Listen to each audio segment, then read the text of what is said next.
ery fitiavana fahamasinana lanitra ny lanitra misy any Aosoa zany e.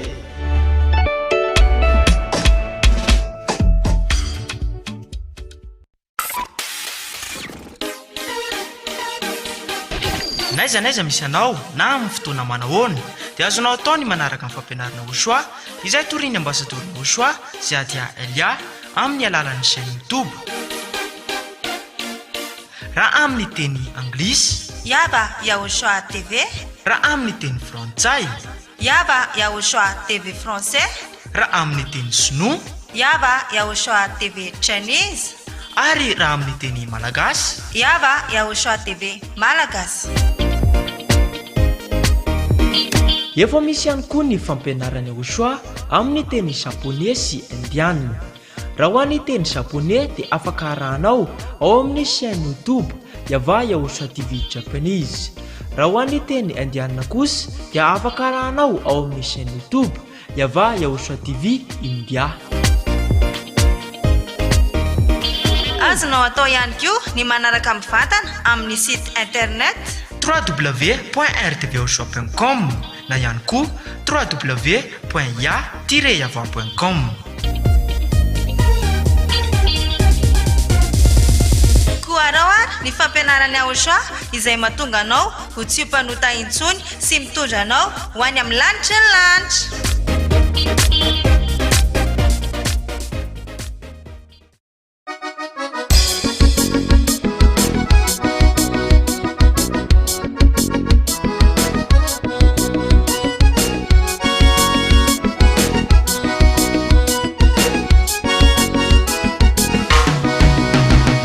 Warabaina ni ambasadera ni Aosoa amin'ny fifaliana amin'ny fiompiana.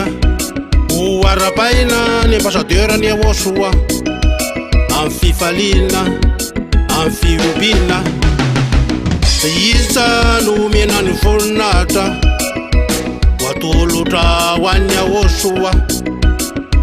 Iza no mena ny voninahitra watolotra ho an'ny Aosoa. Ho an'izany ekam-pifaliana watolotra ho an'ny Aosoa. Ho an'izany ekam-pifaliana watolotra ho an'ny Aosoa. Iza no mena ny voninahitra watolotra ho an'ny Aosoa.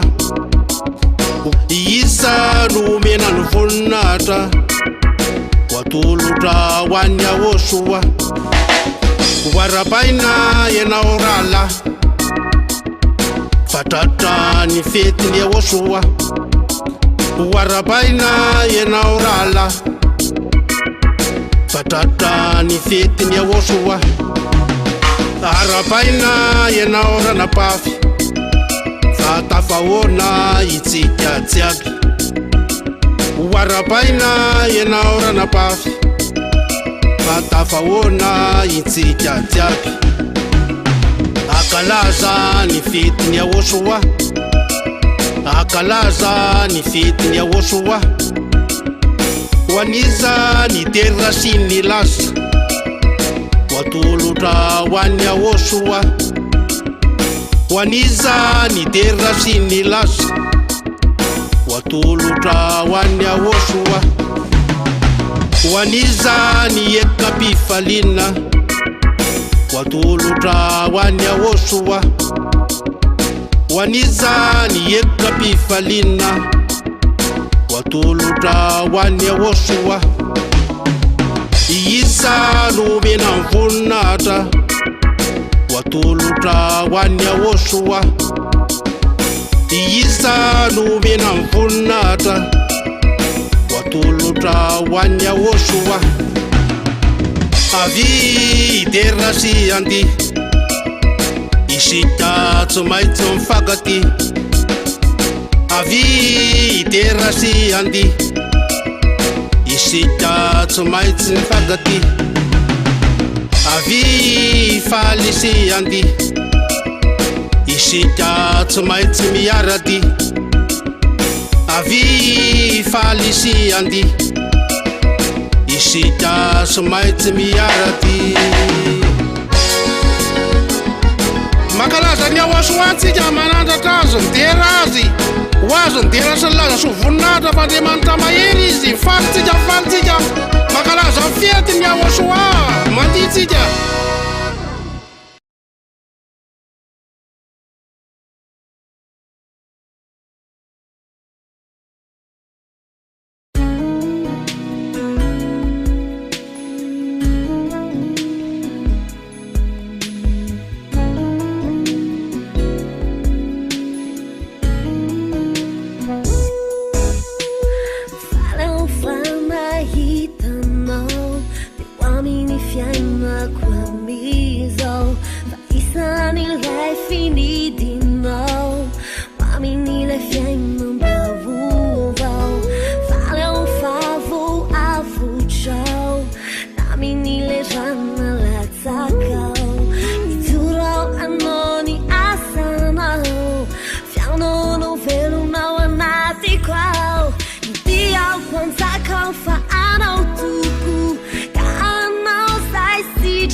Shai re na za ku fam mon se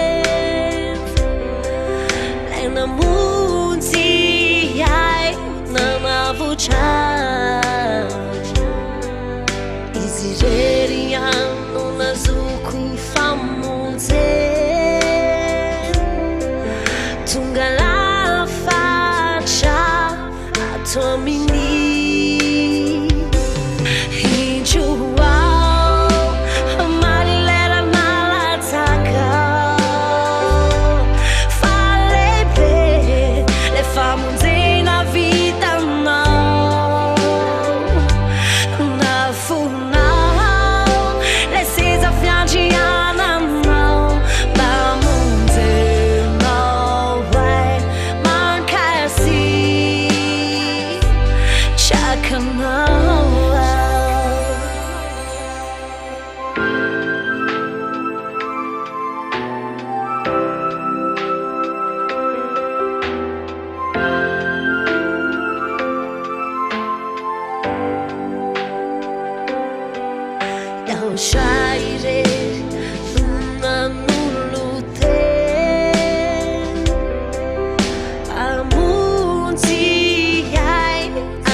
ilazana mihitsy ny mpitondra fivavahana izay manakana ny olona tsy haino. Toy izany nareo manakana tsy haino. Nametraka izany nareo fa ratsy ity fampianarana ity, tsy izy ity fampianarana ity. Vaovao kely aloha ilay marina any aminareo hitako anazy, ahitany rehetrarehetra anazy, ahitany izao tontolo izao anazy. Ratsy izany dia mipetraka ao anatin'ny kilasiny ratsy saina nareo ary mamono olona. Fandefa olona any anela, fanipy olona any anela.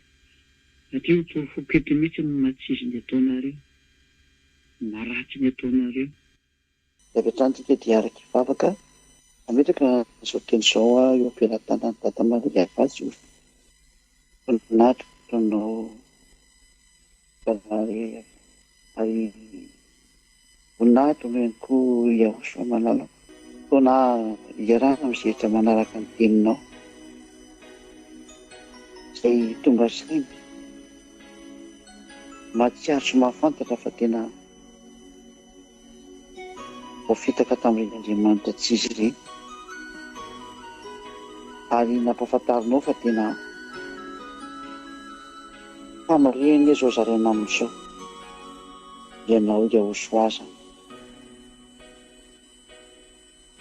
mangataka mandrakariva Elia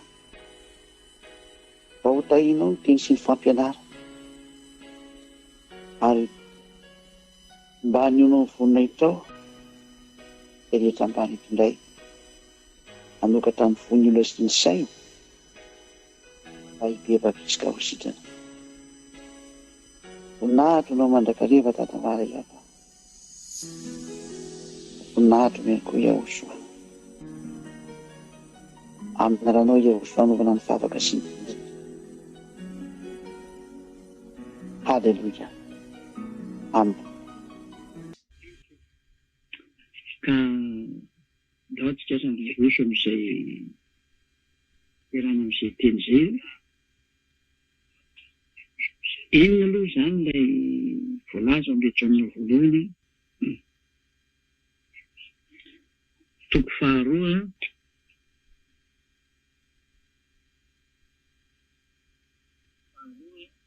dia andininy fahafeno izy.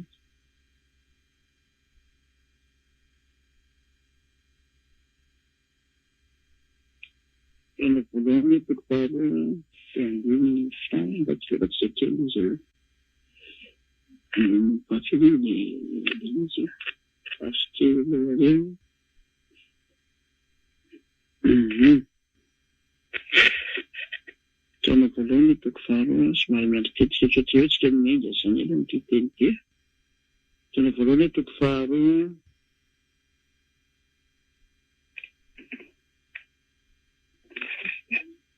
andininy voalohany sy ny faharoa.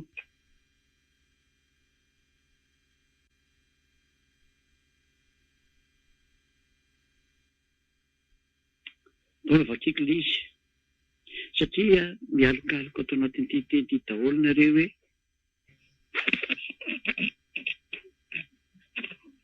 hoe azo atao foana ny manoto ozy nareo. Izay mihitsy mantsy dia sary apetraky nareo izay noho ny amin'ity teny ity.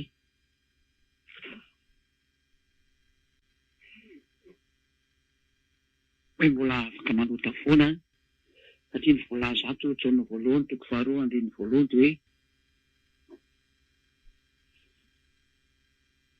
anaka aza ny zavatra izany no soratako ny aminareo mba tsy hanotanareo.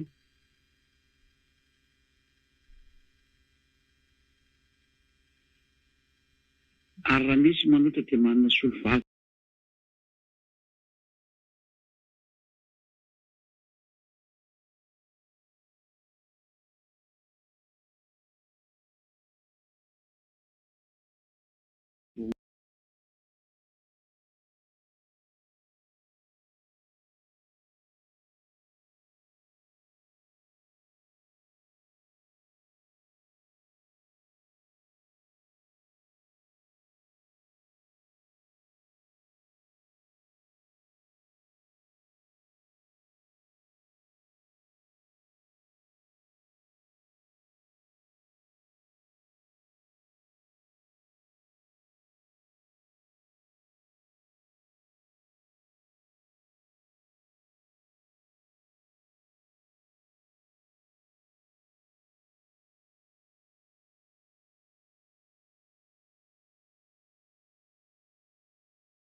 Indray isika dia Iahosoa ilay marina. Izy no avy kely amin'ny fahotantsika.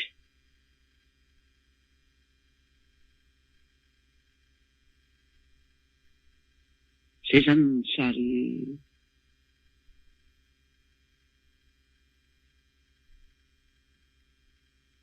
ny fiarin'indreo ilay feondrasika ilay tsy efa kely hoe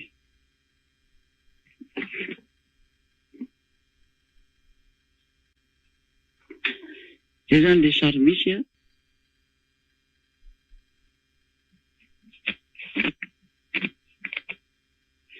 Ilazanareo fa hoe mahazo mandoto fa manana mpanafika antsika, misolovava antsika, misolovava, avitra, manafitra ny mpanota izany. Teny izay ve efa teny voalohany tena evo zany miteny zany dia mahitsy be mihitsy satria vakeo rehetra aloha ny andeny voalohany anaka izany zavatra izany no soratako ny aminareo mba tsy antanareo. Eto zany ny teny vo miainga mihitsy dia efa mametraka mihitsy hoe tsy mahazo manota mihitsy nareo.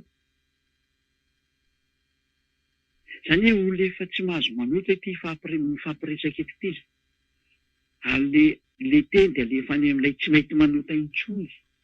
Mazava be io teny io hoe raha entitra n'ity teny ity zany ianao dia efa mametraka avy hatrany zany misy barazy mipetraka hoe soratako aminareo ty teniko ity ary milaza anareo mba tsy hanotonareo. Izany hoe reto olona andefasana n'ity teny ity zany dia efa ao amin'ny tontolon'reto tsy mahay manota ireto intsony. Reto amin'ity planeta Terre ity zany dia miaraka amin'ny Eliary ihany. Satria miaraka amin'ny Eliary ihany ato amin'ny Yahoshua no misy an'izany hoe tsy mahay manota intsony zany eto amin'ity planeta Terre ity. Aty zatra tsy azo angalarina zany. Satria le tena miaro anareo tsy afaka aminao ratsy dia tsy zafa ny fanay masina dia ny milanitra mihitsy. Io ny miaro an'ilay tsy fahafahana mandeha manota zany mihitsy zany. Mazava zany fa ity resahany eto ity dia reo olona efa tsy mahay manota intsony ary tena mifanaraka tsara amin'ny tenin'ilay Andriamanitra Abrahama mihitsy io. Satria andao raha vakitsika mihitsy hoe tena efa tontolon'olona efa tsy mahay manota intsony ty resahany eto ity. Hoe raha sendra latsaka amin'ny fahotanareo dia manana solovava dia olona efa tsy mahay manota intsony zany resahana zany. Ireo no manana solovava fa tsy nareo mpanota ny ivilan'ny fanjakana ao amin'ny anaradian'i Jesosy Allah reny. Tsy misy fanahy masina zany aminareo any. Aiza misy fanahy masina mipetraka any amin'ny mpitendry ratsy gakatoka sy ny mpanao vetaveta sy ny mpijangajanga sy ny mpangalatra sy ny voafony dia tsy manan-tsaina fa tsy nanao ratsy foana. Aiza misy fanahy masina mipetraka aminareo zany. Ary ny vavanareo iny ary ny teny fa tsy maintsy manota nareo. Ka ny tsy maintsy manota zany inona ny voalazan'ny soratra masina mikasika ny aminareo. Ka izay mialokaloka amin'ity teny ity satria ity teny ity dia mametraka mihitsy hoe izao zavatra izao no soratako ny aminareo mba tsy antanareo. Ny fitsipika mihitsy zany dia mametraka raha ohatra hoe vakitika tsara zao anaty eo amin'ny ekranareo anaka zany zavatra zany no soratako ny aminareo mba tsy antanareo. Zany hoe efa ao amin'ny tontolon'le tsy manota zany ty resahana ity.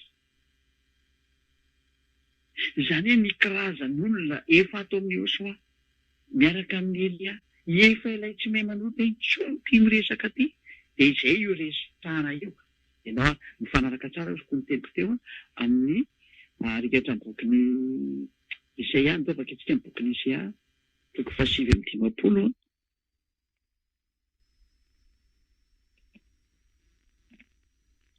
Dia andiny voalohany ka hatramin'ny faharoa.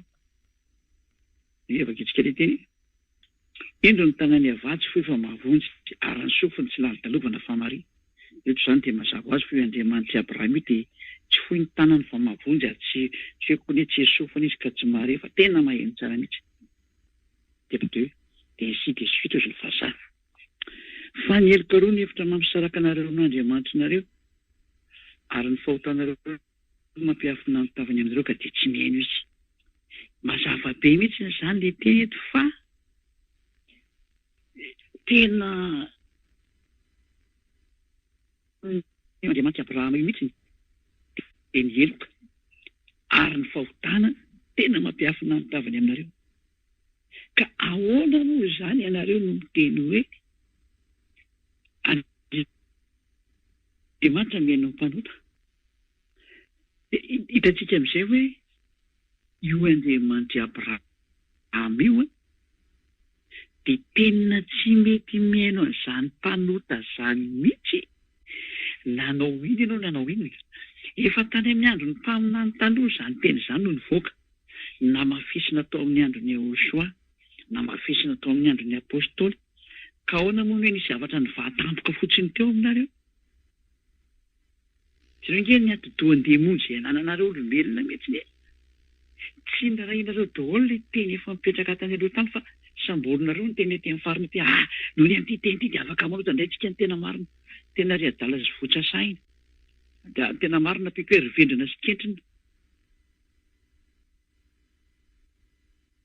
tena tsy izy mihitsy ny ty sary ataonareo ty fifiry ny boky any amin'ny Salamo any ny teny hoe Andriamanitra lavitry ny mpanao ratsy fa izay manao sitrapony ihany mahafinaritra na seky iny satria moa tsy dia jery an'izay fa be dia be zany fa io dia efa ampy io hoe Andriamanitra tsy mety miaino an'izany mpanota zany mihitsy ndao raha vaketsika ny tenin'le zanaky ny avo indrindra indray tany dia azakazaka makantsika le hoe ho jerevantsika hoe tena mitombona ve fa tena io teny ny dada iavata tamin'ny io zay be dia be moa le teny dia notsindrin'ilay zanaky ny avo indrindra le zanany zany rehefa tonga izy tena marina be nitsindriny tsara mihitsy zany na ny olona aza nahafantatany zany mihitsy ny hoe Andriamanitra tsy mihaino ny mpanota Jaona toko fasivy andininy fahafiringamana izy andininy fahaenina amby telopolo any angamana izy Jaona 9:31 sa 36 taokely izy dia velapedy tsy vo tadiditsony zay Jaona 9:31 Jaona 9:31 fantatsika fa Andriamanitra dia tsy mihaino ny mpanota raha itony teny tony zany dia manindry mafy mihitsy fa tsy mety mihaino ny mpanota zany io Andriamanitra Abrahama io Jaona 9:31 ka fa efa namanahoana zany nafahanareo mpanota reto miaro fahotana reto misintona n'le teny eo amin'ny Jaona voalohany 2:1 hoe fa raha misy manota dia manana solovava tsika tena dia volosaina be izy zany sary zany fa tsy hitanao nga tony barazy atraty aloha be aty ketratony tsy mihaino mpanota Andriamanitra tsy mihaino mpanota fa iza zany no laza rehefa mihaino mpanota io Andriamanitra io dia anareo le mpanota hatramin'izay iza zany nampianatra anareo zany tsy midevoly indray ve zay na tonga na ny teny an'le hoe vakitsika aloha le andininy voalohany le Jaona voalohany toko faharoa andininy voalohany fa zao ny teny voalohany teo hoe manoratra aminareo aho mba tsy hanotanareo barazy avy hatrany zany hoe tsy natokana ho an'ny mpanota lay mpanaradian'i Jesosy zany teny zany sy mpanaradian'ny Ala sy ry Boda sy ry Brahama sy maro samihafa tsy natokana ho anareo izay mpanota tsy afaka ny fahotana le teny fa natokana ho an'ny olona efa tsy mpanota intsony tahaka ny Elia tahaka ny mpanaradian'ny Elia tahaka ny Zeo amin'ny Ehosoa sy ny mpanaradian'ny Ehosoa reo no tsy manota intsony ary reo olona miaraka amin'ny Ehosoa izay taritin'ny Elia ireo no mahazo an'ity teny ity satria reo le sokajiny olona efa tsy mety manota intsony ary mifanaraka tsara amin'ny teny le Andriamanitra nahary lanitra sy ny tany dia le Andriamanitra Abrahama mazava be zany teny zany tsindritsika indray arany ty araka ny bokin'ny Jaona toko fahafelo Jaona toko fahavalo Jaona toko fahavalo dia andininy fahafolo ka hatramin'ny raika ambin'ny folo azy ary efa nitraka zany ilay zanaky ny avo indrindra izay atao Ehosoa moa zany ianarana mazava azy eo izy taminy raha vehivavy aiza moa reny olona namonana maika hamonanao reny zany tsy nisy nanameloko anao va dia hoy ilay vehivavy jangy hoe tsy misy tompoko dia namaly azy Ehosoa hoe za koa dia tsy manameloko anao ary mandehana fa amin'izao sisa izao dia aza manota intsony ilay zanaky ny avo indrindra mihitsy no manao sonia tena sonia mahitsy be mihitsy hoe mandehana ary fa amin'izao sisa izao kosa dia miteny aminao zaho hoe aza manota intsony mahitsy be zany teny zany rakiza ho anareo rehetra izay mihaino any na ray aman-dreny be nareo na efa bebe sy dadabe na efa zokonjokony na tanora na tany zandriny dia izao no lazaiko anareo hoe sonia avy any amin'ilay zanaky ny avo indrindra le Andriamanitra Abrahama zany resako zany amin'izao sisa izao dia aza manota intsony noho izany ny olona mandray ny teny rehetrarehetra ato amin'ity soratra masina ity dia natokana ho an'ilay tsy mety manota intsony mazava ho azy ary izay natonga ny apôstôly Jaona ny teny nametraka mihitsiny hoe anaka izao ny soratako aminareo mba tsy hanontanareo izay aloha izany dia lalàna mihitsy hoe tsy mahazo manota fa tsy misy an'izany hoe mahazo manota fa mamindra fo io Andriamanitra io fa ny fona ao antsika izy devoly izay nyteny izany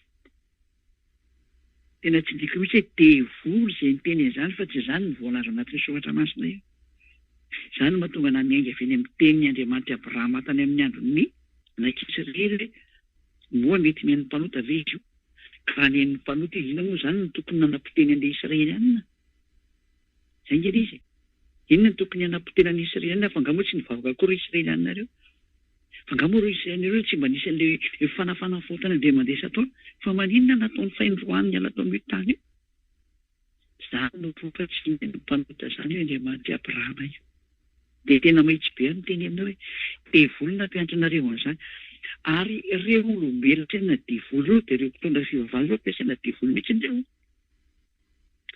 reo ilay manaraka anareo tsy haino an'izao teny izao satria fantany hoe raha maheno an'izao teny izao nareo dia hiala tao amin'ny fiangonana misy anazy io dia tsy mahazo ninina intsony izy dia tezitra izy dia tsy mety hiady aminareo izy dia sakasakana tsy haino ampitahorina nareo fa apetrako ny fanontena hoe ina moa izany no maratsy an'izao teny meko anareo izao fa raha mbola hivavaka ihany ianao dia ny teny manafaka amin'ny fahotana no ilaina raha mbola hivavaka fa raha toerana sy mpitondra fivavahana vao handefanao any amin'ny fahotana miala tao fa tsy izy io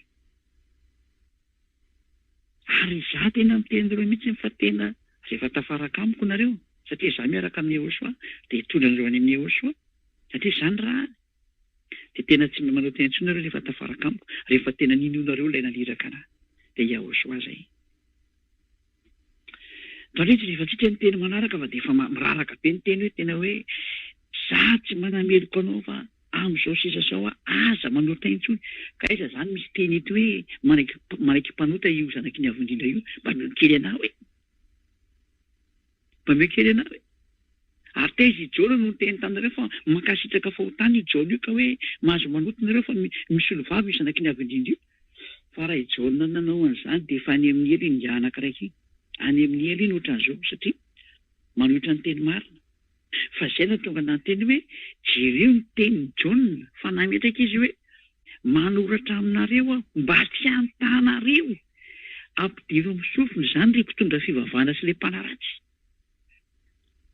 ampidiro amin'ny sofinareo izay teny izay na navakio tsara Jona voalohany toko faharoa andiny voalohany ilay nidradradraranareo ihany dia mazava be ny soratra hoe milaza aminareo mba tsy hanontanareo mihitsy mazava izany fa mitodika any amin'ilay tsy mahay manota intsony ireo teny ireo fa tsy any amin'ireo izay mpanota lalandava tsy mijanona manota fa aza mandainga sy tena mamosavy olona fotsiny izao tena tsy matahotra ny avo indrindra mitatsika ny toyny matoa mandeha izao fanazavana be izao dia misy dikany daholo io izany efa ny teny fa misy dikany daholo io teny io raha tsy narehefa andeha ho azy fotsiny ty teny tika tsisy konsekansi aminareo rehefa kelikely toery foana dia ho hitatsika ny toyny ry mopera sy pastera sy ry mpitondra fivavahana nahatra any amin'ny miaraka amin'ny ala sy ry boda sy rehetrarehetra ahotikodiny foana ny teny marina fa hitanareo ny toyny rehefa kelikely tsy ho ela intsony eny tsy ho ela intsony eny zay dao je tika indray ny teny manaraka indray raha vaketsika indray ny tenin'Andriamanitra rika hatramin'ny bokin'ny Jona ihany Jona toko 5 andininy 7:10 iny 5:10 donge vaketsika ny teny Jona 5:14-15 teny nakaiky mbola tsindrin'ilay zanaky ny avo indrindra indray ty Yehosoa moa ilay tena anarany fa tsy ho Jesosy nareo io misy ny mpandefanareo any amin'ny elo sakasaka nareo dia avoana izy arak'ilay teninareo aza kitikiteny anay iza koa ny kitikitika any anareo fa zay fotsiny miteny amin'ilay olona hoe rehefa tsy teo any amin'ny elo dia aza meno an'io zay fotsiny fa io ny profil meko anareo io ny toko 9 petraka amin'ny écran tsy miala mihitsy io vakio amin'ny écranareo io, vakio dia jereo io. Rehefa afaka izany dia hitany Jehoshua eo kianjany tempoly raha lehilahy. Ka hoy izy taminy, ino efa sitrany ianao? Aza manota intsony fandrao anjoanao izay ratsy no teo. Ny tenyilay zanaky ny avo indrindra, ilay zanaky ny Andriamanitra Abrahama, hiavano anarany zany dia zao. Zao ny tenen'ilay zanany atao Jehoshua. Efa sitrany ianao zao a. Ka mananatra anao mihitsiny aza manota intsony ianao. Aza manota intsony ianao. Fandrao anjoanao izay ratsy no teo. Io mazava be ny soratra ary io toko sy ny io pity dia io ny soratra ho an'izay mijery tele. Aza fa nafatravatra-nareo hoe da najery foana ny internet, vatrany internet mahita daholo nareo. Ho an'izay mba te hijery sary dia efa ao anatin'ny internet eo. Arao ny RTV Jehoshua dia efa tapenao zany dia tandeha mivoaka amin'ny internet automatique io. Any amin'ny Google tena matanjaka be mihitsy ny Google. Miditra amin'ny site Google ianao dia any ianao mijery amin'ny internet hoe Jehoshua fotsiny tapenao dia mivoaka avy hatrany ny RTV Jehoshua dia miditra ao ianao dia cliqueo ilay Jehoshua dia hatrany dia mahita direct ianao. Matanjaka be mihitsy ny site sy ny connexion, tsy misy problème mihitsy. Afaka mijery tsara direct mihitsy ianao. Dia vitaniko mihitsy hoe mazotoa amin'izay mijery site ilaina zany. Izany ilaina zany.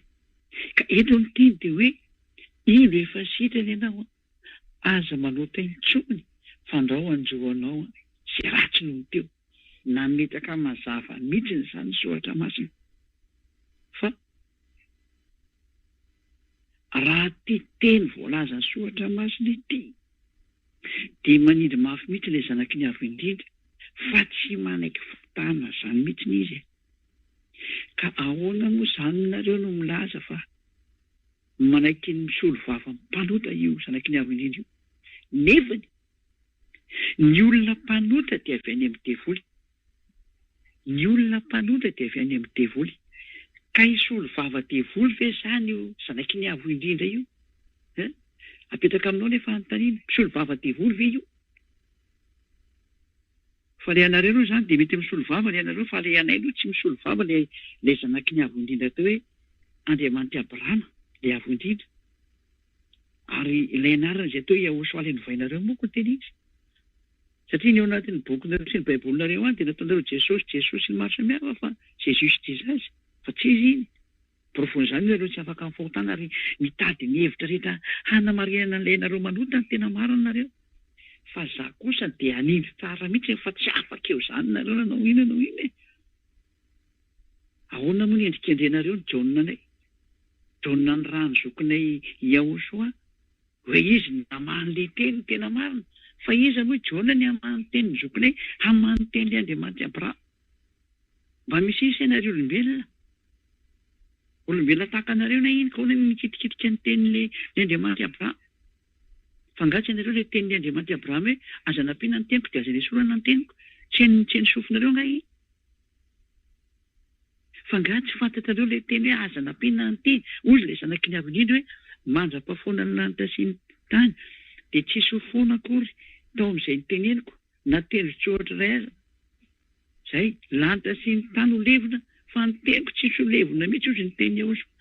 Ka ny teny Jehoshua dia mazava be hoe aza manota intsony.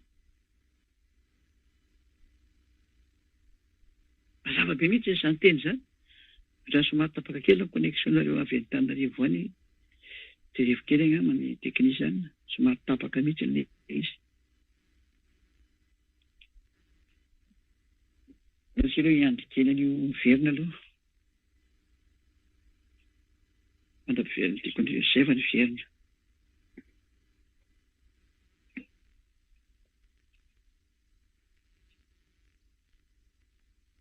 Dahoary, lasa mitsetsika ary miteny efa ny verina tsara izy.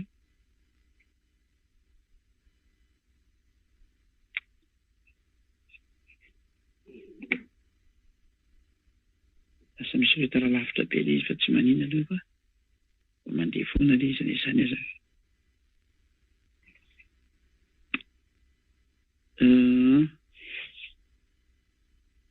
foana moa zany somary taraiky be ny pakitrizia ty mbola taraiky be ihany.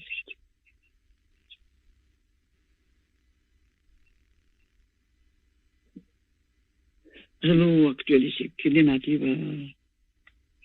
eo ny efa mety izy fa lasa tsy mety ndraiky tsy azoko inanina lasa sodeza le problème mba miantona kely eo nareo satria za manaraka an'le international koa izy zany dia jery dia misy tapaka dia tsy mety raha vao misy tapaka satria tsy eo Madagasikara rery koa reo manaraka an'ity fandaran'ity fa zao tontolo zao satria efa nadika tamin'ny teny vahiny izy dia miara manaraka daholo zany dika zay fa miverina tsara izy atao amin'izay reo dia efa kitsika amin'izay reo hoe ny tenin'le zanaky ny avo indrindra eto zany dia manao mihitsy hoe aza manao teny tsony fandrahoana zao anao zay raha tsy niteo ka ahoana moa hijonona lazainareo fa handeha hanovan'izany teny zany hoe mahazo manota indray nareo fa raha hijonona raha nanao an'izany dia efa ny miely nytonoko-toza araka ny teninareo tena natsipy ihany iny ary tsy nasiana antra mihitsy satria nanova ny teny marina fa tsy nisy jonana nentanareo hoe mahazo manota zany fa tena mpandainga mihitsy nareo ary zany maveny amin'ny devoly ny devoly fa ijonona dia nametraka misy ny barazy hoe manoratra nareo amiko manoratra aminareo anaka mba tsy antanareo satria le fepety io hoe aza manota intsony fandraonjonao ny raha tsy noteo ka raha ijonana many io teny io efa any amin'ny elo izy ary tsy azo napetraka io teny io fa tsy maintsy ny fafana io satria manohitra ny teny'le marina fa ianareo ny te handray teny zatra any amin'tsy izy noho ny amin'ny adalanareo nareo te hiaraka amin'ny devoly adalanareo ny ianareo sitrapony ianareo fandaova kitsika fa ny mpanotra ngeka avy any amin'ny devoly daiza moa zany isy zanaky ny avo indrindra hiaro devoly ve aminareo jaona voalohany toko fahatelo andeha ny fahavalo tonga avakitsika jaona voalohany toko fahatelo andeha ny fahavalo jaona voalohany toko fahatelo andeha ny fahavalo izay manotra dia avy amin'ny devoly satria ny devoly no manotra hatramin'ny voalohany ary zao no sehony zanak'Andriamanitra dia ny andrava ny asana devoly ka asana devoly zany mampanota olona zany sy olona maniraka olona anota dia fampiasaina devoly asana devoly zay dia ny nataon'io zanak'Andriamanitra io dia ny andrava devoly handrava an'ilay mpampanota olona reto handrava ny mpanota rehetrarehetra mipetraka amin'ny fanjahina zavatra ho ravainy very olona dia izy indray ve ny andeha hisolo vavana azy ary lazainy fa ny mpanota dia avy any amin'ny devoly dia i ve ny andeha hisolo vava devoly aminao tena menanao mihitsy nyzany teny zany mety misolo vava devoly fa io zanaky ny avo indrindra eo aminao mpantaina napetraka aminao zany nanao mikoviana ny zanaky ny avo indrindra ny hisolo vava devoly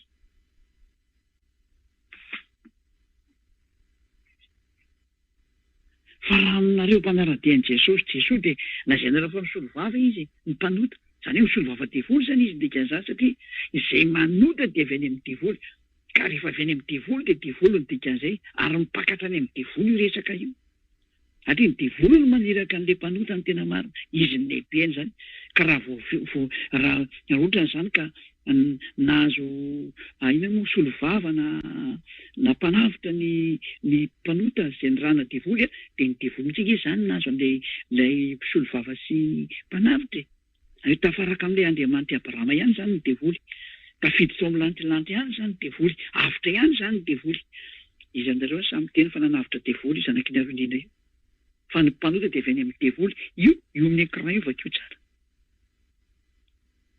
miara-mahita ao amin'ny écran tsika ary miara-mandreha daholo nareo any amin'ny radio any hoe ny mpanota dia avy any amin'ny devoly ary ny devoly manotatra ny voalohany avy any amin'ny devoly zany ny mpanota zanaka devoly izy ny dikan'izany devoly izy ny dikan'izany rehefa mpanota ka moa hoe misy Andriamanitra Abrahama manavitra devoly fa io zay miara-mahita ny tsika io toko sy andiny hoe ary hitentsika tsy isy devoly avitra zany dia zay tena ny olona miara-dia amin'ny devoly zay mpanota tsy misy misolo vavana zany fa lainy andeha mory zany tsy misy mpanavitra zany fa naingan-demono zany atao hoana ny anavitra devoly rehefa tianareo no avotana dia milato amin'ny toerana mpanota manarahana Elia manarahana anareo zany atao Elia ambassadeur-ny Yahoshua Ziadia Elia zay ny tena anarako zay anarana avy any amin'ny lantilanitra zay meko anareo am'izay satria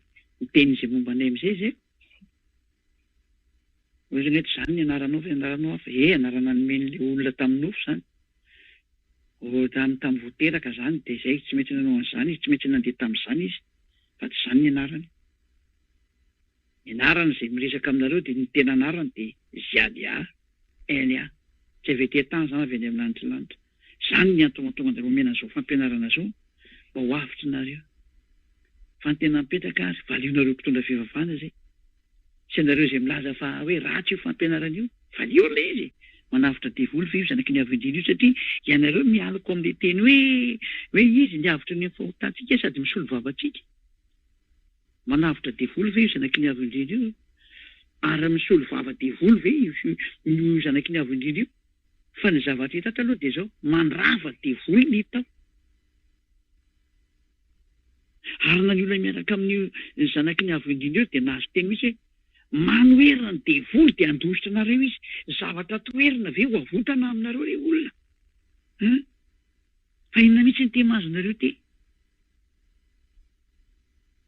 izy aminareo tsy mahay an'izany teny zany hoe manoherina ny devoly dia andositra anareo izy mahay an'izany daholo ny rehetrarehetra ko zavatra ho toerina sy ho ravana ve ho avotana aminao ianao olombelona kely eo raha sena manohitra ny devoly vao maika ve le tompony fahefana ny Andriamanitra Abrahama dia le zanaka ny rany atao Yahoshua no anarany hitanareo amin'izany zay ny tsy mampitovy an'i Yahoshua sy zany Jesosy nareo zany ilay Jesosy dia mpisandoka fa Yahoshua ny tena original fa ny devoly ny sorony tao mba hampanota anareo ny anarana zany teneniko zany ny sorony devoly tao le anarana amin'ny alalanareo olombelona dia soloanareo fotsiny izy dia io tokoa nareo fa lasa mpanota daholo nareo gne tsy tonga saina fa zany efa iainanareo tonga edy izy iainanareo mihitsy zao ny loza nataonareo ny solonareo le anarana dia ny solonareo Jesosy le anareo Yahoshua dia io nareo lasa mpanota daholo io saingy tonga ny tompon'le fampianarana tonga ny tompon'ny tezo tontolo zao ty dia tsy maintsy miverina aminazy amin'izay ny fahamarinana dia tsy maintsy averina ny teniny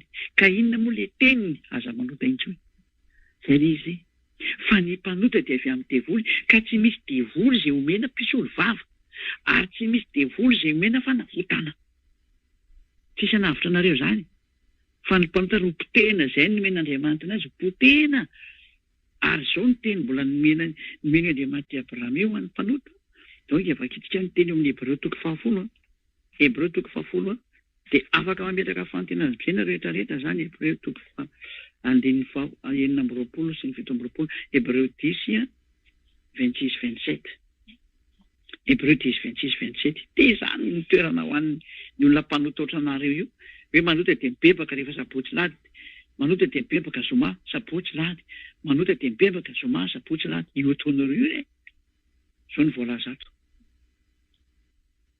fa raha miny manota isika rehefa nazo ny fahalalana tsara ny marina dia tsy misy fanatitra noho ny otaintsony fampiandrasana matahotra amin'ny fitsarana ary fatezerana mirehitra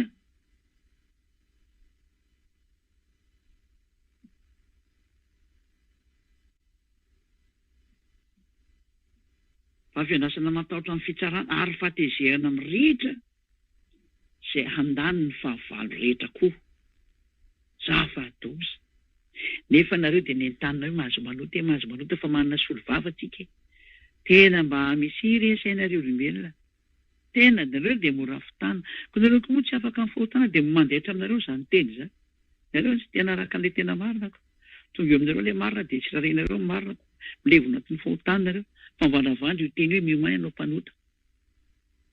mpanota fa tena fiandrasana matahotra amin'ny fitsarana ny andry ianao miomana amin'ny fitsarana ianao ary fatezerana mirehitra izay andaniny fahavalo ary fatezerana mirehitra ny amely ianao mihitsy miomana ianao Zany ny miandry anao ary ny fiafaranao dia mitsipy any amin'ny 5 sy ny solofara.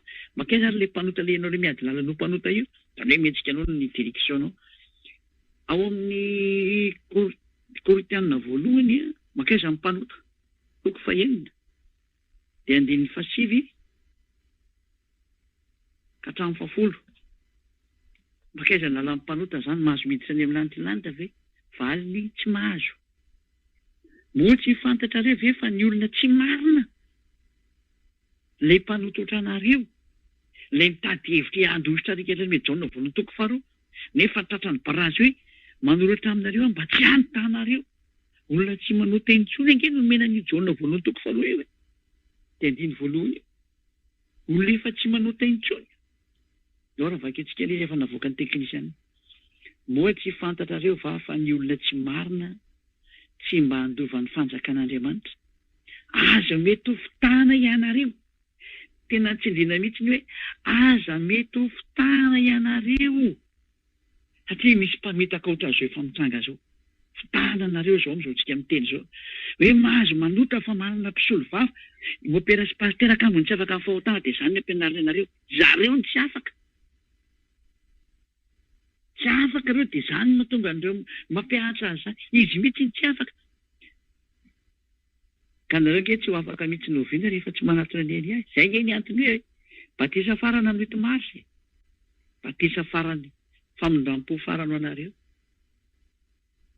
dia nareo mpiavinavina sy tena zany mba manolo hevitra ihany reo teny meko roa ny tsararanareo rehefa maty nareo dia toero avy hatrany io teny io asio anatrehany mpitsara amin'izay io Jaona voalohany 2 io hitanareo ny valiny ary satria tany dia mipetraka ny tenin'ny Jaona hoe izange fa ny teny izy Jaona hoe manoratra aminareo mba tsy antanareo tsony dia ikan'izany efa zay nazavaiko teo zay hoe mipetraka amin'ny olona tsy mahay manota ange ty teny ity fa tsy any aminareo ao Jesosy mpanota lalandava sy any amin'ny ala zay tsy afaka mifahotana fa mipetraka ao amin'ilay olona tsy manota intsony io teny io fa mieritrereta nareo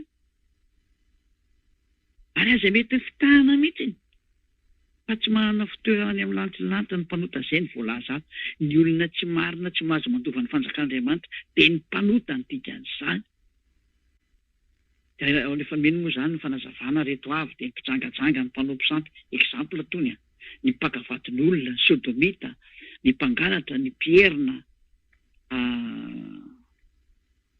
ny mpimamo ny mpanaratsy ny mpanao ankiriny dia tsy mba andova ny fanjakan'Andriamanitra mihitsy zany zay le mpanao ratsy tsy mahazo makany amin'ny lantilanitra zany ianao toizantsika indray ny teny arany inona ny toy n'izany teny zany toy n'izany teny zany mbola metsika indray erikatra amin'ny apokalipsy toko 2:20 andininy 9 makaiza ny olona mpanao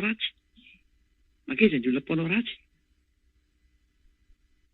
apokalipsy 21:8 zao fa ny osa sy ny tsy mino apokalipsy 21:8 fa ny osa sy ny tsy mino ny vetaveta sy ny mpamono olona ny mpijangajanga sy ny mpanody ratsy sy ny mpanompo sampy ary ny mpandainga rehetra raha mopera sy pastera moa zany sy nyetrrehetra dia efa mpandainga mihitsy ny tany dia mamoron-dainga fotsiny teo hoe mahazo manota hono fa manana solo vava tena miteny ratsy any apôstôly mihitsy ary tena manipy ny apôstôly any amin'ny hero zareo reo zany tena hoe tena tsy izy mihitsy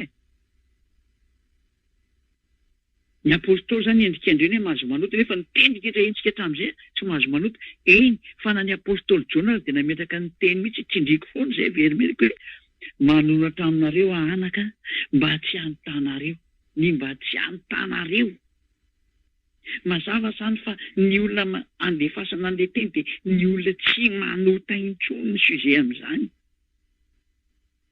fa tsy ny teny izy hoe manoratra aminareo ary anaka mba antanareo fa manana mpisolo vavy nareo raha manota ry zareo mba mieritrereta mihitsy renareo olombelona reo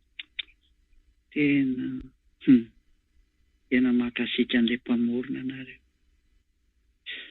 dahoary dia any ny anjara ny any anatin'ny faharimy rehetra avy sy ny solofara any nge ny fiafaran'ilay olona mpanao ratsy zany ny fahafatesana faharoa ny olona mpanao ratsy dia alana ny anjara ny faharimy rehetra avy sy ny solofara dia ny olona ratsy tsy mino ny olona tsy manaraka ny fahamarinana. Ianao zao le tsy manaraka ny fahamarinana io.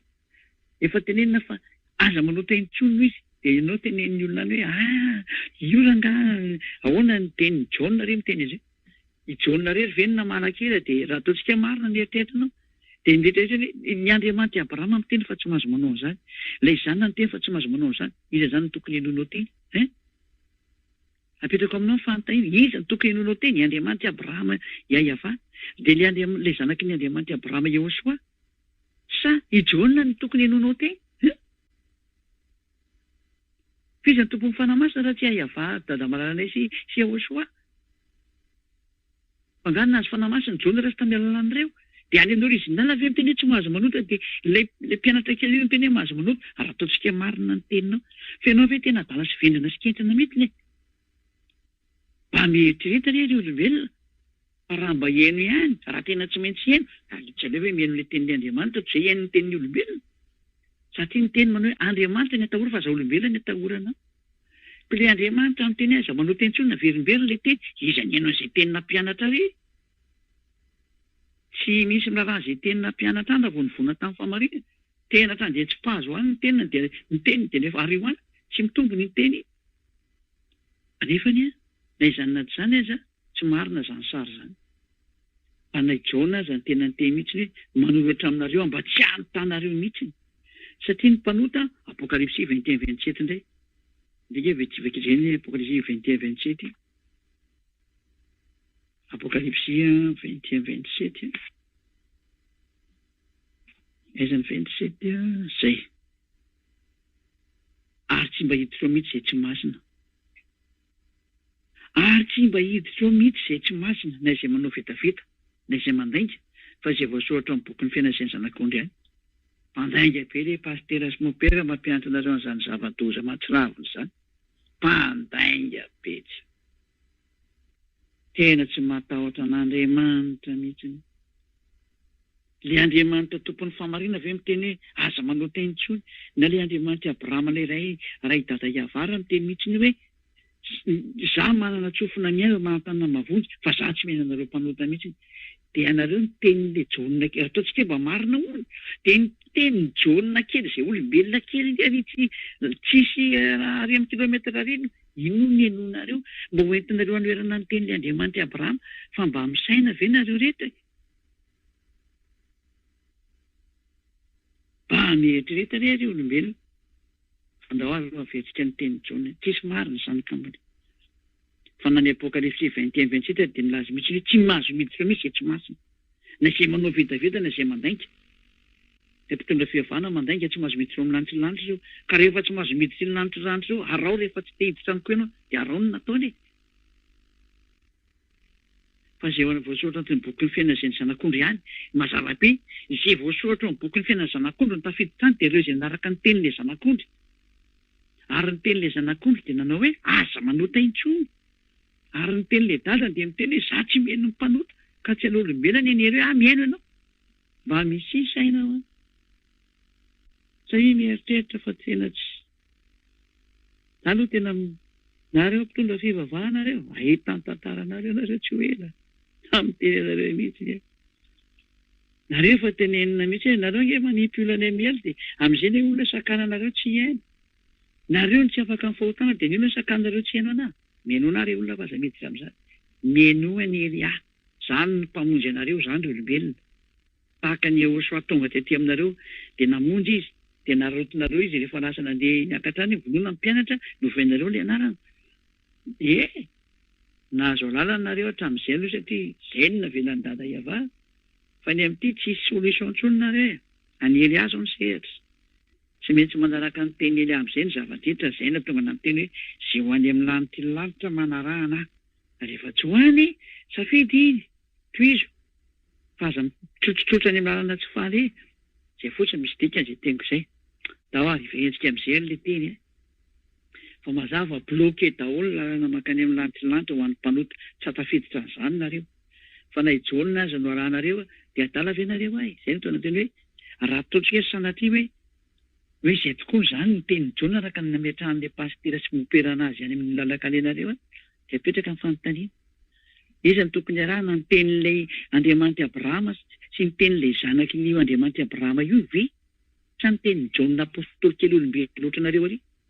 Iza ny tokony arahana? Satria ilay tenin'ilay Andriamanitra Abrahama dia nizigina za tsy mihena mpanota ary tsy azonao terena amin'izany izy. Zay f'izay dia zay. Ary na le zany ary nizigizina mihitsy hoe raha mbola manota ianao dia ratsy noho ny teny fiaparanao. Ka iza zany ny olombelona say hidipingo nohitra zany teny zany. Fa ny devolony midipingo nohitra zany izy hoe fa pidipingo avy hatramin'ny voalohany ka hatramin'ny farany. Ka rehefa naraka devoly ianao, anony ianao sitrapondray iny. Azany teny hoe manarana ilay famarinana. Ny famarinana dia ny tenin'ilay Andriamanitra Abrahama hoe aza manota intsony. Tao ahy verentsika amin'izay ary ny tenin'ny Jaona. Amaranantsika anazy ilay Jaona voalohany toko faharoa averentsika eo amin'ny écran amin'izay. Tsy me mandinika amin'izay ary hoe misy miteny vehetra hoe mahazo manota ianao. Tao ary. Tao ary. Anaka. Zany zavatra izany no soratako ny aminareo. Mba tsy anontanareo. Vao manomboka ilay teny dia efa baraziko.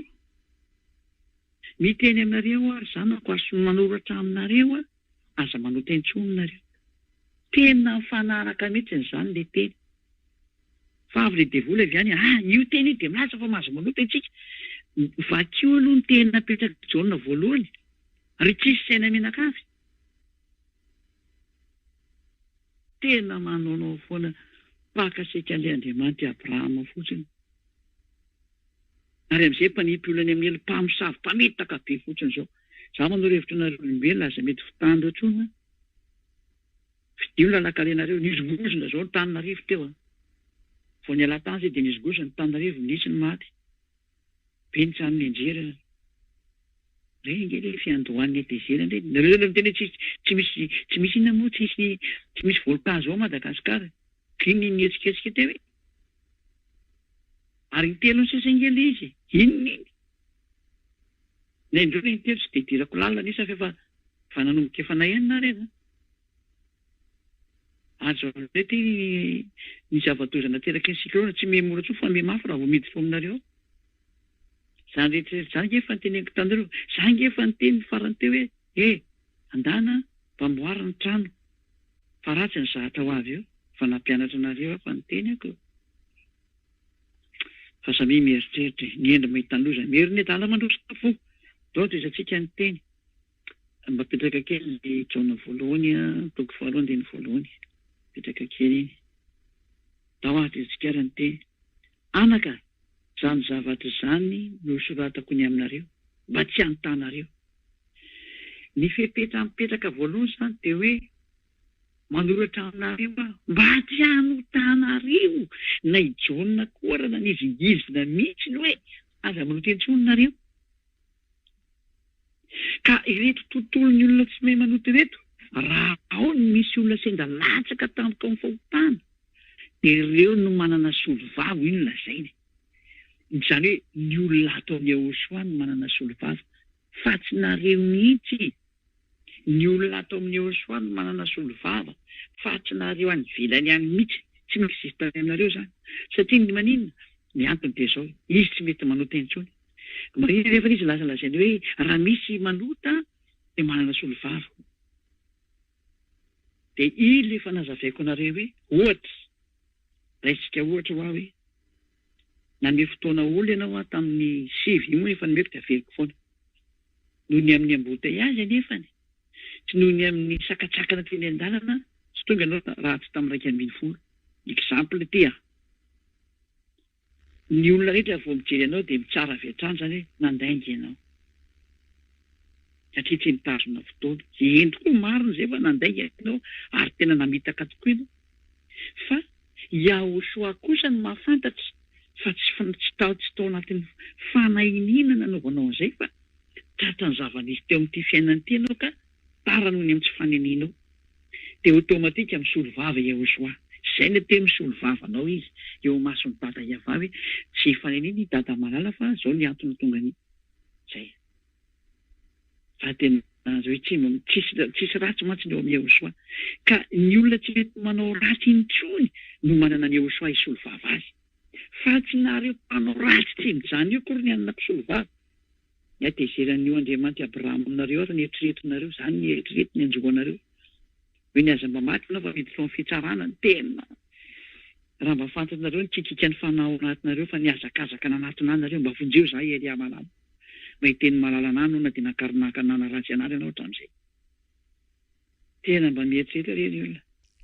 Izay zany fa dia mifarana teo zany ny teny dia ilazana moa zany ny teknisianina mba andray an-tsoratra andray an'io fanazavana io fa tena fampianarana anankiray io dia mba alefanareo foana indray zany io hosolon'ny fampianarana manomboka rampitso dia io ny fampianarana mandeha indray.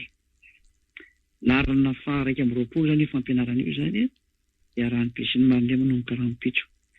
Dia mirary soantsika rehetra samy teny soa ilazao daholo ny namana rehetrarehetra ho an'izay mbola te hihaino an'ilay fampianarana mba hanaraka an'io fampianarana satria tena maty n'io fampianarana ataon'ireo mpitondra fivavahana ireo daholo ny olombelona.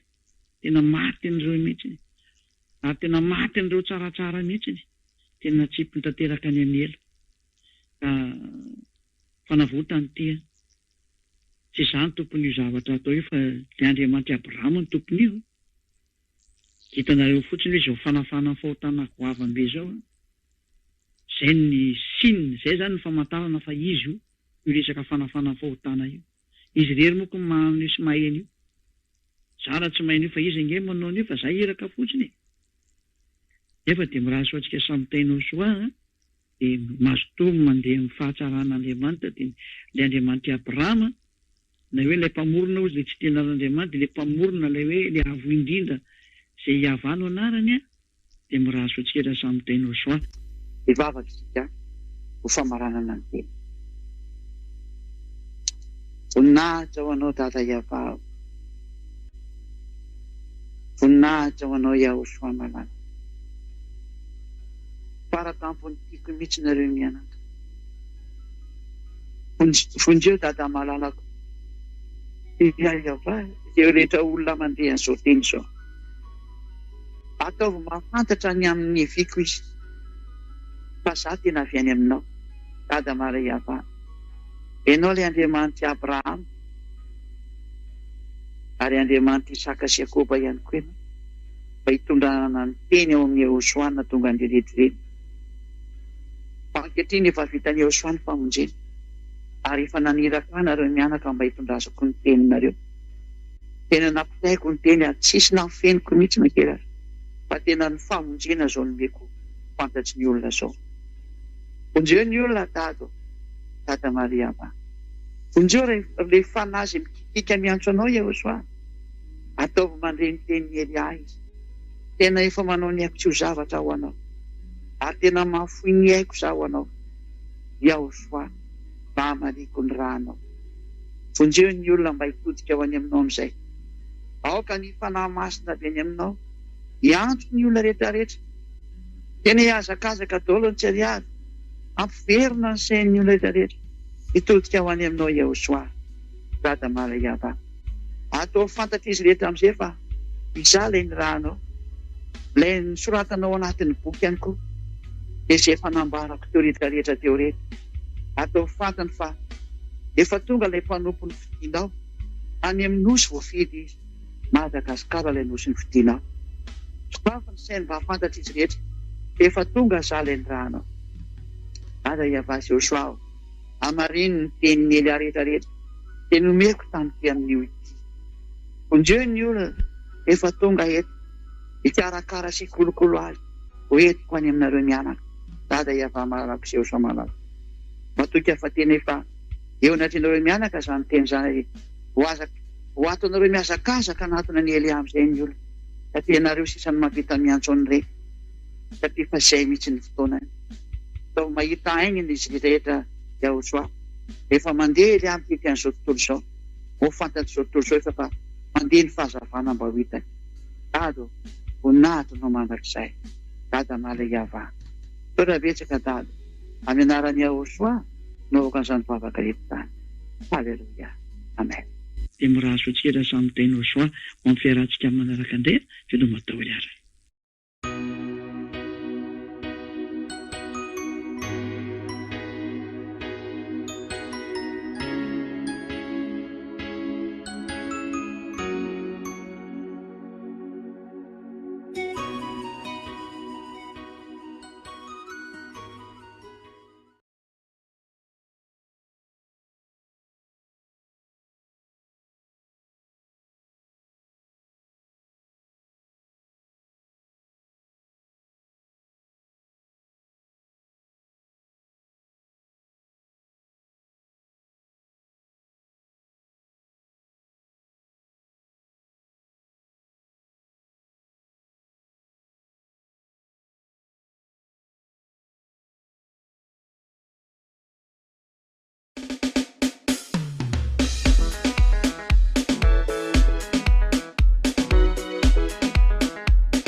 rehetra eto Antananarivo sy ny manodidina izay maniry hamonjy ny fivoriam-bavaka ny zanaky ny avy-indrindra izay tarihana ambasadorany Aochoa Ziadia Elia. Ny toerana misy ny fivoriam-bavaka ny zanaky ny avy-indrindra ary dia aty atapina Ambohidrapeto, faritra Itaosy, distrikena Tsimondrano no misy azy. Ity ara ny toro-lalana ho anao. Ataovy izay ahatongavanao eo amin'ny cité Itaosy, eo amin'ny terminus'ny bus 133, dia rehefa tonga eo ianao dia mizotra miakatra ny lalana Bave mandrapatonga eny amin'ny Sinibeandrano. Afaka mandray bajaja ihany koa ianao mandrapatonga eo amin'ny Sinibeandrano. Rehefa tonga eo amin'ny Sinibeandrano indray ianao dia mbola miakatra amin'ny lalana Bave amin'ny ankavian-dalana. Rehefa tonga ao tapiny ao ianao dia mahita trano miloko gris sy plaky misy soratra hoe Fiangonan'i Ayava, Aochoa ary Elia. Dia ao no misy ny fivoriam-bavaka zanaky ny avy-indrindra izay tarihana ambasadorany Aochoa Ziadia Elia. Raha mila fanazavana fanampiny ary ianao dia afaka miantso mivantana ireto larana ireto. Ny Orange 032 86 663 98, 032 86 663 98, 037 40 836 42, 037 40 836 42. Ny IAS 034 75 936 00, 034 75 936 00. Ny Airtel 033 46 852 11, 033 46 852 11. Dia mirary soanao are ho tonga soa aty amin'ny lanitra ny lanitra.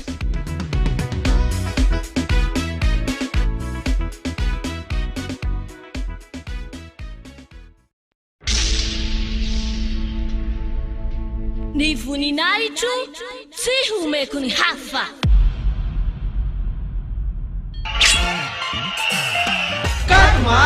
Katmas, fety any Aochoa.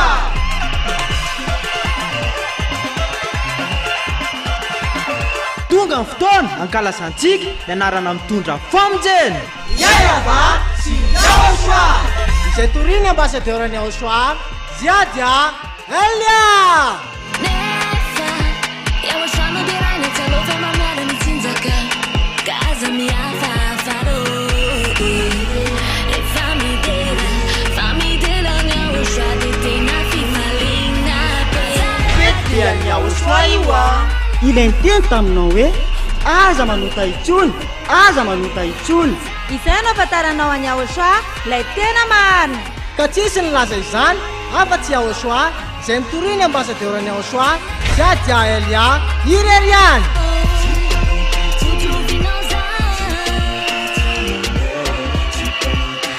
Ny faefatra ny volana marsa ho avy zao ary dia fety be manetriketrika ety amin'ny foibe ny fanjakany Aochoa Ambohidrapeto, Antananarivo, Madagasikara.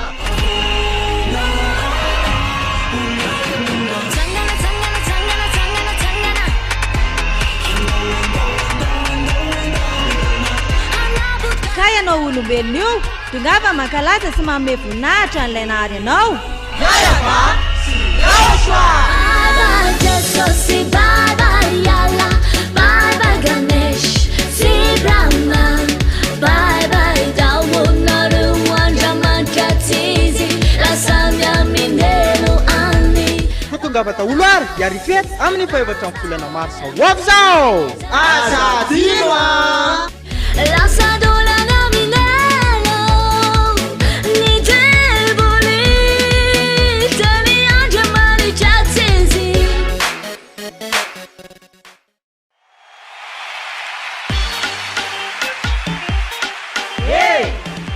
Marsa 2026 no farany fisoratana anarana ny Batisy atao amin'ny fanjakany Aochoa. 8 mars no anatanterahana ny Batisy. Batisa farany eto Madagasikara io. Kaza mianany ianao izay te hamonjy ny fanahinao. Koa miazaka zahangana fa io ny famonjena farany ho amin'ny Malagasy sao anenina.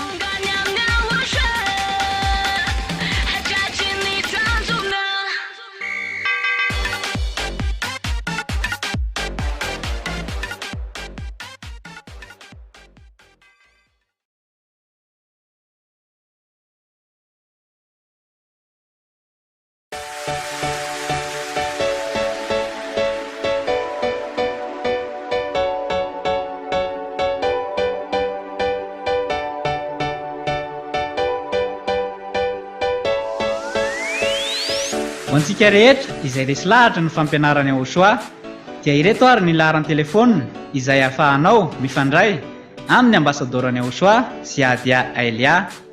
Numéro WhatsApp plus 261 32 86 663 98 plus 261 32 86 663 98. Yas 034 75 936 00 034 75 936 00. Airtel 033 46 852 11 033 46 852 11. Orange 032 79 145 42 032 79 145 42.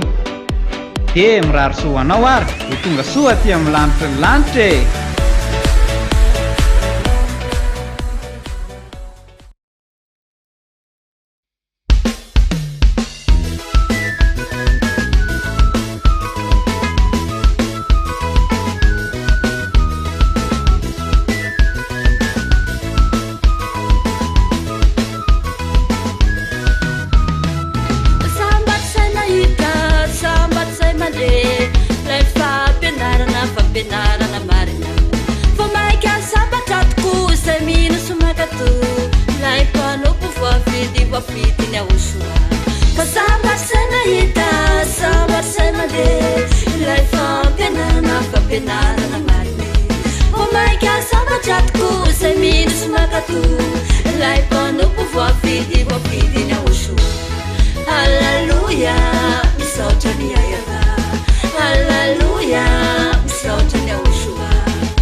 soaneko fanahy babana sy andolihana Andriamanitra marina Andriamanitra manapapahotana Izy ano lalana ho aminy anao tsy sahirana Azo antoka nabinao fô tonga milantilany tao Yao soaneko fanahy babana sy andolihana Andriamanitra marina Andriamanitra manapapahotana Izy ano lalana ho aminy anao tsy sahirana Azo antoka nabinao fô tonga milantilany tao Ndoane, ndoanya, ndoane, hoany amin'ny ahosoa Ndoane, ndoanya, ndoane, hoany amin'ny ahosoa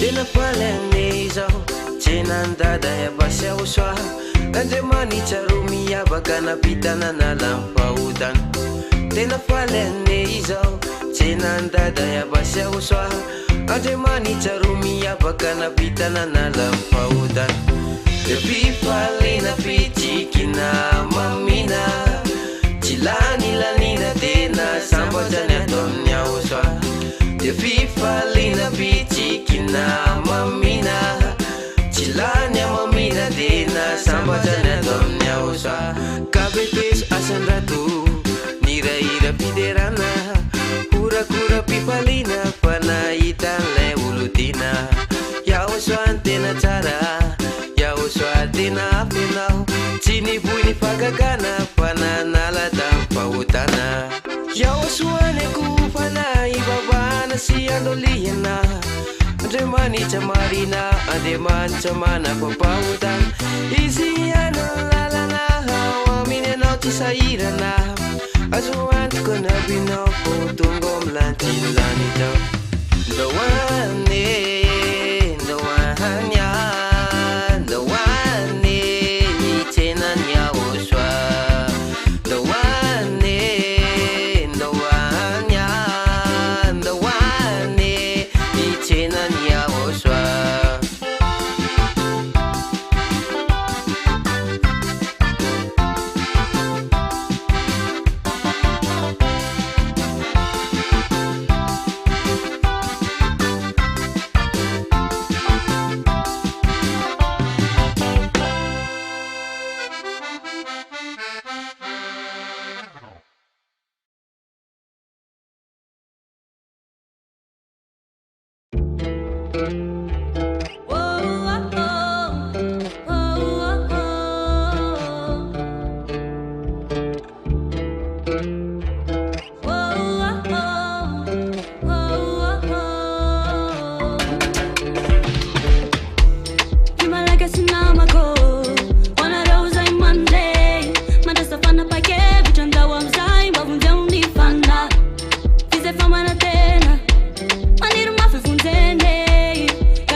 Love to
Miociano Yaoshua Eturinha ambassadora Nyaoshua Tu punir-se fa e fana Fara tampo minha zavana Manjava rava minha samaizina Yaoshua ireri no atuka Ana vuchani fanaina Manjava minha dalana Simaneki faudana Fiainana madrakiza Kavunina ichwanao Yaoshua Faizo lefana vofidina Tretu amini zao tuntulizao Yaoshua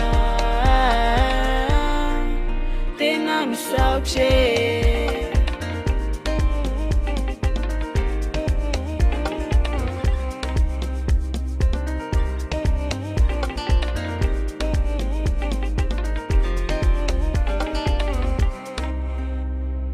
Zao ilay fanavoafidinao Vavolombelona ny atsaranao Nonranao masina Zay nanadioa Lasa olona tanteraka Yaoshua no tena fiainana Sady zoky be fitiavana Izy no fiandohana Ary koa fiafarana Izany ka tena Andriamanitra Kabonina itranao Yaoshua Fa izao lay fanavoafidinao Teto aminy izao tontolo izao e Yaoshua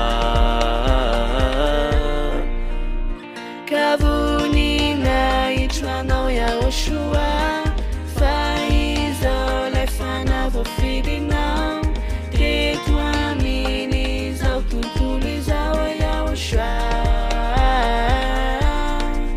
Tena misaotre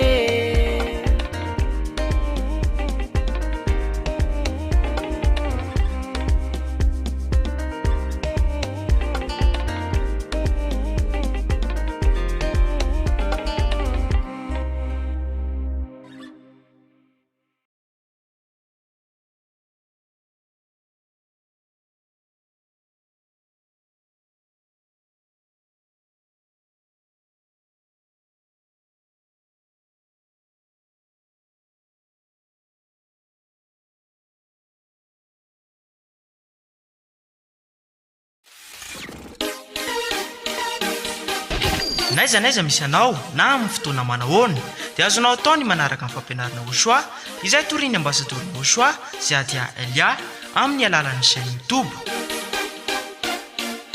Raha amin'ny teny anglisy Yaba Yaoshua TV, raha amin'ny teny frantsay Yava Yaoshua TV français. Raha amin'ny teny sinoa. Yava Yaoshua TV Chinese. Ary raha amin'ny teny malagasy. Yava Yaoshua TV malagasy. Efa misy ihany koa ny fampianarana Yaoshua amin'ny teny japonais sy indiana. Raha ho an'ny teny japonais dia afaka arahanao ao amin'ny chaîne YouTube Yava Yaoshua TV Japanese. Raha ho an'ny teny indiana kosa dia afaka arahanao ao amin'ny chaîne YouTube Yava Yaoshua TV India. Azonao atao ihany koa ny manaraka mivantana amin'ny site internet www.rtvyaoshua.com na ihany koa www.ya-yava.com. Koaraoara ny fampianarana Yaoshua izay mahatonga anao ho tsy mpanota intsony sy mitondra anao ho any amin'ny lanitra ny lanitra.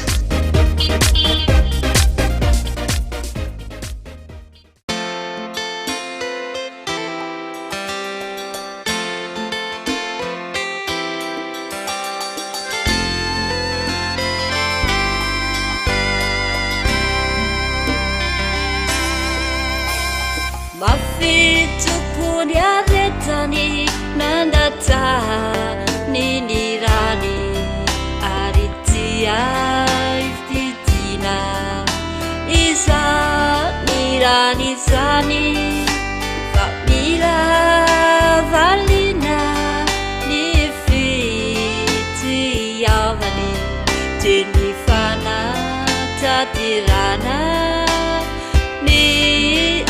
Zani Pa inna nuansaraka amini fitiava Yaoshua paurina ve Sanotia Safanezeana Tidetia Famiteri Yaoshua Tewa Calvaria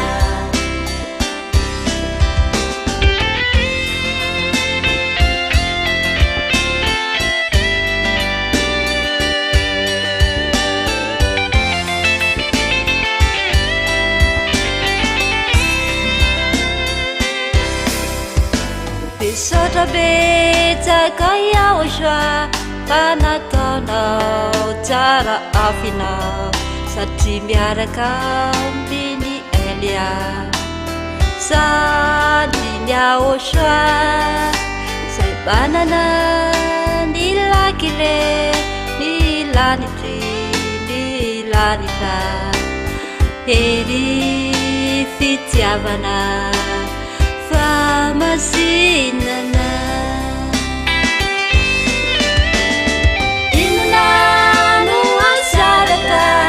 Amini fitiava Yaoshua paurina ve Sanotia Safanezeana Tidetia Famiteri Yaoshua Tewa Calvaria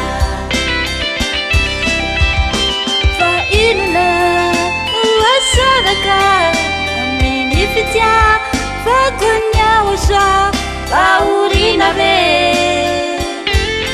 Sanotia Safanezeana Tidetia Famiteri Yaoshua izay namotia Famiteri Yaoshua izay namotia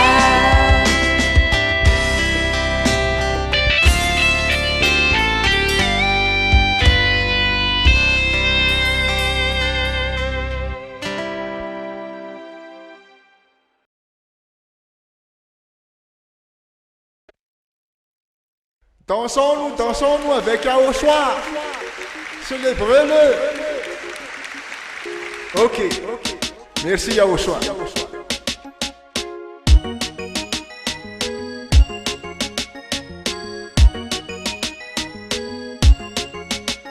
Toindra izao ny fetiny Yaoshua, miara-paly indray ny ao an-danitra, falifaly indray ny ety an-tany ety, zay voafidy ny Yaoshua Kristy.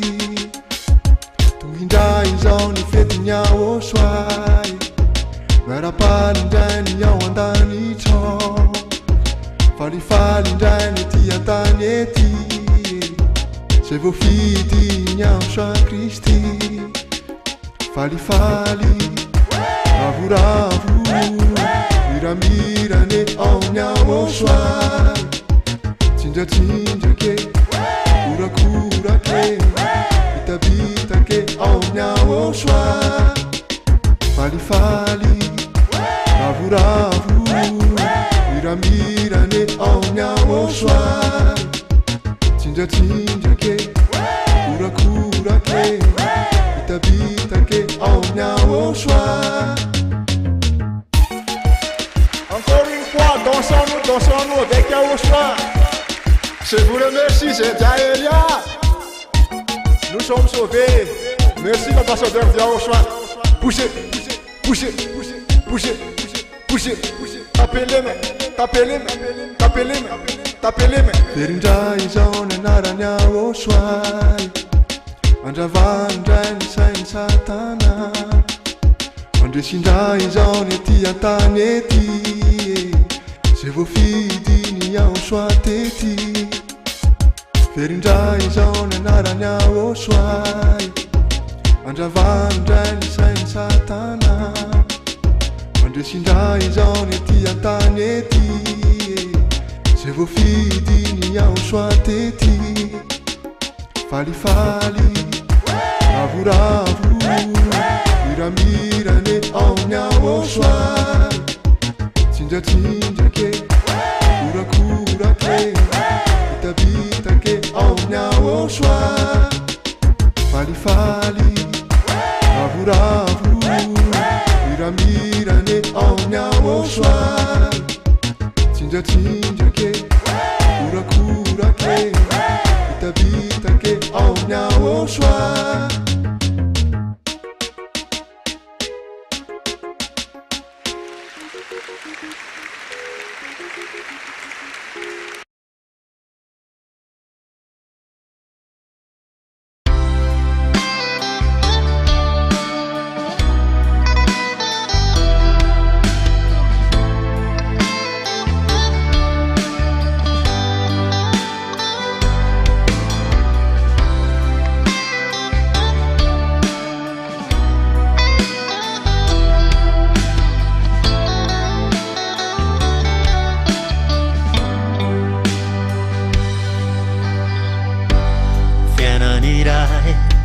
Tena miavaka fiainaniray tsy misy tomiko tonga lafatra, tena sambatra aminao, tena tretrikao, tonga olombavao anovany lanitra.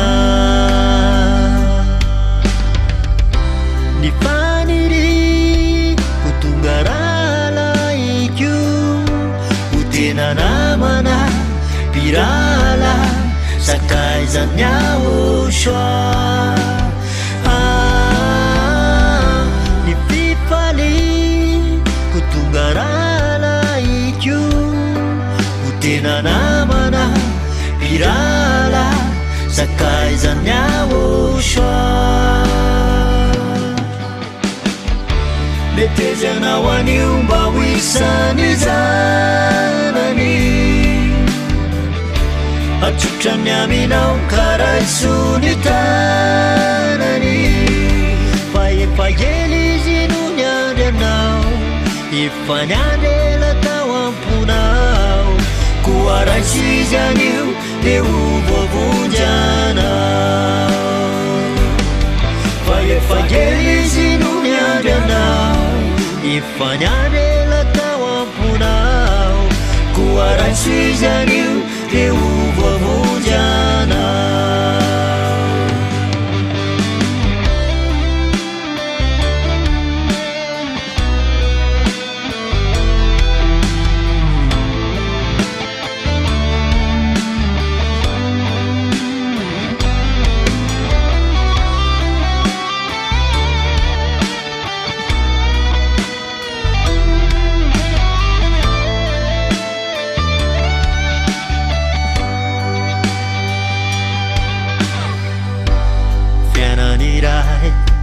Tena miavaka fianany iray tsy misy tomiko tonga lafatra.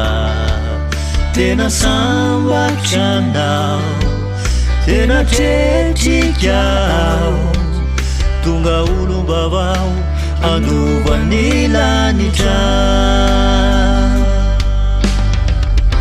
Ny faniry ko tonga tena namana pirala sakaizany ahosoa. Ny fifaly ko tonga ralaiko ko tena namana pirala sakaizany ahosoa. Metezana ho an'io mba ho isan'ny zanany, atsotrany aminao karaisony tanany. Fa efa ely izy no niandry anao, efa niandry ela tao amponao, koa raisy izany io dia ho voavonjana. Fa efa ely izy no niandry anao, efa niandry ela tao amponao, koa raisy izany io dia ho voavonjana.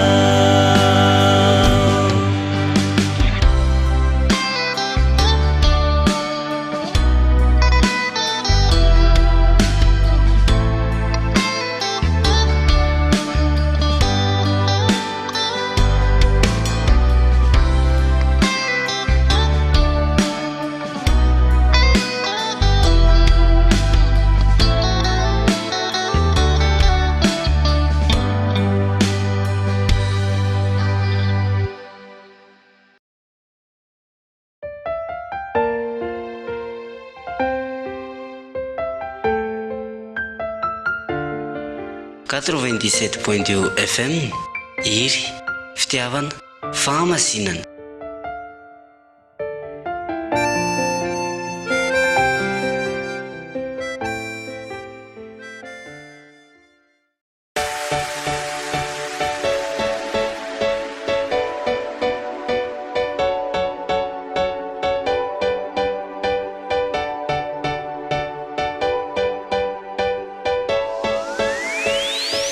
Antsika rehetra izay resy lahatra ny fampianarany ahosoa dia ireto ary ny laharany telefônina izay ahafahanao mifandray amin'ny ambassadorany ahosoa sy Adia Elia.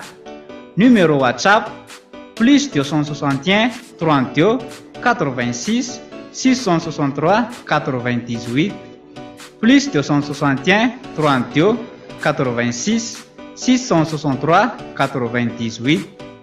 Yas 034 75 936 00 034 75 936 00.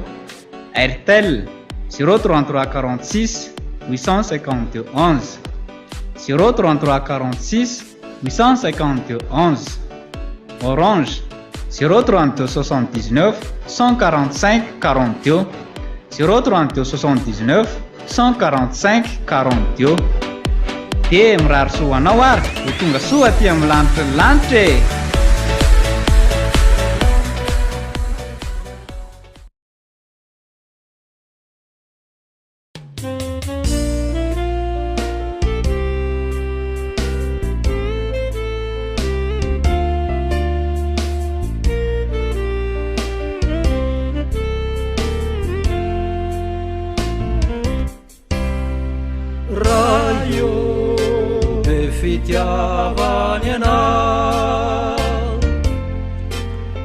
mitsinjo ny olonao ety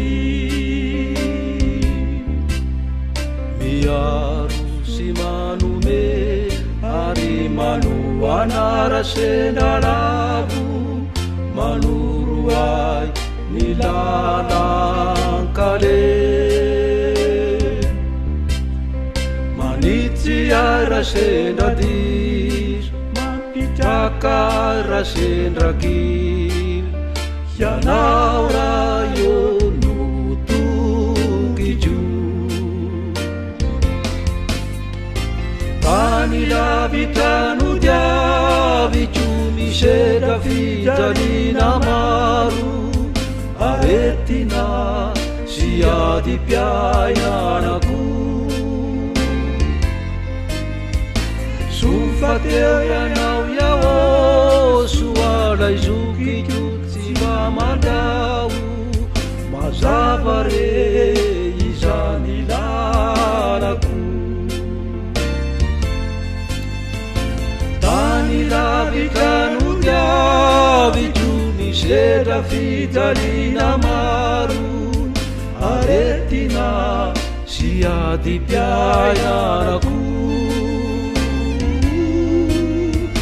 sofateo ianao iao soalay zokiko tsy mba mandao mazava re izany lalako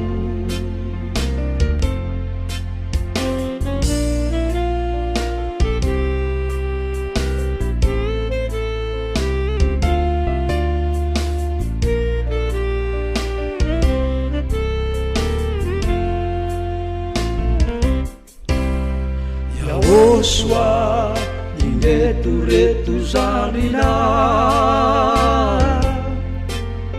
miantso miangavy amina iatrao fa mitalao mirindra eto anatreanao mitsaoka sy manome voninahitra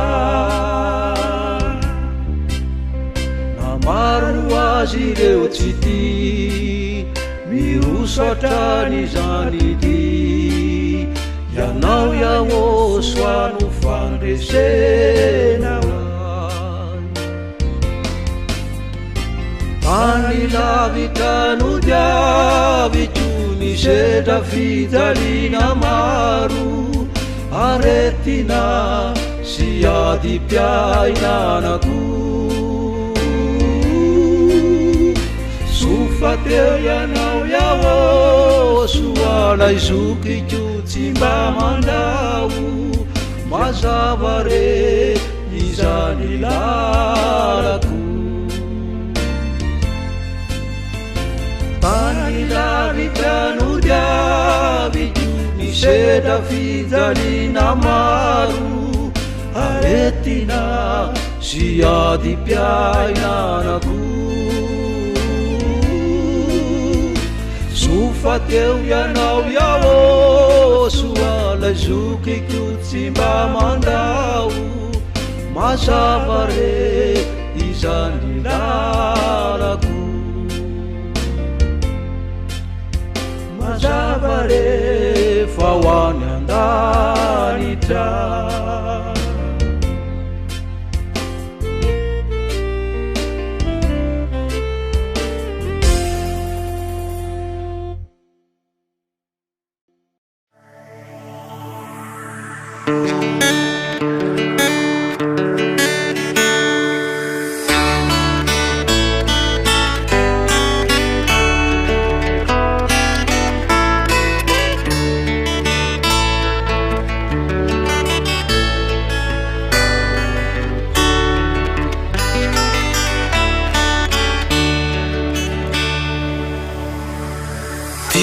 Zay atolotro anao ny ambasadorany aosoa ambasadorany aosoa ianao sy ady aelia vidy avy any ambony anao itory le filazantsara sy fa mandeha maneran-tany nivoaka veto Madagasikara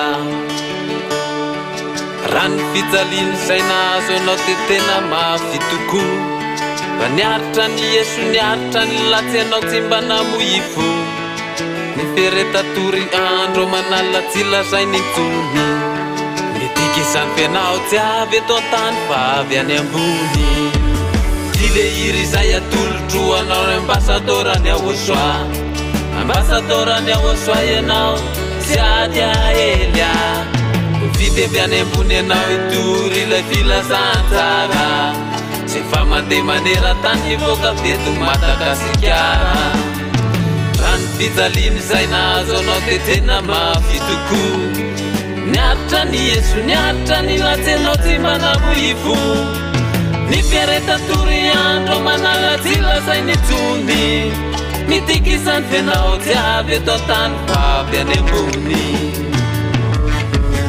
ore ambasadorany Ahosoa nisaotranao nampafantatra ny lala mariny zay izorako satria raha tsy teo ianao tsy nivany fatorako fa maty very tamin'ny Eva efa tena namoifo tsy Ahosoa ny eombanao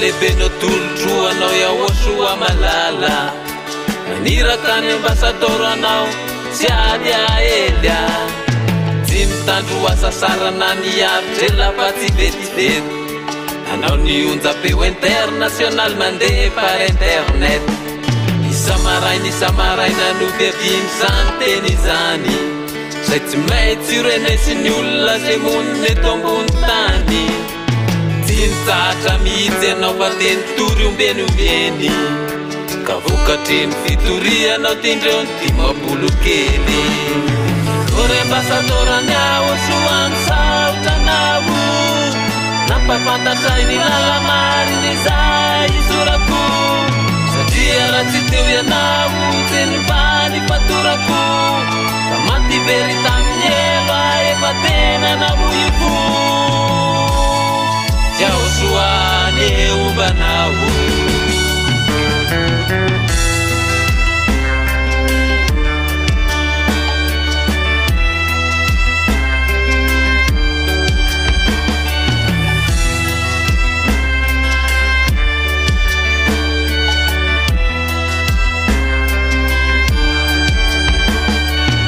izy rery anino ambasadorany Ahosoa mba avy eto antany fa avy any an-danitra hiraky tondra ny teny mariny Ahosoa tondra ny olo any amin'ny lanitry ny lanitry nakasy io na bazary ambasadorany Ahosoa matoky ianao sady mpiambina fanahy fitondrana ianao Ahosoa ny amaliso sy rehetra vitanao naony ainao tsy zavatra tokoa ianao isaorana lehibe no indro atolotro anao ambasadorany Ahosoa sy ady ahelya no iantonanao fitondrana ihany koa ianao tamin'ny filazantsara ianao le ambasadorany Ahosoa sy ady ahelya ka fisaorana lehibe no indro atolotro anao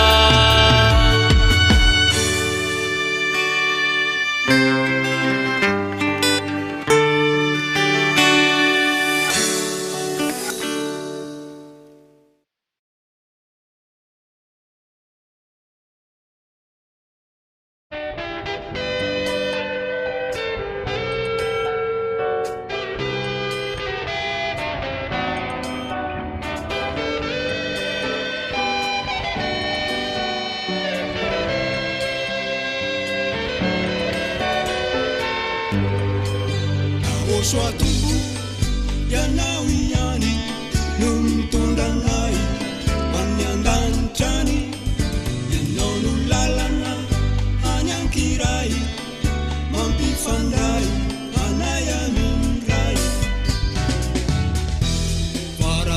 teo ianao e de maty zahay e farany herinay e tsy navonjy anay nisaotranao zahay fara tsy teo ianao e de maty zahay farany herinay e tsy navonjy anay nisaotranao zahay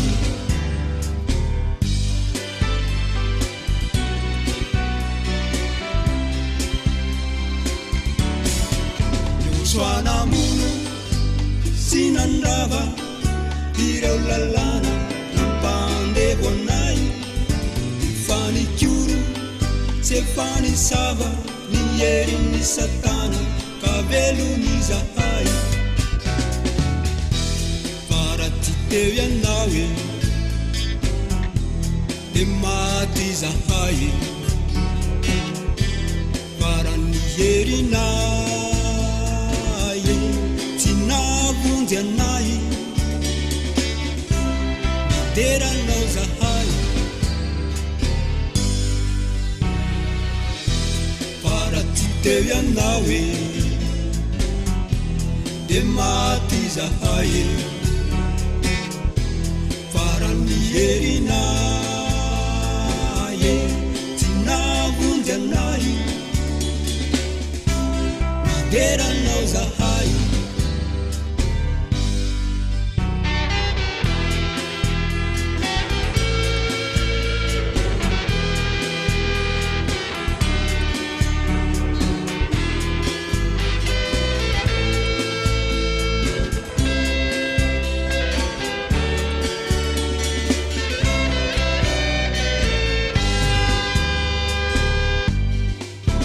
soanidary sy niafy o karavasy sy maty hoanay miranao latsaka no nafaka miaraka aminao olo nafaky zahay fara tsy teo ianao e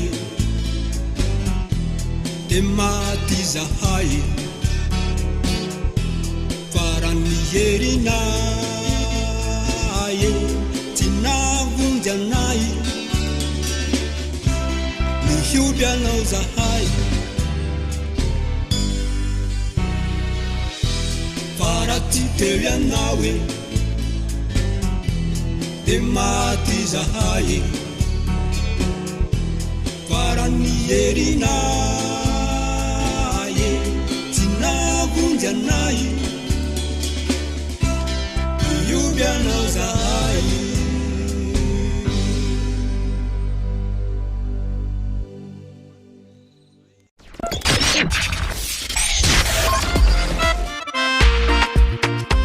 eo anilanao ihany eo anilanao hatrany ny hery fitiavana famasinana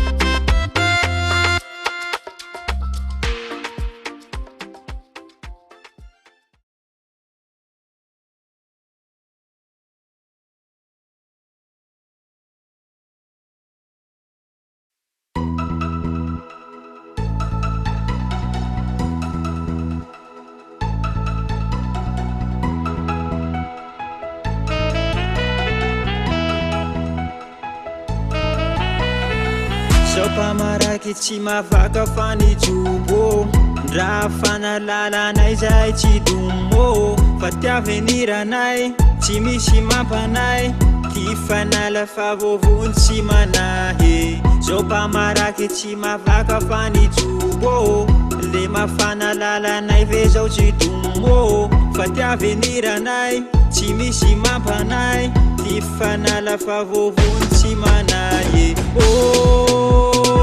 yawo soa mahere pamoja nay mahere fana inay tsy very yawo soa mahere pamoja nay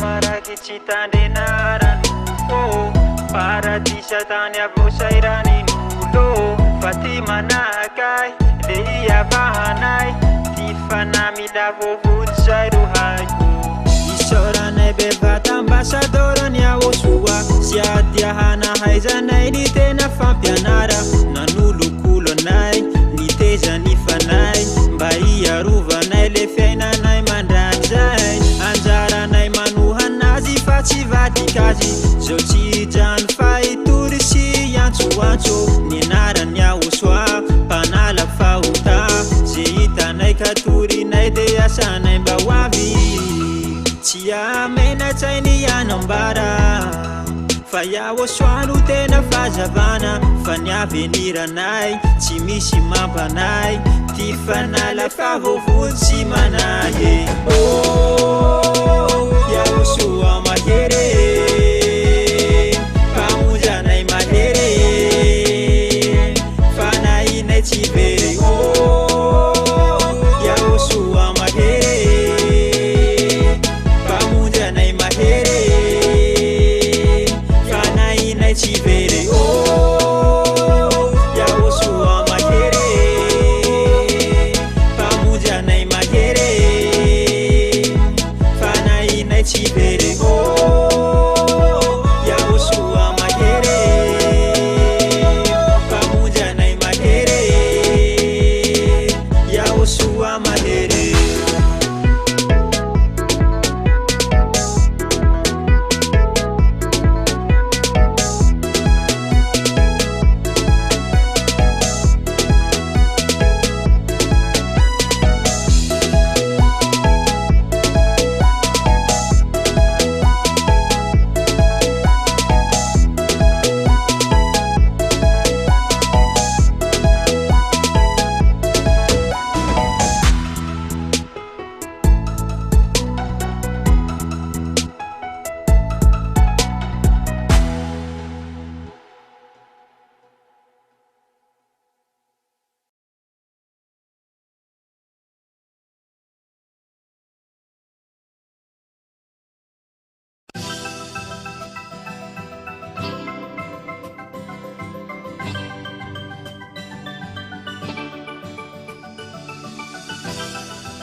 misy fetira talazaina fetiny avosoa ea iponina hoandanitra izanak'andriamanitra manome vonina itra any avosoa misy fetira talazaina fetiny avosoa ea iponina hoandanitra izanak'andriamanitra manome vonina itra any avosoa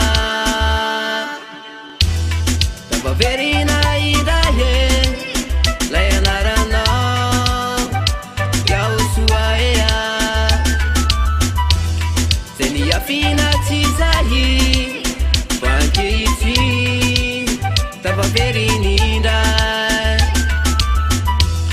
tabaverina idaye lay anaranao iaosoa ea ze niafina tsy zahy fankehitsy tabaverindra tamin'ny alalany ambasadoranao sy atiaelia 1,7 milliard tongo miasa tsarea tamin'ny alalany ambasadoranao sy atiaelia 1,7 milliard tongo miasa tsarea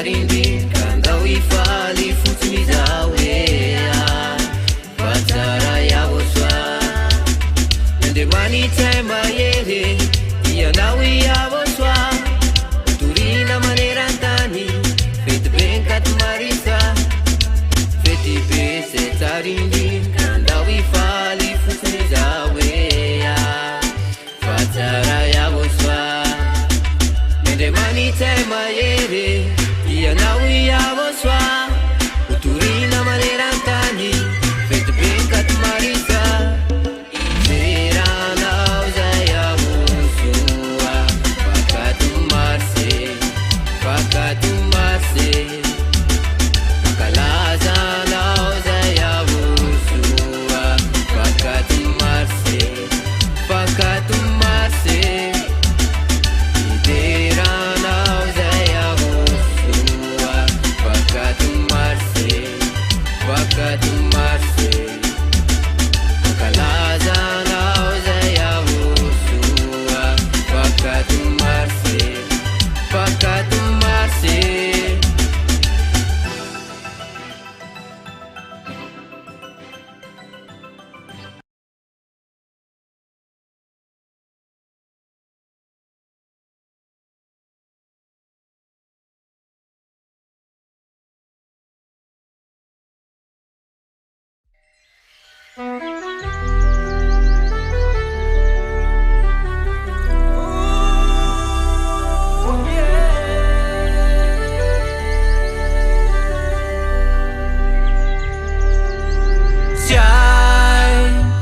Niangina tsy hiten na tsy anambara ombeny na tsy tantara aminao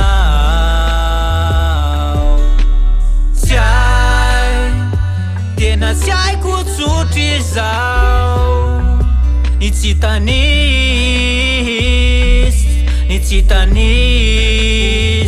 ny fahasoavanao marina loatra anteny zay nambara tamy marina loatra anteny torina tamy marina loatra anteny lay nambaran'lay zandry ny ahosoa marina loatra anteny zay nambara tamy marina loatra anteny torina tamy marina loatra anteny lay nambaran'lay zandry ny ahosoa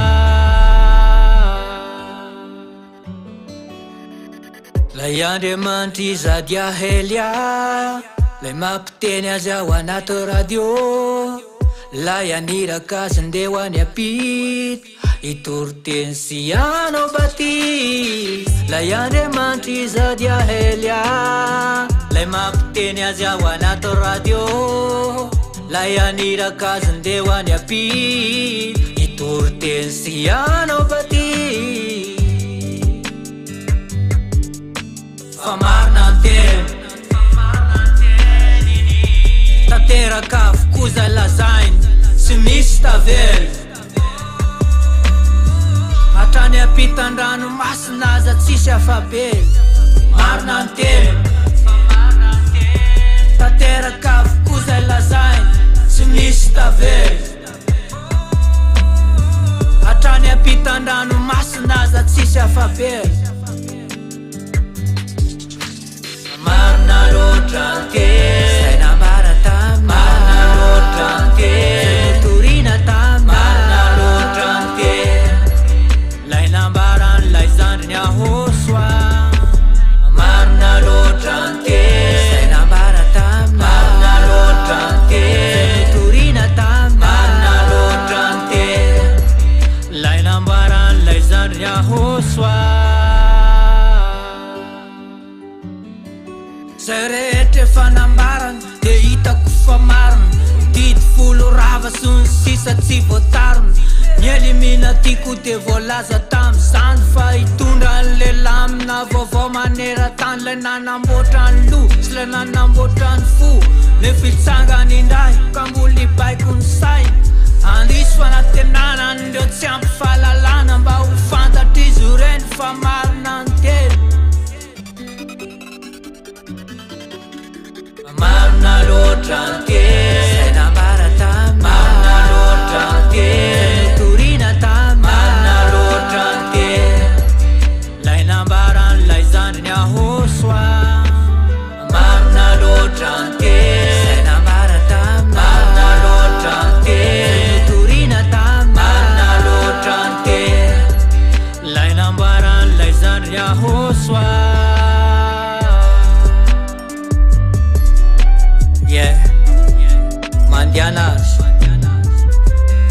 hatrany aparany tany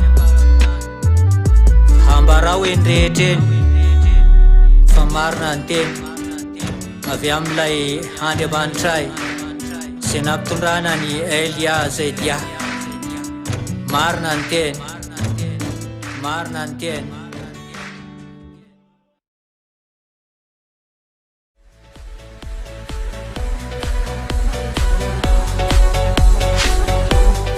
Ery fitiavana fahamasinana lay radio tsy manaparo tsy manaparo tsy manaparo. Yava Yaoshua TV Ery fitiavana fahamasinana.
Ambassadeur Nyaoshua, c'était Elia, nous milaza fa, vitachon tata, nós mulani velanya, azavarini tun, yancho Yaoshua ye. Ambassadeur Nyaoshua, c'était Elia, nous milaza fa, vitachon tata, nós mulani velanya. Azavarini tu nachono Yaoshua ye. Andau ifali chinda chindaka, andau yubi Yaoshua. Andau ifali chinda chindaka, andau yubi Yaoshua. Azani ulindetare, fatunga ni fete Yaoshua andau itera.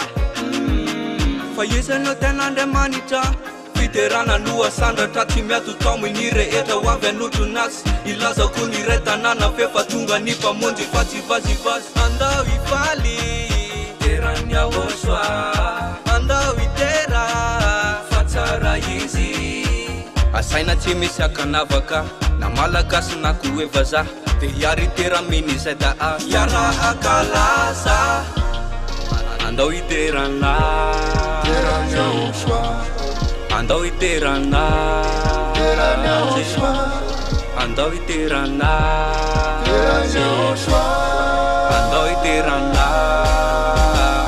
Andau ifali Chinda chindaka Andau yubi Yaoshua Andau ifali Chinda chindaka Andau yubi Yaoshua, andau ifali chinda chindaka, andau yubi Yaoshua, andau ifali chinda chindaka, andau yubi Yaoshua.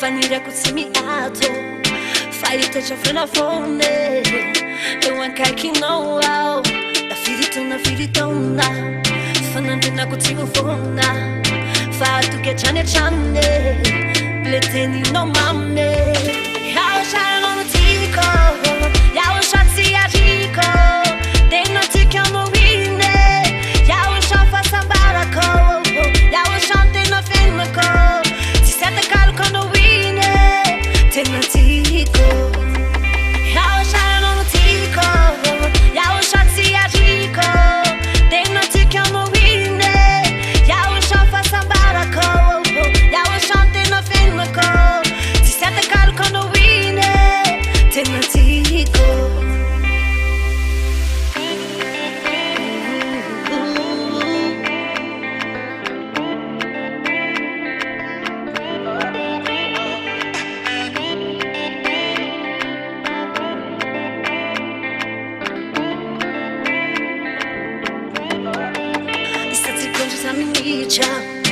Luara non si uriccia Mi pui piacciane Il tenino mamme Cana giuna alina Mi siamo tena samba ciao Feno non ne ha giù piena co Yao shaya non lo yena co Yao shaya non lo tico Yao shatsi ya tico Tena tiki amo wine Yao shafa sambara co Yao shante no filma co Sete calco no wine Tena tiko Yao shano no tiko Yao shatsi ya tiko Tena tiki no wine Yao shafa sambarako Yao shante no filmako Sete calco no wine Tena tiko Rame fumara in zombie Le noti come non ni ancio penna che no La salama ma mangiare Mi siamo a fare falle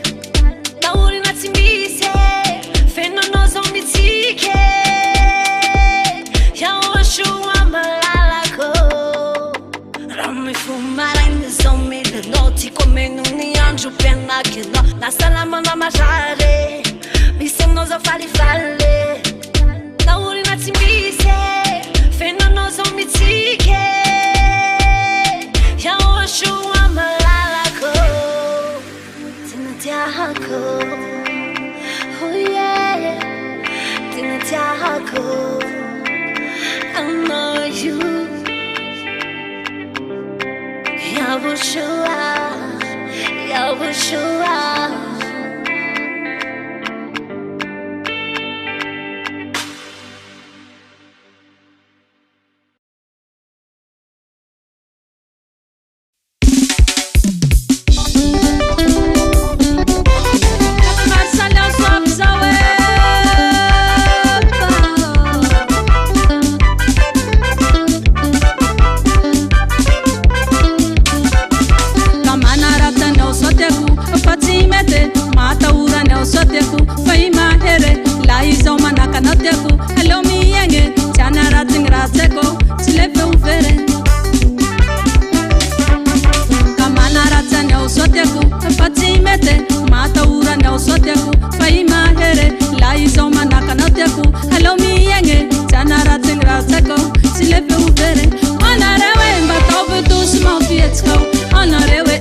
Saka, ona rewe mba tofu tu small fiets.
ery fitiavana fahamasinana lanitra ny lanitra misy any Aosoa zany e.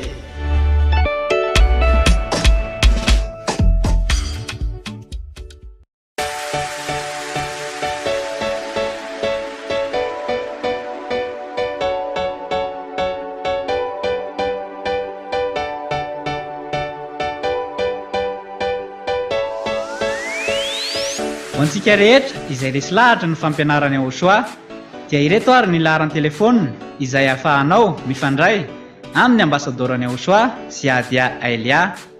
Numéro WhatsApp plus 261 32 86 663 98 plus 261 32 86 663 98.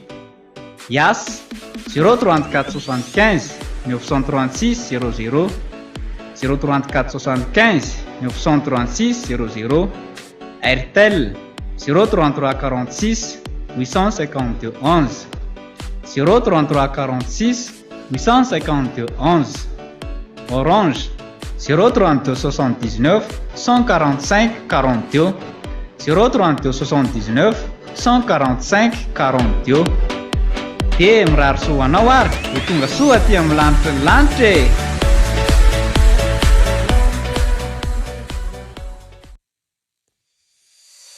Vous rêvez d'un projet de construction ou de rénovation sans stress? Avec EGM, entreprise Gasmamirec, concrétisez votre projet en toute confiance. Visite technique du terrain, études et architecture optimisée, menuiserie en aluminium et inox sur mesure et livraison clé en main, prête à vivre. EGM, de la conception à la livraison, l'expertise qui fait la différence. Contactez-nous dès aujourd'hui et donnez vie à votre projet. Téléphone plus 261 34 18 302 89 ou plus 261 34 95 731 60. Email egm.gasmamirec@gmail.com. Facebook EGM Gasmamirec. Siège social 139 Tanzunav Talatamati.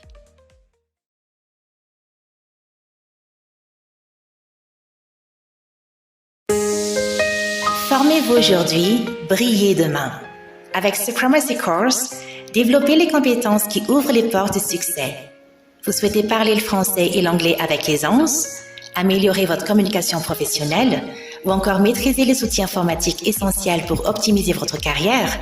Supremacy Course vous offre des formations pratiques, dynamiques et certifiantes, dispensées par des professeurs expérimentés. Formation en informatique, bureautique. Nos modules couvrent l'ensemble des compétences nécessaires pour être efficace et autonome, bureautique complète, présentation professionnelle, gestion de données. Une approche pratique avec des exercices concrets et des applications réelles. Formation en langue, français et anglais. Nos formations vous permettent d'améliorer votre expression orale et écrite, d'enrichir votre vocabulaire professionnel, de gagner en confiance et en aisance dans vos échanges. Cours adaptés à tous les niveaux, du débutant au professionnel. Méthode moderne, interactive et axée sur la pratique réelle. In today's world, English is not just an advantage, it's a necessity. At Supremacy Course, learning English is more than just studying a language. It's about opening the door to the world. Here, our students are not just learners, they are future professionals preparing to communicate with confidence and clarity. Through practical lessons, conversations, and real-life situations, they develop the skills they need for the modern workplace. Every session combines listening, speaking, reading, and writing, creating a complete and engaging learning experience. Our goal is simple: to make English a powerful tool for success in any career. Welcome to Supremacy Course, where learning becomes a journey of growth and opportunity. Alors, rejoignez Supremacy Course et transformez vos compétences en réussite. Pour toute information supplémentaire ou procéder à l'inscription, merci de contacter le 034 78 868 33 ou de vous rendre au bureau du collège Samsria School Internet B Ivat. Supremacy Course, learn, improve, succeed.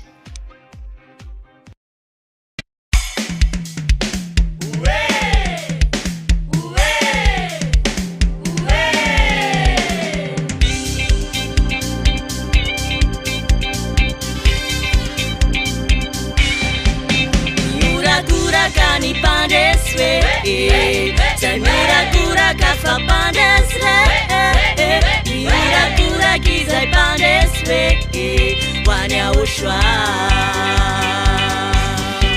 Mira kura kani pandeswe, Samira kura kafa pandesre, Mira kura kizai pandeswe, Wanya ushwa.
Efaela Yahushua Nyantswana Eniela Nunyandrasanyana Ela Tukuisa Yana Nunatsu Yano Yani Nutundu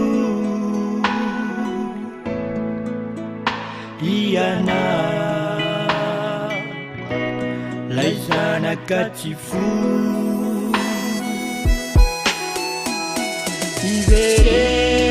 iverena ampizay iverena amtranondra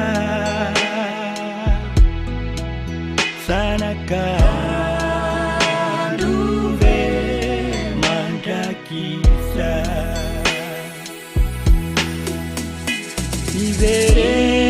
iverena ampizay iverena amtranondra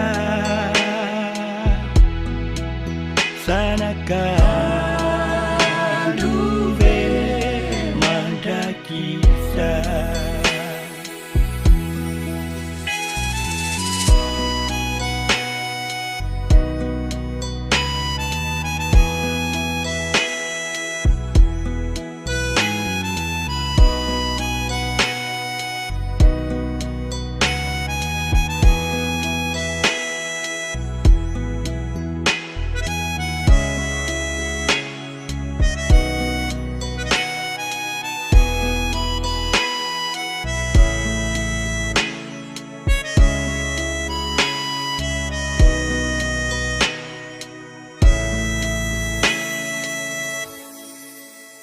Iana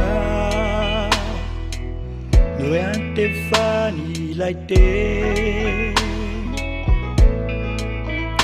nefiana vari mirenireni Iana laitini uvunje Iana no antefany sapiti Iana yani ilainiri Iana leisanakati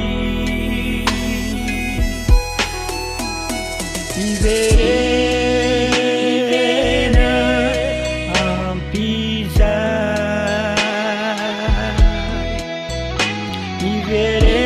iverena amtranondra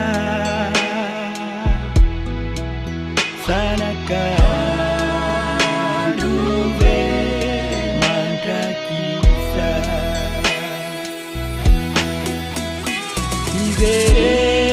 iverena ampizay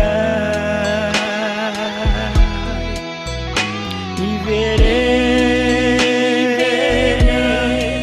amtranondra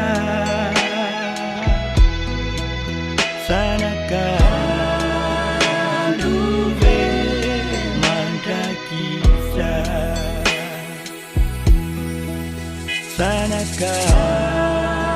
sanakandove mandrakisa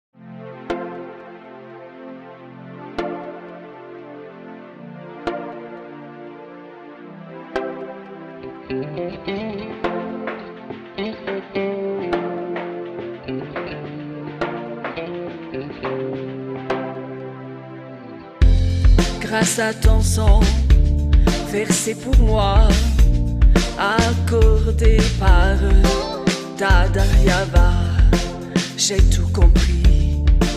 La vérité, tu es venu seul de ton royaume pour me sauver.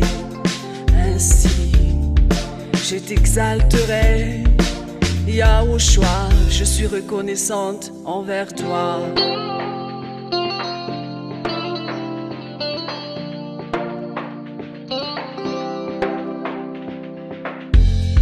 Je ferai tout en témoignage de mon amour pour graver notre union pour toujours.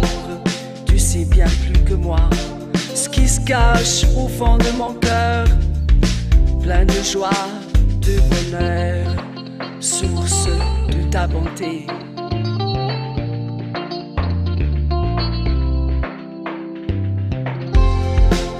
Puisque tu es là, je n'abandonnerai pas.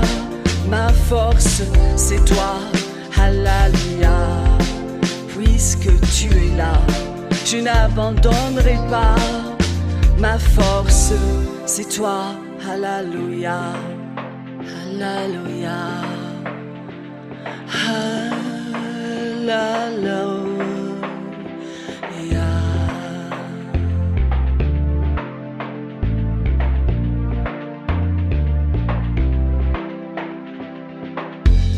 Malgré toutes mes souffrances, je pense à toi. Quand tu as enduré plus pire que moi, personne ne pourra enlever de mes péchés que seul toi, mon cher, très cher Yahushua, oui très cher Yahushua.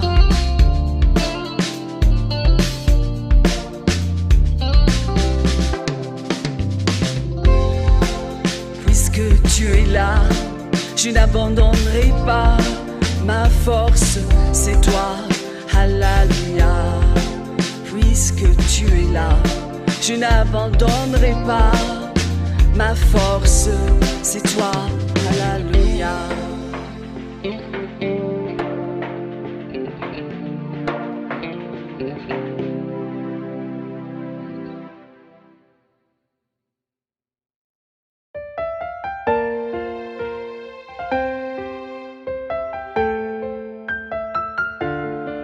97.2 FM Iry fitiavana fahamasinana.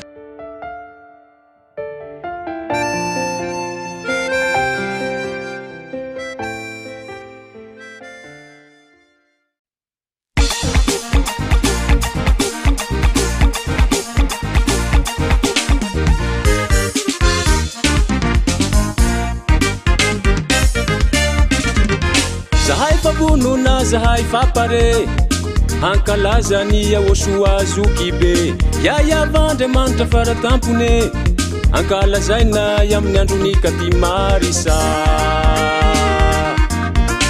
Zahay fabonona zahay fapare hankalazany Yahoshua zokibe yayavandriamanitra faratampone hankalazaina amin'ny androny katimarisa.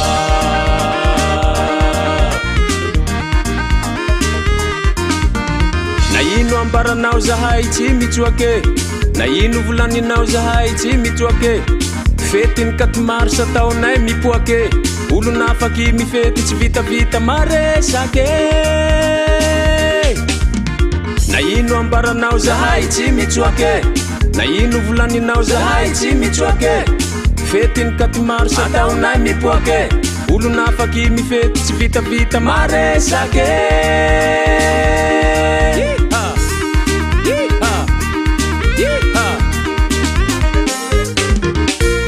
Chimchuak chimiala Naramila nya Yahoshua chilani bala. Chimchuak chimiala hankalazan katimarisa meolala.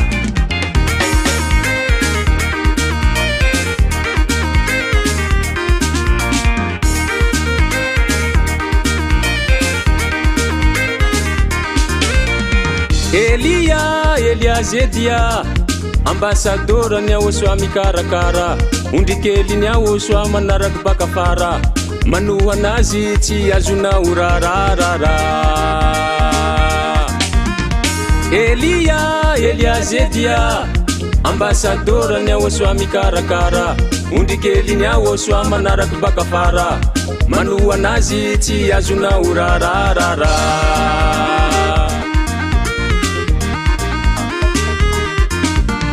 na ino ambaranao zahay tsy mitsoake na ino volaninao zahay tsy mitsoake fetiny katimaro sataonay mipoake olona afaky mifety tsy vitavita maresake na ino ambaranao zahay tsy mitsoake na ino volaninao zahay tsy mitsoake fetiny katimaro sataonay mipoake olona afaky mifety tsy vitavita maresake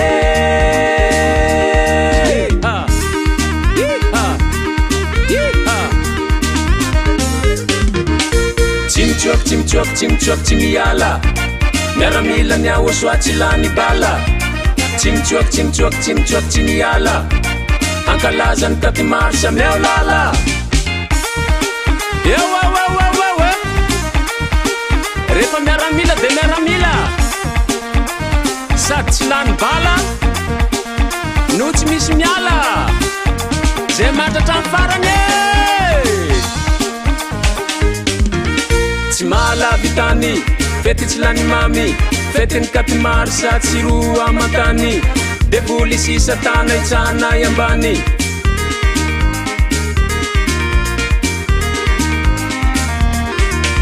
tsy mala vitany fety tsy lany mamy fetiny katimary sa tsy ro amakany devoly sisa tana itsanay ambany Hitsa Hitsa Hitsa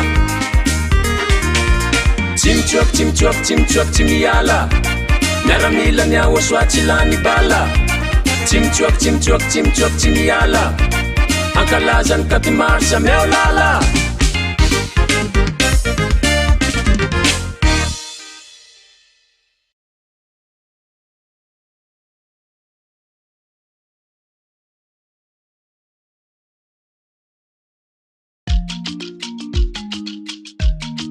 Sagas Ianao gasy malagasy isika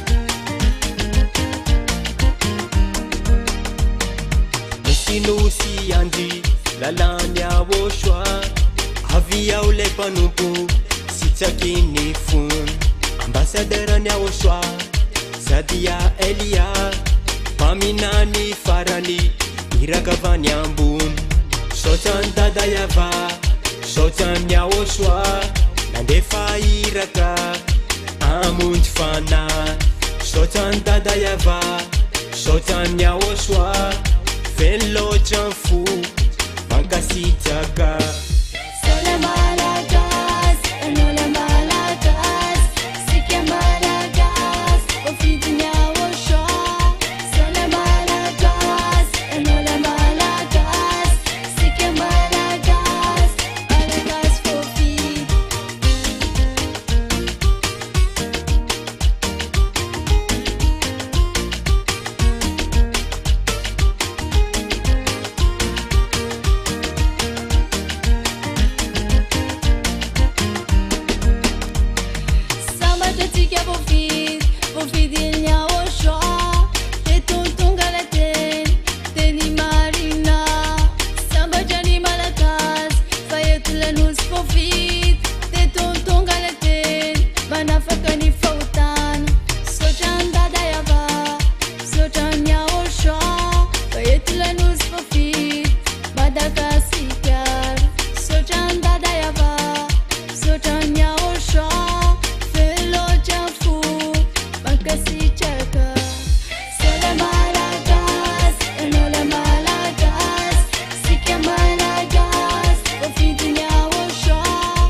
Betsaka eo soava raha tsy teo le sanjinao tsy voafonjy mifanako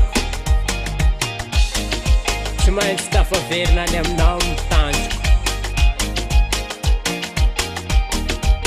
sega sega se sega sega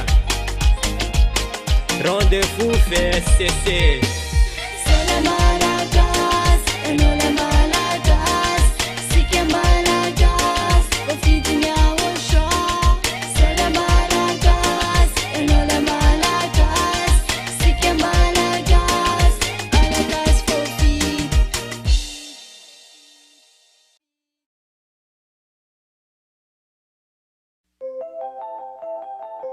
Niavy ty farany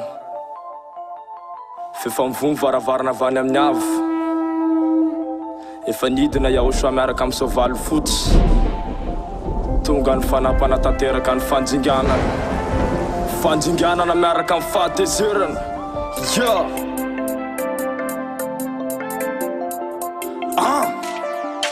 korotany fa tsy afalia arety manjingana fampijalia tonga ny farany le mitomania fa dada iava anao famalia tany ho tsesaky lany tsy tela tsy avanja iraraky tany ho potsiky fahatezera tsy aipalira ny avy fa ela fa tonga ny lera iaho so avao rite baharo la teo vavony tsy teo voaro fatatyrahany teny nomeny zay zay da tsy mpanota sasy taky ny poliana ny josy amin'ny tany fembenany amerika ziska androano tonga ny andro fanjavana tateraka ny teny tsy misy afaka miala mandeha ny famaligny natsonao fifangana fe malaky mandosira efa hitanao ny marina iaho sopana lavavotany tonga ny andro niaya valy andro famaligny kiozadya elia marana ny tantara se eny ambony ko tsy maintsy ovaliny nety ambany ko tsy misy afaka miala fanapotena sy fanjavan'Andriamanitra tsisy tariky bala sa tontolo zao tsy misy afa miala fa dada iava maly tsisy fiatrana atsoy am'izay n'Andriamanitra reo amany zao problème zao lantsilantsy mianareo famarinana ny teny tsy voatohitsao ka miomana fa vita tantara tonga miaramila amin'ny fanjigana sono miseho vokatsy mifahotana nanaraka ny aizy nafatsy azavana oanareo zay mare zao teny zao no mahisa vonjao fanahinao tsisy fetana am'izao tany zao famonjena farany eo asoaraka avao tonga ny andro fanjavana tateraka ny teny tsy misy afaka miala mandeha ny famaligny natsonao fifangana fe malaky mandosira efa hitanao ny marina iaho sopana lavavotany ianao ty sereta mba mieritsereta fa nanao vota fa tany mikorota fa le tsy mino fanao miankany ataonao zay mivolambola fa tany eteo avokoa fa ty rany teny tsy mety mifara ny sinikireny ka zay tsy ho vita na atao akory tsy adaladala ka handeha ipoly tsy hitsoky na maro koraky manao liama fa tsy alasasy ka tsaboty tsahity famarina la teo vovonjy ka ia milira tsy norota raiky lomahisa malaky vonjeo ty fana ka io tenara 8 mars 2026 batisa farany tonga ny andro fanjavana tateraka ny teny tsy misy afaka miala mandeha ny famaligny natsonao fifangana fe malaky mandosira efa hitanao ny marina iaho sopana lavavotany tonga ny andro fanjavana tanteraky tanteraky zay nytenenina ambasadorany ao soazady aizy afaka miala mamarana ny faratsika zao maligny avoty ty fanahinao fa fifangana la ia maty mpanota fe malaky mando masinanao afo be zao efa hitanao ny malombalomboty famonjena ty fanahinao iasoana la televisiona ery fitiavana fahamasinana famonjena farany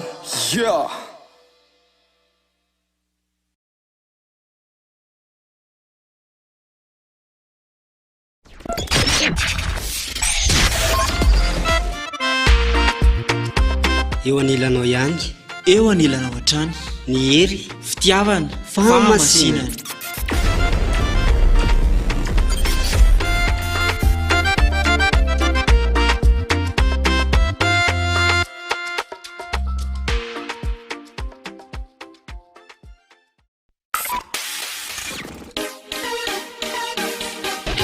naiza misy anao na amin'ny fotoana manahoana dia azonao atao ny manaraka amin'ny fampianarana Ochoa izay toriny ambasadorina Ochoa Ziadia Elia amin'ny alalan'ny chaîne YouTube. Raha amin'ny teny anglisy yaba ya Ochoa TV, raha amin'ny teny frantsay yaba ya Ochoa TV français, raha amin'ny teny sinoa yaba ya Ochoa TV Chinese, ary raha amin'ny teny malagasy yaba ya Ochoa TV malagasy. Efa misy ihany koa ny fampianarana Ochoa amin'ny teny japonais sy indiana. Raha ho an'ny teny japonais dia afaka arahanao ao amin'ny chaîne YouTube Yava ya Ochoa TV Japanese. Raha ho an'ny teny indiana kosa dia afaka arahanao ao amin'ny chaîne YouTube Yava ya Ochoa TV India. Azonao atao ihany koa ny manaraka mivantana amin'ny site internet www.rtvochoa.com na ihany koa www.ya-yava.com. Koaraoara ny fampianarana Ochoa izay mahatonga anao ho tsy mpanota intsony sy mitondra anao ho any amin'ny lanitra ny lanitra.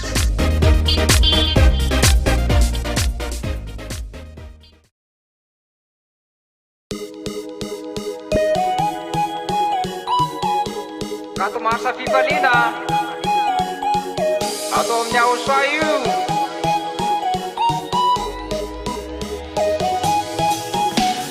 Afalin si aravon nuentinai mankalazanao inepizay lay nufidin fali zay miteranao. Afalin si aravon nuentinai mankalazanao inepizay lay nufidin fali zay miteranao. Fayanao ya Ochoa no ankalazay ny anaranao no irairay fatafaverina indrairay anaranao tsy omenay ny afany voninahitra. Fayanao ya Ochoa no ankalazay ny anaranao no irairay fatafaverina indrairay anaranao tsy omenay ny afany voninahitra.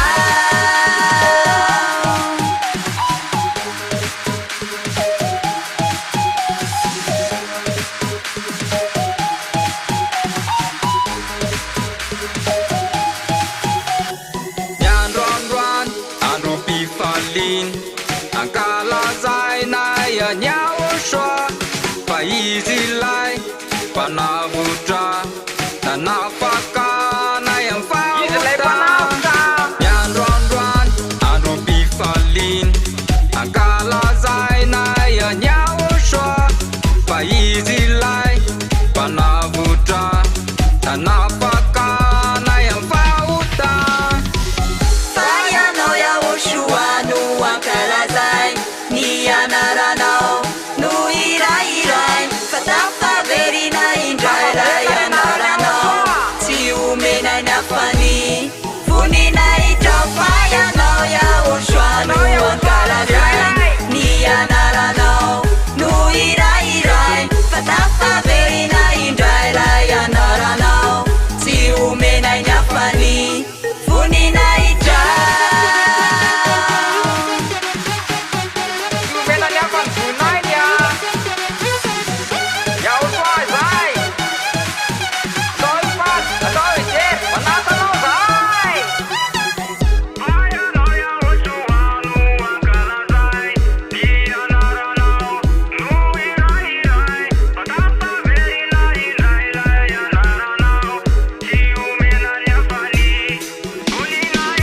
Fayanao ya Ochoa no ankalazay ny anaranao no irairay fatafaverina indrairay anaranao tsy omenay ny afany voninahitra.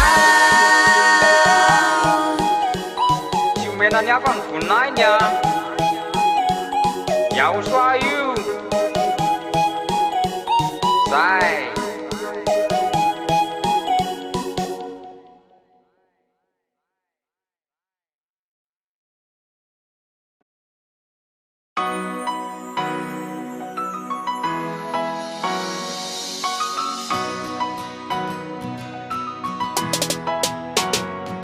vava mafaly tonga ty lefa monjenanao tsy mpanoty tsony tsy mpanotany miaraka aminy kandao anao rahoane teny mbola mivony lanitrako manatra teniko maiza miaina le fampianarany ochoa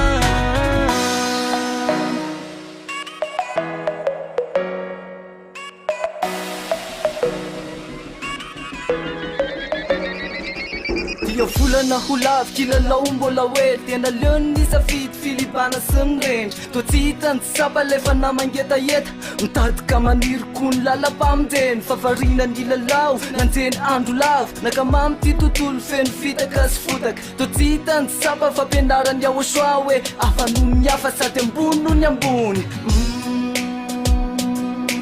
afa noho ny hafa sady ambony noho ny ambony fampianarany aochoa vava mafaly tonga ty lefa monjenanao tsy mpanoty tsony tsy mpanotany miaraka aminy kandao anao rahoane teny mbola mivony lanitrako manatra teniko maiza miaina le fampianarany aochoa nenanetsananapiry badin'io saintsainy ro mpanota firifiry mitomany miady lahatra ho fafalon'andriamanitra rangopoy manamarika fa tsiditra ao an-danitra oro madagasikara ianao le voalazy nampara tam'izany nosy andry ny lalany ro malaka sy namako iriko tonga saina le mangetaheta-ndakana maizina potro ro mazava miantso anao aochoa miantso anao miverena ianao aminy miantso anao aochoa miantso anao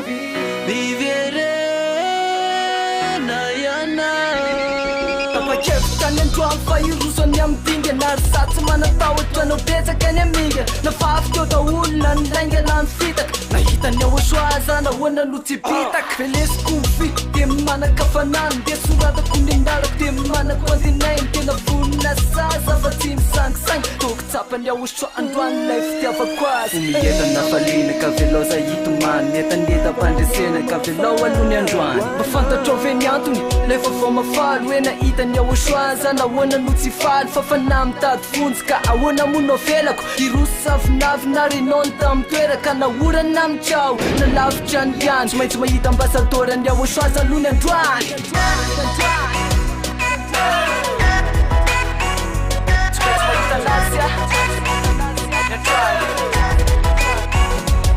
vava mafaly tonga ty lefa monjenanao tsy mpanoty tsony tsy mpanotany miaraka aminy kandao anao rahoane teny mbola mivony lanitrako manatra teniko maiza miaina le fampianarany aochoa vava mafaly tonga ty lefa monjenanao tsy mpanoty tsony tsy mpanotany miaraka aminy kandao anao rahoane teny mbola mivony lanitrako manatra teniko maiza miaina le fampianarany aochoa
Andriamanitra ray de mifaly miaraka amin'n'io izay kato marsa fifaliam-betsy misaotry zany ampotra teo lay anarana teny anarana marina originaly kato marsa fety miaoasoasy Andriamanitra ray de mifaly miaraka amin'n'io izay kato marsa fifaliam-betsy misaotry zany ampotra teo lay anarana teny anarana marina originaly fampotra teo lay anarana teny anarana marina originaly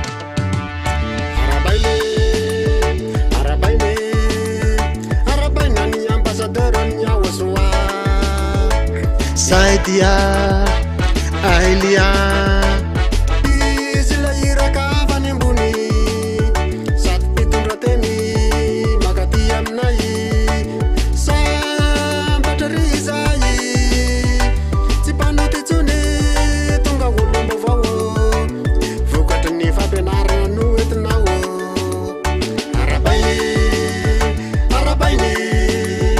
arabaina ny ambassadeur ny aosoa Saidia Ailia izy la iraka avany ambony sady mpitondra teny magaty aminay sambatra ry zay tsy mpanoty tsony tonga olombo avao vokatry ny fampianarana no entinao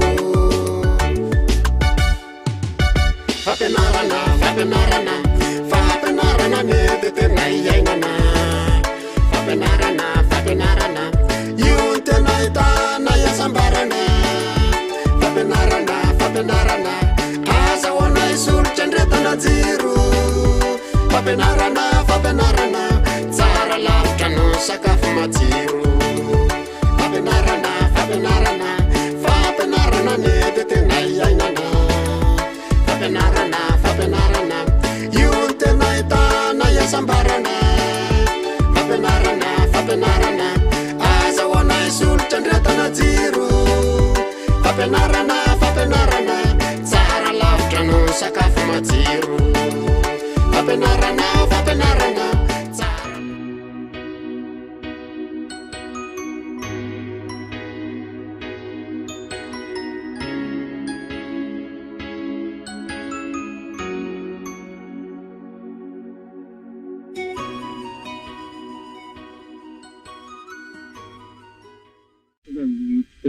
izy alaka rehefa ny fanovesana zany rehefa le rahantsika nanaraka sy ny aina amin'le fandarana zao motsika zany dia midika amin'le fampianarana kiray izay ilazana mihitsy ny mpitondra fivavahana izay manakana ny olona tsy aina toy zany nareo manakana tsy miaina nametraka zany nareo fa ratsy ty fampianarana ity tsy izy ty fampianarana ty vavoakely aloha le marina ny aminareo hitako anazy ahitany rehetrarehetra anazy ahitany zao tontolo zao anazy fa ratsy zany dia mipetraka anatin'ny kilasiny ratsy sainy nareo ary mamono olona mpandefa olona ny anela mpanipy olona ny anela satria fokety mihitsy ny matsizy ny ataonareo maratsy ny ataonareo rehetraantsika dia araka ivavaka ametraka zao teny zao eo ampilatanany dada Maria Vazy io natranao ary voninahitra no ihany koa iahosoa malala tona iarana misetra manaraka ny teninao izay tonga saina mahatsiaro sy mahafantatra fa tena voafitaka tamin'ireny Andriamanitra tsy izy ireny, ary nampafantarinao fa tena famareny zao zaraina amin'izao ianao Iahosoaza mangataka mandrakariva Elia mba ho tahinao ny teny sy ny fampianara, ary mba hanionao ny voninay tao rehetra ambany itondray, hanokatra ny von'ny olona sy ny sainy mba hibebaka izy ka ho sitrana. Voninahitro anao mandrakariva Dadavara Iava, voninahitro mihany koa Iahosoa, amin'ny anaranao Iahosoa anaovana ny favaka sy ny vizitra. Halleluja. Amen. Ka ndao tsika sandroso amin'izay irana amin'izay teny izay, inona aloha izany ilay voalaza amin'ilay Jaona voalohany, toko faharoa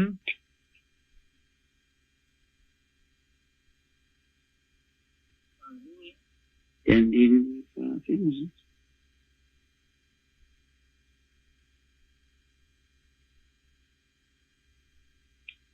Jaona voalohany toko faharoa dia andininy fahafeno mba tsy feratry izay kely izy eo.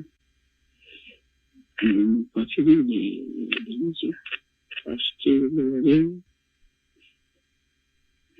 ireo.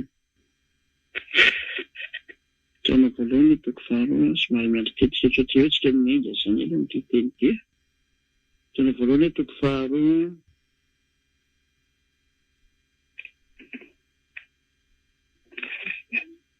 andininy voalohany sy ny faharoa.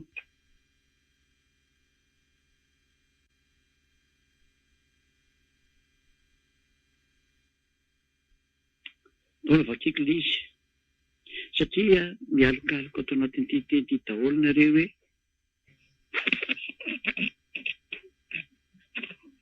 hoe azo atao foana ny manoto ozy nareo.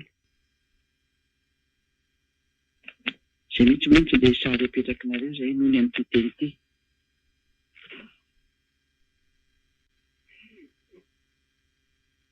Hoe mbola afaka manota foana satria ny voalaza ato Jaona voalohany toko faharoa andininy voalohany dia hoe anaka aza ny zavatra izany no soratako ny aminareo mba tsy hanotanareo.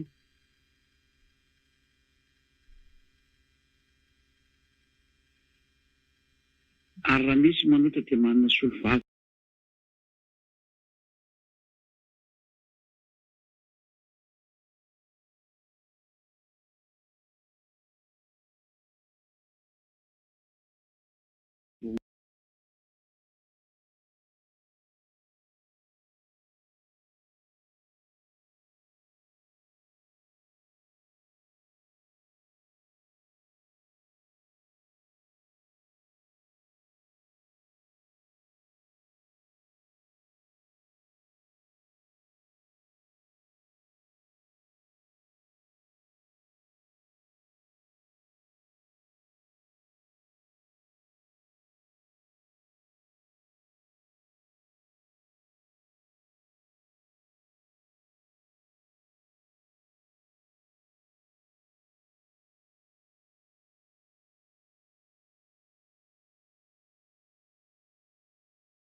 Indray isika dia Iahosoa ilay marina, izy no avitra ny amin'ny fahotantsika.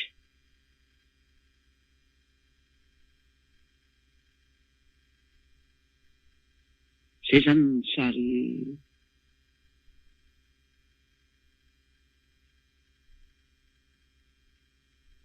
ferin'indreo ilay feondrasika ilay tsy evao kely hoe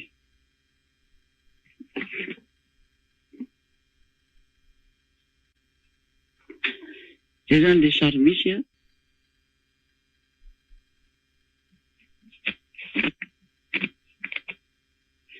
Ilazanareo fa hoe mahazo manoto fa manana mpanavitra atsika misolo vava atsika misolo vava avitra manavitra mpanota zany teny zay ve evaly teny voalohany tena evo zany miteny zany fa dia mahitsy be mihitsy satria vakeo vita aloha ny andeny voalohany anaka izany zavatra izany no soratako ny aminareo mba tsy anotanareo eto zany ny teny vo miainga mihitsy dia efa mametraka mihitsy hoe tsy mahazo manota mihitsy nareo zany hoe olona efa tsy mahazo manota ity mifampiresaka eto ity ary le teny dia le efa any amin'ilay tsy mety manota intsony mazava be io teny io hoe raha entitra amin'ity teny ity zany ianao a dia efa mametraka avy hatrany zany misy barazy mipetraka hoe soratako aminareo ty teniko ity a ary milaza anareo a mba tsy hanotonareo izany hoe reto olona andefasana an'ity teny ity zany dia efa ao amin'ny tontolo reto tsy mahay manota ireto tsony reto amin'ity planeta terre ity zany dia miaraka amin'ny eliary ihany satria miaraka amin'ny eliary ihany ato amin'ny Yahoshua no misy an'izany hoe tsy mahay manota intsony zany eto amin'ity planeta terre ity aty zatra tsy azo angalarina zany satria le tena miaro anareo tsy afaka aminao raty dia tsy zafa mifanay masina avy any amin'ny lanitra lanitra mihitsy io ny miaro an'ilay tsy fahafahana mandeha manao manota zany mihitsy zany mazava zany fa ity resany eto ity dia reo olona efa tsy mahay manota intsony ary tena mifanaraka tsara amin'ny tenin'le Andriamanitra Abrahama mihitsy io satria andao raha vakitsika mihitsy hoe tena efa tontolony efa tsy mahay manota intsony ty resany eto ity hoe raha sendra latsaka amin'ny fahotanareo dia manana solo vava dia olona efa tsy mahay manota intsony zany resahana zany reo no manana solo vava fa tsy nareo mpanota ny ivilan'ny fanjakana ao amin'ny anaradian'i Jesosy Allah reny tsy misy fanamasina zany aminareo any aiza misy fanamasina mipetraka any amin'ny mpiteny ratsy mpikakatoka sy ny mpanao vetaveta sy ny mpijangajanga sy ny mpangalatra sy ny vomfony dia tsy manantsaina fa tsy nanao ratsy foana aiza misy fanamasina mipetraka aminareo zany ary ny vavanareo iny ary teny fa tsy maintsy manota nareo ka ny tsy maintsy manota zany inona ny voalaza ny soratra masina mikasika ny aminareo ka izay mialokaloka amin'ity teny ity satria ny teny ity dia mametaka mihitsy hoe izao zavatra izao no soratako ny aminareo mba tsy anotanareo ny fitsipika mihitsy zany dia mametraka raha hoe vakitika tsara zao anaty eo amin'ny ekranareo anaka zany zavatra zany no soratako ny aminareo mba tsy anotanareo zany hoe efa amin'ny tontolo le tsy manota zany ty resana ity zany hoe ny karazan'olona efa atao amin'ny Yahoshua miaraka amin'ny Elia efa ilay tsy mahay manota intsony ty miresaka ty dia izay io resahana io ianao mifanaraka tsara ko ny teniko teo amin'ny rikatra ny bokiny Isaia ny tao vakitsika ny bokiny Isaia toko 7:50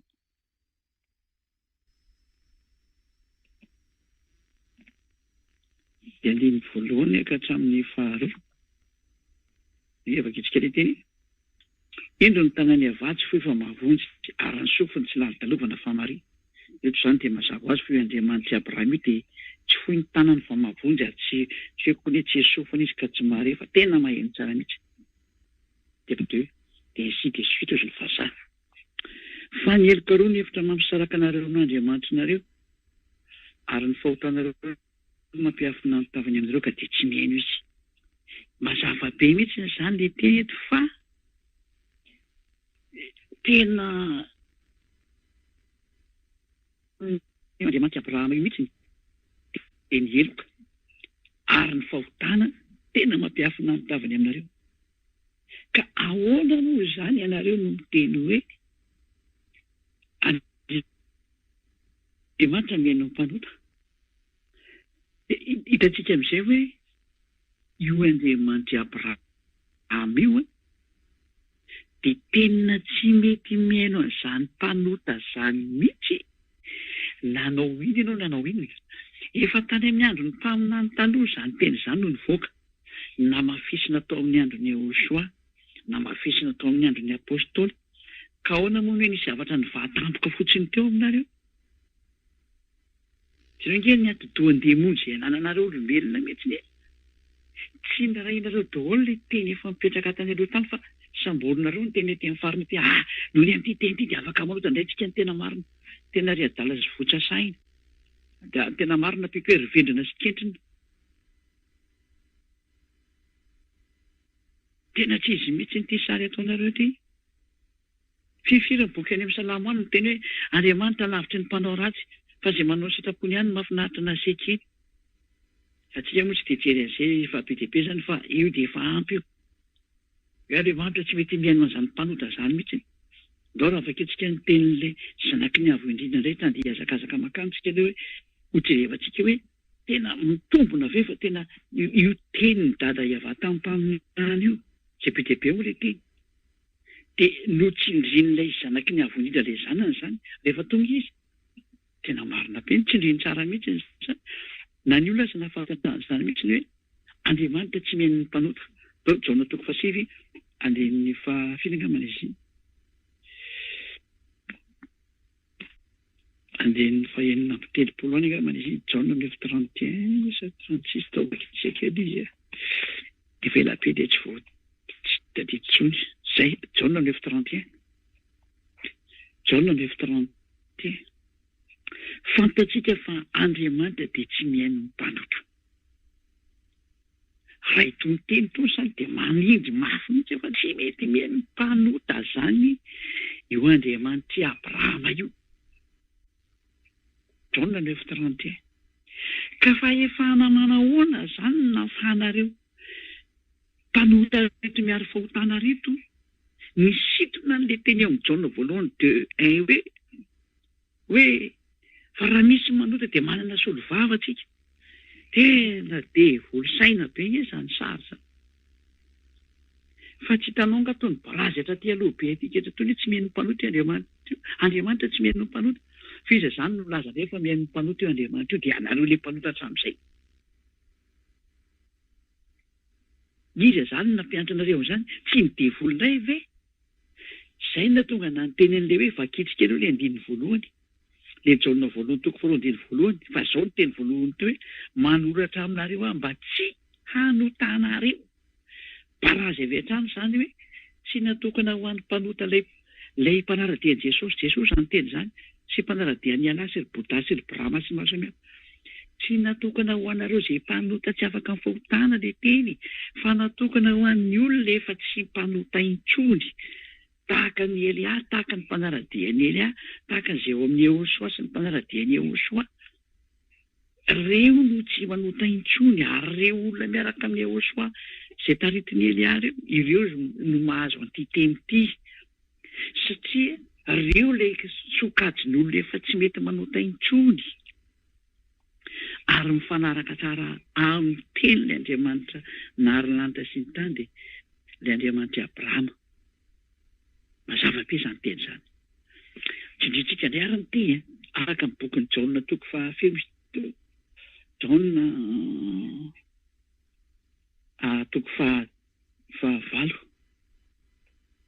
Jaona 5 dia andehan'ny 10 ka hatramin'ny 2:10 azy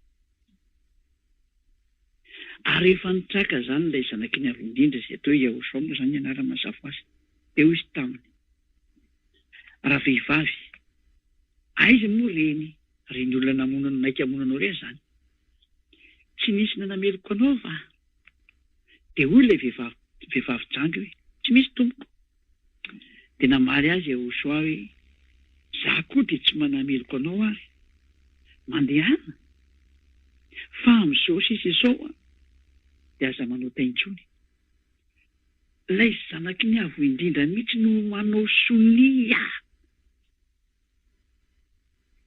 tena sonia mahitsy be mihitsy hoe mandehana ary fa amin'izao sisa izao kosa dia miteny aminao zaho hoe aza manota intsony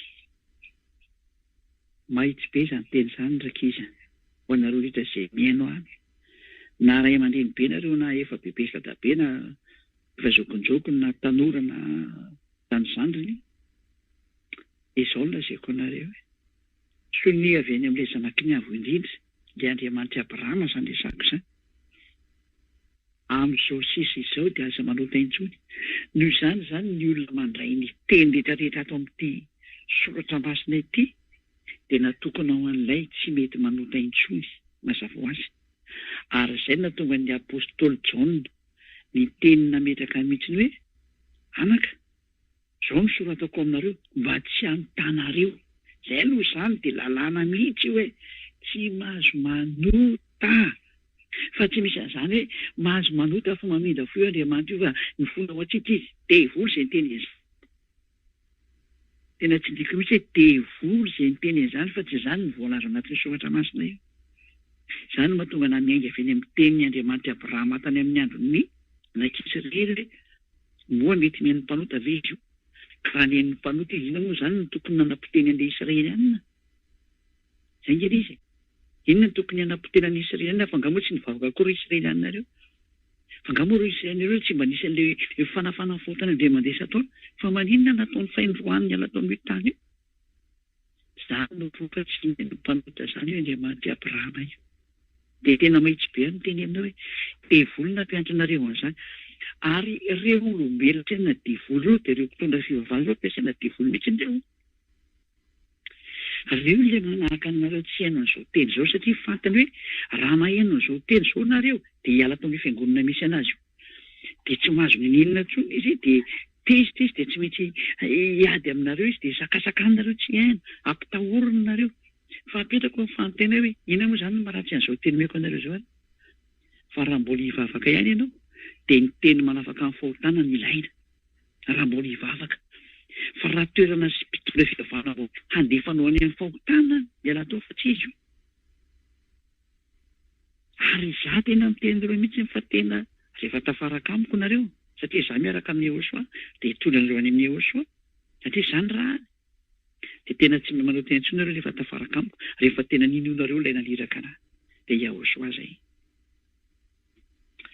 ndrindra rehefa tsika ny teny manaraka fa dia efa miraraka be ny teny hoe tena hoe za tsy manameloko anao fa amin'izao sisa zao aza manota intsony ka iza zany misy teny ito hoe manaiky mpanota io zanaky ny avondrindra io mba mekely anao hoe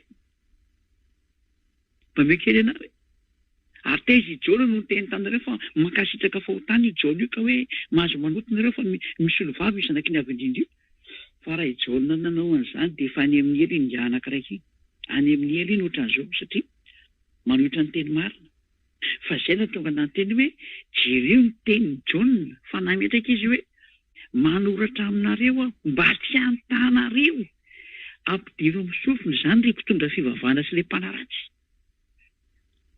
ampidiro amin'ny sofinareo izay teny izay na navakio tsara John voalohany toko faharoa andiny voalohany ilay nidradradraranareo ihany dia mazava be ny soratra hoe milaza aminareo aho mba tsy antanareo mihitsy mazava zany fa mitodika any amin'ilay tsy mahay manota intsony ireo teny ireo fa tsy any amin'ireo izay mpanota lalandava tsy mijanona manota fa aza mandainga sy tena mamosavy olona fotsiny izao tena tsy matahotra ny avo indrindra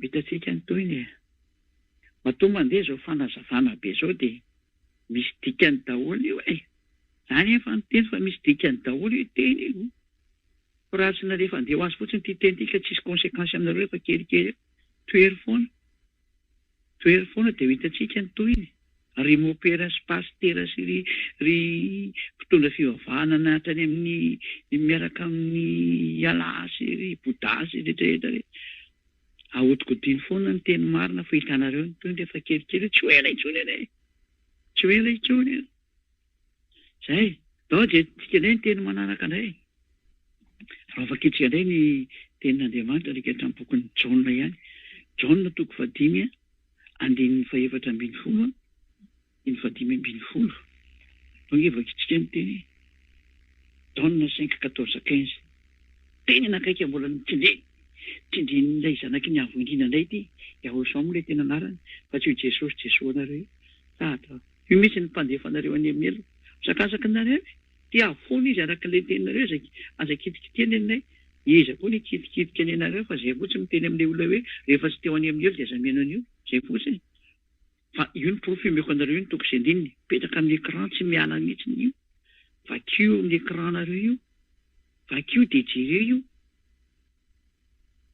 rehefa afaka izany dia hitany Yahoshua io kianja ny tempolo raha lehilahy ka hoy taminy ino efa sitrany ianao aza manota intsony fandrao anjoanao zay ratsy no teo ny teny ilay zanaky ny avo indrindra ilay zanaky ny Andriamanitra Abrahama hiavano anarasa dia zao ny tenen'ilay zanany atao Yahoshua efa sitrany ianao zao ka mananatra anao mihitsiny aza manota intsony ianao aza manota intsony ianao fandrao anjoanao zay ratsy no teo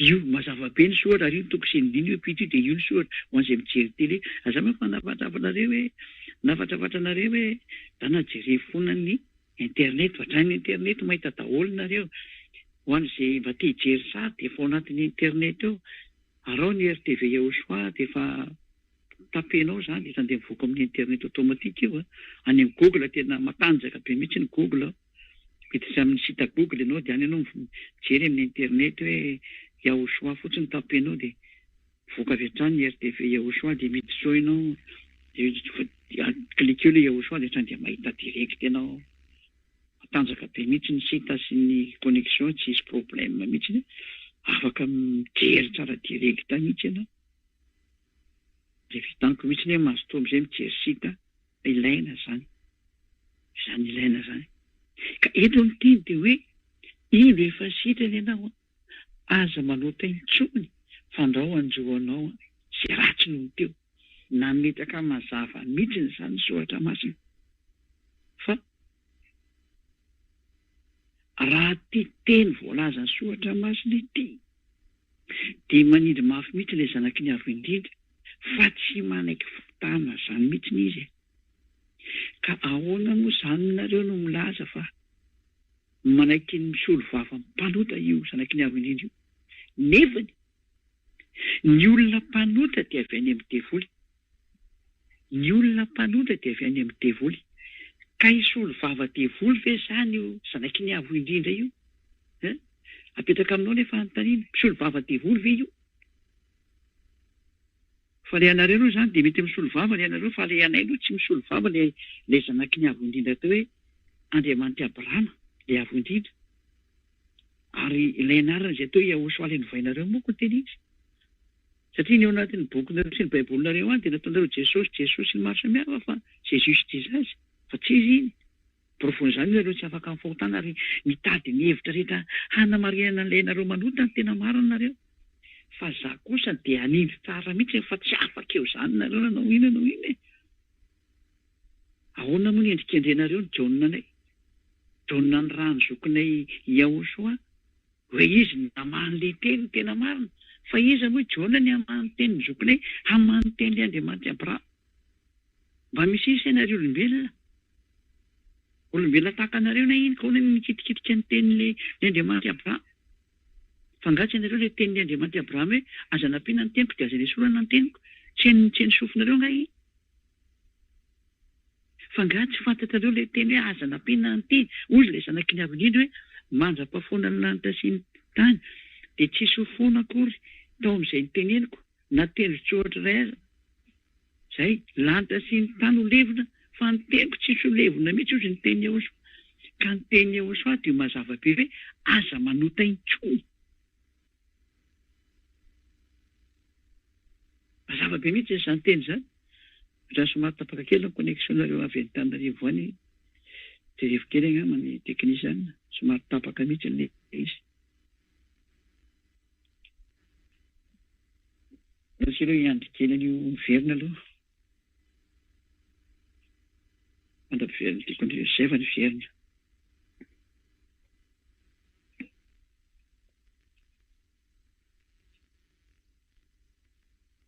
damasy lasa mitsetsika amin'ny teny efa niverina tsara izy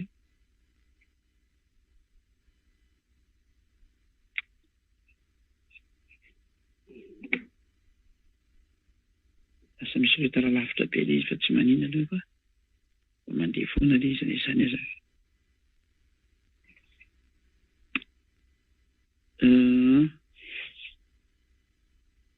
Ahoana moa zany somary taraiky be ny bakterie ty mbola taraiky be ihany.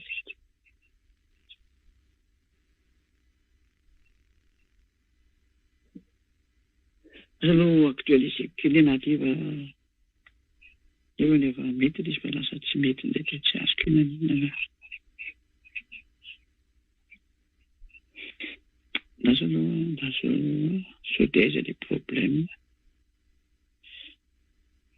Mba miantona kely aloha nareo satria za manaraka an'ilay international koa ny izany dia jereo dia misy tapaka dia tsy mety raha vao misy tapaka satria tsy eo Madagasikara rery koa reo manaraka an'ity fandaran'ity fa sao tontolo izao. Satria efa nadika tamin'ny teny vahiny ilay izy dia miara manaraka daholo zany dika zay fa miverina tsara ilay izy.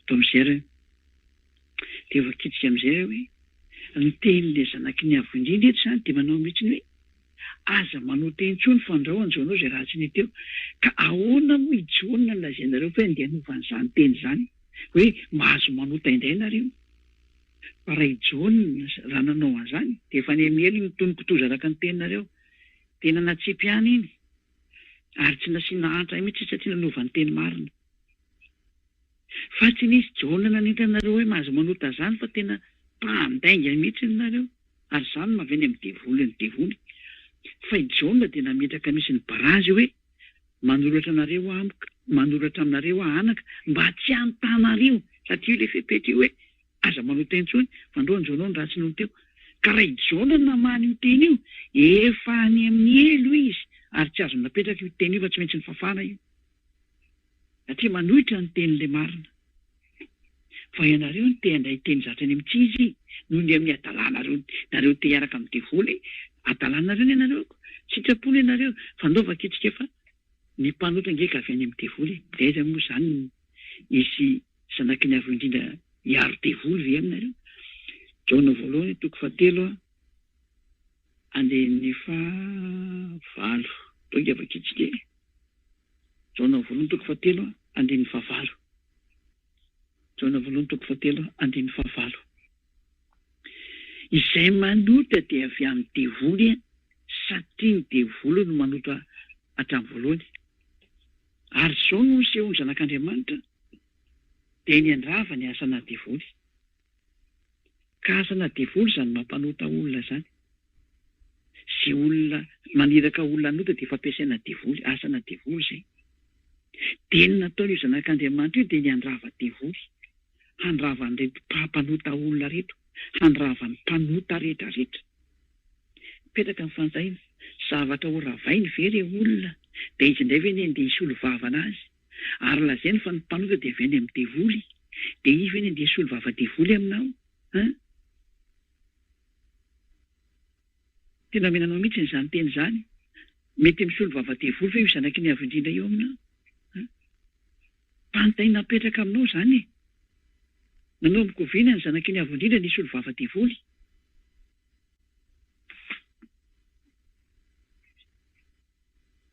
fa raha aminareo mpanara-dian'i Jesosy dia lazainareo fa misolo vava izy ny mpanota izany hoe misolo vava devoly zany izy dikan'izany satria izay manota dia avy any amin'ny devoly ka rehefa avy any amin'ny devoly dia devoly ny dikan'izay ary mipakatra any amin'ny devoly io resaka io satria ny devoly no maniraka an'ilay mpanota ny tena marina izy ny lehibeny zany ka raha raha ohatra n'izany ka nahazo ina moa solo vava na mpanavitra ny mpanota izay ny rana devoly dia ny devoly mitsika izy izany nahazo an'ilay solo vava sy mpanavitra tafaraka amin'ilay Andriamanitra Abrahama ihany izany ny devoly tafidy tao amin'ny lantilanty ihany izany ny devoly avitra ihany izany ny devoly izy andareo samy teny fa nanavitra devoly zanaky ny avo indrindra io fa ny mpanota dia avy any amin'ny devoly io amin'ny écran io vakio tsara miara-mahita ao amin'ny écran tsika ary miara-mandreha daholo nareo nany amin'ny radio any hoe ny mpanota dia avy any amin'ny devoly ary ny devoly manotatra ny voalohany avy any amin'ny devoly zany ny mpanota zanaka devoly izy ny dikan'izany devoly izy ny dikan'izany rehefa mpanota ka moa ve misy Andriamanitra Abrahama manavitra devoly valio zay miara-mahita ny tsika io toko sy andiny io Ary tentsika tsisy devolo avitra zany dia zay. Tena ny olona miaradia amin'ny devolo izay mpanota tsy misy misolo vavana azy zany fa lainga an-demoly zany. Tsy misy mpanavitra azy zany fa lainga an-demoly zany. Atao ahoana ny hanavitra devoly? Rehefa tianareo no avotana dia mialato amin'ny toerana mpanota manarahana Elia. Manarahana anareo zany atao hoe Elia ambassadeuran'i Yahoshua Ziadia Elia. Zay ny tena anarako zay. Anarana avy any amin'ny lantilanta zay zay meko anareo am'izay satria ny teny izay momba anay am'izay zay. Ozy mety zany ny anaranao fa anaranao hafa. Anarana nomen'le olona tamin'ny nofo zany. Tamin'ny voateraka zany dia zay tsy mety nanao an'izany izy, tsy mety nandeha tamin'izany izy. Fa tsy zany ny anarany. Ny anarany izay miresaka aminareo dia ny tena anarany dia Ziadia Elia. Tsy avy tany zany avy any amin'ny lantilanta. Zany ny antony mahatonga anareo omena an'izao fampianarana zao mba ho avitra nareo. Fa ny tena mipetraka ary valianareo mpitondra fivavahana zay. Tsy anareo izay milaza fa hoe ratsy io fampianarana io, valio ilay izy. Manavitra devoly fa io zanaky ny avy-indrindra io satria ianareo mialako amin'ilay teny hoe izy ny avitra ny fahotantsika sady misolo vavantsika. Manavitra devoly ve io zanaky ny avy-indrindra io? Ary misolo vava devoly ve io zanaky ny avy-indrindra io? Fa ny zavatra hita taloha dia zao mandrava devoly ny hita. Ary na ny olona miaraka amin'ny zanaky ny avy-indrindra io dia nahazo teny misy hoe manoherina ny devoly dia andositra nareo izy. Zavatra toerina ve ho avotana aminareo ilay olona? Fa inona mihitsy ny temazo nareo ty? Izy aminareo tsy mahay an'izany teny izany hoe manoherina ny devoly dia andositra nareo izy. Mahay an'izany daholo ny rehetrarehetra. Ko zavatra ho toerina soravana ve ho avotana aminao? Ianao olombelona kely eo raha sena manohitra ny devoly vao maika ve ilay tompony fahefana Andriamanitra Abrahama dia ilay zanaka ny rany atao Yahoshua no anarany. Hitanareo amin'izany izay tsy mampitovy an'i Yahoshua sy an'i Jesosy nareo izany. Ilay Jesosy dia mpisandoka fa Yahoshua ny tena original. Fa ny devoly ny sorony tao mba hampanota anareo. Ny anarana izany teneniko izany. Ny sorony devoly tao ilay anarana amin'ny alalanareo olombelona dia soloanareo fotsiny izy dia tokoa nareo fa lasa mpanota daholo. Nareo ny tsy tonga saina fa zany efa iainanareo tonga iny izy. Iainanareo mihitsy izao ny loza nataonareo. Ny solonareo ilay anarana dia ny solonareo Jesosy ilay anareo Yahoshua dia io nareo lasa mpanota daholo io. Saingy tonga ny tompon'ilay fampianarana. Tonga ny tompon'ny teza tontolo izao ity dia tsy maintsy miverina aminazy amin'izay ny fahamarinana. Dia tsy maintsy averina ny teniny. Ka inona moa ilay teniny aza manota intsony? Zay ilay izy. Fa ny mpanota dia avy amin'ny devoly ka tsy misy devoly izay omena mpisolo vava ary tsy misy devoly izay omena fanavotana. Tsisy hanavitra anareo zany. Fa ny mpanota no potena izay no men'Andriamanitra anazy potena. Ary izao ny teny mbola nomeny Andriamanitra Abrahama eo an'ny mpanota. Donc avakitika ny teny eo amin'ny Hébreu 10:10. Hébreu 10:10 dia afaka mametraka fantenana izay rehetra rehetra zany Hébreu 10:10 enina amby roapolo sy ny fito amby roapolo. Hébreu 10:26-27.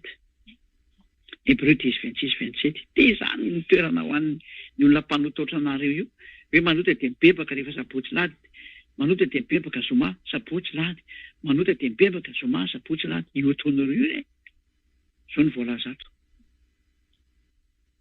Fa raha miny manota isika rehefa nahazo ny fahalalana tsara ny marina dia tsy misy fanatitra noho ny ota intsony fa fiandrasana matahotra amin'ny fitsarana ary fatezerana mirehitra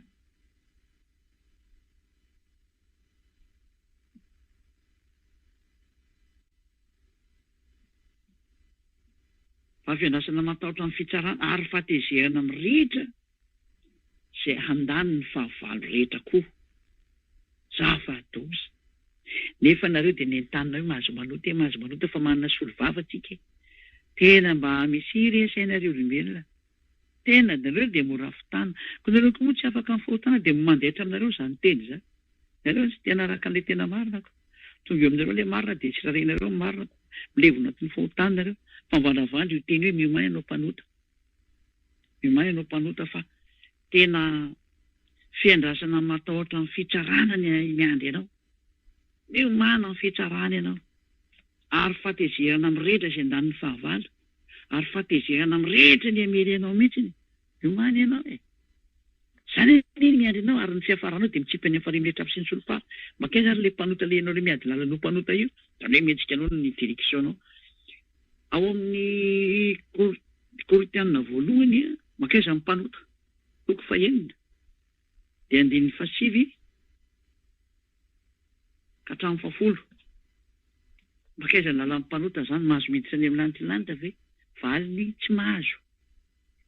Moa tsy fantatra reo ve fa ny olona tsy marina, le mpanota ohatranareo, le mitady hevitra handositra rikatra me Jaona voalohany toko 2, nefa tratran'ny barazy hoe manoratra aminareo mba tsy antanareo.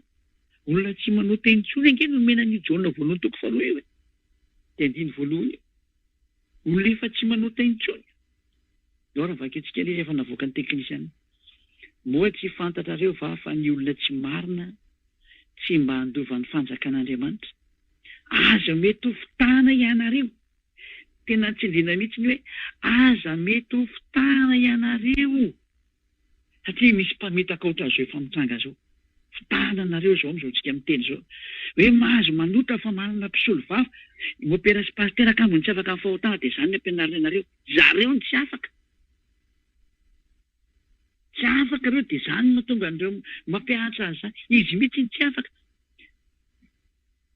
Ka nareo ange tsy ho afaka mihitsy noviana rehefa tsy manatitra ny Elia. Zay nge ny antony hoe batisa farany amin'ny 8 Marsy. Batisa farany famondram-po farany anareo. Dia nareo mpiavinavina sy tena sady mba manolo hevitra ihany. Reo teny meko ny tsararanareo rehefa maty nareo dia toero avy hatrany io teny io e. Asio anatrehany mpitsara zay io Jaona voalohany 2 io hitanareo ny valiny azy. Satria tany dia mipetraka ny tenin'ny Jaona hoe izange fa ny teny Jaona hoe manoratra aminareo mba tsy antanareo tsony. Dia ikan'izany efa izay nazavaiko zay hoe mipetraka amin'ny olona tsy manota ange ty teny ty e.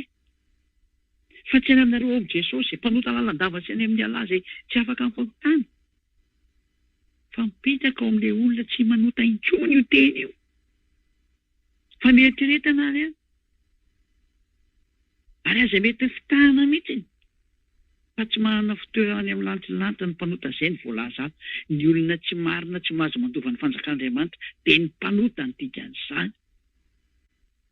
Dia rehefa mino moa zany ny fanazavana reto avy dia mpijangajanga ny mpanompo santy. Exemple tony ny mpakavatin'olona, ny sodomita, ny mpangalatra, ny pierina, ny mpimamo, ny mpanaratsy, ny mpanao ankiriny dia tsy mba handova ny fanjakan'Andriamanitra mihitsy zany. Zay ilay mpanao ratsy tsy mahazo makany amin'ny lantilanitra zany ianao. Toetratsika indray ny teny arany. Inona ny toy n'izany teny zany? Toy n'izany teny zany mbola metsika indray erikatra amin'ny Apokalipsy. Apokalipsy toko 2:20. Andininy 9. Makaiza ny olona mpanao ratsy. Makaiza ny olona mpanao ratsy. Apokalipsy 21:8. Zao. Fa ny osa sy ny tsy mino. Apokalipsy 21:8. Fa ny osa sy ny tsy mino, ny vetaveta sy ny mpamono olona, ny mpijangajanga sy ny mpanody ratsy sy ny mpanompo santy, ary ny mpandainga rehetra. Raha mopera sy pastera moa zany sy nyetrehitra dia efa mpandainga mihitsy ny tany dia mamoron-dainga fotsiny teo. Hoe mahazo manota hono fa manana solovava. Tena miteny ratsy ny apôstôly mihitsy, ary tena manipy ny apôstôly eny amin'ny hero zareo reo. Zany tena hoe tena tsy izy mihitsy e. Ny apôstôly zany endrikendreny hoe mahazo manota nefa ny teny rehetra entsika hatramin'izay tsy mahazo manota. Eny fa na ny apôstôly Jaona dia nametraka ny teny mihitsy tsindriko foana zay verimeriko hoe manoratra aminareo anaka mba tsy antanareo, ny mba tsy antanareo. Mazava zany fa ny olona andefasana an'ilay teny dia ny olona tsy manota intsony ny sujet amin'izany. Fa tsy ny teny izy hoe manoratra aminareo ary anaka mba antanareo. Fa manana mpisolo vavy nareo raha manota. Or zareo mba mieritrereta mihitsy renareo olombelona reo. Tena mahakasika an'ilay mpamorona nareo. Dahoary. Dia any ny anjara ny any anatin'ny faharimy rehetra avy sy ny solofara. Any nge ny fiafaran'ilay olona mpanao ratsy. Zany ny fahafatesana faharoa. ny olona mpanao ratsy dia alana dia njara ny afarembetsafo sy ny solofa dia ny olona ratsy tsy mino, ny olona tsy manaraka ny fahamarinana. Dia ianao zao le tsy manaraka ny fahamarinana io efa tenenina fa aza manota intsony izy. Dia ianao teneniny olona any hoe io rangahy ahoana ny teny John re miteny izy io. I John rery venona manakira dia raha ataontsika marina ny eritreritranao dia ndetra ny Andriamanitra Abrahama miteny fa tsy mahazo manao an'izany. Ilay zanany ny teny fa tsy mahazo manao an'izany. Iza zany ny tokony enoinao teny? Apetrako aminao ny fanontaniana. Iza ny tokony enoinao teny? Andriamanitra Abrahama Yahva dia ilay zanaky ny Andriamanitra Abrahama Yehoshua sa i John ny tokony enoinao teny? Fiza ny tompon'ny fanamasina raha tsy Yahva dada malalana sy Yehoshua. Fangana azy fanamasina John raha sy tamin'ny alalan'ireo. Dia any amin'ny original avy miteny tsy mahazo manota dia ilay mpianatra kely io miteny mahazo manota raha ataontsika marina ny teninao. Fa ianao ve tena adala sy vendana sy kentrana mihitsy le? Mba mieritreritra rery olombelona.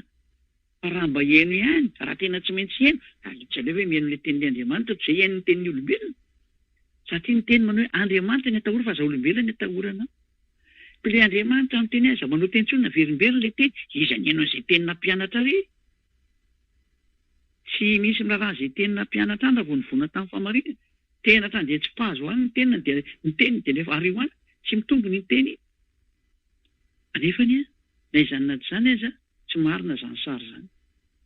Fa na John aza ny tena ny teny mihitsy hoe manoratra aminareo mba tsy anotanareo mihitsy.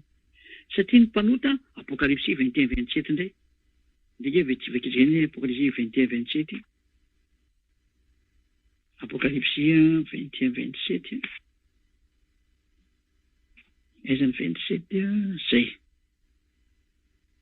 Ary tsy mba hiditra ao mihitsy izay tsy masina. Ary tsy mba hiditra ao mihitsy izay tsy masina, na izay manao vetaveta, na izay mandainga, fa izay voasoratra amin'ny boky ny fiainana sy ny zanak'ondry ihany. Mandainga be ilay pastera sy mopera mampianatra anareo an'izany zava-doza mahatsiravina izany. Mandainga be tsy. Tena tsy matahotra an'Andriamanitra mihitsy. Ilay Andriamanitra tompon'ny fahamarinana ve miteny hoe aza manao teny intsony, na ilay Andriamanitra Abrahama ilay ray dada Yahva miteny mihitsy hoe izaho manana tsofina miaina manantanana mavonjy fa izaho tsy mihena anareo mpanota mihitsy.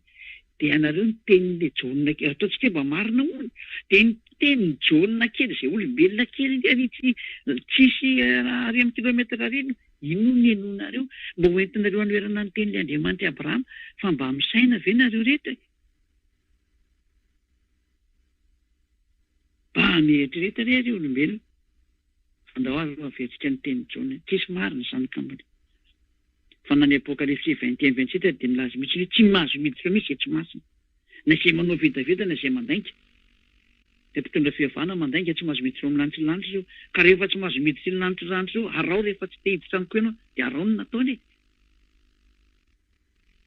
Fa izay voasoratra amin'ny boky ny fiainana izay ny zanak'ondry ihany, mazava be izay voasoratra amin'ny boky ny fiainana ny zanak'ondry no tafiditra any dia ireo izay naraka ny tenin'ilay zanak'ondry. Ary ny tenin'ilay zanak'ondry dia nanao hoe aza manota intsony. Ary ny tenin'ilay dadany dia miteny hoe izaho tsy mihaino ny mpanota, ka tsy hanao olombelona ny hery hoe mihaino ianao. Mba misy saina ho. Zay mieritreritra fa tena tsy. Aloha tena nareo mpitondra fivavahana reo, ahita ny tantaranareo nareo tsy ho ela. Amin'ny tenanareo mihitsy. Nareo fa tenenina mihitsy hoe nareo nge manipy olana amiely dia amin'izay ny olona sakananareo tsy haino. Nareo ny tsy afaka amin'ny fahotana dia ny olona sakananareo tsy haino anahy. Mihaino anareo olona fa aza miditra amin'izany. Mihaino any Elia. Izany ny mpamonjy anareo, izany olombelona. Tahaka ny Yehoshua tonga tetỳ aminareo dia namonjy izy. Dia narotonareo izy rehefa lasa nandeha niakatra any vonona mpianatra novoenareo ilay anarana. Nahazo lalana nareo hatramin'izay aloha satria izay no navelan'ny dada Yahva. Fa ny amin'ity tsisy solution intsony nareo. Any Elia zao ny sehatra. Tsy maintsy manaraka ny teny Elia amin'izay ny zava-drehetra, izay no tonga namteny hoe izay ho any amin'ny lanitra ny lalitra manarahana. Rehefa tsy ho any safidy iny, tohizo. Fa aza mitrotsotrotra any amin'ny lalana tsy faly. Izay fotsiny misy dikany izay teniko izay. Dao hivehetsika amin'izay ilay teny. Fa mazava bloqué daholo lalana makany amin'ny lanitra ho an'ny mpanota tsy hatafiditra an'izany nareo. Fa na hijonona aza no arahanareo dia adala ve nareo ay. Izay no tena teny hoe raha ataontsika sanatria hoe hoe izay tokoa zany ny teny Jona araka ny nametrahan'le pastera sy moperana azy any amin'ny lalakalenareo dia apetraka amin'ny fanontaniana. Iza ny tokony arahana ny tenin'ilay Andriamanitra Abrahama sy ny tenin'ilay zanakin'io Andriamanitra Abrahama io ve? Sa ny tenin'ny Jona apôstôly kely olombelona loatra nareo ary? Iza ny tokony arahana? Satria le tenin'ilay Andriamanitra Abrahama dia nizigina za tsy mihena mpanota ary tsy azonao terena amin'izany izy.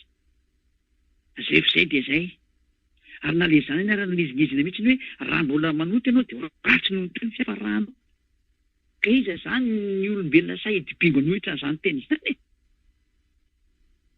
Fa ny devolany midipingo nohitra zany izy hoe fa pidipingo efa hatramin'ny voalohany ka hatramin'ny farany.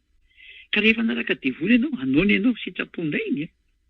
Zany teny hoe manarany ilay famarinana. Ny famarinana dia ny tenin'ilay Andriamanitra Abrahama hoe aza manota intsony. Tao avelantsika amin'izay ny tenin'ny Jona. Amaranantsika anazy Jona voalohany toko faharoa avelantsika eo amin'ny écran amin'izay. Tsy mihena mandinika amin'izay hoe misy miteny vehetra hoe mahazo manota ianao. Tao ary.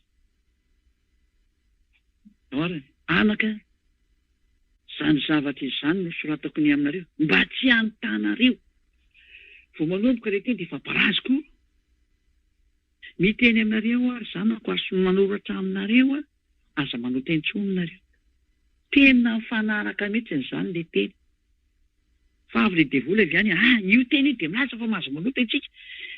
Vakio aloha ny teny napetraka Jona voalohany ary tsisy saina menakavy.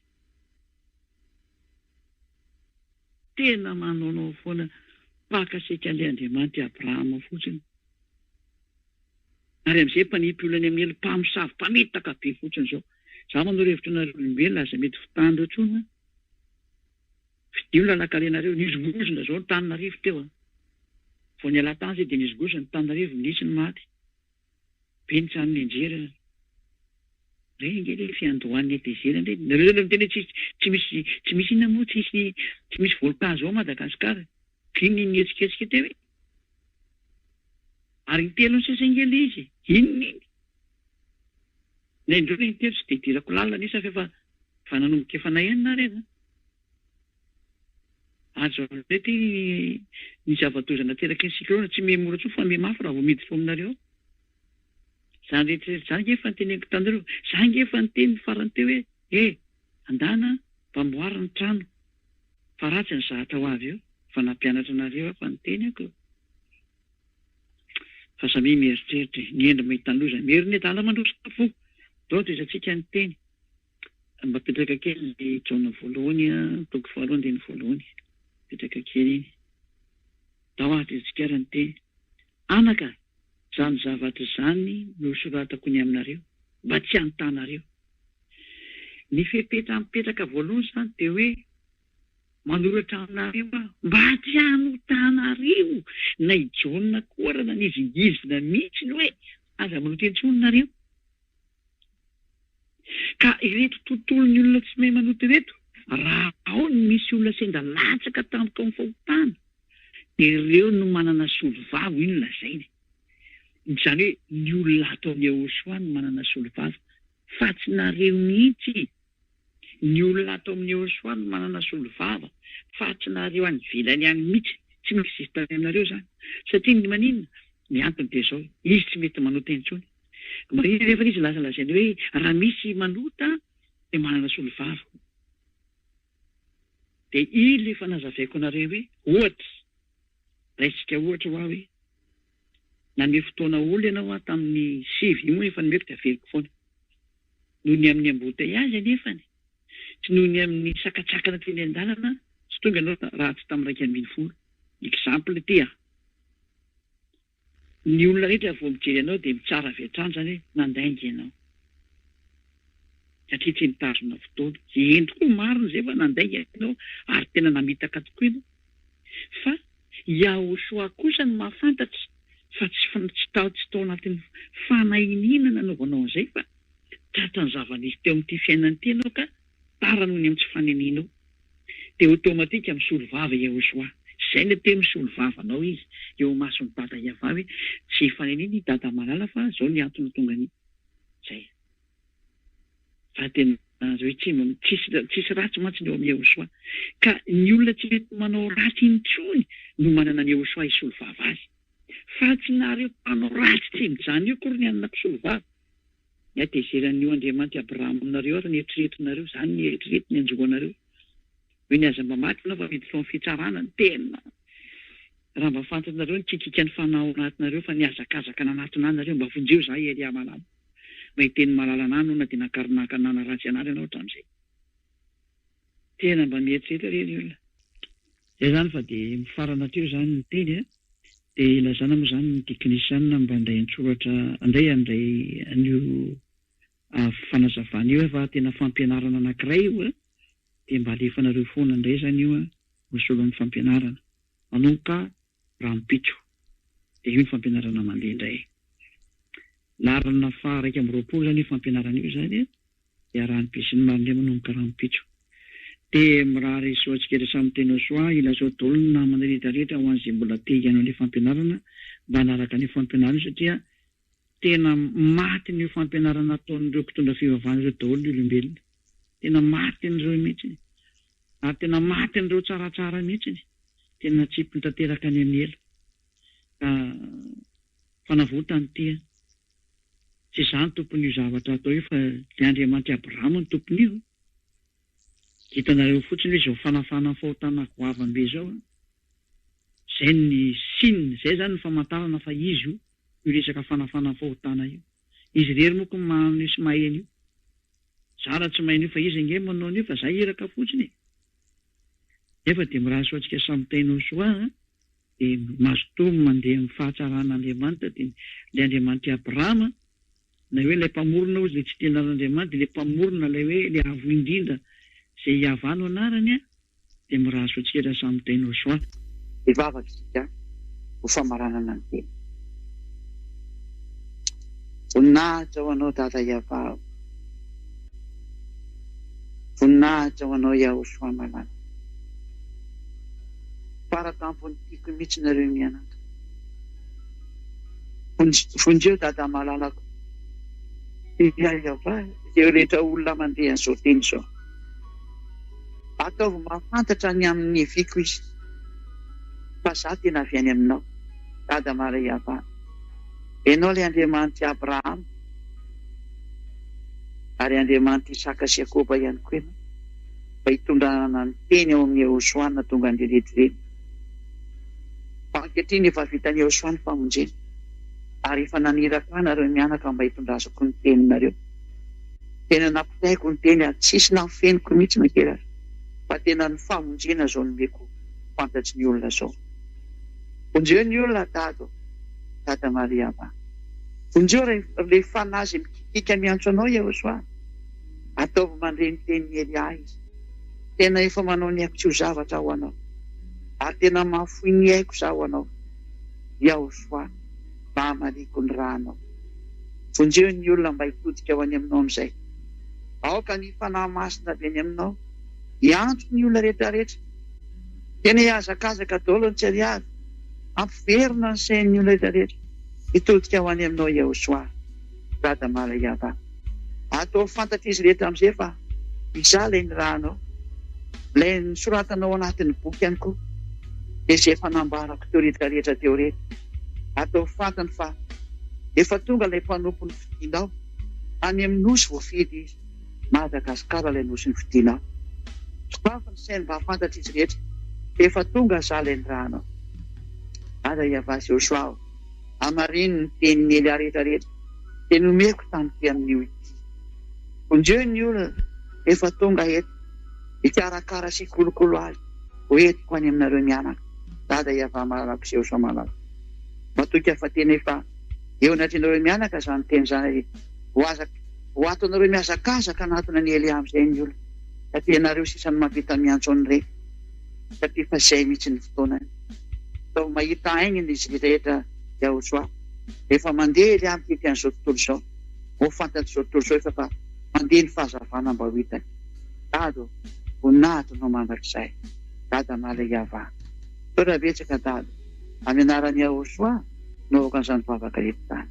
Halleluja. Amen. dia mirazo antsika raha samy teny Ochoa mampiarahantsika manaraka andeha filoma daholo ary.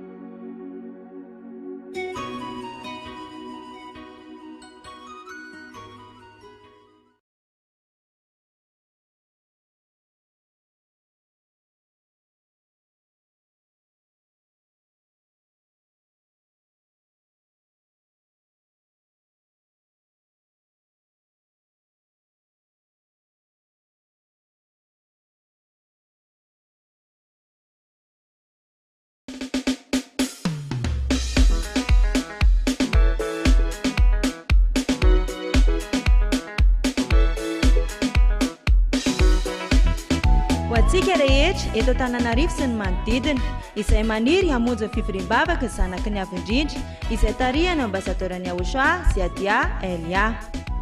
Ny toerana misy ny fivoriam-bavaka zanaky ny avy-indrindra ary dia ety Tampinambotrapeto, faritra Itos, distrikana Tsimondrano misy azy. Ity ara ny toro-lalana ho anao. Ataovy izay atongavanao eo amin'ny cité Itos, eo amin'ny terminus ny bus 133. Dia rehefa tonga eo ianao dia mizotra miakatra ny lalana Bave mandrapatonga eny amin'ny Sinibeandrano. Afaka mandray-bajaja ihany koa ianao mandrapatonga eo amin'ny Sinibeandrano. Rehefa tonga eo amin'ny Sinibeandrano indray ianao dia mbola miakatra amin'ny lalana Bave amin'ny ankavian-dalana. Rehefa tonga ao tapiny ao ianao dia mahita trano miloko gris sy plaky misy soratra hoe fiangonan'ny Ayava, Ochoa ary Elia. Dia ao no misy ny fivoriam-bavaka zanaky ny avy-indrindra izay tarihany ambasadorany Ochoa Ziadia Elia. Raha mila fanazavana fanampiny ary ianao dia afaka miantso mivantana ireto larana ireto. Ny Orange 032 86 663 98 032 86 663 98 037 40 836 42 037 40 836 42. Ny IAS 034 75 936 00 034 75 936 00. Ny Airtel 033 46 852 11 033 46 852 11. Dia mirary soa anao are ho tonga soa aty amin'ny lanitra ny lanitra.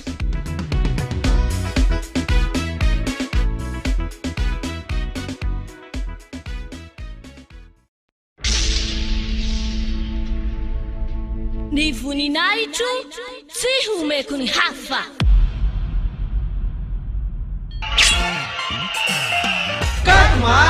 Katmas, fety any Ochoa.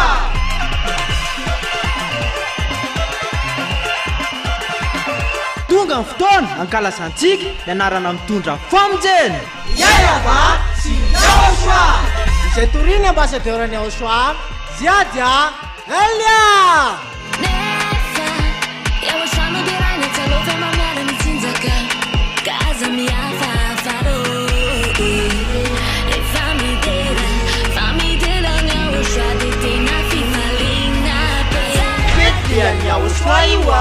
Ilay teny taminao hoe aza manota itsony, aza manota itsony. Izay no afantaranao any Ochoa ilay tena marina. Ka tsisy nilaza izany afa-tsy Ochoa izay nitoriny ambasadorany Ochoa Ziadia Elia irery any.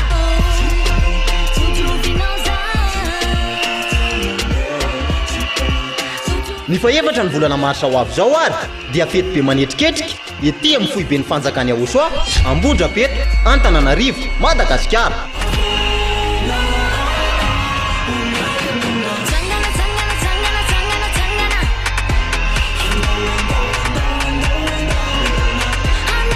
Ka ianao olombelona io tongava mankalaza sy manome voninahitra an'ilay nahary ianao.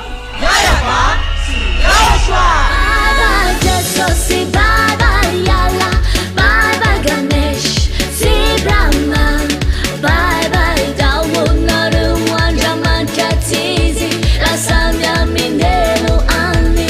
Tonga bata olo ary iary fety amin'ny faevatra ny volana marsa ho avy zao azadino a Lançadora nominello Ni deboli Temi anche male ciazzesi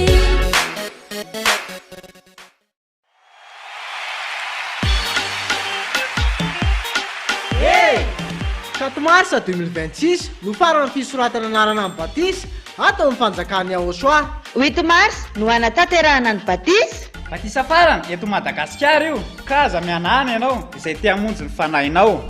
Koa miazaka zahangana fa io ny famonjena farany ho amin'ny Malagasy sao anenina.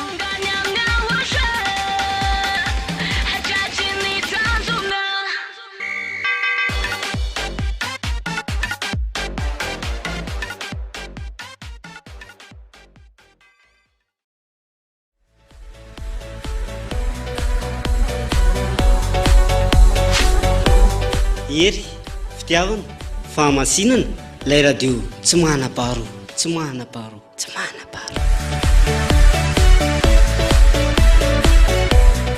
Iava Yaosoa TV, ery, fitiavana, fahamasinana.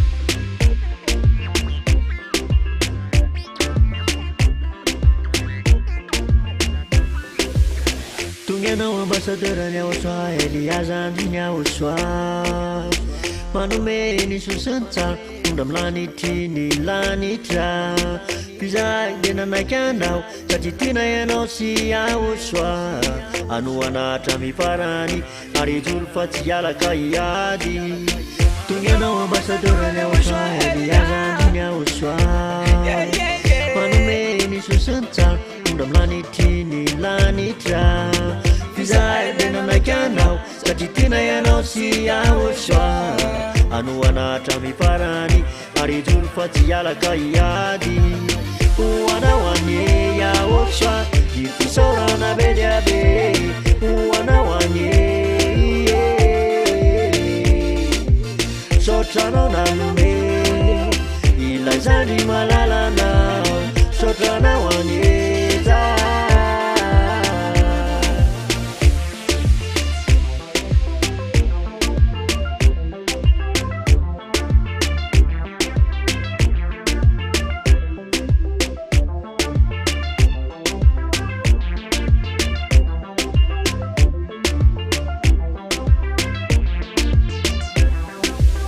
Ankehitriny efa tanteraka ireo famantarana ny arety mandringana tsy loza rehetra miatra fanatonana ny Aosoa io no vahaolana fa izao tontolo izao rignana fefa vitany tantara ankehitriny efa tanteraka ireo famantarana ny arety mandringana tsy loza rehetra miatra fanatonana ny Aosoa io no vahaolana fa izao tontolo izao rignana fefa vitany tantara hoanao anye Aosoa ny fisaorana be dia be hoanao anye sotranao nanome ilay zandry malalanao sotranao anye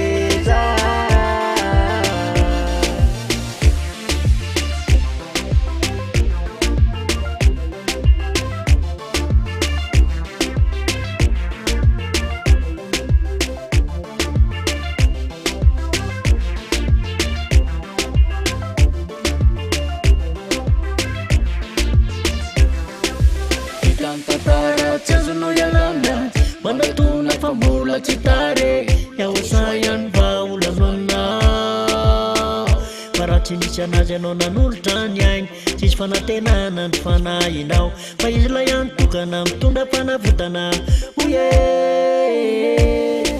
hitanao zay eosoa fanamonjy ny fana tehizotranatrany ambany fahasoavana ty de basy ragnaragna tsy fitianana saragna sady tsisy alahelo zay mpanotany amin'ny elo reo mpanotany amin'ny elo miverena fa tsy tary zahosoany tena tsary fefa vitany tantara hoanao any yahosoa ny fisaorana bediabe hoanao any sotranao nanome ilay zany malalanao sotranao any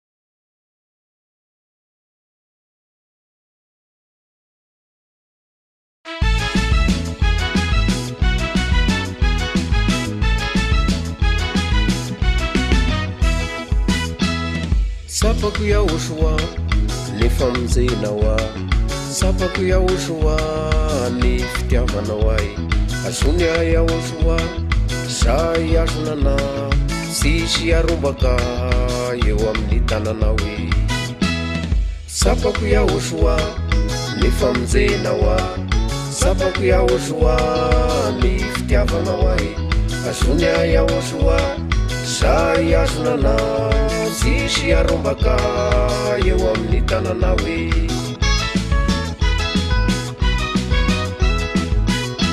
lehibe amiko yahosoa nefa mindrapona zay niazonako mafy ary sy mba ialako aminao e izoro foana yahosoa izoro mandrakizay za sy vadika aminao na izany ezika e za sy vadika aminao na izany ezika e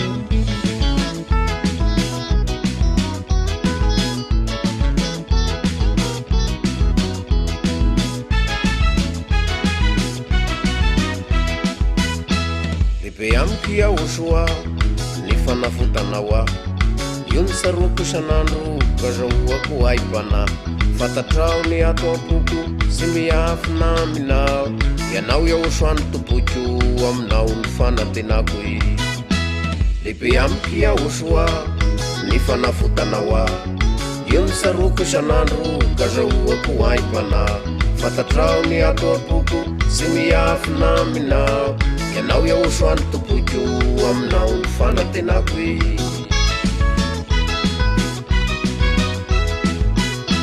lehibe amiko yahosoa nefa mindrapona zay niazonako mafy ary sy mba ialako aminao e izoro foana yahosoa izoro mandrakizay za sy vadika aminao na izany ezika e za sy vadika aminao na izany ezika e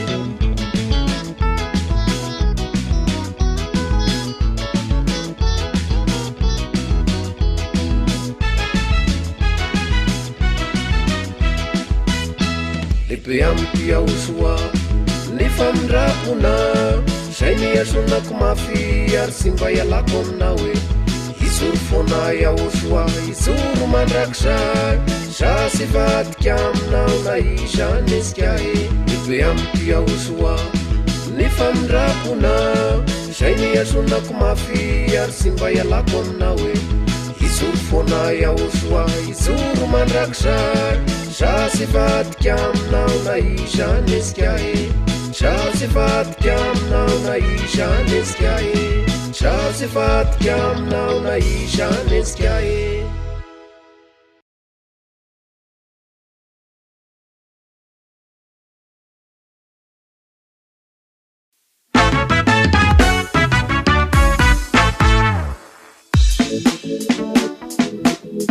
yahosoa la izay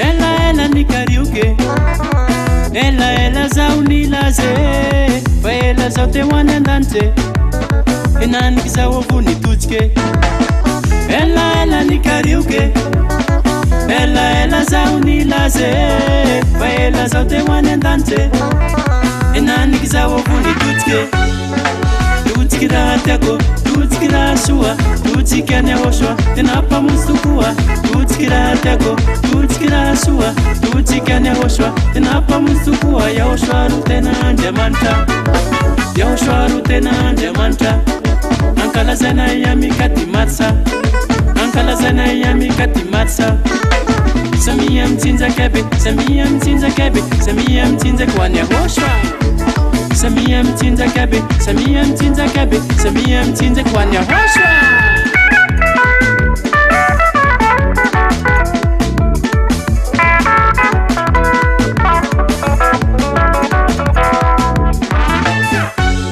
solotenany ahosoa ambony tany ambasaderany ahosoa zadia elia fampianarana moa fa mazava nahitaka azy nahitany ahosoa solotenany ahosoa ambony tany ambasaderany ahosoa zadia elia fampianarana moa fa mazava nahitaka azy nahitany ahosoa totsiky raha tiako totsiky raha soa totsiky any ahosoa tena mpamotsy tokoa totsiky raha tiako totsiky raha soa totsiky any ahosoa tena mpamotsy tokoa yahosoa ro tena andriamanitra yahosoa ro tena andriamanitra ankalazaina iamikati matsa ankalazaina iamikati matsa samia mitsinjakebe samia mitsinjakebe samia mitsinjaky ho any ahosoa samia mitsinjakebe samia mitsinjakebe samia mitsinjaky ho any ahosoa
samia mitsinjakebe samia mitsinjakebe samia mitsinjaky ho any ahosoa samia mitsinjakebe samia mitsinjakebe samia mitsinjaky ho any ahosoa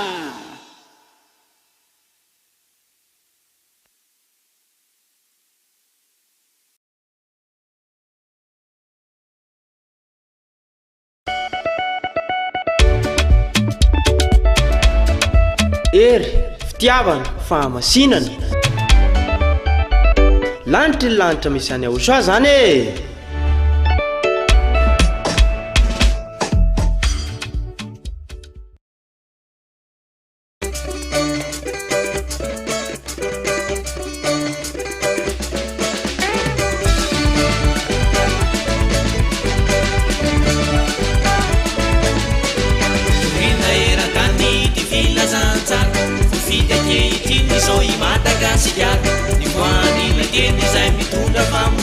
fampianarany ahosoa ao anaty fanekena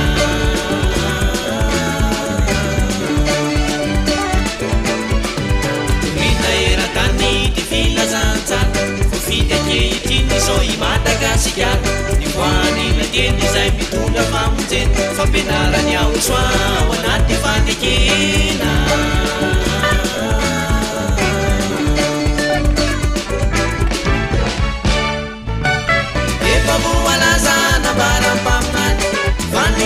misitsika leliano ny lalana ny aosa otorina erata ankehitriny ma efa mitongizany efa moalazana barampamany fany misitsika leliano ny lalana ny aosa otorina erata ankehitriny ma efa mitongizany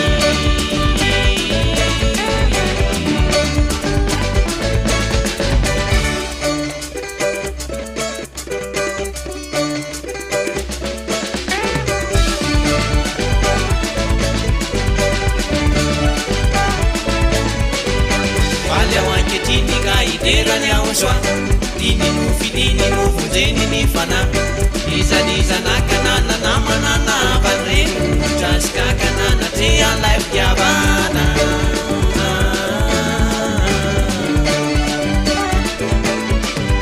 vale wanketini gaidera nyauswa dini mufidini muvunzeni ni fana iza nakanana namanana barrenu jaska kanana tia life yabana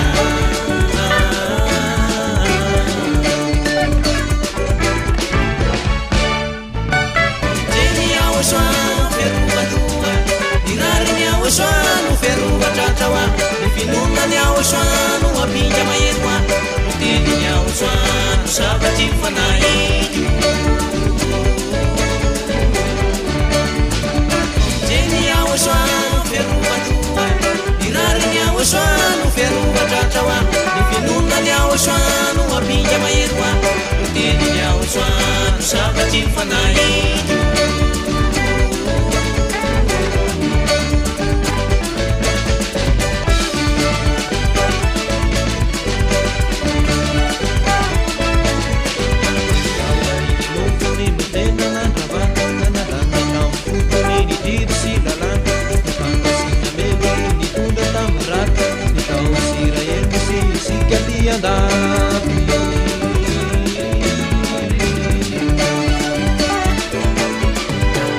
Mamili no funino tena nandravan nanalanga tramfutoni dirisilalan yapangasina meli nitunga tamrafu nitao Israeli sisika tiandavi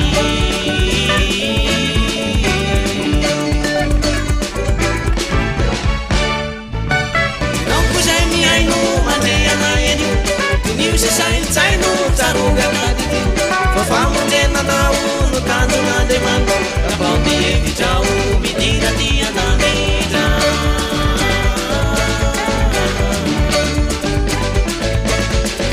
kabambi evitau midira dia na mita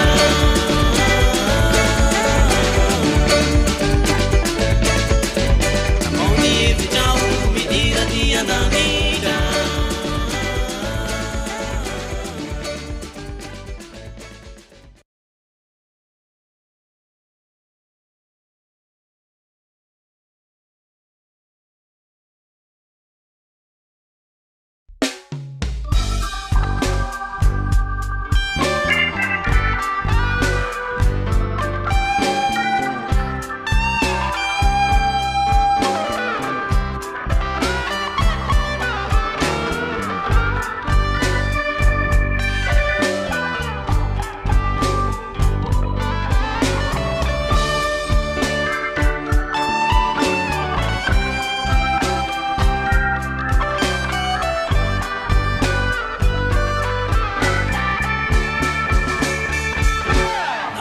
Kovina uyanyao ni malagas mulasa juice atam novina kuyanyawe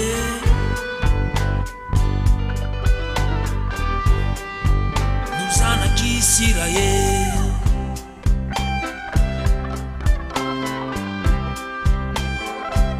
Rasa beni malagas kuve unyanawe Efandevu tanya tsipte Sada bena reu Ande matu mois Awanatini baiboly tsy mba hitany teny raha ianko fa ny malagasy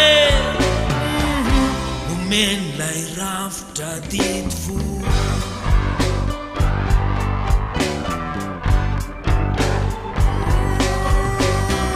ny teny niaosoa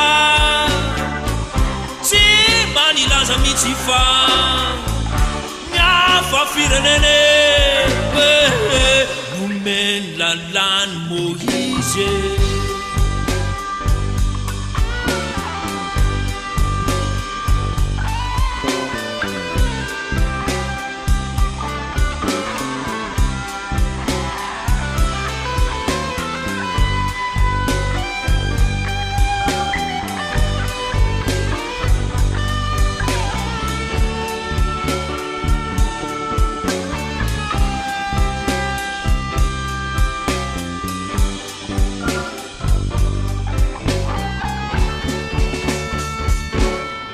Bianareko veo ihany aho Andriamatoa Abraham sa fianakavimbenareo aranofo Isaka sy Yakob Mama benareko veo ihany aho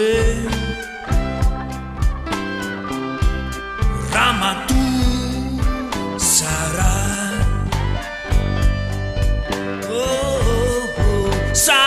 neny benareo Ramatu Hagar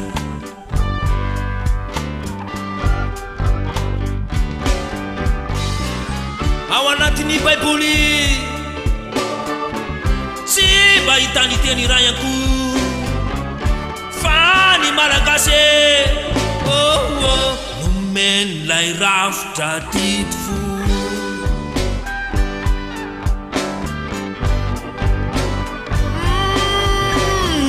ny teny niaosoa tsy mba nilaza mihitsy fa miafa firenene nomeny lalany Moïse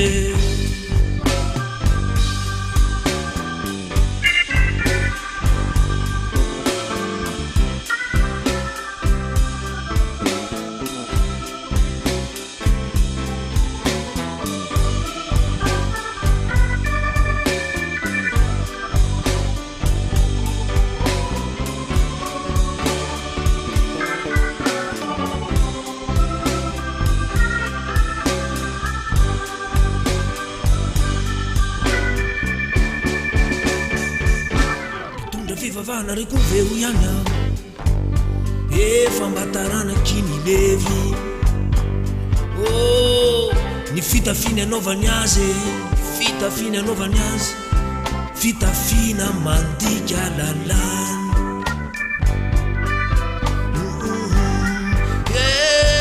ny enaky sofadina mafy fa kadradraka tao haingotrany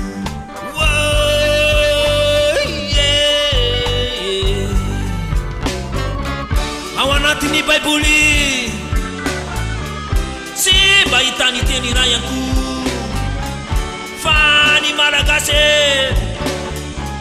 nomeny lay rafitra dity fo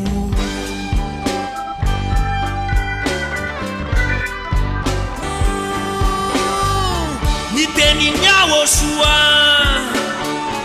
tsy mba nilaza mihitsy fa miafa firenene nomeny lalany Moïse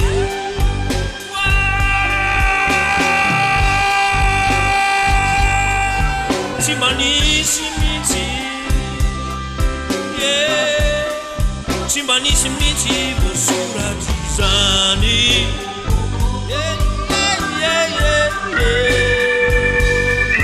tsy manisy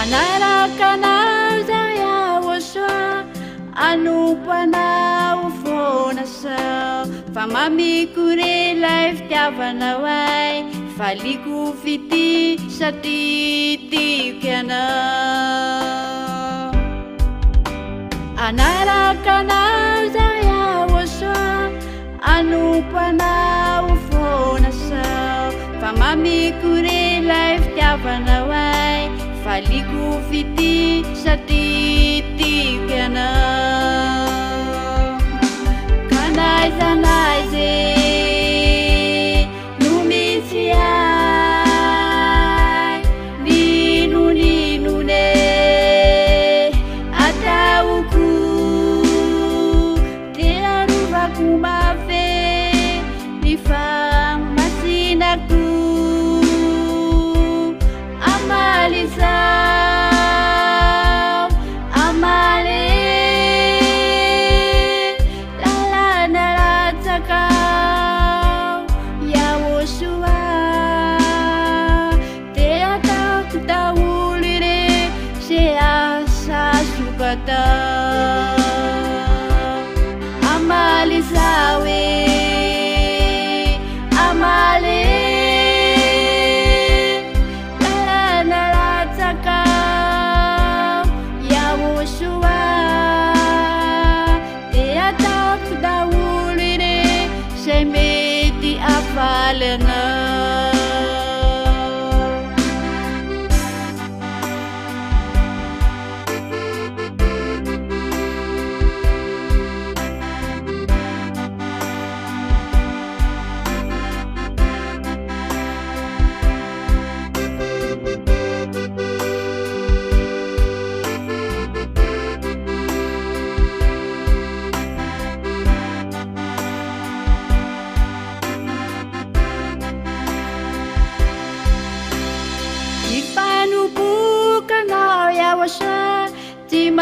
Ataoko tanteraka Fa mamikore ilay fitiavanao ay Faliko fity satria tiako ianao Ifanobokanao iaho soa Tsy maintsy ataoko tanteraka Fa mamikore ilay fitiavanao ay Faliko fity satria tiako ianao Kanaiza no misy ay Ninonine ataoko Dia arovako mafy Ny famasinako Amalizao Amale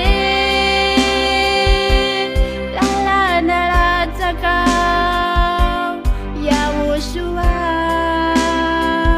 Dia ataoko daholo ire Zay asa sokatao Amalizao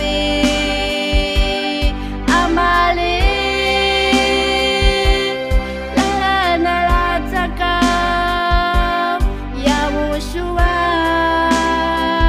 Dia ataoko daholo ire Zay mety afaly anao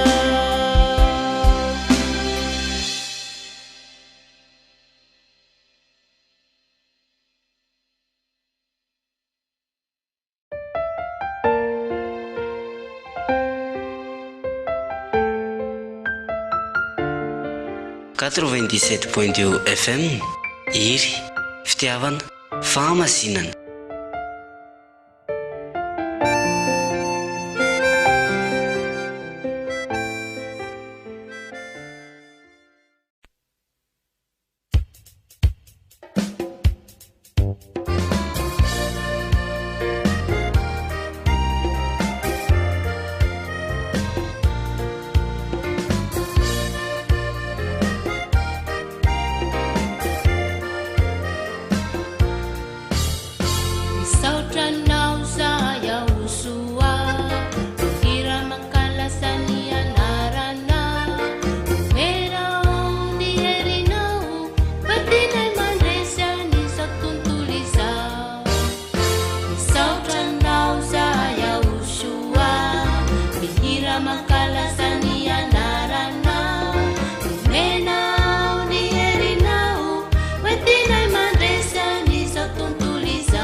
tamin'ny fahotana nanafaka tamin'ny fahotana Andriamanitra mahery Andriamanitra mahery nanafaka tamin'ny fahotana nanafaka tamin'ny fahotana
eo anilanao ihany eo anilanao hatrany ny hery fitiavana famasinana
Mafia, tiara mina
marina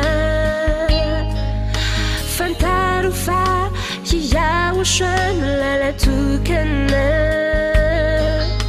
mitondra nahoan amiao soa lehibe ao soa ny asa vitanao ka manome voninahitra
manahirane tanta fa iao soano fiarovana oay na manenjiky avoko izao tontolo izao sao tsy ala fa ifikitra aminao Yahushua apetraky eo ampiradalana ty fiainako indrindra fizafantanorako izao omedika araky ny famasinanao Yahushua ty fiainako anjakao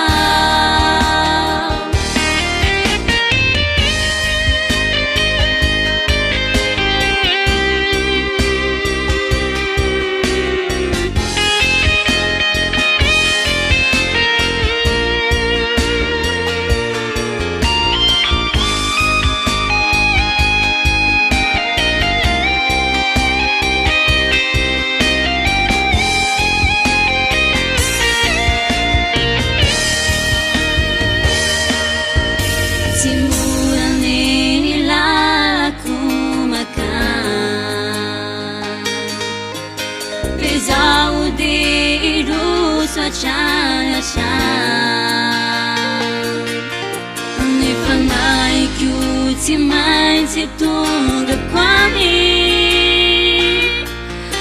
ti zanu nono ti wachacha nyao shwa Yahushua apita kwiwa mpira dalana ti fiainako indrindra fizafantanorako izao omedika araky ny famasinanao Yahushua ty fiainako anjakao Yahushua apetraky eo ampiradalana ty fiainako vita fantanurako izao Amerika araky ny famasinanao Yaoshua ty fiainako anjakao Yaoshua ty fiainako anjakao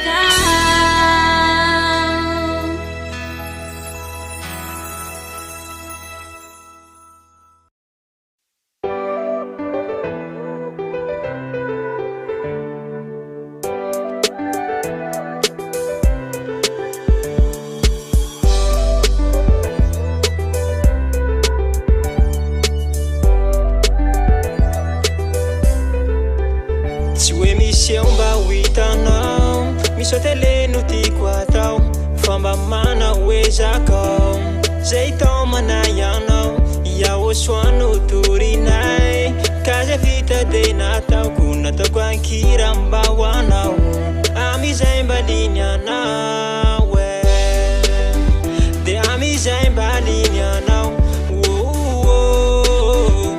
Amizay mbaliny anao Tiavan'ity sady torolala mahatonga anao ahensia lala fa misy Andriamanitra tena mahery Yahosoany anaro miaraka amin'ny tsy very mpanoty anao lasa olo marina maloto anao tonga madio azo misalasala fa raiso izy anio mba tonga anao olo mba ovao sady Elia solotenany ety mitondra anao any amin'ny lanitsy ny lanitra ka ahoana moa ny hoany aparadisa raha tsy izy no mitarika miditra sansenika Misotele no tiako atao Famba mana hoezakao Zay tao manayanao Yahosoano torinay Kaza vita de nataoko Nataoko ankira-mba ho anao Amizay mbaliny anao De amizay mbaliny anao Amizay mbaliny anao Miverena re raha olombelona Miverena faza miavonavona mitodia miavia manaraka ny Yahosoa Zay tsy ao amy tsy misy ho afaka Mitomany ho mpanota ho vereny amin'ny elo Fagagana no voizy na olona aranofo Hafa ihany aneny ao amin'ny Yahosoa Na tsy mananinina matsiaro fa sava Voaro voambina miavaka maro Zay mahatonga ay mihira sy mikalo Fa tsara Yahosoa tsara ne izy ine Ny teny izy hoe azama no tintsone Famba iriko anao tonga namanay Zay mitona anao anompo any Yahosoa Famba iriko anao tonga namanay Zay mitona anao amin'ny lanitry ny lanitra Mba iriko anao tonga namanay Zay miantso anao anompo any Yahosoa Anao tonga namanay Zay mitona anao amin'ny lanitry ny lanitra Tsy hoe misy eo mba ho hitanao Misotele no tiako atao Famba mana hoezakao Zay tao manayanao Yahosoano torinay Kaza vita de nataoko Nataoko ankira-mba ho anao Amizay mbaliny anao Amizay mbaliny anao Amizay mbaliny anao Misotele no tiako atao Famba mana hoezakao Zay tao manayanao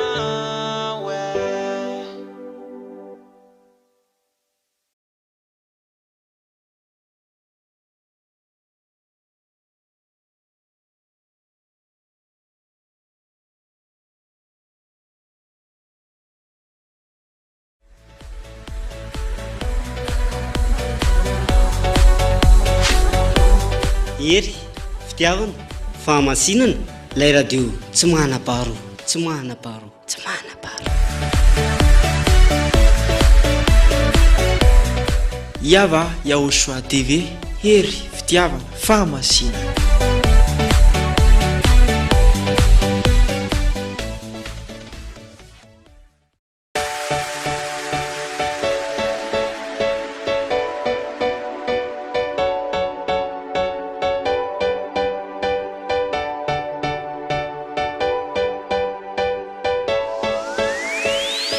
ho antsika rehetra izay resy lahatra ny fampianarany aosoa dia ireto ary ny laharany telefônina izay ahafahanao mifandray amin'ny ambassadorany aosoa sy adia Elia. Numéro WhatsApp plus 261 32 86 663 98 plus 261 32 86 663 98. Yas 034 75 936 00 034 75 936 00. Airtel 033 46 852 11 033 46 852 11. Orange 032 79 145 42 032 79 145 42. Dia mirary soa anao ary ho tonga soa aty amin'ny lanitra ny lanitra e.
Ni fampi ya narana no afantara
Sanachira ye muchao na bunu silate sianikiu tatai chai fianon pelna natikiu kana izi zurana kana ikejini andavu mai tatai chai eni ana mai na sajia kayana mameni fusisai defanawa ya ushua nifusi sai que fanai ana wow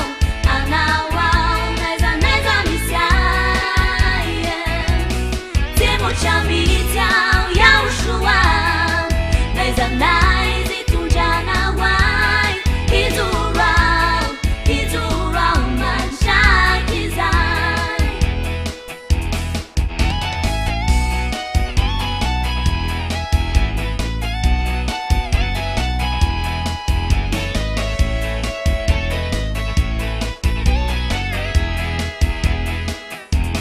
Mizana razia oshua Desana chira ukiviao Na favalu marwa nenzikiai Tatai chayena cham de faka panai Kana izi zurana kana Ikenjini andavu wai Tatai chay Indi alamai na sajia kayana Mameni fusisai Defanawa ya ushua Nifusi sai que fanai ana wow naiza misiai temo chamita ya ushua naiza naizi tunjana wai izura manshakizai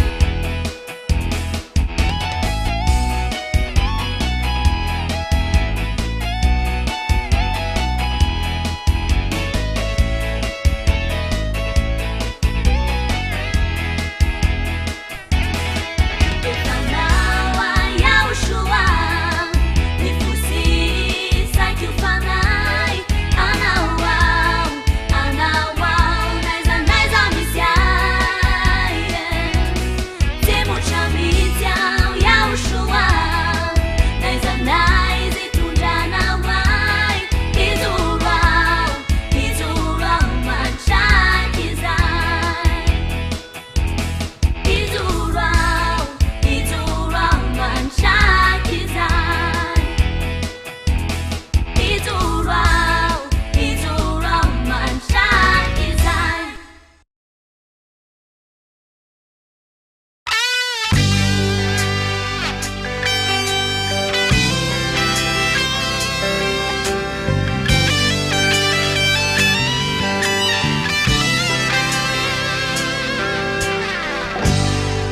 Ruarivo taona lasi zay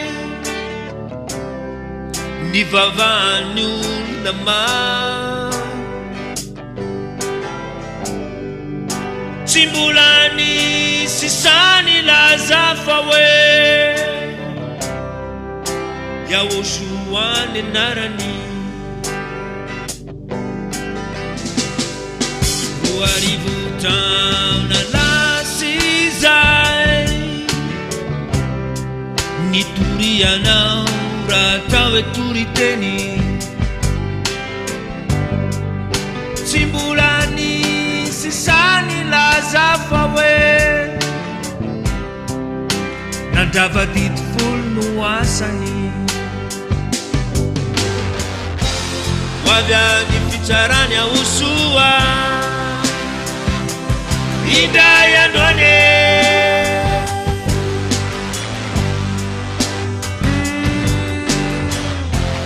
Igugugi tumanarenao Yahoshua za efa mbanan'ombo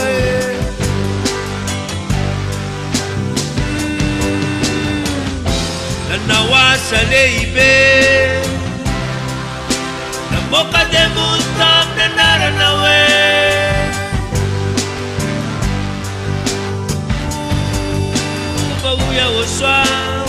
Yahoshua Elampo papano meluka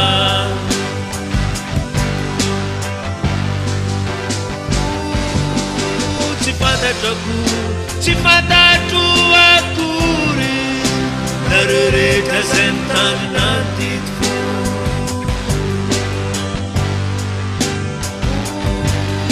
fa oya osoa melamiko fampanomeloka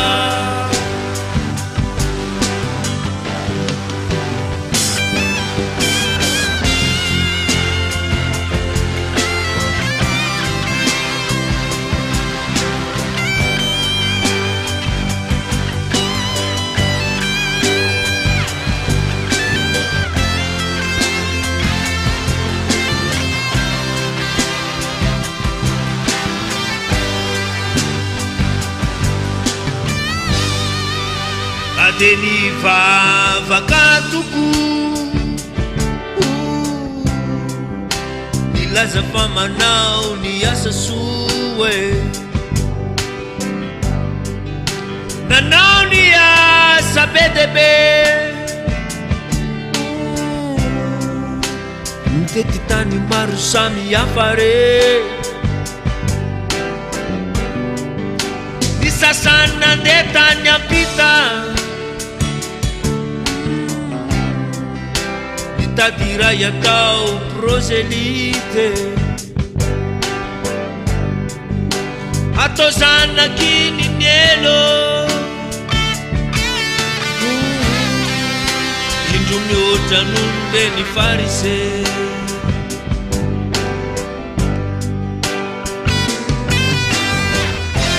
ho avy any fitsarany ahosoa hidray androany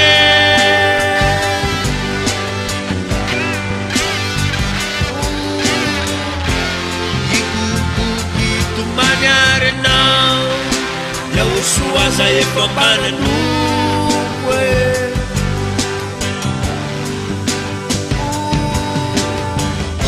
nanao asa lehibe namoka demono taminy anarana hoe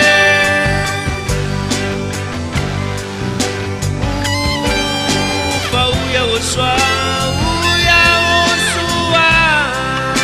melamiko fampanomeloka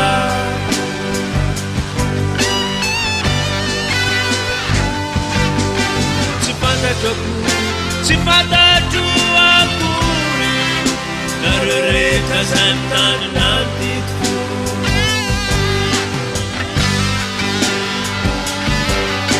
fa oya osoa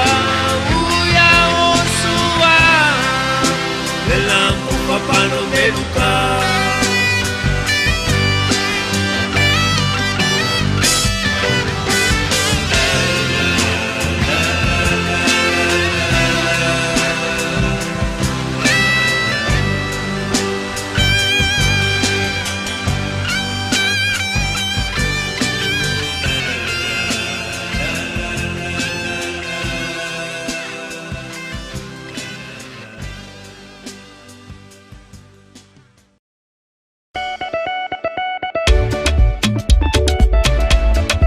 ery fitiavana fahamasinana lanitra ny lanitra misy any ahosoa zany e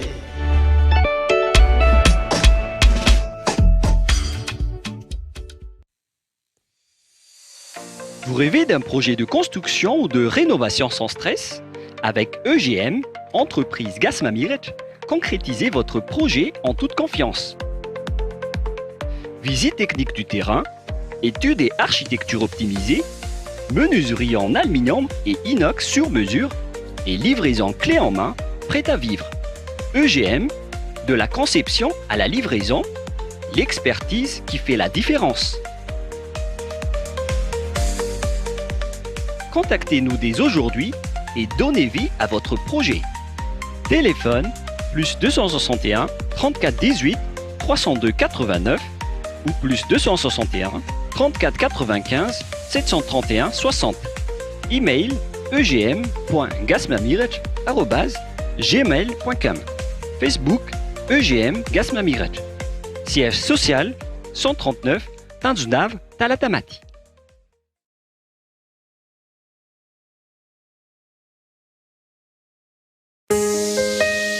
Formez-vous aujourd'hui, brillez demain. Avec Supremacy Course, développez les compétences qui ouvrent les portes du succès.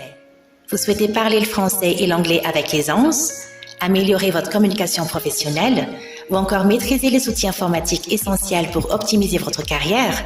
Supremacy Course vous offre des formations pratiques, dynamiques et certifiantes, dispensées par des professeurs expérimentés.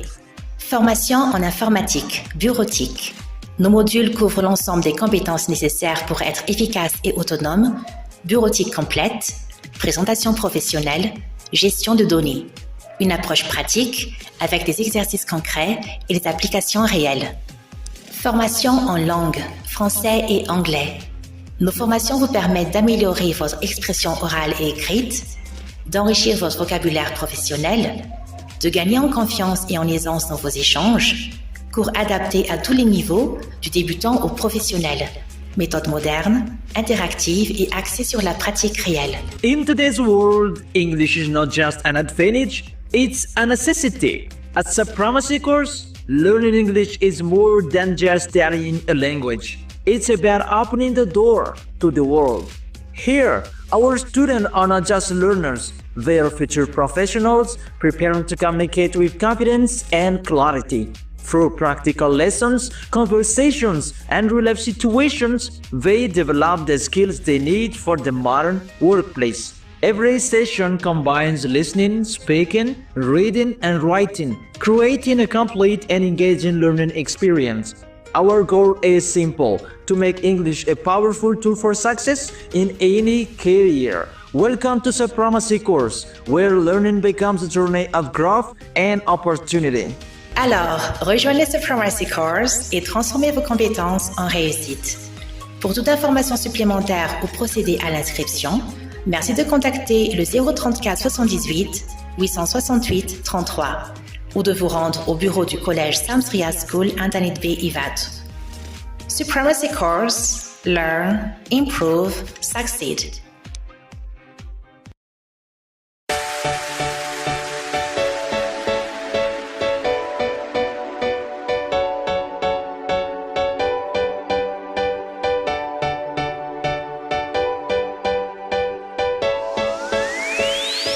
Ho antsika rehetra izay resy lahatra ny fampianarany ahosoa dia ireto ary ny laharany telefônina izay ahafahanao mifandray amin'ny ambassadorany ahosoa sy Adia Elia.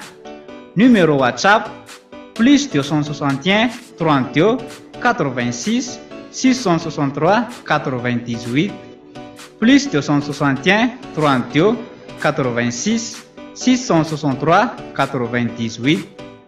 Yas 034 75 936 00 034 75 936 00. Airtel 033 46 852 11 033 46 852 11. Orange 032 79 145 42 032 79 145 42. Dia mirary soa anao ary ho tonga soa aty amin'ny lanitra ny lanitra e.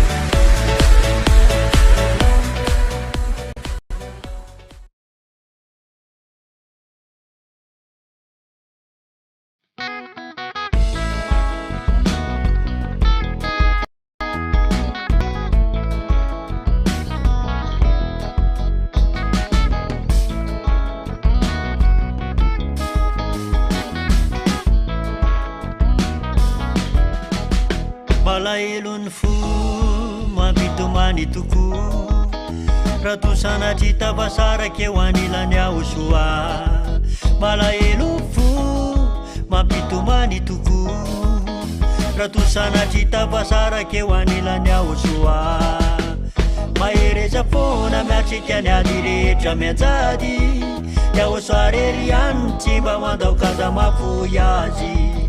Mahereza foana miatrika ny ady rehetra mianjady aho soa rery ihany tsy mba mandaokaza mafoy azy.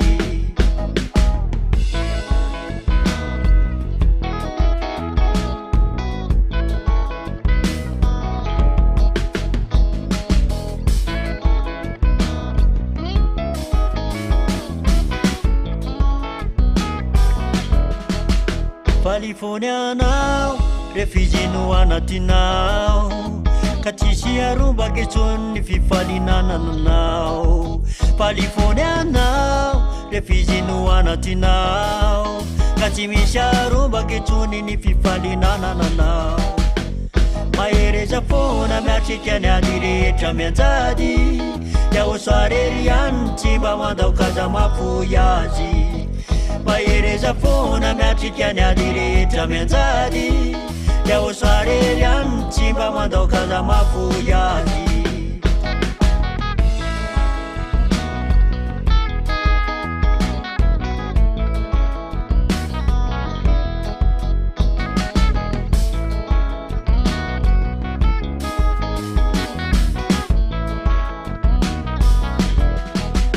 malaelony fo mampitomany toko raha tosanatry tavasaraky eo anilany aho soa malaelo fo mampitomany toko raha tosanatry tavasaraky eo anilany aho soa mahereza fona miatrika ny ady rehetra mianjady yaho soarery any tsy mba mandaokaza mafoy azy mahereza fona miatrika ny ady rehetra mianjady yaho soarery any tsy mba mandaokaza mafoy azy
misy taotray hampela tananao Yahosoa no mampahery ny ato anatiko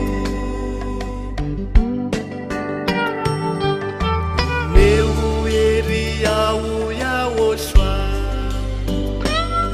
fikiro mafia tananao fenoi ny fanay masina mandaka anatiko meu hery ao Yahosoa fikiro mafia tananao fenoi ny fanay masina mandaka anatiko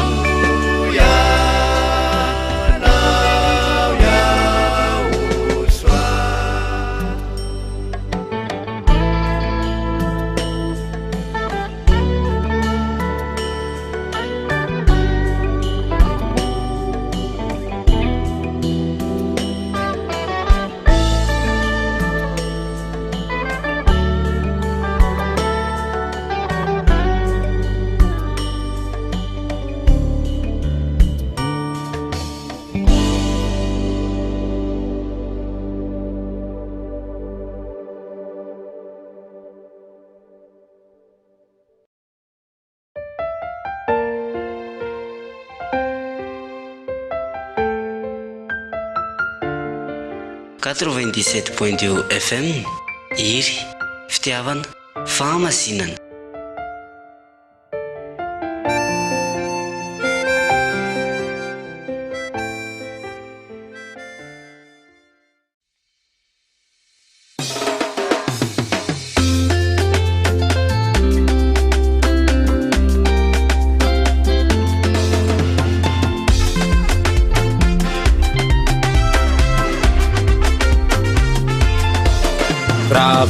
Ren fusi fanai faistena Yahosoa lai paranai rav ren fusi fanai faistena Yahosoa suknai Yafia malaki Yahosoa malala Yafia malaki Yahosoa malala sai pasita mana epateu teu amtata ya malala epateu teu amtata ya malala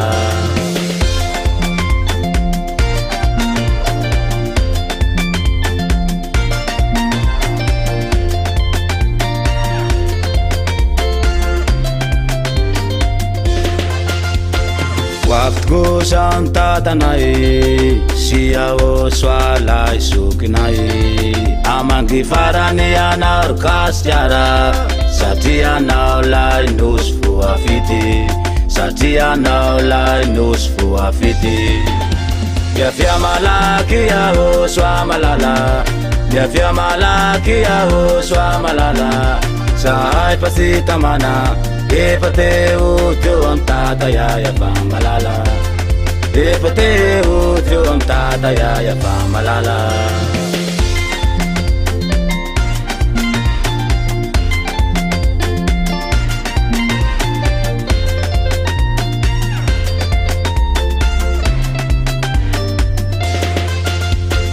Uentna ya sarana uentna ya tanya parantani Anu ananya basatora na sai Itu dan fune na itawatanya barantani Itu dan fune na itawatanya barantani Yafia malaki Yahosoa malala Yafia malaki Yahosoa malala Sai pasita mana epateu teu amtata ya malala epateu teu amtata ya malala Yafia malaki Yahosoa malala Yafia malaki Yahosoa malala sai pasita mana epateu teu amtata ya malala epateu teu amtata ya malala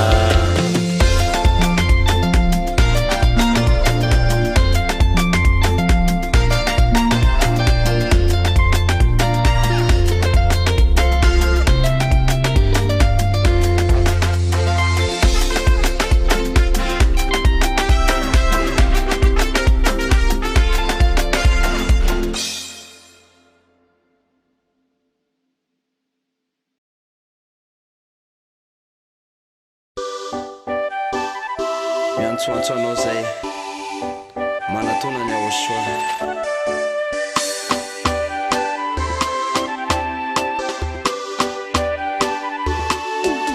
yaosoa ilay fanekena natokanao atsika fa firenena matonga anao tsy mpanotitsony ka miala tao amilay didifolo anjaranao safidinao ilino ka mandiny sy meritsereta didifolo tandremanao rafitra landate nilozandada yayavaka lasana fate matiko aloyanao raha tonga taaka nandray any aosoa de lasa tsy mpanotitsonya afaka mifahotana ny ala ny adalana fa raha tsy afakeo ianao de tsy tafavoaka hoa yaosoa le tokana ny akotra anazy tsy izy famonjena zay natokana ho atsika jentilisa yaosoa le fanekena vaovao faradidy folo zany tena tsy afakeo ianao yaosoa ilay fanekena natokanao atsika fa firenena matonga anao tsy mpanotitsony ka miala tao amilay didifolo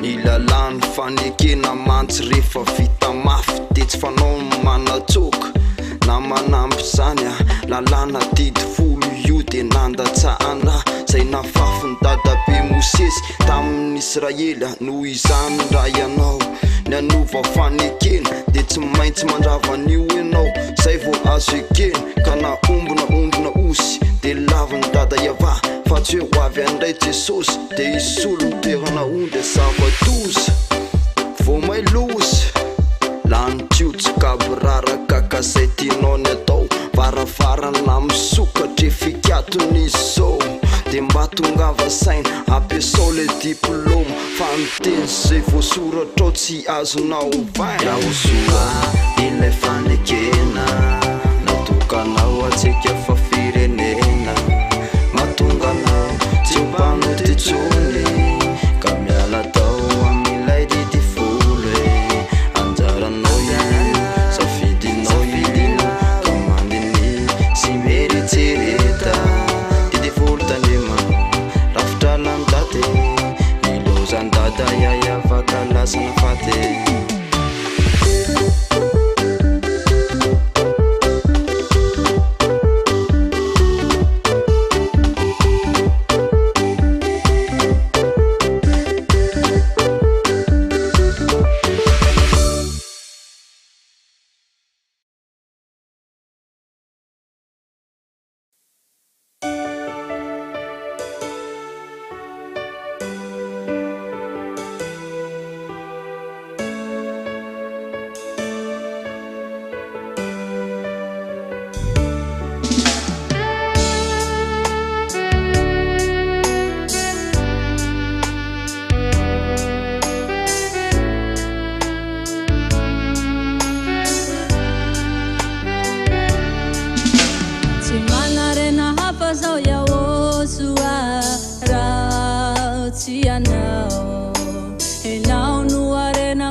Izao tontolo zao raha zao hita masao mora levina sy malazo fa niany aminao raha io no tena mampiravoravo tsy maratahotrao na sanatioky am'zao tsy niarena ihany aho soana ny aiko azafotiko no ianao tsy maratahotrao na sanatioky am'zao tsy niarena ihany aho soana ny aiko azafotiko no ianao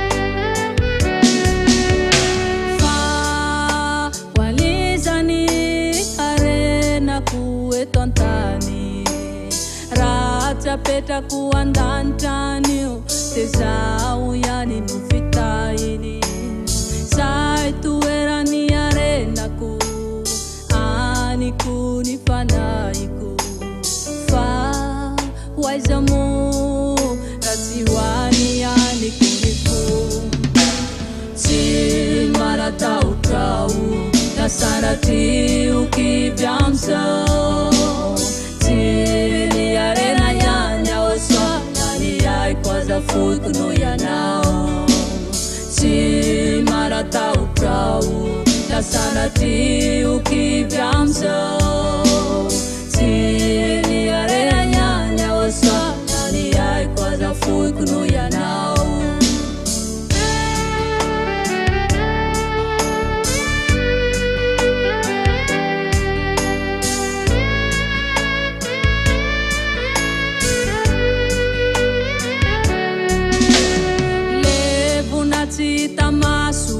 lay nafatifaty teto antany hala elo sy tomany rehefa tonga ny fotoana any mba tsy hanenenako meko aniray zay ilainy amiko fa mbola izy any ao soakony any ny fiainako tsy maratahotrao nasanatioky vyamzao tsy ny arena ihany ao soanany aiko aza fotono ianao tsy maratahotrao nasanatioky vyamzao tsy ny arena ihany ao soanany aiko aza fotono ianao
Soa magatakaninaw awe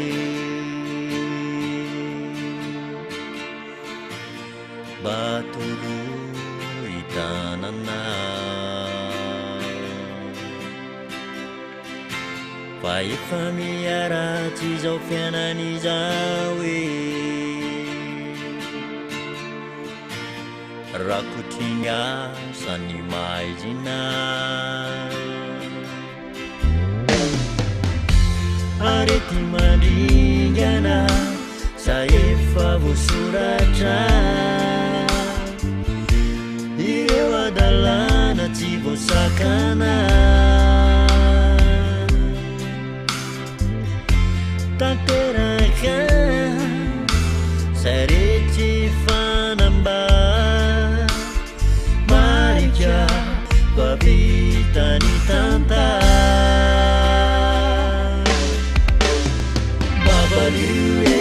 izy amiantsanao bajereo vakiny fitiavanao alavireny fatezeranao nefa aoka ho tanteraka ny sitraponao bavalio izy amiantsanao bajereo vakiny fitiavanao alavireny fatezerana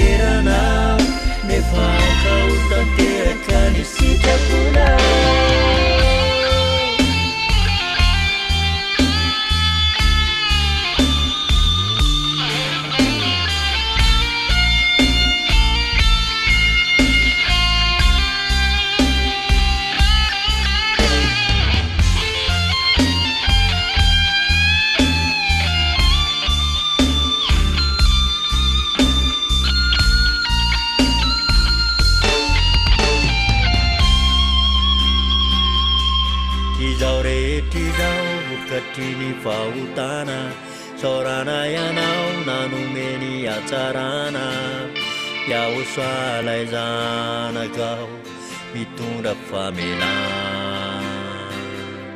fa lalana tokana izay afany olona indray andovilay fiainana mandraky izay izao rehetra izao vokatriny fahotana saorana ianao nanomeny atsarana iahosoalay zanakao mitondra famelana fa lalana tokana izay afany olona indray andovilay fiainana mandraky izay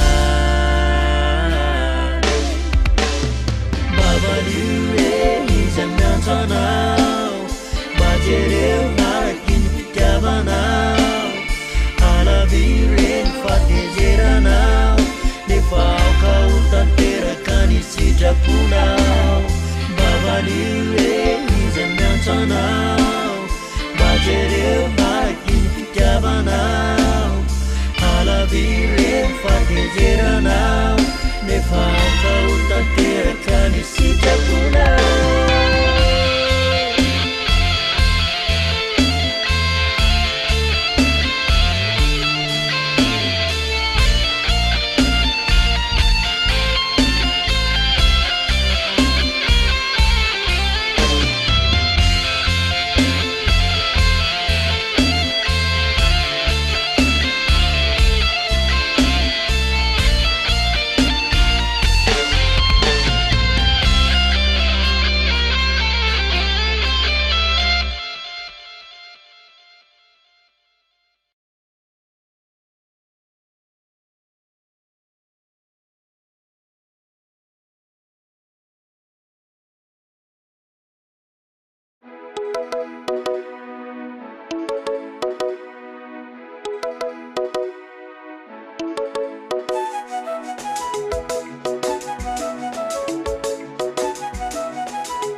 Panuta intsony awe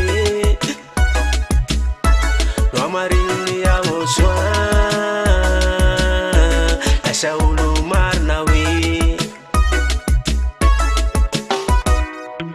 Fa tonga iahosoa nanaisotra ny fahotako Izy no andremany totopokosy ankofako Fa tsara ny miaraka aminy mafinaritra ny eo anilany Vo marina sy voadio Vo sasa tsy misy pentina Fa iahosoanao manafaka de tena afaka tanteraka we Raha iahosoanao manafaka de tena afaka Raha iahosoanao manafaka de tena afaka tanteraka we Raha iahosoanao manafaka de tena afaka Tsy panota intsony awe Roamarilny ahosoa Lasa olo marina we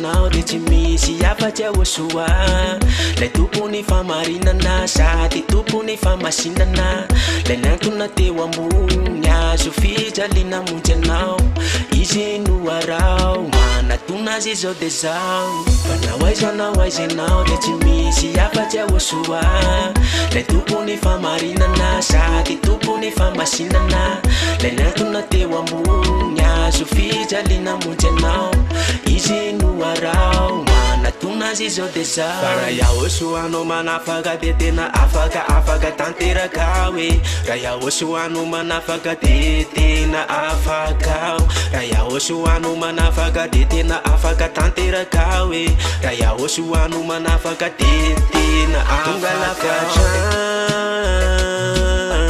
tsy mpanota intsony aho e no amarinony aho soin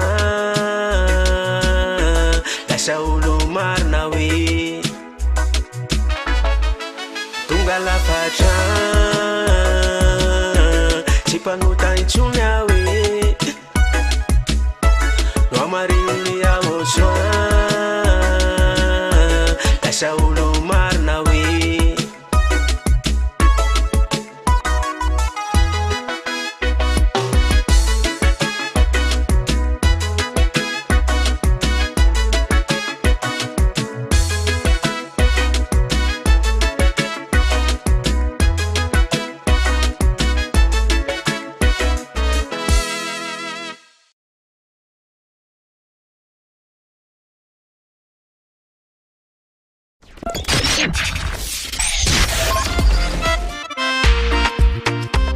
eo anilanao ihany eo anilanao hatrany ny hery fitiavana famasinana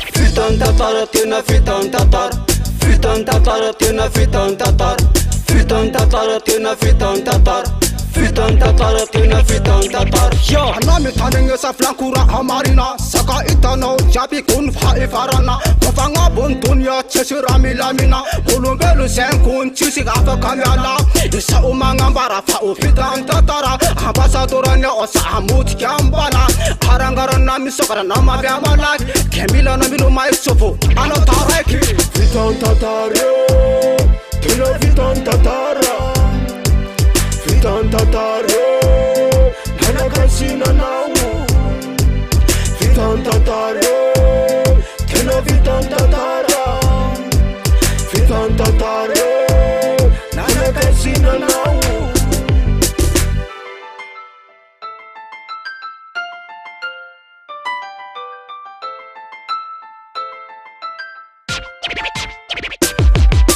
fitan tatar miomana mpanot fatimainty hovalina eteo akolokot efa tonga sedelia hanao ny famaranan andrafany tefolo firotaranany mpanao se masita na mandreny feoany afimidira faingina sao anisan'ny opoteany fitan tatar miomana elaribala de soa lay afe fisy ataony afa miala afa mantory sy mandevina ny tonga eto antany sandriny aosa efa mitety varatany ela ianiny ela fa tonga lay nandrasany ny favaliny aosoasy misy ataony mitondra faisany fitan tatara tena fitan tatara fitan tatara nanakasina nawo fitan tatara tena fitan tatara fitan tatara nanakasina nawo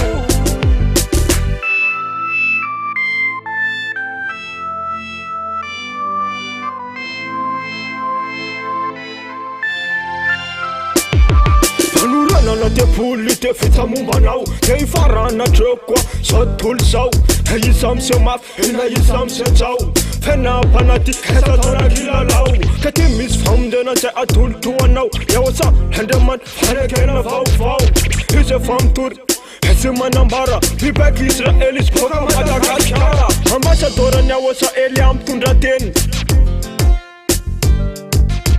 manambara saka chap chap red nofa fitan te put te tunga te foot hilsen romayer hilsen maulamun pala el rama as hulmalamun han nan isambun hamarai hedamban satis mola hawana fautan ketile famjena hanare sayan nakas nafasa tatanau sanatan fitan tatara tele fitan tatara saka chap chap san fitan tatara kasina nawo fitan tatara tena fitan tatara chika chap chap fitan tatara nana kasina nawo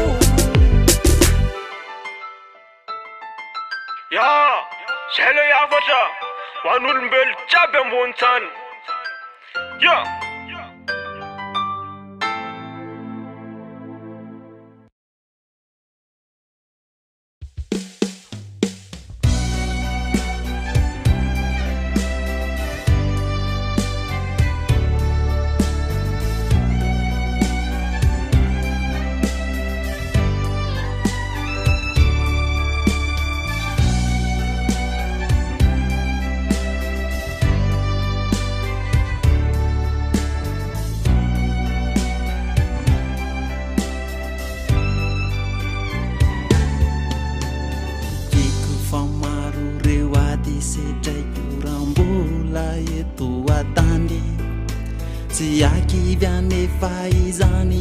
Zao de ijuru atrany manana ny aoso alay mahery izay mampandresy izany mahatonga ifikitra tsara tsy mba manana sambatra ao tena sambatra iaoso sambatra ao tena sambatra manananawa ediko barutra ao aminao de irizwa ataovy maritra hatramin'ny farany any fanomponana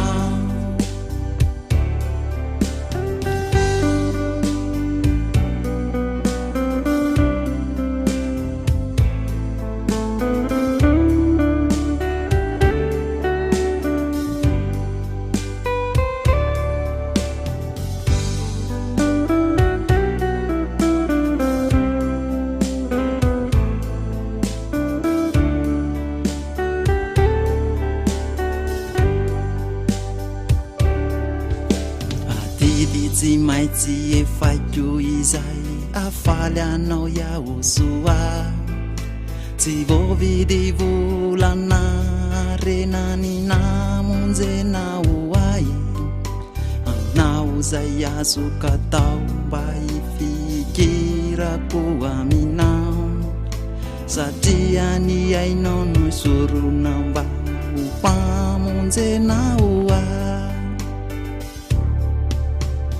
sambatra ao tena sambatra iaosoa sambatra ao tena sambatra manananawa ediko barutra ao aminao de irizwa ataovy maritra hatramin'ny farany any fanomponana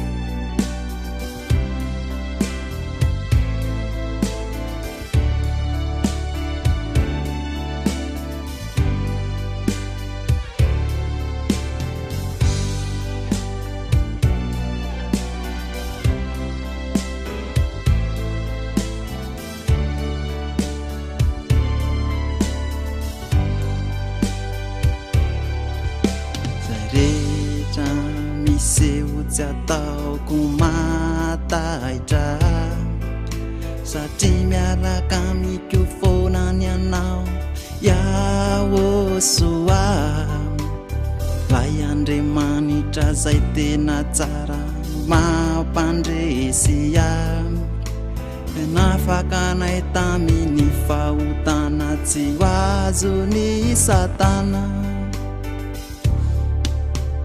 sambatra ao tena sambatra iaosoa sambatra ao tena sambatra manananawa ediko barutra ao aminao de irizwa ataovy maritra hatramin'ny farany any fanomponana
Joshua, du bist kein Mensch wie wir, auch wenn auf dieser Erde von oben gesandt, von Himmel des Himmels,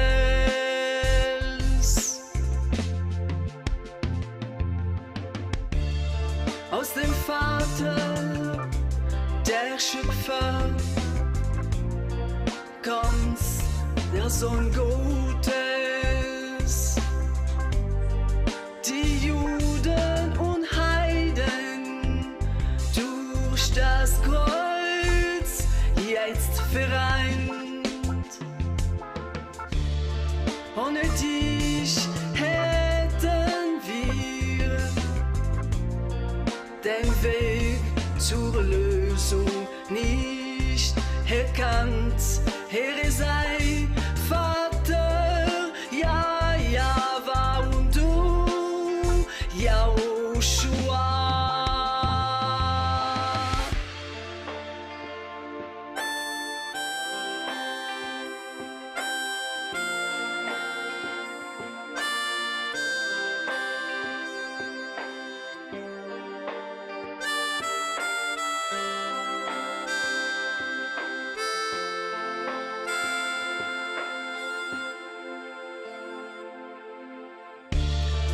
Stets auf die Suche nach Ideen und Ideen, um unsere Seelen zu retten, wäre nicht glücklich, ihn zu kennen.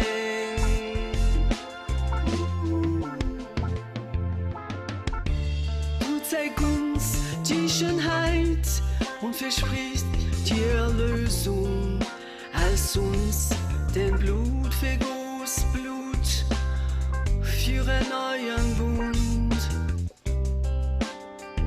einen neuen Bund.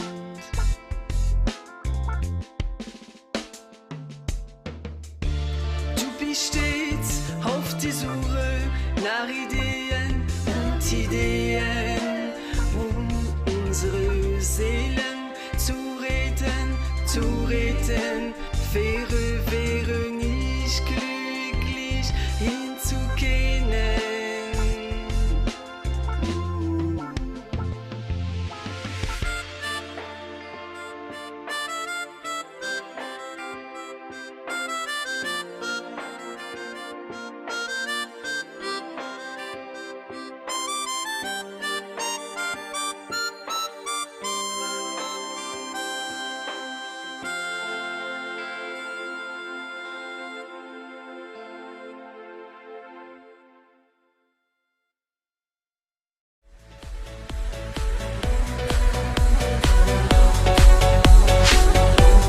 Ery, fitiavana, fahamasinana, lay radio tsy manam-paharoa, tsy manam-paharoa, tsy manam-paharoa. Iava Yahoshua TV, ery, fitiavana, fahamasinana.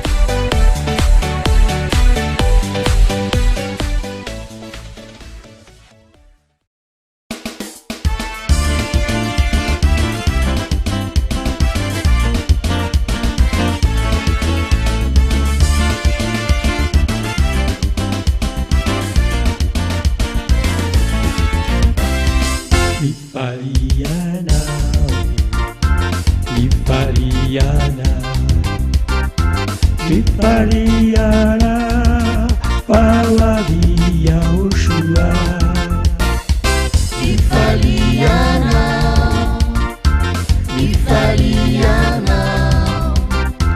Vipariana, palavia Yahoshua.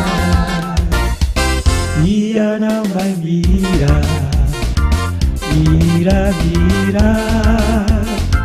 Iana vai mira wana Yahoshua. Iana vai mira,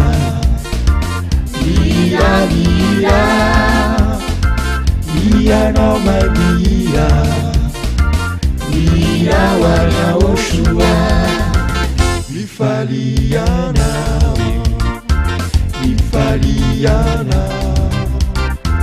Sifariana Famavia Oshua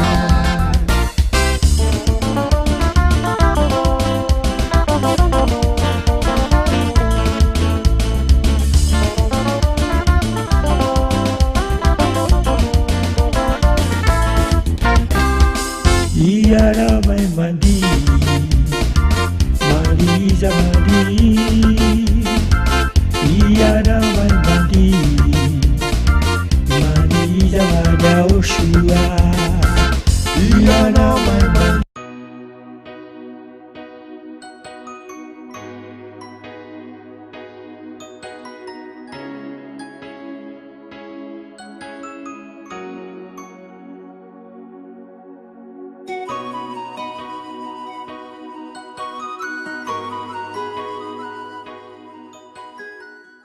Tonga eo amin'ny fotoana indray tsika izay fotoana iarahantsika amin'ny fiarana ny taona izay moa tena izy ny taona anareo iandroko raha teo zoma hariva kapitso sabotsy fivoriana alahady fivoriana raha eo amin'ny isan'andro herinandro moa izany ilay sanina dia roa herinandro sisa dia tsy afaka misoratra anarana ny batisa intsony ianao rehefa lasa ny katomasa ary raha nisan'ny sabotsy lady dia tia ny sabotsy lady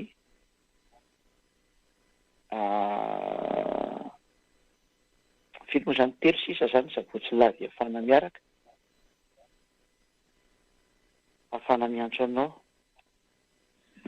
raha ny mahazatra anareo amin'ny fotoana ohatran'izao dia ny evangelista foana ny miditra ny tsetra sy ny mpiandraikitra ho amin'ny fitaomana ny olona fa amin'izao tsy zareo intsony satria efa ely amin'izay ny manao ny asa mamita ny asa miantso anareo faraparany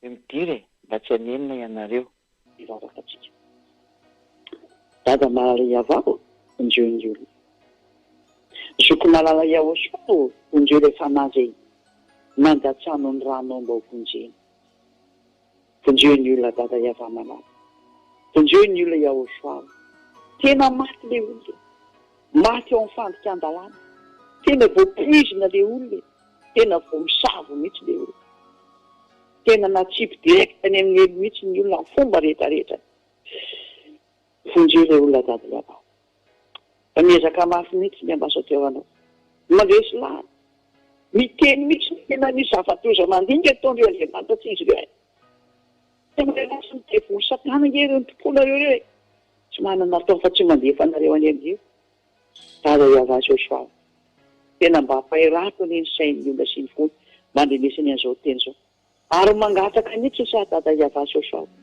mba irao mihitsy ny fanay masinanao mihitsy andre daholo handresy lahatra ny olona manerana zao tontolo zao irao mihitsy eo andeha ny manerana zao tontolo zao hamonjy ny olona hanavitra ny olona dada Yava Joshua vetezanao iainao zao teny zao vetezanao mba tena iaino fangatany elialy ny rano vonjeo ny olona dada Yava Joshua aza fela ho very reny olona mba havonjeo re Yahoshua afendiany ny famonjena fa sady zay koa fa maika hodiny Yahoshua zay ny angatako aminao efa tsindiko sady ny loza efa handeha sady efa misy ny efa mandeha efa tsindiko sady ny zavatozy hipoka amin'ity tany ity zay eta eo any dada Yava vonjeo ny olona afotiny olona hitany tsy reany enao olona misehitra lalakarenana voninahitrinao manakizay so raha betsako ny amin'izany teny izany dada Yava malala aminaranao Yahoshua anaovana izany teny rehetra izany halleloia amen ka raha tsika sandroso amin'izay irana amin'izay teny izay matetetika moa tsy efa miditra amin'izay za zao satria efa araka ny teneko anareo hoe manao an'izay azo atao farany mihitsy mikoka n'izay azo kofina mihitsy ny hoe iza ilay fanahy mbola maniry no any amin'ny lanitra ny lanitra, ilay fanahy tsy te hanota intsony satria fa misy zany ary zay ny asanay ity. Asan'ny Elia moa zany sy ny fanahy masina izay fanirahany Joshua. Dia miditsatsehatra mihitsy ny Elia zao amin'ny fetsoana fandresena lahatra nareo, mariky ny fitiavana anareo, dia ilay fanahy teo vonjenina zany. Zay zany ilay izy zay. Ho anareo izay maniry ny teo vonjena ary maniry an'izany atao hoe ho lasa tsy mpanota intsony. Ny zava-misy fa tsy dia tena le lasa ho tsy manota mihitsy ny tena atahorany olona. Gaga be za. Hoe le lasa tsy manota intsony ny tena problème.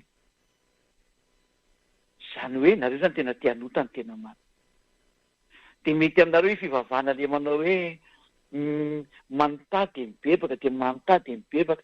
Sa tia kay nareo kay te hanota ny tena izy, te hanao ratsy, te hijangajanga, te hangalatra, te hiteny ratsy ny vavanareo, te hisoloky olona, te hanao ny adalàna sy ny faratsiana rehetra. Dia aibe izay zany tsy tiavinareo le hoe afaka mifahotana, lasa tsy manota intsony, satria nareo mihitsy tsy tean'le izy. Tena foto-pisaina avy any amin'ny devoly zany le olona. Tena miteny mahitsy be aho. Foto-pisainana avy any amin'ny devoly zany. Pisainana sy fihevitra avy any amin'ny devoly zany tena ilao. Ary zay zany dia efa miantso rehetrarehetra izay resy lahatra. Tongava mivavaka manomboka tamin'izany teny tsy ho tsaky ny oviana azy reny tamin'ny sabotsy mindra sy zao. Tonga daholo izay fanahy teo any amin'ny lanitra teo vonjena, ilay atao batisa amin'ny katomasa. Tonga daholo. Satria zany fetiny Joshua manomboka amin'ny katomasa zany dia tsy alefa direkta intsony.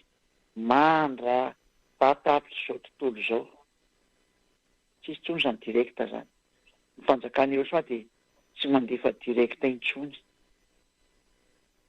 Fa foana amin'ny alady, misy lady zao raha dia lady faharoa dia lady fahatelo dia mifoana eo. Foana amin'ny lady fahatelo aorianany amin'ny rafakapitso zany ny direkta. Dia tsy ahita direkta intsony ianao. Dia mifaly amin'izay ilay hoe izay tsy te henanareo, tsy te hijery anareo, tena mifaly. Le izy ara-moarina eny mbola tipeto raha tena ezana tsy ho henanareo mihitsy. Teny izay ilay nirina rehetrarehetra hoe tsy ilainao sady tsy milanio zahay. Dia tena atao mitonga amin'ny teninareo mihitsy. Fahatsiarovy ny teniko fa nareo ny hitady an'io. Tady io izay teniko izay. Hifankahita tsika. Ianao mahazo maivava izay tsy miditra amin'izany intsony satria tsy antsony ilay problème. Ataovy ny vavanao raha izay ny tiana sy mahafinaritra anao tao fa tsy problème anay intsony izany sary zany. Ny problème ny Elia zao dia mbola miketriketrika hoe aiza ilay fanahy le tokony hoentinao any amin'ny Joshua fa aiza zareo mbola tsy maheno ve? Zany zao ny ketriketrihan'ny lohako io hoe mba nilisany zareo ny teniko zany. Io zany miditra foana amin'izay io. Miantsoantso anareo rehetrarehetra, mamaly ny fanontanianareo hoe aiza le problème, inona le olana tsy hidiranareo, fanaratsiana ve? Dia nareo ve mba mandinika e? Nareo ve mahafantatra tsara ny soratra masina? Raha misy manaratsy any Elia zany dia zatra devoly ange zany e. Satria ianao manaratsy any Elia, nefa ny Elia izay miaraka aminy lasa tsisy mahay manota intsony. Dia nareo mahitsy tsara ao anatin'ny bokinareo amin'ny baibolinareo nge miteny hoe ny azo tsara dia tsy mety mamoaka voaratsy, ary ny azo ratsy dia tsy mety mamoaka voatsara. Ao anaty bokinareo nge zany e. Ka raha Elia zany manao ratsy dia tsy mahay mamoaka voatsara izy. Nefa ny jerenareo ny voany, tsara be ilay voany zao e. Afaka mifahotana io lasa tsy mahay manota intsony. Ka etretinareo amin'izany ka izay le sanantsika rehetrarehetra izay.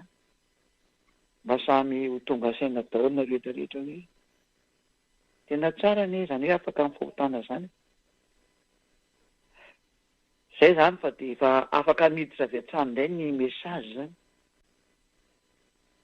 Zany mamaly ny mesazy ny rehetrarehetra sy miresaka aminareo.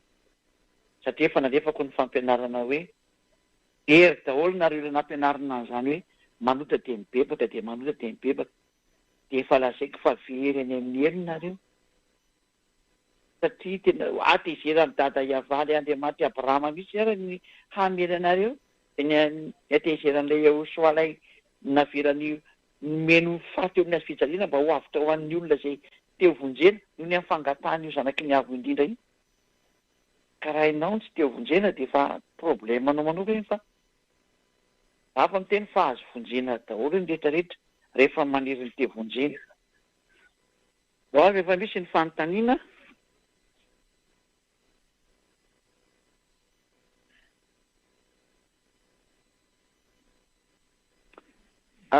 fanontaniana voalohany salamy dia mihena kisoa ve dia ao amin'ny Yahosoa sa hoe efa nidiovina avokoa ny zavatra rehetra ho anareo mpitandrina sabata sy mpifady kisoa dia izao no teniko anareo lalàna amin'ny Mose reny. Ka ho jerevantsika ny lalàna amin'ny Mose na Mose sozy ny protestanta, Moïse ny katolika romana, ny voalaza ny lalàna anankitelo ny soratanareo ary tena hitodika amin'ny sabatista rehetra ary antsoina daholo nareo mpitondra fivavahana sabatista hiditra eo por fa hoe mamarina anareo. Dia tsy midika indray zay fa tsy hiditra indray ny hafa dira daholo fa ny mpivavaka rehetrarehetra ao amin'reto sabatista rehetra mihitsy ny zao avokako tao zao hoe mivoady tao fa nampianaran'ireo zavatra diso angenare.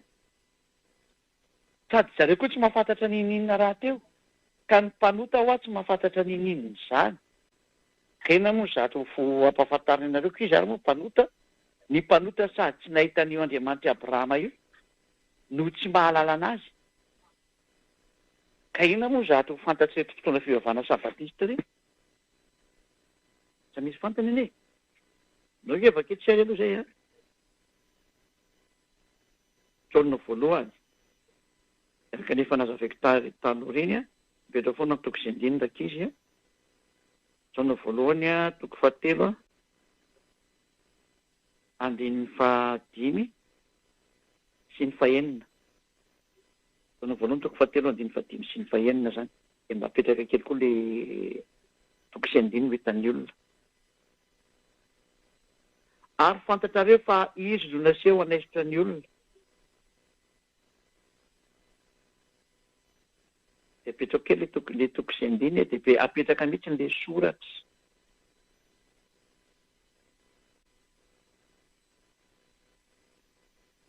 Ary fantatrareo fa izy no naseho anaisitra ny ota ary tsy misy ota mihitsy ao aminy. Izay rehetra mitoetra ao aminy dia tsy manota. Izay rehetra manota dia tsy nahita anazy no tsy mahalala anazy.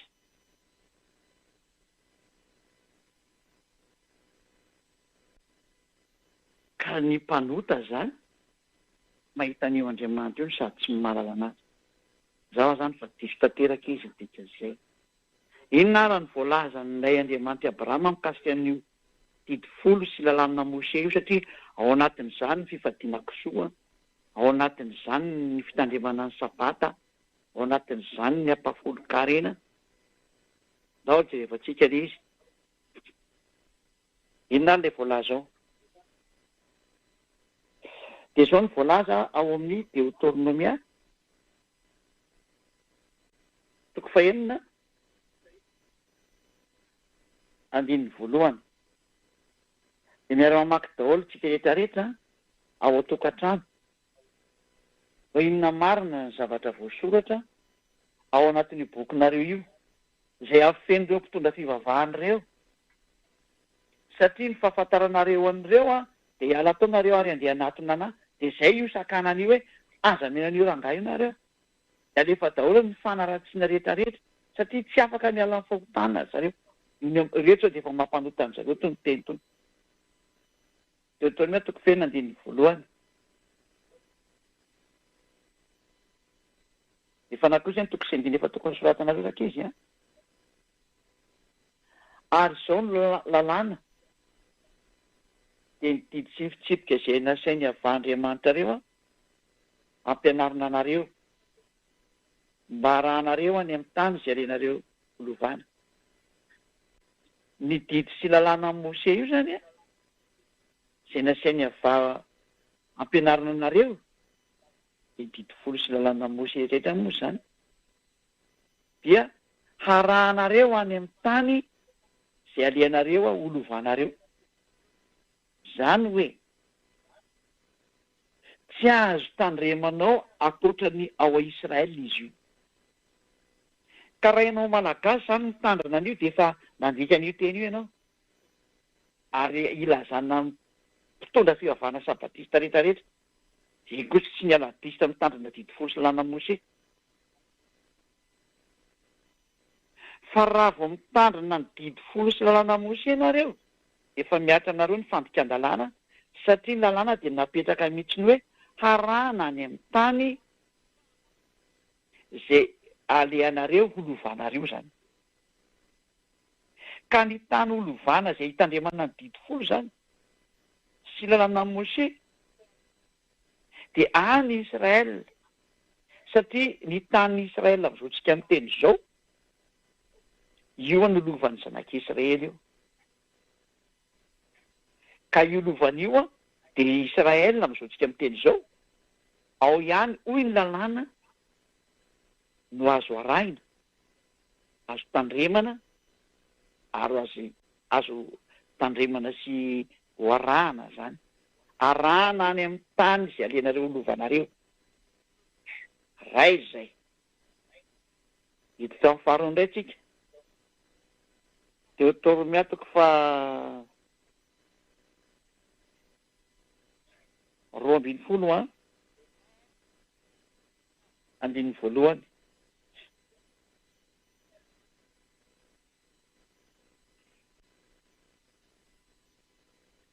Izao no didy sy fitsipika izay ho tandremanareo ary ho arahanareo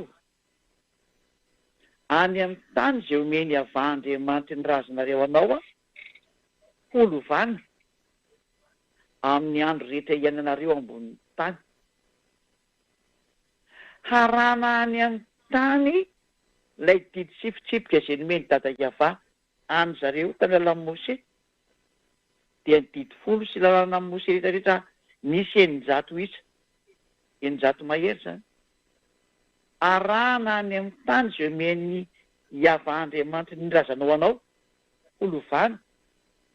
Ary izy io amin'ny andro rehetra iainanareo eto ambonin'ny tany. Zany hoe tsy azonareo entina any amin'ny toeran-kafa mihitsy io fahalalàna zany. Ka na iza mitondra ny tany amin'ny toeran-kafa dia efa mpandika lalàna. Fa rehefa lalàna dia lalàna. Tsy misy arrangement mihitsy io na kenarana. Satria reo teny reo dia misy teny hoe aza nampiana dia aza nesoa. Mariaka fa fampianarana hafa indray ty raha itsika ty fampianarana larana faharoa amby roapolo indray ty numéro 22 zany ty ataontsika androany ty. Dia mihaino daholo afaka mametraka fanontaniana sady moa efa ty mandeha ty evaliako. Voalaza amin'ny Deutéronome toko 4:1 sy ny faharoa. Fa tsy azo anampina izy io ary tsy azo nesoana. Izay teny rehetra ny vakiko teto zany sy izay mbola ho vakiko. Izay mbola ho vakiko dia tsy azo anampina ary tsy azo anasorana. Deutéronome 4:2. Aza pianareo ny teny izay andidiko anareo ary aza nesoanareo fatandremo ny didiny avandriamanitra reo zay andidiko anareo. Mazava zany fa tsy azo anampiana le teny teo fa tsy maintsy any Israely irery ihany no azo tandremana ny didy 10 sy ny lalan'ny Mose. Any Israely tsy azo anampiana, tsy azo nesoana. Io hitantsika vandravandra io miara-mijery daholo tsika rehetra rehetra. Io izy io. Ahoana? Apetraka aminareo mpitandrina didy 10 rehetra sabatista sy ny aladista mitandrina didy 10 io, mba mpandoa mpafolokaina sy ny maro samihafa tandrina ny sabata amin'ny fahadikisoa. Ahoana io? Satria aza-piana ny teny, aza nesorana ny teny izay andidiko anareo, fa didiny avà zany. Ina le tsy azo anampiana? Ao Israela rery io ny azo tandremana. Zay le tsy azo anampiana ao zay. Tsy misy arazo manitsy io teny io na itenenao hoe ka ihany nanao an'izao. Hay rehefa mpandika lalàna zany maranao. Zany maolombelona mpandika lalàna anareo. Tsy miteny menanao ny tandremanao fa ny olona manao tsy mety ihany no arahanao. Raha tena mitady an'izany Andriamanitra Abrahama zany ianao dia ny teniny arao rehefa teraka aminy ianao. Zany angeny tsy mahandriamanitra Abrahama io arahanareo io Jesosy, Jesoa, Jehovah sy aby io. Raha tena Andriamanitra Abrahama io mahay an'itony teny tony nareo. Fa itony teny tony le tsy tian'ireo mpitondra fivavahana enona, ho enonareo mpivavaka, dia zareo miteny hoe aza miaino an'izany ambasador ny Soa zany. Aza miaino an'izany Elia zany. Aza enondro zany fa zato olona ohatr'izao io dia mandeha amin'izay le fanaratsiana tsisy pirofo. Fanaratsiana tsisy pirofo, tsisy mitombona, tsy misy, tsy m'existe akory. Zany entiny anaratsiana nyzao atsara nameko anareo dia hanaratsiana amin'izay dia safidy satria amin'ny lantilanty ianao. Planana devona inge zany e. Samy mieritreritra. Ndao ary. Zay zao voalohany zay. Danger faharoa. Fa zay le danger voalohany dikanareo. Hoe mba meo anakely ny fahafahanao mitandrina an'izany sabata zany sy mifady an'io kisoa io. Faharoa. Raha ho anao malagasy zany na frantsy na anglisy efa tsy mety mitandrina anazy satria io didiko. Aza pino io teny io dia aza nesorana. Ka tsy ry pastera sy mopera koa na hoe ry zareo renanana riny dia amorona zany fa zay nanovana io dia efa mpiara-miasa amin'ny divoly. Ary divoly sy dikan'izany dia mbola misisika eo. Raha mbola hisisika amin'izany adalana zany izy dia efa nakapilasina divoly. Adalana zay.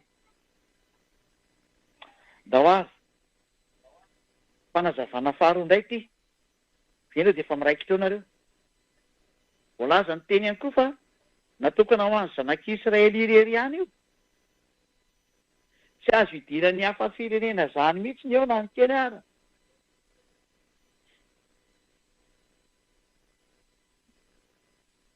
Ndao raha vaketsika indray a.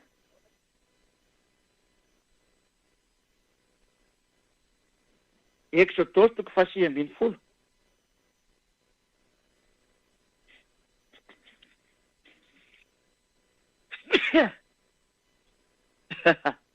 Misy gripa kely ety dia izay ngatsika ny any.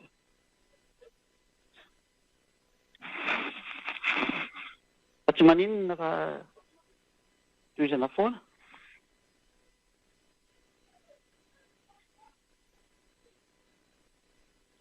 Exodus 6:20 dia manoko ny 7 ka hatramin'ny 5.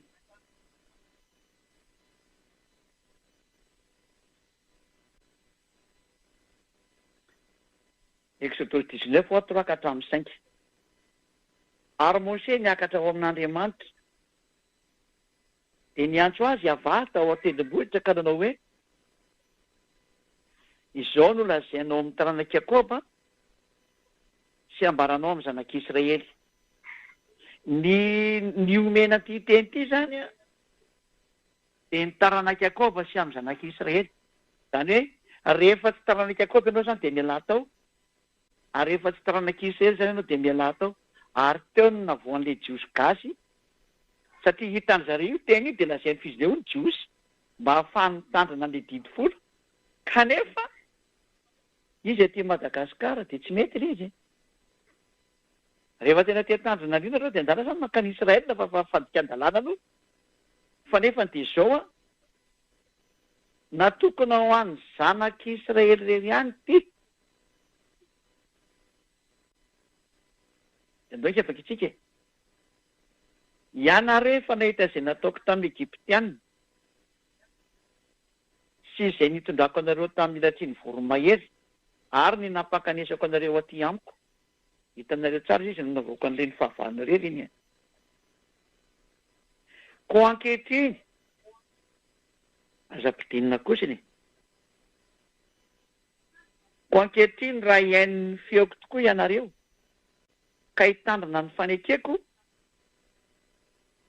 dia ho rakotra so ho avy ohatry ny firena rehetra ianareo fa anontany rehetra.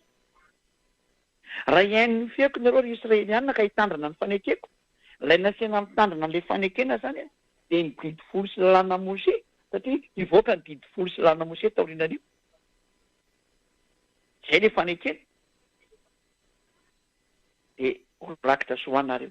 Ka andao jerevantsika hoe atokana ho iza tokoa io fanekena io, satria taorian'io dia nivoaka ny didy folo sy lalàna Mose. Ndao azy.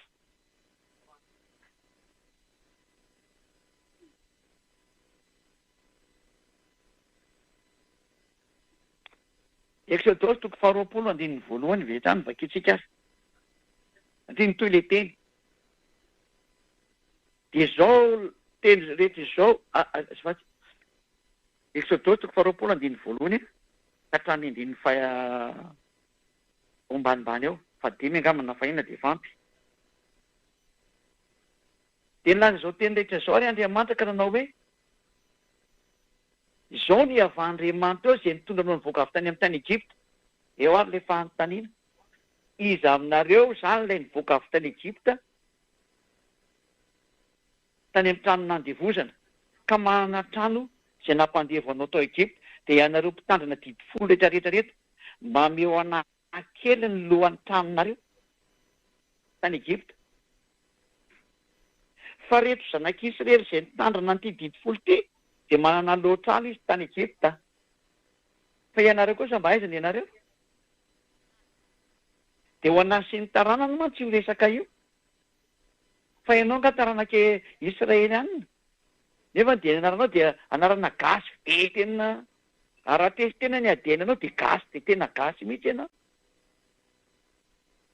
Nefa nety dia niteny mihitsy sotra masiny izao ny Andriamanitra ao izay nitondra anao nivoaka avy tany Egypta, dia tsy azo andaingana io Andriamanitra io fa didy folo io.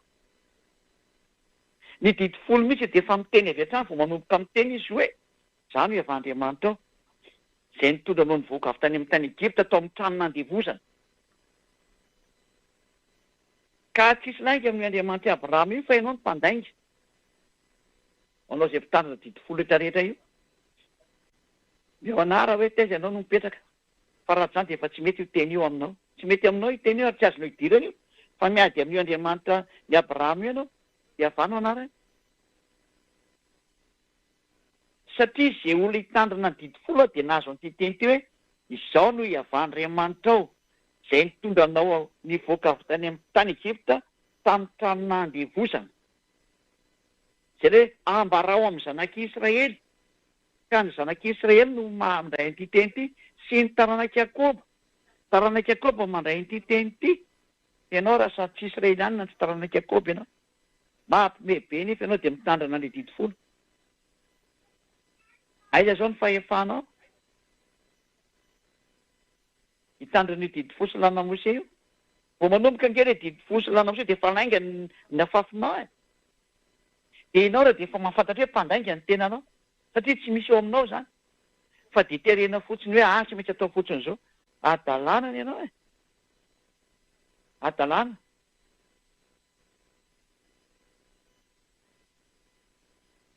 Teny mazava be mihitsy hoe Zany avy Andriamanitra izay nitondra amin'ny mivoaka avy tany Egypta, avy tany amin'ny tany Egypta.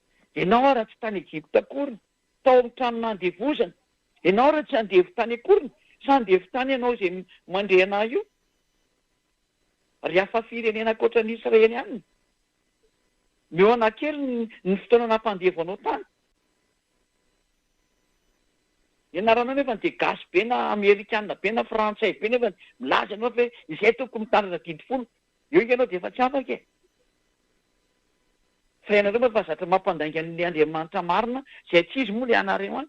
Mampandainga ny Andriamanitra marina io tomponareo io. Le tomponareo alenareo le misisika tsy maintsy mitandrina 20 io, mampandainga ny Andriamanitra Abraham io nareo. Zay ny ataoko hoe normal zao famelezana anareo zao. Normal ny fehiviny loza satria be loatra ny nataonareo. Be loatra le fanambaniana. Satria tsy mba niteny mihitsy ny Andriamanitra Abraham io dia narotonareo mihitsy. Ary nataonareo mihitsy izay natezitra azy faratampo. Dia tonga eo tsika zao dia aza misy menimenina amin'izay izy tranga sy izy eo. Zay fotsiny le resaka. Zany mahatonga namanavitra faramparany azy azo avotana aloha. Ary manome saina izay tokony mbola omena saina hoe mba metirety mba vodio le fanahy. Olombelona mety maty ve ny arahanareo sy ataonareo fa nareo hoe mba misainy. Maninona raha vonjena ny fanahy? Fitiavana anie zany ataoko anareo zany. Fitiavana ny tia-monjy anao. Ireo tenin'Andriamanitra milaza zany. Tsy eo raha tsy fitiavana. Meko anao, mampisehoana ny marina hoe tinge marina anie. Ndao atotsatsika indray ny teny. No amafisy io teny io. Ka tena natokana ho azy anak'Israely marina tokoa le izy. Araka ny boky eo amin'ny Salamo na Shemot ozy ny teny Jiosy. Salamo 147 19 sy ny 20. Salamo 147 19 sy 19 dia 20. Milaza ny teniny amin'ny Jakoba izy. Ary ny didiny sy ny fitsipiny amin'ny Israely. Tsy nanao toy izany tamin'izay firenena hafa izy. Ary ny fitsipiny tsy mba fantatry ireny. Halleluja. Tena mba dinionge ireo olona zao zavatra zao. Milaza ny teniny amin'ny Jakoba izy. Ary ny didiny sy ny fitsipiny amin'ny Israel. Tsy nandeha tany aminao malagasy mihitsy ny teny io zany. Tsy nandeha tamin'ny malagasy eto Antananarivo, malagasy amin'ny Tuléar, malagasy any Tamatave, malagasy Fianarantsoa, malagasy any Dego, malagasy any Majungana, zay rehefa Madagasikara zany dia nanipita-dranomasina. Tsy nalefa taminao io teny io. Tsy manana anjara tamin'izany mihitsy ianao. Tsy nanao an'izany tamin'izay firenena hafa izy. Tsy nanome ny didy folo tany amin'ny Anglisy izy, tany amin'ny Frantsay, tany amin'ny Sinoa, tany amin'ny Amerikanina, tany amin'ny Afrikanina. Tsy nanome an'izany izy. Ary tena namafisiny hoe ary ny fitsipiny tsy fantatry ireny. Gaga nefa ny hafa ianao nafantatra. Zay nge mahatonga hoe tena nisy namisavy ianao toa nafantatra any. Fa misavy ireo mpitondra fivavahana mpianatra anao an'ireo. Ka nasiany tandremanao io zavatra io. Zavatra tena fandikan-dalàna mahatsiravina an'ilay Andriamanitra Abrahama mihitsy sady. Ho mpavararaka makany amin'ny mihitsy ny eo ataonareo olombelona io. Hoe zay ndray dia tia lalanao fa alainay ny bokinao fa hitsakitsana izay soratanao satria izay manana ozy nareo manana ny Jesosy Jehovah nareo dia hiavesy Jesoa ka dia hitsakitsanareo le izy. Hitanareo an'izany fa mpanohitra ny dada Yahva sy Hosoa zany Jehovah sy Yahve zany dia Jesoa sy Jesoa, Jesosy sy Jesoa mpanohitra satria nampianarinareo hitandrina zany didy folo zany. Nefa nareo tsy Israely ihany. Fa ny Israely ihany ary ty tenenina ty tsy mety an'io ataonareo. Raha mitandrina an'io nareo nefa ny ny tsy israeliana io teneniko io raha ohatra ka non Israël zany ianao teny frantsay malaky be tu n'es pas un israélien rehefa tsy israeliana ianao dia tsy mahazo mitandrina an'io tena israeliana rery mitandrina an'io ary milevina ny Israël manana anarana israeliana fa tsy gasy petakorona io na frantsay petakorona na tsy haiko zay filazana azy ohatra fotsiny moa zany frantsay koa mety ho petakorona fa exemple zany ndray olona fa ny tiako ampitaina aminareo dia jereo mie zao fandikan-dalana ataonareo zao fandikan-dalana ataonareo dia atao hoe jerevantsika hoe mbola boky manaraka fa rehefa nivakiana tokoa ny didy folo sy lanina Mose dia ny roan'ny israeliana ny hafa firenena zatra mandroka anao nge io e matoa zany anao tsy voaroka any amintsisy anao mandeky tsisy mirarana fa raha tena israeliana mihitsy ny miaraka anao fa roan'ireo ianao aiza moa misy an'iny teny iny e Nehemia toko fahatelo-ambin'ny folo angamba izy iny andiny fahatelo Nehemia 13:3 ary rehefa reny olona ny lalàna dia navany hiala tamin'ny Israel ny olona hafa firenena rehetra hitanareo ny tena mpitandrina didy folo sy lalàna Mose dia ny israeliana mafantatra mihitsy fa natokana ho any zareo rery io didy folo sy lalàna Mose io ka roany raha vao misy hafa firenena manakaiky anazy ka mitady hitandrina io tady hitandrina an'io didy folo io tandy roany zareo ianareo nefa ty namporisena mpitondra fivavahana hitandrina an'io izy areo mpitondra fivavahanareo fanontaniana apetraka eo amin'ny faratoka andreo mpitondra fivavahana mampitandrina didy folo reo mihitsy io iny ny ty ataonareo ty fa ny tena israeliana dia mandroaka ny hafa firenena raha vao misy resaka didy folo sy lalàna Mose resahana tandy roany zareo nefa firenena fa ianao ty ahoana ianao indray mampitandrina ny didy folo sy lalàna Mose ny hafa firenena izy ianao valiny olona irahany devoly ianao mitaka olona nimpiazany amin'ny elo satria nataonao lasa mpandika lalàna ny olona zany no mahatonga an'ireo olona reo mpitondra fivavahana reo manakana anareo tsy haino satria afantatra an'izao fahamarinana zao nareo dia hivoaka tao hiala tao dia zavatra tsy mety amin'izareo zay hony ary rehefa miara-mikondozy hitrarena tsy alaika an'izany hoe hiala tao zany ianao indrindra hoe na hainao an'ity fampianarana anomeko anao ty lazain'zareo fa miverin-dalana andray hony ianao satria na hainao zao marina zao dia verin-dalana andray hony lasa nivadika sekta hony na le dikan'le sekta raha tsy hain'zareo koa fa ditenitenenina fahatany koa fiza ny sekta voalohany indrindra teto ambony tany raha tsy zany atao hoe Yahosoa zany le zanaky ny avo indrindra le zanaky le Andriamanitra Abrahama hoe Yahava fa noho ny tsy fahalalana an'le teny dia tenitenena fahatany hoe sekte oy e ny tsy sekta mantsy raha kizy dia reto jiosy reto le atao hoe judaisme reo judaisme reo tena tsy sekta fa reo no original reo resaka fivavahana tamin'ny Andriamanitra Abrahama io reo ny voalohany fa rehefa tonga Yahosoa dia tena sekta mihitsy ny Yahosoa amin'zareo satria nanana fotom-pampianarana hafa araka ny nanirahany dada Yahava azy moa dada malalanay Yahava fa parentèse kely mbabeko anareo zany fa aza mety akaratsiany olona amin'izany hoe sekta hoia hoe ny marina tazomina fa tsisy hidirana sekta zany resaka zany andray ary hita zany tsy fety hoe tsy mety zany sary zany roa zany zay ny fandikan-dalàna nataonareo nareo tsy israeliana nefa mitandrina didy folo vonareo zany anankiray efa lasa mpanohitra le Andriamanitra Abrahama ka ny mpanohitra ny Andriamanitra Abrahama egala manora-tena ho devoly efa nandray ny toerana devoly ianao zany rehefa tsy tianao zany no lasa devoly miala tao aingana de manatona ny Elia raha devoany ambodrapety rapitso mamonjy ny fivoriam-bavaka ianao mandositra aingana tao maty ianao de any amin'ny ela any amin'ny toerana ivavahanao mamitaka fotsiny io zay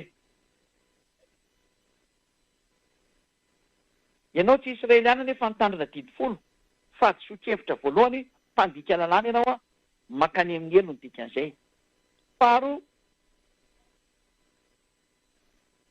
any Israel irery any no azo tandremanao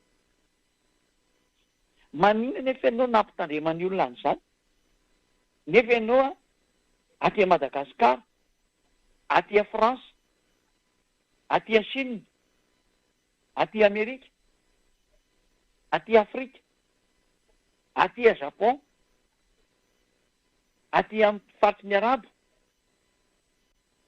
ianao zany tsy israelianina dika zay nefa ianao mitandrina an'io mbola nandika lalàna koa zany ianao dikan'izay ka rehefa nandika lalàna ianao de midevoly ny mpandika lalàna de ho atsipy any amin'ny elo rehefa devoly rehefa tsy de ho atsipy any amin'ny elo manarahany Elia Efa kitsika hoe de Osila tena mpandika lalàna zay ho levony eo so tompo amin'ny fofona ny vavany. Tesalianina faharoa, toko faharoa, andininy fahavalo sy ny fahasivy. Tesalianina faharoa, toko faharoa, andininy fahavalo sy ny fahasivy. Ary dia sio le tena mpandika lalàna izay ho levony eo so atompo amin'ny fofona ny vavany ary foanany amin'ny fisehoan'ny fiaviany. Ny andininy fahafolo koa, ny fiavin'ilay iny dia araka ny fiasan'ny Satana amin'ny hery sy ny famantarana sy fagagana mandainga rehetra. Efa ampy hoe azaky tena fa efa ampy io. Dao ary fasy asokafy ary. Dia andininy fahafolo toizatsika ny farany teo ary ny fahamitana momba ny tsy fahamarinana amin'izay ho very. Ilay ho very rehetra zany dia fitahan'ireo mpitondra fivavahana ireo amin'ny zavatra tsy marina, amin'ny tsy fahamarinana. Jereo tokoa ireny lasa mitandrina didifo nefany tena zany na tena miditra ao anaty pataloha tena mbola misy rirana fa tena any amin'ny zavatra tsy azo idirana. Ina rena tena miditra amin'ny zavatra tsy azo idirana mihitsy tsy haiko tsony ilazana an'izany. Fa tena fa doza amina tampo, fa loza mihitsy e. Rehefa tsy te taloza re olona dia miala tao amin'ny fiangonanao io. Za tena miteny miala tao. Aza miarana mivavaka amin'ireo mpitondra fivavahana rehetra fa mpanipy-nareo any amin'ny elo mody manampitamby an'ireo fotsiny io fa tsipitsipindreo any amin'ny elo nareo no tena marina. Tsy misy mitady ny hevitra ny hamonjinanareo zany reo fa anefa ny makany amin'ny fandikan-dalana daholo ianao rehetrarehetra satria mitetika adiny zareo nge le hampafoloka reny e. Satria ao anatin'ity rafitra didifolo ty mantsy ny hampafoloka reny sy ny fanomezam-bola maro samihafa. Da io ndray dia tsy ialany mihitsy hatramin'ny farany kapoaka ngeneny zareo io e. Ka samy mieritreritra re olona. Aleo tena mitehana reo fitsiny hoe tena lasa mpamitaka mpandaingany e. Mpandika lalàna ho levony eo so atompo amin'ny fofona ny vavany nareo mitandrina didifolo io satria nareo mpandika lalàna.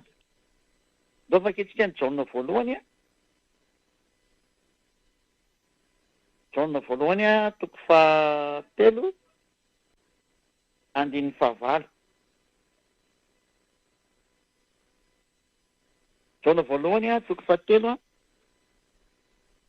andininy fahavalo. Zay manota dia avy amin'ny devoly satria ny devoly a manota hatramin'ny voalohany. Zay rehetra mpanota zany ka neteo mpanota dia mandika lalàna. Dia efa meko teo zao ny lalàna izay nidikahanao. Dia mpanota zany ianao dia avy any amin'ny devoly zany ianao. dia rehefa zavatra avy any amin'ny devoly dia devoly tahaka anazy. Ka rehefa devoly tahaka anazy ianao zany, satria mpandika lalàna, satria ota ny fandikana ny lalàna. Ao amin'ny andininy faefatra indray misy an'izay teny izay. Izay rehetra manota no mandika ny lalàna. Ka rehefa mandika lalàna ianao zany dia mpanota. Ary rehefa mpanota ianao zany dia mpandika lalàna. Ary izay mpanota ozy ny soratra masina avy any amin'ny devoly. Zany hoe averintsika zany izy. Rehefa tsy Israeliana ianao zany ka voalohany tandrina didifolo dia mpanota ianao satria mandika lalàna. Ary rehefa mpanota sady mpandika lalàna dia ho levony eo soatompo amin'ny fofona ny vavany, ary ny mpanota dia lasa devoly. Satria izay manota dia avy any amin'ny devoly. Devoly ianao zany dikan'izany. Rehefa tsy tianao no tratra an'izay, manaraha ny Elia. Efa tonga Elia hanavitra anao. Mpanota ianao satria hafa firenena, tsy Israeliana, nefa mitandrina an'io. Didifolo sy làna Mose zany. Lalàna nefa miteny hoe, ny lalàna dia miteny hoe natokana ho any zanak'Israela irery ihany. Ianao nefa tsy Israeliana mitandrina an'izany, nandika lalàna ianao. Dia mitsipy makany amin'ny elo. Mitsipy makany amin'ny elo ianao. Satria mpanota mpandika lalàna hatrany dia ho levony eo soatompo amin'ny fofona ny vavany, makany amin'ny elo direct ny dikan'izany. Rehefa tsy teo any ianao zany, tsy teo any amin'ny elo, manaraha ny Elia, aza miaraka amin'ireo mpitondra fivavahana ireo tsony, fa manaraha ny Elia amin'izay. Any Ambodrapeto ny rendez-vous. Na ny fiangonana misy any Yehosoa izay misy any Elia. Zay ny tadiavinareo zay. Ziadia Elia. Zay. Faro. Ianao mitandrina an'ilay didifolo nefa eto Madagasikara, eto France, eto Angleterre, eto Chine, eto Amerika, eto Egypte sy maro samihafa any Afrika any. Nefa ny lalàna milaza mahitsy be mihitsy hoe ao Israela rery ihany iny azo tandremana. Matoa zany ianao nitandrina ny taty amin'ny firena akoatran'ny Israela, dia efa lasa nandika lalàna, dia lasa mpanota, dia ho levony eo soatompo amin'ny fofona ny vavany, dikan'izany mitsipy makany amin'ny elo. Dia ianao nge zany tsy afabela intsony. Ataonao na zany manavitra ny lalakalenao amin'izao mahinao anazy zao. Ataonao ahoana amin'izay no manavitra ny lalakalenao. Satria rehefa jereva ianao dia tena miraikitra mihitsy amin'izao teny izao. Dia efa mpanota e. Efa sady vita batisa tamin'io rafitra io ianao. Io mitandrina didifolo iny naovana batisanao, dia ataonao ahoana no manavitra ny tenanao amin'io. Satria condamné à mort ianao e. Satria raha vao natao batisa tamin'io système didifolo ianao, satria io nampianarina anao sy nitandremanao, dia tafianao anatin'ny fitafianao tamin'ny batisanao, io didifolo io miraikitra amin'ny tenanao io. Galatiana 3:27. Galatiana 3:27. Na iza no natao batisa tao amin'ny Jesosy, izay mitandrina didifolo rehetrarehetra, dia mitafy Jesosy didifolo. Mitafy Jesosy sy ny lalànan'i Mose. Io izy io Galatiana 3:27. Na iza nareo natao batisa tao amin'ny Jesosy, dia mitafy an'i Jesosy. Ka Jesosy nampitandrina didifolo, dia mitafy didifolo. Izay nampanaoviny ihany ny ataonareo. Petaka eo amin'ny teninareo zany io didifolo io. Dia io no proof fa nandika lalàna nareo ary tsy afaka aminareo mihitsy ny fitafiana io. Izay no tonga nanteny taminareo hoe ho anareo izay resy lahatra, ataonareo na manala ny fitafiana io. Fefa napetaka Jesosy eo aminareo ary izy koa raha mipetaka ao amin'ny vatana anareo. Noho izany raha vao maty nareo dia trany dia io nitany Yehosoa sy ny mpitsara. Mpitsara moa no mitsara nareo voalohany dia zay vao Yehosoa no mamoaka ny didy farany hoe alefaso any amin'ny elo. Zavatoza. Izay no tonga hoe tsy maintsy manala an'ilay fitafianao ianao. Koseho io batisa nataonao tao amin'i Jesosy nampitandrina 10 anao io a dia manatona ny Elia. Batisa faranao a Madagasikara 8 mars. Tsy misy araha azo mantsony azonao atao. Farana amin'io. Zany mahatonga na mikokakoka ny taipira koa izay ny fitenenareo misakafo reny. Aiza mbola misy kokakoka ny azo asorinaingana aloha ny amin'ny olona any. Avotanaingana izy anatona ny Joshua. Jereo nge izany fitiavako anareo. Tady hevitra mihitsy ny hamonjena anareo. Mamoaka ny teny marina rehetrarehetra mba navotako anareo. Mba reo olona tonga saina. Zao ny tena famonjena azo meko anareo zao. Ary manapa-hevitra izay mandray ahy. Fa ireto ilay tsy tiandreo mpitondra fivavahana reo henonareo mihitsy mahatonga azy ireo manakanakana anareo satria tsy tiany hoeninareo reo teny meko anareo reo. Satria raha vao maheno an'io ireo dia lasa ireo miporisaka manatona anahy daholiko. Tsy teo faty. Tsy teo any amin'ny ena. Fa ho an'izay teo any amin'ny ena aloha izy ho any izahay fa nanavitra. Andatsanareo amin'izay aho orinan'ity zavatra miseho ity. Andatsanareo za. Aorinan'ny zavatra miseho. Inona ilay zavatra miseho? Izay iseho rehetrarehetra re. Dahoarany. Inona indray ny danger manarakaraka an'ity zavatra ity raha mbola tazominareo? Ho an'izay mitandrina ny didy folo rehetrarehetra.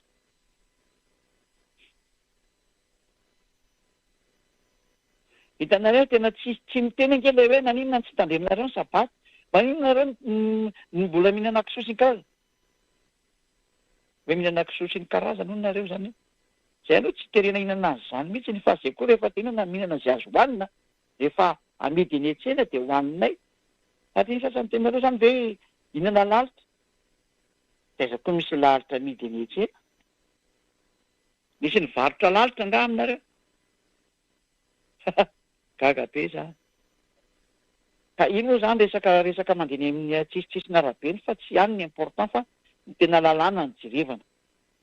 Ka raha ianao zao lalàna zao nareo zao anankiroa zao dia efa tsisy tokony hitandremanareo an'ilay didy folo tsony ange.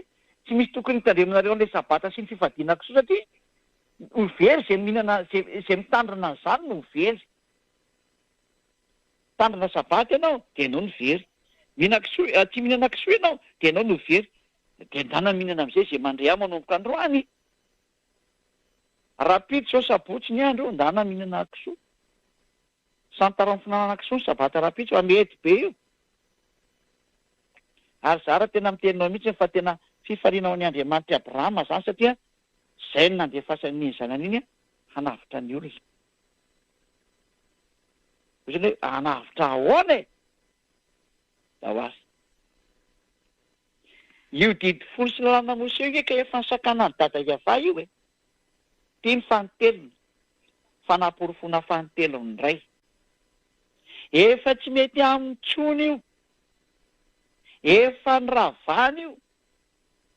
Satria miteny izy hoe raha mbola manao an'inareo tena halako nareo. Inona moa zany tsy navela natao zany? Azavaiko tsara. Ny olona zany an'io didy folo sy lalàna moseo dia tsy maintsy hanota moa zareo anatin'io. Dia efa nisy laminasa napetraky dada Iava ho amin'ny fanafahana ny fahotandry zareo izay mitandrina an'io dia zareo Israelianina zany. Ka ny laminasa ny dada Iava ho amin'ny famafana ny fahotanany zareo izay atao indray mandeha isan-taona dia ny fisoronana. Lalàna ny fisoronana zany. Lalàna goavana be mihitsy ny eo amin'ny zanak'Israely izy io. Ary endasan'ny zareo mihitsy ny isan-taona. Endasan'ny tsara io isan-taona ho famafana ny fahotany zareo. Ary lasa narikoriko any dada Iava amin'izay le satria tena nataony zareo fanararotana mihitsy le manao adalàna. Dia rehefa tonga amin'izay ny andro ny famafana ny fahotana lehibe mandeha isan-taona dia mitondra ny farany izay matavy zareo menany dada Iava. Ka dia tapenana amin'iny zany ho ny mason'ny dada Iava e. Tena raha misy zany lehibe ny mpanampy maso voalohany dia reto jiosy reto. Ary ny tena ny tapenana maso voalohany dia dada Iava mihitsy no tapenana maso voalohany. Mahatsiravina mihitsy ny lesana. Reo zany ny mpanao sirisorisy voalohany indrindra reo. andonge jerevantsika aloha zay teny zay somary jerikeo tsika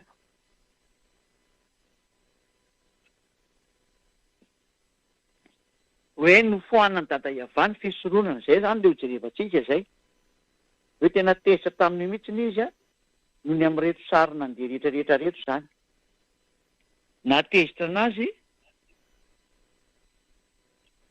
nataony zanak'Israely ka de izy mihitsy nanafoana ny fisoronana io nefa ny fisoronana no fanafahana ny fahotana mazava ho azy zany fa rehefa foana ty fisoronana ity zay dada Iava malalanay mihitsy nanafoana anazy de mpanota daholo zay mitandrina didifolo ny dikan'izany automatika mpanota de io ianareo mpitandrina didifolo miteny fa tsy maintsy mpanota io e lozika be ary tena marina mihitsy satria zay mihitsy le rafitra efa mipetraka de ny mpanota etrany de direkta tsy makany amin'ny ela satria ilay rafitra manala ny fahotana atao anatin'ny didifolo io mihitsy a no ny sakana ny dada Iava tsy atao tsony ka rehefa tsisy tsony zany ilay fanaovana fisoronana zay fanafahana ny fahotana indre mandisa taona de mpanota mandrak'izay ianao de inona tsony zany ny espoiranareo mpitandrina didifolo io mba meo anakely ina ny espoiranareo ianao mpitandrina ny sabata sy mifadiko sy io inona zany ny solution fanafahana ny fahotana anao iantso an Jesosy ve zany ny marain-daniny mpampandefanao any amin'ny mpampandefa olona niny any amin'ny ela satria voame zava-doza fa tsy ahasoloana nizaniza izany fisoronana zany zay vao nivakitsika hoe aza-pina ny teny de aza ny esorana ny teny ka ny lalàna ny famafana ny fahotana de tsy azony Jesosy hidirana mihitsy fa nefa n'izy niditra tao ary nareo fivavahana maneran-tany de nanao an'izany fahavetavetana zany mahatsiravina fa vitanareo mihitsy a napiditra ny Jesosy Jesoa tao anatin'ny resaka fisoronana ao anatin'ny didifolo io tena sain-demonina izany zavatra izany avy any amin'ny devoly ange izany zavatra izany zay olona ndao no vakitsika lalàna ohatsika vovavy vakina le Deutéronomie 4:2 aza-pinareo ny teny zay andidiko anareo ary aza ny esoranareo ny teny zay andidiko anareo fa didiny avandriamanitrareo zany Deutéronomie 4:2 ary apitsika eny amin'ny Deutéronomie 13:1 ampiana kely an'izay zay teny zay Deutéronomie 13:1 ndao apitsika kely le izy Deutéronomie 13:1 zay rehetra andidiko anareo de tandremo maraina aza pinao zany ary aza ny esoranao zany zay rehetra andidiko anareo de tandremo daholo de arao aza-pina de aza ny esorana no zany tsy azonao ampidirina ao anatin'io didifolo io zany Jesosy zany na izany Jesosy zany nefa ny akory atao na ampidirinareo le sary ratsy na ampidirinareo na atsofoka nareo atao mihitsy zany Jesosy zany la zao raha diso zany teniko zany nefa de zany io natonga nareo tena mpanota tsy mety afaka fahotana mandrakandroany io ary tsy ho afaka ho zany nareo satria nampianarin raha Jesosy zavatra tsy marina mihitsy nareo fa izy nge nampianatra ny hoe manota de bebaka de manota de bebaka satria efa izy mihitsy ny lasa fahotana atao anatin'io rafitra io Jesosy fahotana le sary ange am'izao sary zao satria tena iny vatany Jesosy nareo mihitsy ny lasa nanao zavatra fanikan-dalàna be mahatsiravina mihitsy satria tsy azo anampiana ny teny dada Iava tsy azo ny esorana ka ina keny nampitolatolana niny andriamanitra nareo niditra tao anatin'io didifolo io izy napiditra niny tao nefa de tena mazava be aza-pinareo de aza ny esoranareo zany Jesosy nareo zany ange taty amin'ny lanzy ireo vao ny existe fa ny didifolo sy lalàna Mose fa tany amin'ny taona -1500 Zany efa nisy zany. Ary lalàna ny fanalana fahotana tamin'izany dia ny fitondrana ondry, osy, ary omby. Dia ho jerevantsika izao. Dia mba omeo anakely ry Sabatista ny vahaolana anareo a. Dana ny fampiantso daholo telefona amin'izao riva izao fa resaketo tsika na mifiry. Fa rehefa tsy mety ho resana dia mba menatra zasakahana tsony ny olona dia anatona ny hely hafa ampy izay nataonareo izay. Ianareo koa raha mba manapa-hevitra manatona amin'izay, ndao manatona amin'izay obonjely.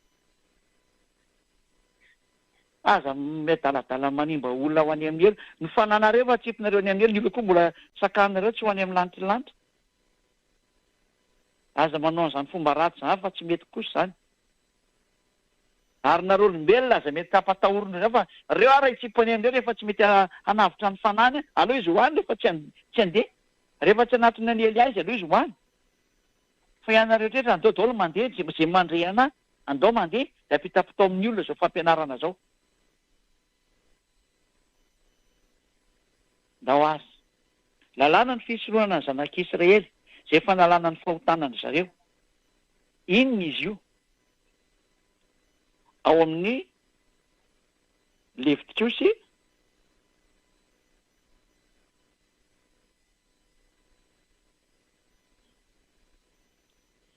toko 4:20. Ny amin'ny fanavotana ny zanak'Israely izany ilay resantsika eto izany.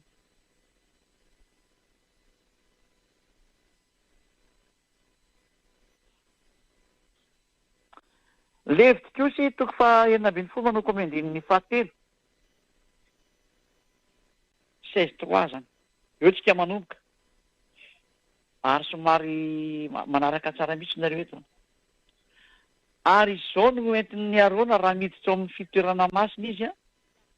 Io zany le fanaovana an'ilay hoe fanafahana ny fahotana zany ity. Vatotrombola iray atao fanatitra noho ny ota sy osy-lahy iray atao fanatitra dorana. Io zany tsy maintsy présent io zany. Osy dia omby. Zay.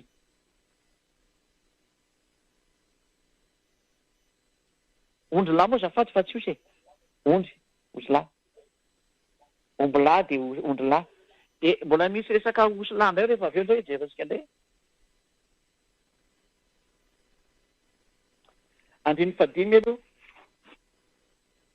Ary ny fiangonan'ny zanak'Israely dia handraisan'ny osy lahy roa atao fanatitra ny ota sy ondry lahy iray atao fanatitra dorana. Hitanareo? Eto zany le fanaovana le fanasorana fahotana. Io izy io fanatitra ny ota, fanatitra dorana, fanafana fahotana zany resana zany. Dia lavabe moa iny a. Satria dia misy fanaovana pratika be dia be, protocole be dia be. Fa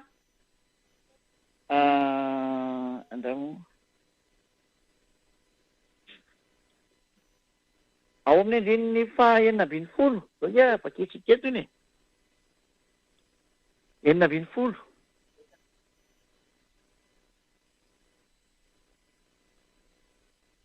Dia anao fanavotana ho an'ny fitoerana masina izy a. No ny fahaloton'ny zanak'Israely sy ny fahadisoany dia ny fahotany rehetra. Fanareo zany, resaka fahotanan'ny Israelina zany ty hanaovana ty protocole be ty. Resaka omby, ondry, osy, zany no entina hanaovana an'ilay fanafana fahotana. Fa tsy raha Jesosy akory na raha Jezo no entina makao.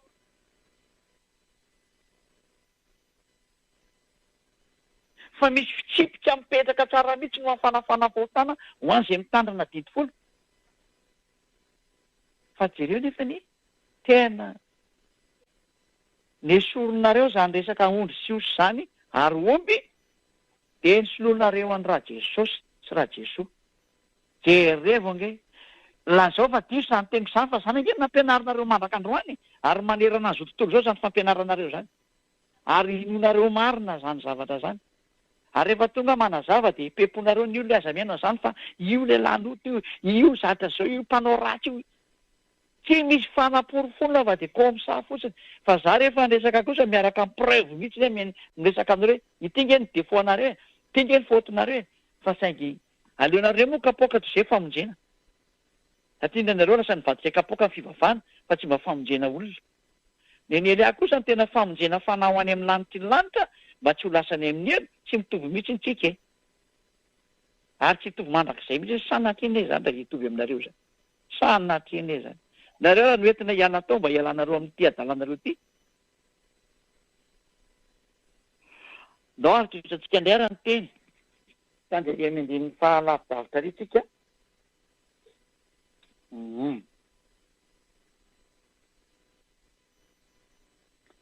Ao mindiny fefatra amin'ny telopolo.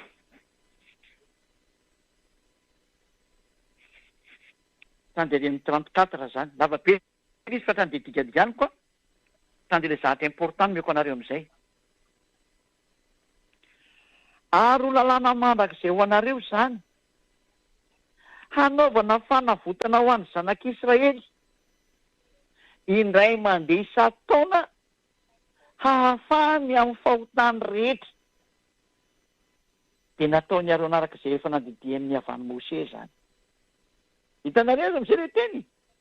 Ny fanafahana amin'ny fahotana ny zanak'Israely an'izy ireo mitandrina didy 10 io ka mety tsy mahavita mitandrina ny sabata ka mety ninena kisoa sady ataoko mety ohatran'izay izy dia nananao adalana ohatran'izay tao anatin'io didy io.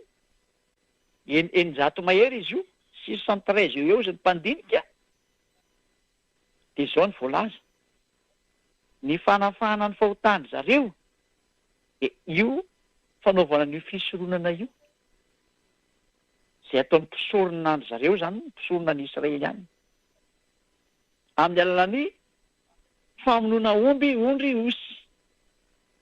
Ary fanafahana ny fahotany zareo indray mandeha isan-taona ary nataony lalakitakisoa zany sary zany. Ka izay ilay natezitra ny dada Iava.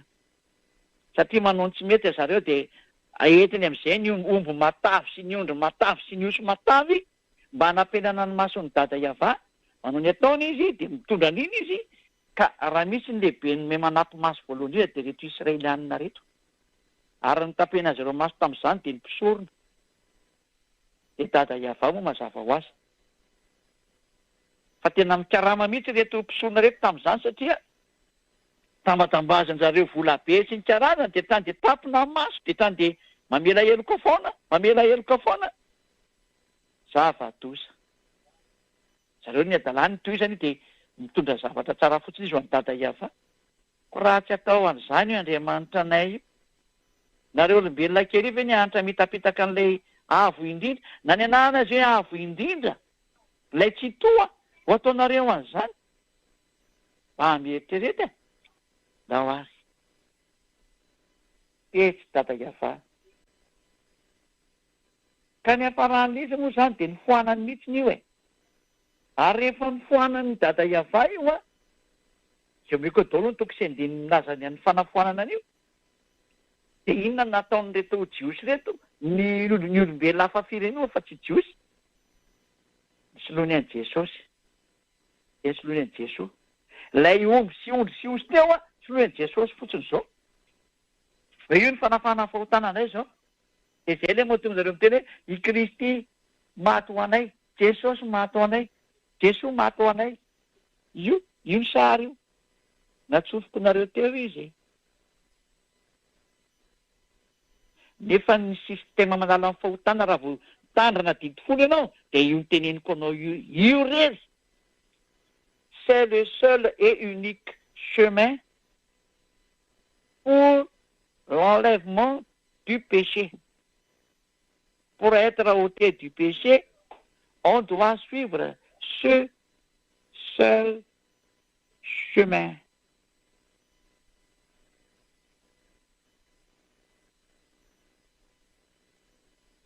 Zany hoe sary tokana tsy maintsy arana rehefa teo vonjena. Zavatra nitranga nefany io rafitra io mihitsy no niravan'ny dada Iava. Nefa io ny fototsy ny lalàna satria io ny fanafahana ny fahotana. Raha tsy misy zany io Inona ny fanafahana fahotana eo fa lalana atandeha hampanota olona ny hafarana io satria tsy misy solution manala ny fahotana ka ny io lalana enjatony eo a tena tsy maintsy ho voadika ny olombelona io satria tsy mety aminy. Koa iza ve ko anisan'izany hoe raha ohatra n'izany ka misy kadradraka koa ny eo anatin'io armoiranao io dia tsy maintsy entin'ireny rano tapahana nefa n'izany tsy nataonareo. Raha ohatra noho ny tele grand écran io misy faroratrala ao anatin'io na kadradraka tafiditra ao dia tsy maintsy alona eo an-drano tapahana manomboka maraina jusqu'ariva dia ariva voasoronao tao na tomobile dia tsy maintsy alona ao anaty rano maraina ampidirina anaty rano alevina anaty rano izy ray manontolo alevina ao anaty rano izy manontolo dia sotominao amin'ny bulldozer rehefa amin'ny alina zany batena miakatra tao ny tomobilanao satria dia efa tsy ho vilatra moa koa iza nareo nanao an'izany zany ingeny lalàna zany efa keo amin'ny boky numéri any numéri 11 angamba ny zay raha sy diso azo karona raha karona fa zany lalàna any zany hoe raha misy hipetrahany fatina kadradraka na fatina biby maloto ao anatin'ny fitaovana dia tsy maintsy alefa anaty rano ka alona mandra-pariva ny andro manomboka maraina jusqu'ariva. Iza taminareo nanao an'izany rehefa mba nytenina tampitondra fivavahana sy kivavaka zany hoe nareo zany tena mitandrina ty diditidy hoe ie nataonareo zany ty fankatoavana ty teny ty tsy taita izy menakavy miteny hoe ny Andriamanitra anay tsy mila vanina amin'izany dia efa nga tsy lalàna io aminareo fa raha dia tsy mivaky leo zareo zany tany dia manampy maso fotsiny an'Andriamanitra amin'ny teny ohatran'izany. Ko raha tsy ohatranareo zany Andriamanitra zany ko ataonareo kilalao ohatran'izany miaraka aminy. Inay ny Andriamanitra anay tena ajainay ary arahanay mihitsiny raha zany didi folo zany navovonjy efa nanaraka an'izany zany Elia zany. Fa tsy any tsony le izy tsy zany tsony ny lalako. Zany no tonga namanoro anareo hoe ny lalam-pamonjena ankehitriny Yahosoa ary manana ny lalànany manokana anazy zany Yahosoa zany io ampianariko anareo. Dia izay manaraka an'izany ankehitrany dia afaka mifahotany fa dia tsy mahay manota intsony. Aza miteny ianao hoe lava be koa ny teninao fa zay efa mitady le toko sendiny fa ianao ve sy te ho vonjeny fa na mihaino feo fotsiny ke dia efa mahavovonjy anao mihaino feoko fotsiny anao dia efa mahavovonjy anao io feoko io mahavovonjy anao ny feoko satria feon'ilay mpamorona ane zao entiko zao na zay io teny fa tsy anay daoarany inona ary ny teny milaza fa tena foana io fisoloana io satria raha vao tsy hoe fisoloana io dia tsisy fahafana fahotana inona moa zany lavana nyty didity rehefa tsisy tokoa ny fanafana fahotana fa didy mamorika ane zany io re zany raha misary anankiray za tsy niteny raha tsy nididy ny dadanay farantsary io faranasiny an'io mihitsiny ho fiarovana ny olona fa raha vao tsy nisy tsy fisoronana io ta dia condamné à mort daholo izay mitandrina an'io ka tsy misy fanafana fahotanako noho izany ny tena importance ambony indrindra tamin'io didy folo sy lalàna mose io dia ny fanalana ny fahotana fa mba misisy saina ianareo fa raha ianao rehefa hiaraka amin'ny Andriamanitra io dia le manala ny fahotana nikehitreo aingana hoe aiza ny manala ny fahotana fa raha tsy zany tsy miaraka aminao Andriamanitra Abrahama io zay ilay dikan'ilay Isaia 59:1-2 Isaia 59:1-2 indro ny tanany avatsy fifa mavonjy ary ny sofiny tsy lali-daleovana fa mare fa ny elokareo no hevitra mampisaraka anareo amin'Andriamanitra nareo ary ny fahotanareo no manafina nitavany aminareo ka dia tsy mihaino izy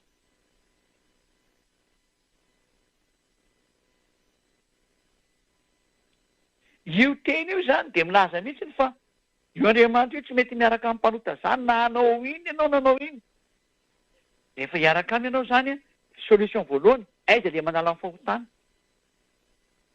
ka raha didy folo ny resahanao ny sistema manala ny fahotanao dia ny fisoloana noho izany miketriketrika any fisoloana daholo ny saina fa raha vao tsisy fisoloana io de efa rava ozy nareo ny tsena ohatran'le filazanareo olombelona rava ny tsena tsisy nina azo atao tsony dikan'izany ho anareo mpitandrina didifolo raha vao niala toy fisoloanan'io de tsisy famonjena ho anareo tsony de ny anareo malagasy frantsay sy anglisy moa de vao zavadozany ianareo nesoanareo le fisoloana efa fandikan-dalàna matsiraviny zany mbola nysoloanareo any raha jesosy ndray nysoloany raha jesoa andriamanitra tilozana ataonareo fa nareo ve tena mba nandinika fandikan-dalàna matsiravina tena tsy fanao mihitsy ndao ny aloha ndao mena aloha le toko sy andiny laza fa tena rava ary iny fisoloana iny nefa raha voarava ny fisoloana fa de efa tsisy ninazo atao tsony anatin'io didifolo io fa de miala ny mety fa de hoe inona ny solution mahafana an'ity fa tsy mety tsony ty sary ty inona ny solution hanavotana atsika fa raha ho an'ny olona misaina ata de mahafantatra izy hoe tsisy solution tsony tsika satria ny fanafana ny fahotana mihitsy ny ty tsy miexista intsony de atao inona zany ty didifolo ty raha izany fa ny mpamosavy rehetra kosa zany de zao no nataony na alain le didifolo de napetrany tao anatin'ny rafitra eo ihany io fa nasiny fanafana fahotana ny fomba hafa indray natsofony tao jesosy natsofony tao jesoa natsofony tao zay justisy azy tsy te alala zay hoe tena zava-doza anke nahoana tsy te alala zany sady tsy mba niasa saina tamin'izany fa trany de hoe atsy fo eo fotsiny zao io mba mitana ny olona nefa ny aiza ny afano mampiditra zavatra hafa ao satria ny didy efa nametrahana misy didy napetraka atao amin'io rafitra didifolo sy lanamose io hoe aza pina aza ny soana fa ny rafitra fanafahana ny fahotana amin'ity système ray didifolo ity sy ny lanamosea de ny lalàna ny fisoroana ka raha io lalàna ny fisoroana io misy ny tsy miexista intsony danger nge no mipetraka ao anatin'io e ary tsy asoloana nge fa vao hoe danger mbola ambony noho ny danger indray e hoe enao ny andeha apiditra système hafa ho fanafahana ny fahotana fa nataon'le mpitondra fivavahana zany satria izy tsy afaka ny fahotana tsisy ninona fantany de nataonareo zany zany ny antony tonga ely mamerina anareo any amin'ny dada iava asakasaky nareo na andenareo na tsifa meko anareo profo le mpitondra fivavahana zao naseko mame profo hoe porofoy raha mahafaka olona ny fahotana nareo satria nareo mitandrina didifolo meo anamy profo fa tsisy solution tsy nge didifolo io e zany mahatonga name an'le olona mametraka afahantena hoe tsy tonga andrao anatanteraka tsisy fantatra anao kory le dikan'le teny fa raha mahay tony histoire toy ianao de tsy miditra am'zany didifolo zany loanao fa hainao hoe zavatra hafa zany resahana zany ndao ary de ara ny teny milaza fa tena ny foanana io fa fisoloana io ka raha vao foana io nefa le didin'andriamanitra miteny hoe azam-pinareo ny teny de aza ny esoanareo ny teny ka rehefa ny foanana zany ny ray tamin'io foana izy menakavy ny dikan'izany satria tsy azo sarahana io zavatra io ko ka rehefa ny foanana le anankiray nefa le ny foanany tena lay manalina ny fahotana mihitsy nge le ny foanany e ka raha ny foanany ile goavana indrindra iny atao inona tsony resaka kisoa sy ny sabata aminareo zay ngena tonga ny apôstôly paoly ny teny e nareo vaketsikely tenin'ny apôstôly paoly ary ikatra amin'ny Hébreu toko 7 andin'ny faraky ambin'ny folo hoe fa ny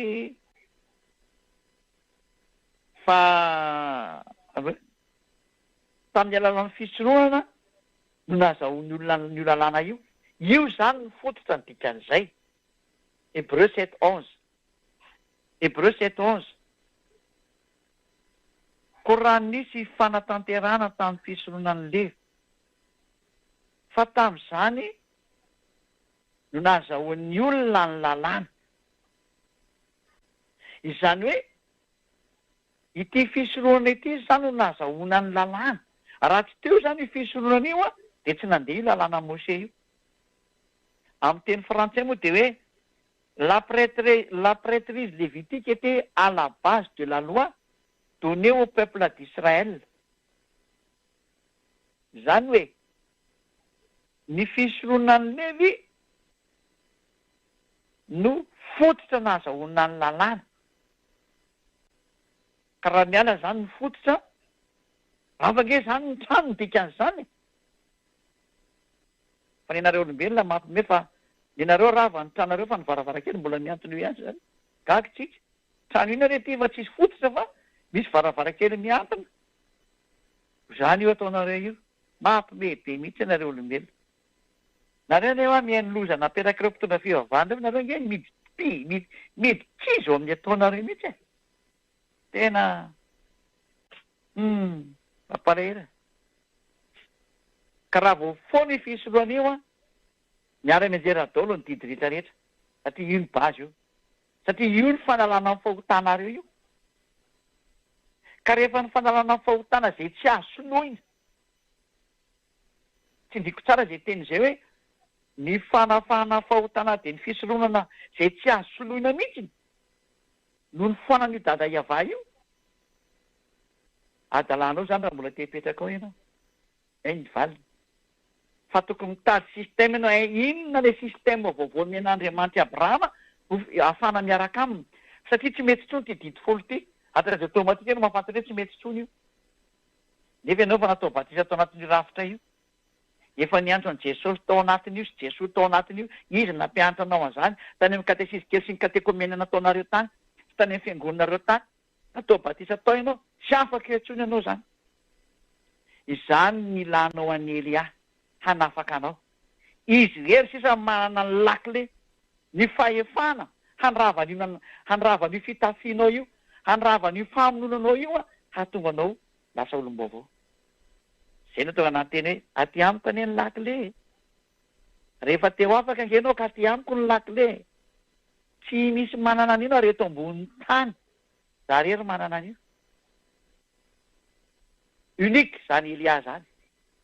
Ny raha ny dada Iava sy Joshua zany. Fa fanaporofonana eko anareo zao. Ndao aloha mena le teny hoe tena foanana ilay fisorohana. Isaia toko voalohany andininy 11 sy ny 13. Isaia 1 11 de 13. Isaia 1 11 de 13. Zany tapatapaka koa ny teniko indraindray dia mazava tsara ve raha kizy any aminareo any.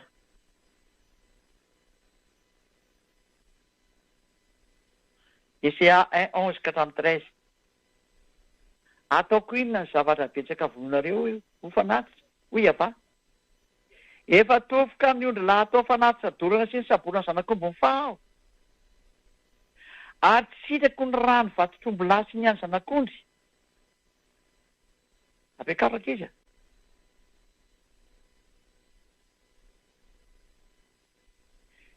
Sy ny amin'ny rano io lahy. Raha vao miseho anatrehako nareo. Iza moa no nitady anareo anitsakitsaka ny kianjako. Aza mitondra fanati-pona intsony fa fofona fahavetavetana amiko zany. Am'izay.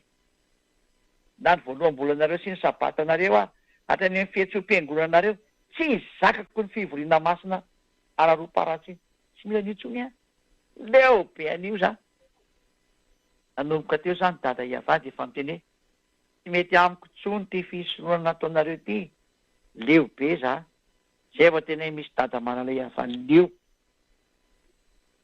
Jeremia 6:20.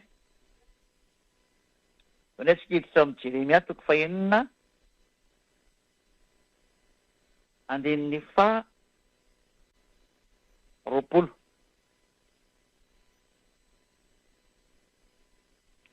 Nahoana no hitondrana didika azy manompopony avy any Seba ao. sy veromanitra avy any amin'ny tany lavitra. Tsy sitrako ny fanatitra doranareo ary tsy manko ny zavatra vononareo atao fanatitra.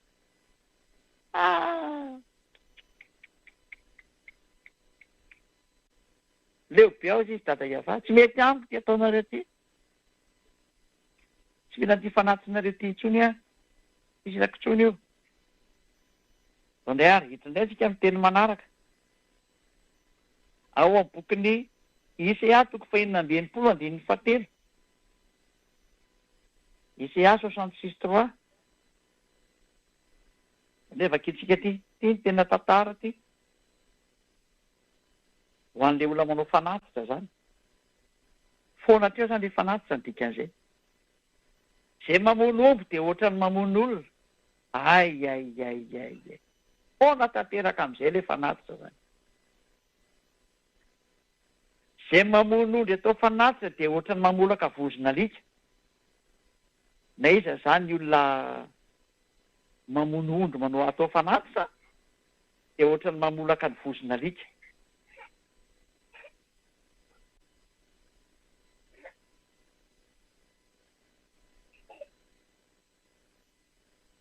Zay manatitra fanatitra hoanina.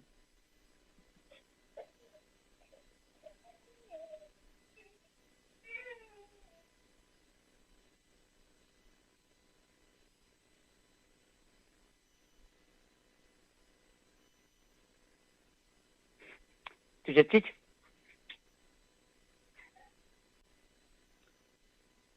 Maheno ve? Zay manatitra fanatitra hoanina dia ohatrany manatitra rakisoa. Io zany dia mametaka mihitsy ny iza manatitra fanatitra hoanina dia ohatra manatitra rakisoa. Ary zay mandoro didikazo manimpopona ho fanatim-pahatsiarovana dia ohatra misaotra ny sampy. Zany zany dia mametaka mihitsy hoe foana tanteraka mihitsy ny fanaovana an'le fisoronana. Tsy azo atao tsony. Ary didina voakan'ny isy ampaminany amin'izay izy hoe tsy mety tsony, tsy azo atao tsony izy. Janona amin'izay le izy. Ny mampijanona dia azo atao. Fa ny manova teny hoe ho voavaitsika ity makarizy tsy azo atao. Satria raha vao foana io zavatra io dia miditra amin'ny zavatra hafa amin'izay.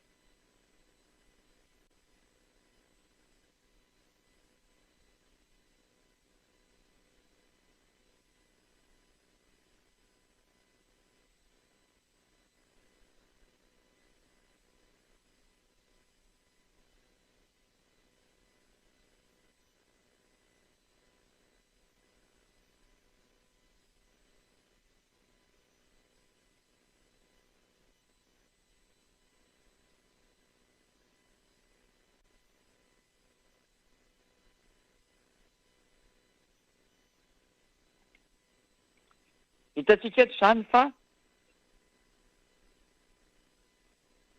raha ohatra zany jerena ny teny dia tena voasakana tanteraka amin'izay ny fanaovana fisoronana. Ary hain'izy mihinan-kavy nefa tena foana mihitsy izy, hainy mpitondra fivavahana ngeny izy. Fa ny solution satria moa novain'le anarana raha Yahosoa tokony natsoina ny vadik'Andriamanitra ny Grika ny natsony, normal ny tsy foana devoly mihitsy ny sary. Ny zareo ny tearaka amin'ny devoly ihany ny tena marina amin'ny saina efa hafahafa. Tsy mety nandeha tamin'ny marina. Dia hainareo tsara fa misy lalàna namena teo hoe tsy azo ampiana, tsy azo inesorana. Natsofoka ny zareo tao Jesosy. Naka n'io plasina fisoronana io. Naka ny plasin'ilay ondry, omby, osy. Trany dia zava-tozany natambo. Tsy hoe iza nampanao an'zareo an'izany. Satria ny lalàna dia efa mametaka mihitsy tsy azo nampiana eo, tsy azo inesorana. Fa rehefa nyteny dada Iava hoe foana ny fisoronanareo tsy mahazo ataonareo tsony io.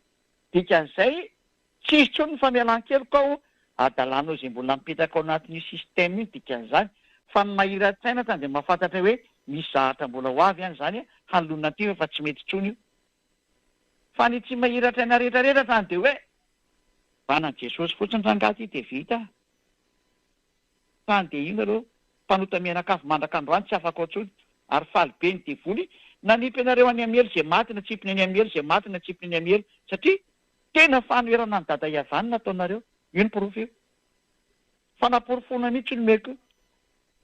Meo anazy izay mahamarina anareo mpitondra fivavahana mba rehefa asy eto amin'izay ny famarinanareo hoe ny be sy ny maro manera anazy ao tontolo izao.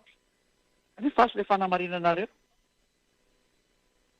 Fa andrasako eo manko ilay teninareo hoe aiza ilay fanamarinanareo hoe azonareo teo hoe mampitany Jesosy Jesoa ao anatin'io rafitra io. Nefa ilay teny hoe azana pena dia azany Jesoa. Fa raha tonga ilay zanaky ny avo indrindra Yahosoa dia nitondra ilay atao hoe fanekena vaovao izy. Satria ny mpamina ny rehetra dia nanoratra ny momba azy. Ary izy ilay natao hoe fanekena ho an'ny olona rehetrarehetra. Fa raha ny didy folo dia fanekena ho an'ny Israelina io.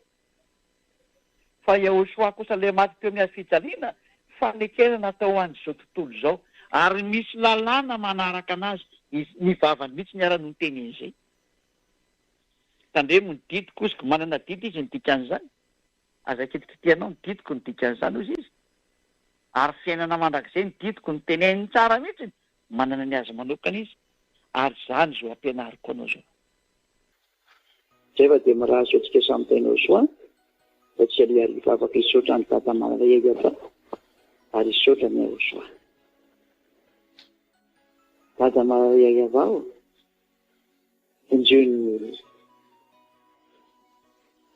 Yahosoa malalako injony olona.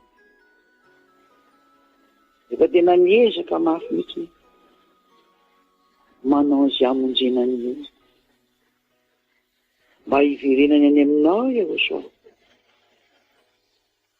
Mba hitidiany makany aminao dada Maria ava. Ianao ny tokony ho teny io. Ianao ny tokony ho fampianarana. Anao daholo ny zavatra rehetra izay niteneniko eto. Ianao ny namorona an'izany fanahy masina izany. Ianao ny namorona ny olona. Avy aminao ny misy Yahosoa. Ianao koa ny nampamisy anao. Dada Iavao. Nazavaiko amin'ny olombelona rehetrarehetra ny zavatra tsisy fantana. Tsisy aina. Tena natoroko hatramin'ny Tsipriana. Vonjeo ny olona Yahosoa. Tena maty mihitsy ilay olona. Tena nataony devoly kilalao mihitsy ny olona 2 taona zay. Ampy izay Yahosoa. Aleo votana izay mbola azo avotana sisa. Mangataka Elia Yahosoa. Tena mba vonjeo e. Vonjeo ilay olombelona rehetrarehetra. Tena mantatra sy saina ry andinika. Mba hitan'izao tena tiavana lehibe ny menao izao. Yahosoa. Tsy maintsy tafaveriko any aminao izay voalahatra ho any aminao. Tsy maintsy hitany Elia reny.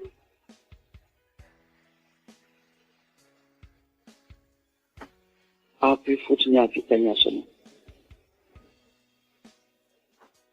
Sotra dada Maria ava. Sotra petraka Yahosoa. Amin'ny anaranao Yahosoa milaokana samy mpampakiretsy. Amen. Dia samy hotahiny Yahosoa ho amin'ny fiarahantsika amin'ny rapitron-drea no matahory arany.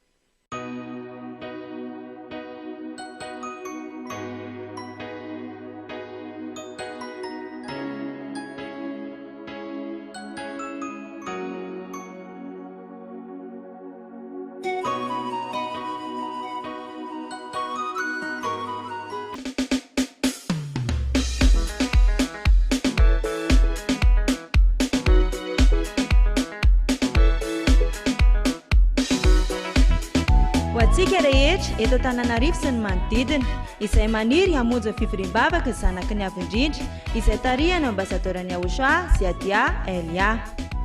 Ny toerana misy ny fivoriam-bavaka ny zanaky ny avy-indrindra ary dia ety atapona Ambohidrapeto, faritra Itos, distrikana Atsimondrano misy azy.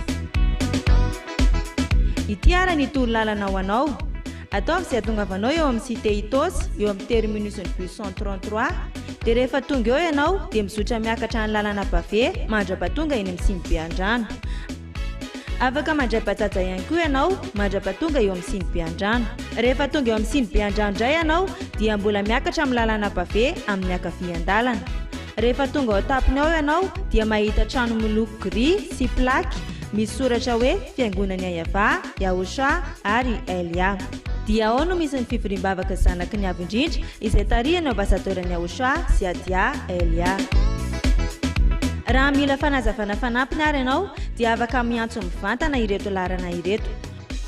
Ny Orange 032 86 663 98, 032 86 663 98, 037 40 836 42, 037 40 836 42. Ny IAS 034 75 936 00, 034 75 936 00. Ny Airtel 033 46 852 11, 033 46 852 11. Dia mirary soanao are ho tonga soa aty amin'ny lanitra ny lanitra.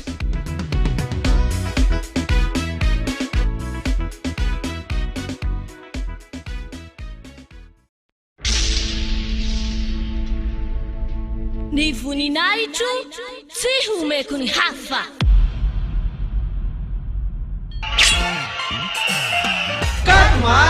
Katmas, fety any Aochoa.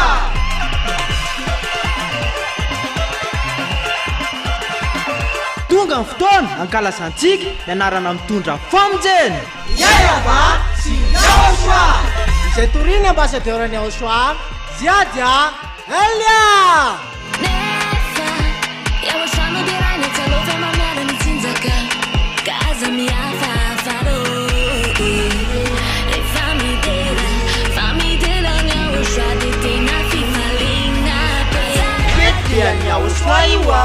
Ilainy teny taminao hoe aza manota itsony, aza manota itsony. Izay no afantaranao any Aochoa ilay tena marina. Ka tsisy ny laza izany afa-tsy Aochoa izay nitoriny ambasadorany Aochoa Ziadia Elia ireriany.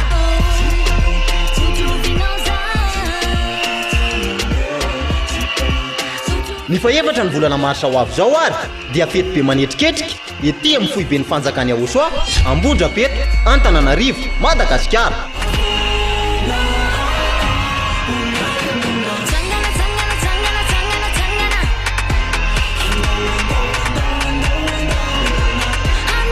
Ka ianao olombelona io tongava mankalaza sy manome voninahitra an'ilay nahary ianao. Ayava sy Aochoa.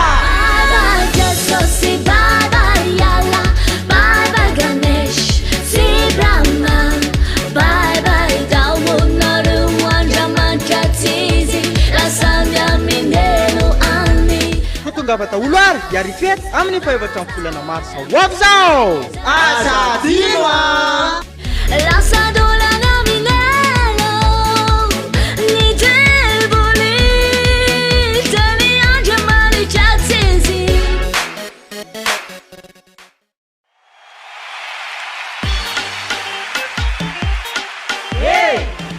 Mars 2026 no farany fisoratana anarana ny Batisy atao amin'ny fanjakany Aochoa. 8 mars no anatanterahana ny Batisy. Batisa farany eto Madagasikara io. Kaza mianana ianao izay te hamonjy ny fanahinao. Koa miazaka zahangana fa io ny famonjena farany ho amin'ny Malagasy. Sao anenina.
tsare falai ny tembe ity ao faliry malagasy fa tonga ety zaoya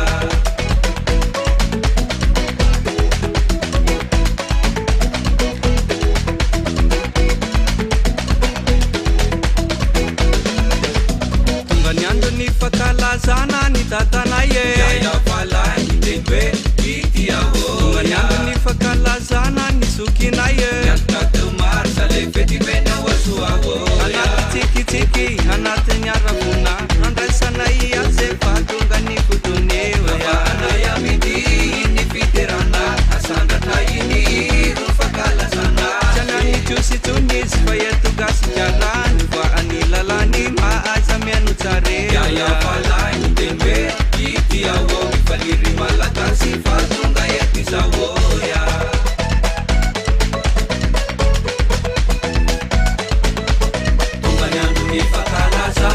aya fawoya manitani tenwe iti awoya masai utung yarna kan kalazanya uswahilai manala ni fautaneya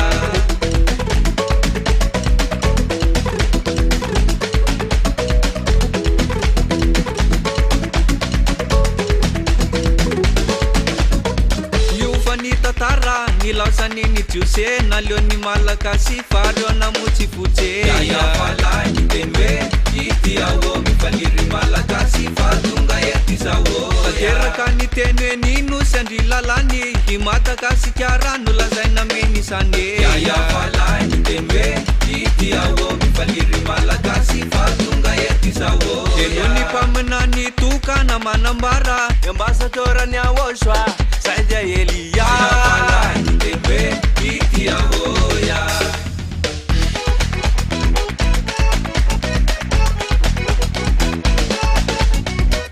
fanitantara ny laosany ny tiose na leo ny malakasy fario na motsifotsy falai ny tenwe ity ao mifaliry malagasy fa tonga ety zao tanteraka ny teny hoe nino sy andry lalany himatakasikara no lazaina menisane falai ny teny hoe ity ao mifaliry malagasy fa tonga ety zao eno ny mpaminany tokana manambara ambasadorany awosoa saidia elia amity ny fiterana asandratra iny no fakalazanazy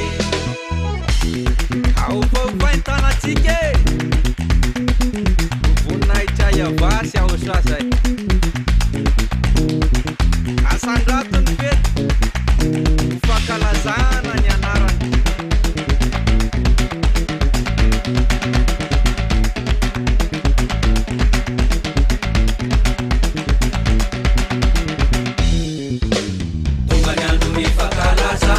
aya fawoya manitany teny hoe ity awoya masay utung yaraka kalazanya uswahilai manala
naizanaiza misy anao na amin'ny fotoana manahoany dia azonao atao ny manaraka amin'ny fampianarana Ochoa izay toriny ambasadorina Ochoa izay adia Elia amin'ny alalan'ny chaîne YouTube.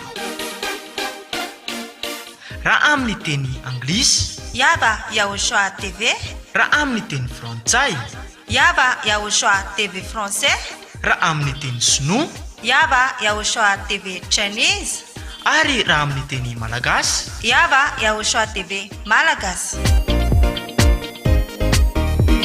Efa misy ihany koa ny fampianarana Ochoa amin'ny teny japonais sy indiana. Raha ho an'ny teny japonais dia afaka arahanao ao amin'ny chaîne YouTube Yava Ochoa TV Japanese.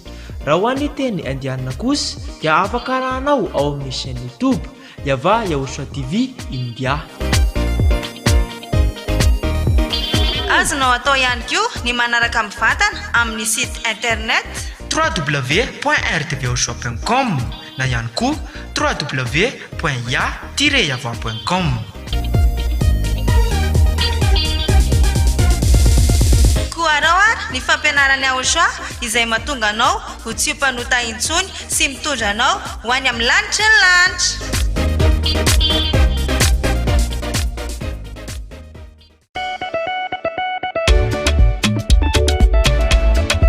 Ery, fitiavana, fahamasinana. Lanitra ny lanitra misy any Ochoa zany e.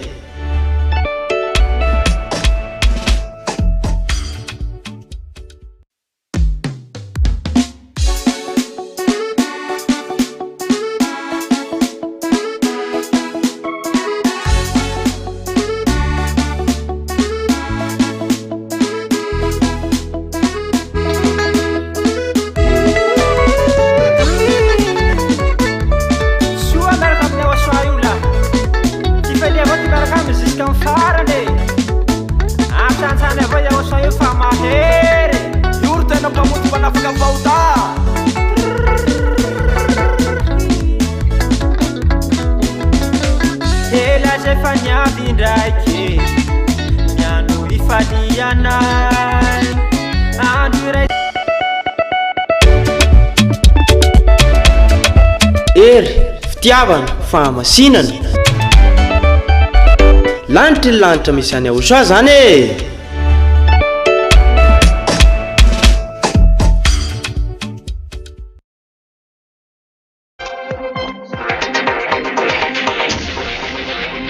RTV HFF manolotra ho anao ny vaovao maneran-tany.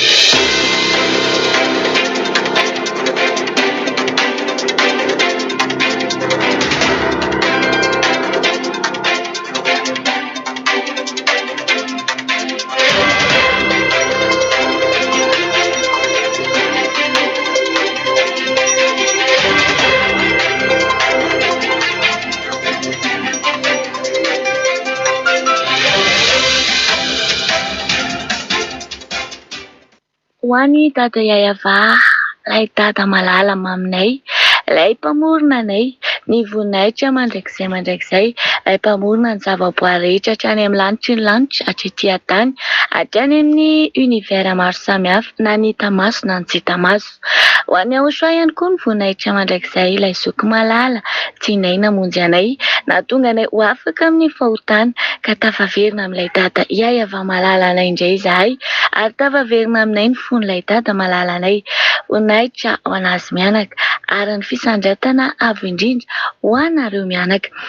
Mandeha dia mandeha ny fotoana 17 andro sisa dia ho avy ny fahavalon'ny volana Mars, ahafahanao anao batisa, lay daty ny batisa farany eto Madagasikara.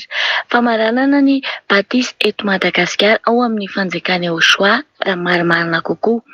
Fa 17 andro kosa sisa dia higadona ny fa 4 ny volana Mars. Fa 4 ny volana Mars izay sady fety be fankalazana ny nahafantarana ny anaran'ilay tena mpamonjy izay tsy iza fa i Ahosoa. Ary ihany koa famaranana ny fandraisana anarana ho an'ireo izay mbola te atao batisa, te hamonjy ny fanahiny amin'ny fahavalon'ny volana Marsa io. Tsara ihany koa anefa ny manamarika fa afaka 17 andro, izany hoe amin'ny 7 ny volana Mars no farany anarahanao izay zavatra rehetra miseho mivantana ao anatin'ny fiangonana Ahosoa na ny fanjakany Ahosoa izany, amin'ny fahitalavitra ny RTV HFF izay efa namafisy ny ambasadeurany Ahosoa Ziadia Elia ihany koa tamin'ny sabotsy farany teo. Raha ny fitina ho an'ny fivoriana masina kosa natao tao amin'ny fanjakany Ahosoa ny sabotsy alahady eo dia tena ny faly sy ny totorebika ny fanjakany Ahosoa satria niona indray tamin'ny ambasadeurany Ahosoa Ziadia Elia, nahazo ny teny fananarana. Misy ihany koa ireo vahiny izay afaka nametraka fanontaniana mivantana ho an'izay mety mbola manitikitika sy sakana ho azy ireo amin'ny mety amonjeny ny fanahiny. Dia anjaranao ny mieritreritra, anjaranao ny mandinika fa tsara ny manamarika nefa fa ho an'ireo rehetra izay tafiditra atao anatin'ny fanjakany Ahosoa dia mihaino sy mijery ny RTV HFF toanao izao ihany, izany hoe tsy nisy fanerena velively fa safidy dia hiditra hamonjy ny fanahinao ianao dia miditra, dia hivoaka ho any amin'ny elo ianao dia mahazo mivoaka, tsy te hanantona ihany koa ianao fa te hijanona any amin'ny elo dia mahazo mijanona anao ny safidy. Fa andro rendez-vous ho an'ireo fanahy izay mbola te ho vonjena afaka 17 andro ny fa 4 ny volana Mars ahafahana mandray farany anaranao.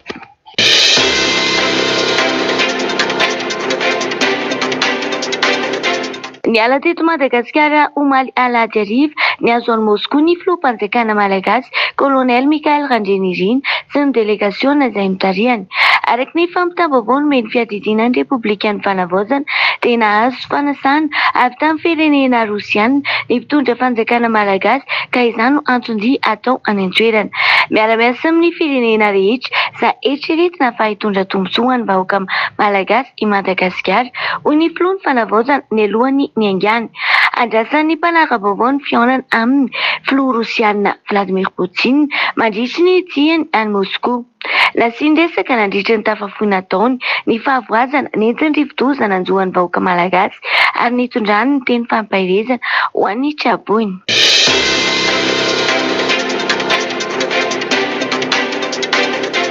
Ho fanamafisana ny fitadiavam-baolana amin'ny fampitsarana ny ady eo amin'ny Rosia sy Ukraine izay eo ambany fanelanelana ny iraka manokana Amerikanina Steve Witkoff sy Jared Kushner no tanterahana manomboka omaly tao Genève ny fihaonana teo amin'ny délégation Rosiana sy Ukrainiana. Ho fanatrarana ny tanjona izay napetraky ny filoha Amerikana Donald Trump ho fampitsarana ny fifandomana arak'izay azo atao. Tanteraka ihany ity fihaonana ity na dia nisy aza ny tsikera mahery vaika izay nataon'ny filoha Ukrainiana Volodymyr Volodymyr Zelensky noho ny fiovany ny mpitarika ny delegaciona Rosiana izay tsy nankasitrahan'ny Kiev. Ny andritra izany dia fantatra fanafana ny ady-hevitra manoloana ny fitakian'ny Rosia ny fanomezana azy ireo ny faritany Ukrainiana. Ankilany mitahaka antoka fandriampahalemana manodidina ny 10 taona amin'ny Rosia ihany koa ny ankolafy Ukrainiana. Ireo teboka roa avy amin'ny andehanany sy ny ankilan-dreo ankehitriny no lasa olana fototra tsy hatongavana amin'ny marimaritra iraisany.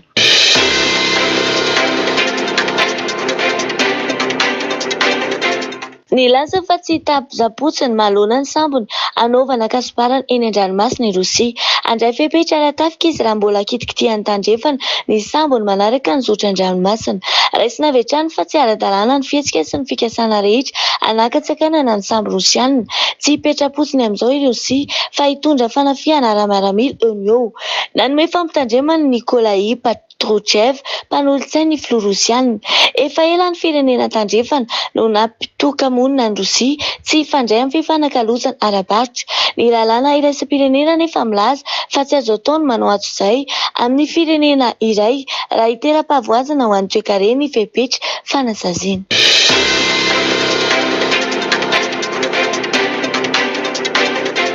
Nametraka balafomanga nokleary eo amin'ny sisin-tany vondrona Eropeana ny filoha Rosiana Vladimir Poutine hoy ny fampitandremana ny mpitariky ny mpanohitra Belarusiana Sviatlana Tsikhanouskaya. Nanamafy ity mpanao politika maintany amin'ny tandrefana ity fa manampy amin'ny Rosia anitatra ny adiny amin'ny Ukraine ny mpitarika Belarusiana Lukashenko. Noho izany dia miantso any Eropa ny tenany mba handinika akaiky kokoa ny loza mitatao ho an'ny firenena izy ireo. Ankoatra izay nanamafy Andriamatos Sviatlana fa manohana akaiky any Moscou ny filoha Belarusiana Alexander Lukashenko izay nambarany fa tena fandrahonana mivantana ho an'ny Eropa izany toe-javatra izany. Ny filohan'ny Belarusiana hoy izy dia manampy betsaka amin'ny fanafiana ataon'ny tafika Rosia ao Ukraine amin'ny alalan'ny famelana ny miaramila Rosiana hiditra malalaka ao Belarusia. Noho izany rehetra izany manoloana ny fihenjanana mihamazovana dia manahitra ireo mpitarika Eropeana Sviatlana izay nanamafy fa tena vonona ny ampiasa fitaovam-piadiana nokleary Rosia mba hanoherana ny tandrefana.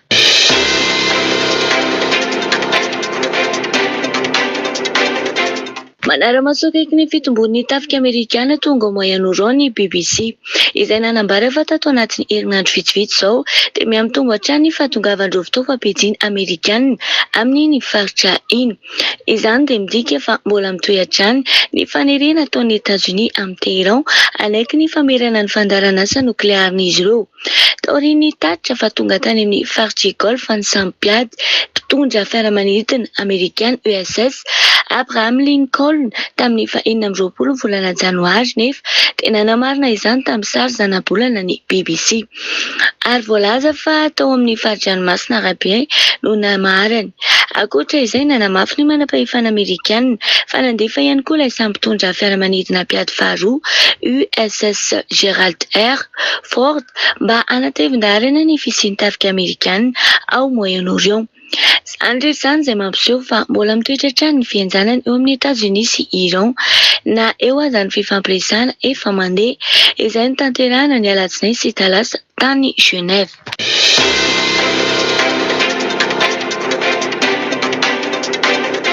Miroso amin'ny fanazara-tena ara-tafika lehibe ao amin'ny andian-dranomasiny Hormuz ny mpiambin'ny revolutionnera iraniana nanomboka ny alatsinainy ho fanoherana ny tsindrara maramila ataon'ny États-Unis.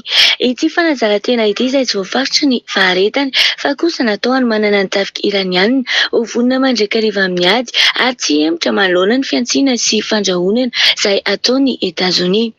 Ny roso avy hatrany tamin'ity hetsika ity izy ireo taorian'ny fanamafisan'ny États-Unis ny fisian'ny tafika an-dranomasina Amerikana ao amin'ny faritra Moyen-Orient izay voalaza fa voahomana hanafika ny Iran.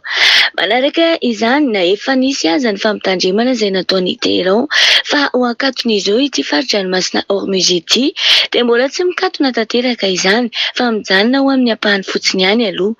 Saingy efa voahelingelina ny fifamoivoizina ny ireo samy mpitatitra solika noho ny fisian'ity fitram-balafomanga tena izy ataon'ny tafika iraniana. Mariana mofa 520 isan-jato amin'ny solika maneran-tany dia mandalo ao amin'ny fari-dranomasina Hormuz avokoa faritra iray tena strategique eo ambany fifehezan'ny Iran koa raha mipoaka tampoka ny fifandomana dia efa nilaza ny fahavononany anidy izany ny tafika iranianina izay isy fiantraikany mivantana eo amin'ny toe-karena maneran-tany.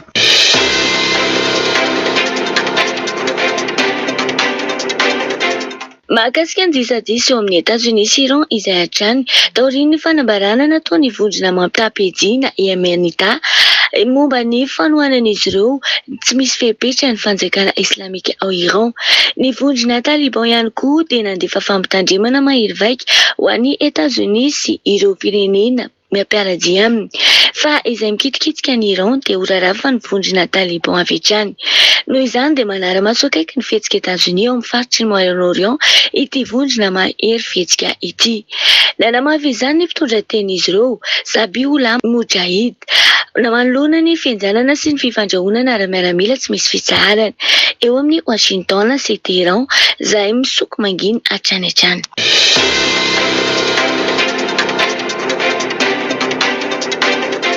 Tsy maintsy mirotana ny fitondrany Ayatollah Ali Khamenei hoy ny fanambarana nataon'ny sénateur américain Lindsey Graham. Nandritry ny lahateny manan-danja izay nataony tao Jérusalem dia nampitandrina izy fa tsy maintsy mianjera ny fitondrana iranianina ary mitomboka amin'ny faharavana ara-toe-karena izany noho ny sazy iraisam-pirenena mahazo azy. Ankoatra izay dia nitera ny fahaiza-manao ny tafika israelianina manoloana ny fahamaroan'ny fandrahonana izay ataony fahavalo ny sénateur ary nitondra fampitandremana mahery vaika ho an'ny vondrona Hamas sy ny Hezbollah izay nambarany fa samy fahavalon'ny vahoaka jiosy ka tokony hofongoriny eo amin'ny tantara. Tao anatin'ny lahateny hatrany dia lokaloka inga sénateur fa tsy maintsy tafahongotra eo amin'ny fitondrana ny filoha faratapiny iranianina Ayatollah Ali Khamenei.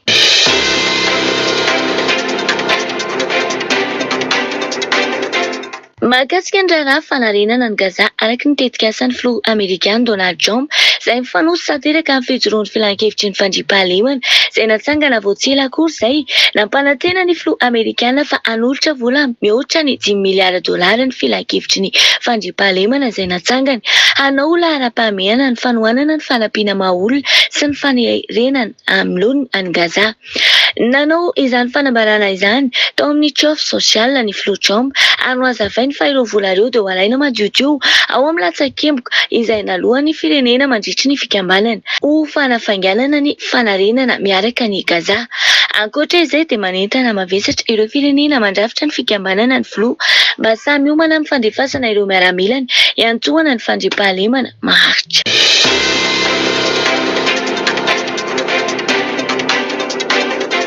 520 ny firenena manameloka ny finiavana Israel anitatra ny fesiany Cisjordanie.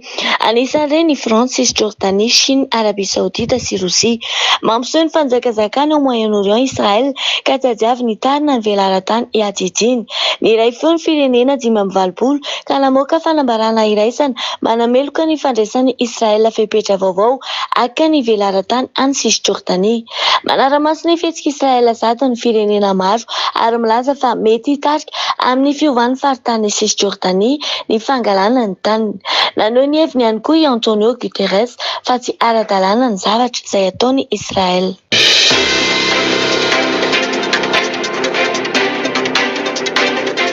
Teo anivo ny firenena mikambana tao New York nisy ny fandraisam-pitenenana izay nataony mahasovon'ny Palestina Riyad Mansour ny solitena ireo firenena mahery ny 20 maray feo manohitra ny fanjakazakany Israel amin'ny faritanin'ny Palestiniana. Nandritra izany dia nomelohan'izy ireo ny fidirana ankeriny izay nataony Israeliana amin'ny fifehezana ny Cisjordanie izay voalaza fa endrika fanjanahana sy fananibohitra mivantana. Fanohitra amin'ny satany feno firenena mikambana. Ankoatra izay dia nambaran'izy ireo fa tena fanososena tsotra izao ny lalàna iraisam-pirenena ity fibodoana ataony fanjakana jiosy ity. Noho izany dia miray feo tanteraka miaro ny zony Palestina ireo firenena mahery ny 20 ao amin'ny firenena mikambana. Takian'izy ireo ny fankatoavana ny fampiarana ny vahaolana mifototra amin'ny fanajana ny lalàna feno fizarana sistany izay mifanarahana tamin'ny taona 1790.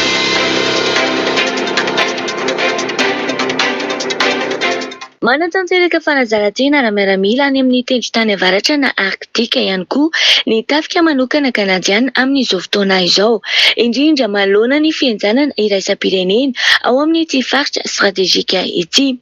Ny hetsika izay misalotra ny anarana hoe Opération Nanook dia natao iomanana amin'ny fanamafisana ny lafin'ny fiarovana. Araka izany dia ao amin'ny faritry Yellowknife no misy ny foiben'ny hetsika ao anatin'ny maripana ambany dia ambany manodidina ny latsaky ny 30 degré C. Ity hetsika ity dia natao ihany koa hanatsarana ny fahaiza-manao ny tafika kanadiana ho tsara fiomanana mba ahafahana mamalaingana raha misy ny fifandomana ara-tafika ao arktika. Iza lasa ivo ny fianjanana ara-miaramila eo amin'ny Rosia sy ny tandrefana ary tafiditra ao anatin'izany ny fikasan'i Donald Trump haka ny Groenland.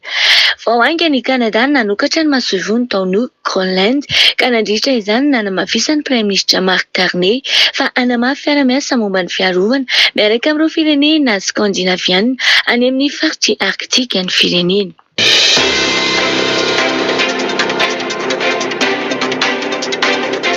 Nampafantary ny États-Unis hetsika ny tifirana sambo ayahina ny tatitra zava-mahadomelina tao amin'ny ranomasina Pasifika sy Karaiba tamin'ny alatsinainy. Voalazany fa olona 12 no maty nandritra ny fanafiana 7 tao Pasifika ary 3 tao Karaiba. Raha tambatra ny olona efa maty ny États-Unis tao Karaiba nanomboka tamin'ny volana septambra 2024 dia tafakatra 700. Ayahina fa mpanondrana rongona avokoa izy ireny. Ny sambo mandeha namakivaky ny ranomasina no tena kendren'ny Amerikanina ka apoka ny tsotro izao.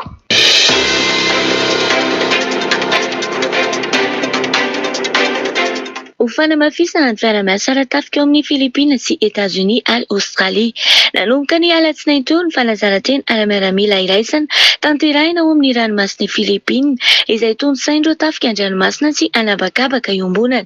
Mandray anjara feno amin'izany ireo sampiambina Filipiana toy ny PRP Teresa Magbanua sy ny sampandrava balafimanga Amerikanina USS Dewey ary ireo sampiato hafa ny Australia.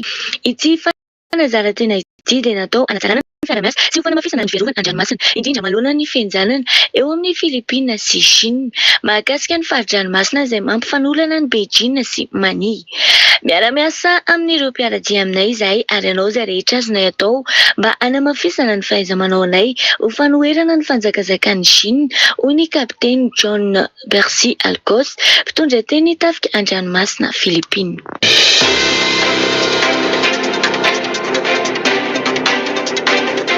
Tonga tany New Delhi ny ao tamin'ny Prime Ministre Indiana Narendra Modi, ny filoha frantsay Emmanuel Macron hanamafy ny fiara-miasa ara-tafika i Paris sy New Delhi. Izany no antondian'i Emmanuel Macron any an-toerana nandritra ny 3 andro. Nanamafy ny fahavonona ny vidy fiaramanidina mpiady frantsay Rafale miisa 420 amin'ny France i Inde. Izany dia toy ny fanaovan-tsony mikasika ny fifanakalozana ara-barotra teo amin'ny Inde sy ny vondrona Eoropeana tamin'ny volana Janoary. Mampivelatra ny fiara-miasany amin'ny firenena Eoropeana i Inde ankoatra ny fifandraisana amin'ny firenena Asiatika.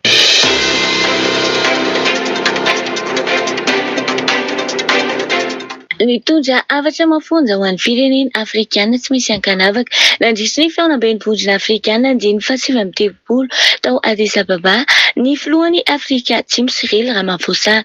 Nandritra izany nanaovany antsoavo fa tsy maintsy miara-miasa i Afrika mba hiarovana ny harenan'ny kibon'tany ananana izay ahitana ireo akora fototra hiazakazany ireo firenena matanjaka ankehitriny. Tao anatin'ity fanambarana ity ihany koa nanamafisany fa manomboka mitodika aty Afrika avokoa ireo firenena lehibe matanjaka ara-industrialy ankehitriny noho ny filan'izy ireo ny akora fototra ho an'ny angovo sy ny fandrosoan'ny teknôlôjia. Noho izany dia nanamafy ny filoha fa tena ilaina ny firaisan-kina sy ny fampiasana mantso-tsivana iombonana mba hialana amin'ny mety ho fanararaotana sy hanoherana ny endrika fanjanahana vaovao izay ataon'ireo firenena vahiny. Nanamafy Andriamatoa Ramaphosa fa efa tsy mety intsony ny fandroanana harena kibon'ny tany tsy voahodina. Noho izany dia mampirisika ireo firenena Afrikana rehetra izy mba hivondrona ka hampivelatra ara-strategjika ny harena voajanahary ananana.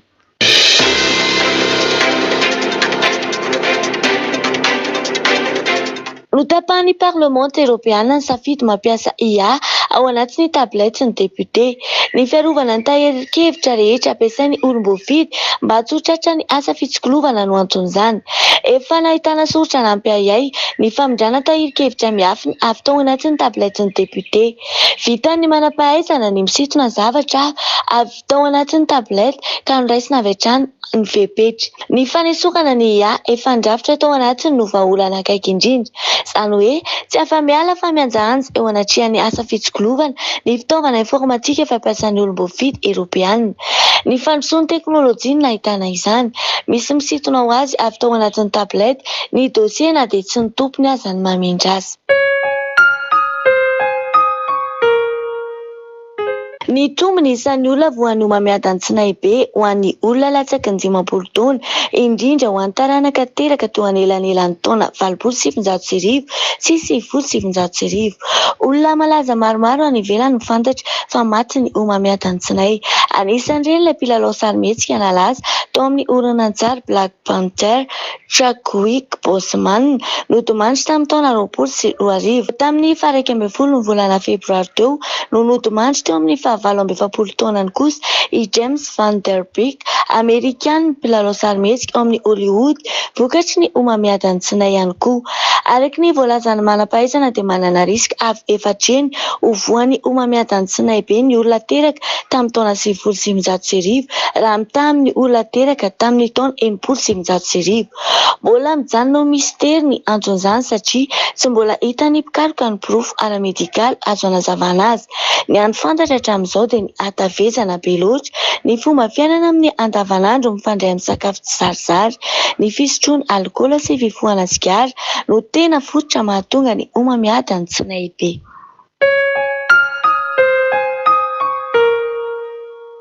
Tao anatin'ny 2 volana sy ny valana aretina mpox teto Madagasikara dia tafakatra 2,3 ny tranga efa voamarina. Ny 7,3 amin'ireo no efa sitrana. Tamin'ny 15 ny volana febroary dia tranga 7 mampiayay sy tranga 12 voamarina no hitany manam-pahefana ara-pahasalamana. Ny 5 tamin'ireo dia tany Toliara, ny 5 teto Antananarivo ary ny iray tany Antsohihy. Hatramin'izao dia ny faritra Boeny no mitoetra ho foibe nasionaly mpox eto Madagasikara.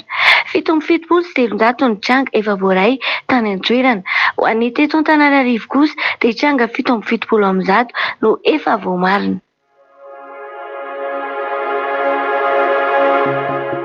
Matetika mitaraina amin'ny fanavaka vaham-bolokoditra atao amin'ny Vinicius Junior, teratany Breziliana, mpilalao baolina kitra ao amin'ny Real Madrid. Nandritra ny lalaony ao an'ny ekipa sy ny Benfica dia niara-ny fanompana mendrika fanavakavahana i Vinicius. Rajako ianao ho mpilalao iray teo ambony kianja mantsy azy. Tezitra noho izany i Vinicius ka nanantona ny mpitsara ny taraina momba ny ompana azo azy. Lasa tsy fifamaliana tamin'ny samy mpilalao ny zava-nitranga satria niantona nandritra ny 20 minitra ny lalao. Nivoaka ny kianja ihany koa izy dia nanantona ny mpanazatra José Mourinho. Nahafaty baolina iray Vinicius Junior nandritra lalao ny onan'ny Real Madrid sy Benfica. Rehefa vita ny fifanazavana dia nitohy ny lalao.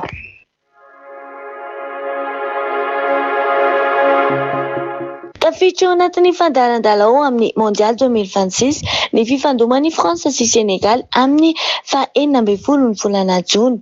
5 volana tsy alohan'ny lalao dia tafakatra avy roeny ny vidin'ny tapakila idirana hijerena ny lalao. Misy mahasamy vidina ampiakarina avy dimeny aza ny vidiny.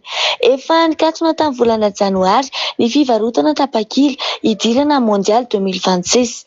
Varomaizina no mahazo vahana ho an'izay tsy nahatratra ny famarotana tapakila avy tamin'ny FIFA.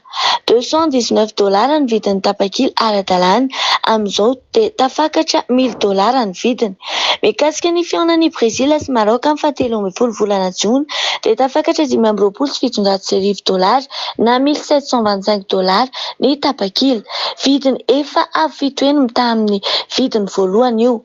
Ho an'ny lalao famaranana kosa indray izay atao amin'ny 19 ny volana Jolay dia tafakatra $20,000 ny tapakila eny amin'ny varomaizina. Ho Hofoanana ny anarana hoe kianjan'ny Barea fa averina hoe kianjan'ny Mahamasina no fiantso ny kianjan'ny filalaovam-baolina na ny stady eny Mahamasina. Ny ministeran'ny serasera sy ny kolontsaina no iandraikitra ny dingana rehetra amin'ny fanovana anarana. Toerana manan-tantara ho an'ny mpandalan'ny kolontsaina malagasy ny kianjan'ny Mahamasina. Eo amin'ny lafiny fanatanjahantena dia ny filoha teo aloha Andry Rajoelina no nampisalotra ny anarana hoe kianjan'ny Barea. Taoriana natafakatra ny Barean'i Madagasikara voalohany tamin'ny kanina tamin'ny taona 2014. Rehefa niditra ny fitondran'ny fanovozana dia averina amin'ny teo aloha ny fiantsonany kianjan'ny Mahamasina.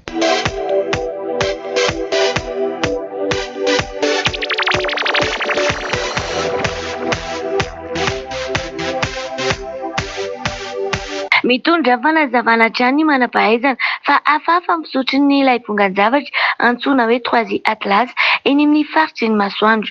Comète ovni ny antsoiny siantifika azy ankehitriny. Mbola anisan'ny mampiavaka azy ihany koa ny fomba fandehany somary miavaka amin'ny fandehany taikitana sy ny sambon-danitra mahazatra eny amin'ny habakabaka. Lazain'ny manam-pahaizana fa manana processeur anankiroa i 3 Atlas. Araka ny fantatra dia fitaovana 100% artifisialy izy, izany hoe tsy fitaovana voajanahary fa nisy nanamboatra. Mbola tsy nomeny manam-pahaizana ny fanazavana mikasika ny fananany processeur anankiroa. Amboarina lalany Ayava, efa io Elia. Marobe ny famitahana azy n'olombelona nataon'ny Andriamanitra Jisy tao anatin'ny 2 taona ary samy anaran-diso no notoriany no lazaina fa anaran'ilay mpamorona ary maro tao amin'ireo Andriamanitra Jisy no nampiasa ny famitahana tamin'ny fampiasana ny soratra masina misy ny tenilay Andriamanitra Abrahama saingy izay mety sy azahoany tombontsoa ny tena nampiasainy. Tahaka ny nataony Jesosy dia mody ny hafenany sy ny voiziny ilay teny hoe tsy tonga hiantso ny marina fa ny mpanota mba hibebaka.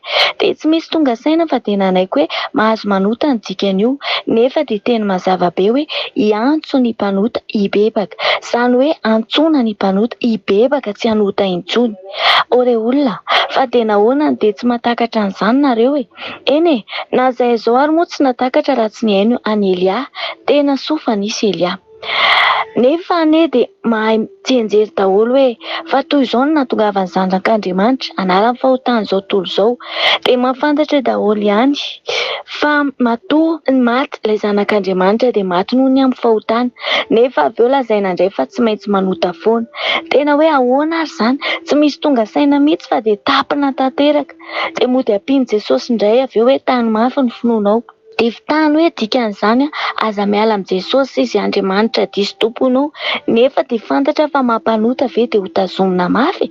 Mba mieritrereta raha olona, ovaina fotsiny ilay hevitry ny teny rehetra. Inona fa mitovy tanteraka tamin'ilay hoe iza ny tianareo, Barabasy sa Yahoshua? Dia fantatra izao fa jolam-panolana mpamono olona ilay Barabasy dia naleo nifidy azy toy izay nifidy any Yahoshua izay tsy maninona akory fa tonga hamonjy. Dia ohatr'izay mihitsy ny zava-misy ankehitriny, iza ny tianareo, ilay mampanota ve sa ilay tsy mampanota? Kanefa dia aleon'ny olona mifidy an'ilay mampanota. Efa fantatra izao fa Andriamanitra mampanota dia mbola iny ny safidiana fa tsy mba ilay tena manafaka ny fahotana nefa dia mba hoe tady an'Andriamanitra ihany.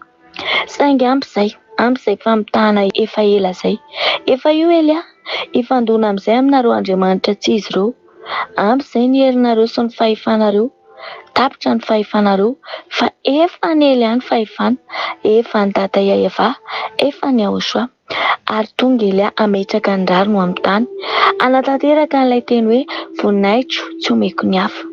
Na ena mitaka na tamin'ny teny na tamin'ny fahagagana nareo Andriamanitra tsy izy hatramin'izay dia nanaiky daholo koa nefa ny olombelona tsy mandinika fa efa ny teny Elia fa raha tena ampiseho ny herinareo nareo dia sakany ny lozanjony tany, sakany ny lozanjony tany fa ilay Andriamanitra Elia izay tsy iza fa Ayava sy Yahoshua no mandefa an'ireo. Sakany ny tondra-drano, sakany ny rivotra, sakany ny avandra, sakany ny afo, sakany ny horohon-tany, sakany ny mosary, sakany ny volcan, sakany ny aretina, sakany ny fahafatesana. Fa Elia efa nanamafy fa tsy ampijanona intsony izy ireo fa hamaly ny lanitry ny lanitra izay taritiny Elia ilay lehibe ny tafika ary vao maika hamaly satria efa ampy izay ary izay koa ny antsom-pisiany Elia. amp'izay tonga dada yayava lay Andriamanitra namorona an'izao rehetra izao namorona anao tonga izy anao ny famaliana tenefa ela no niandrasana ny fiavinao Elia amboary ny lalany yayava efa io Elia tonga su ety yaminay tonga su yanao Elia indreto izay lay nambatsany ao soa nambatsany rane maoento hany aminareo maoento any amizay misy any ao soa indreto izay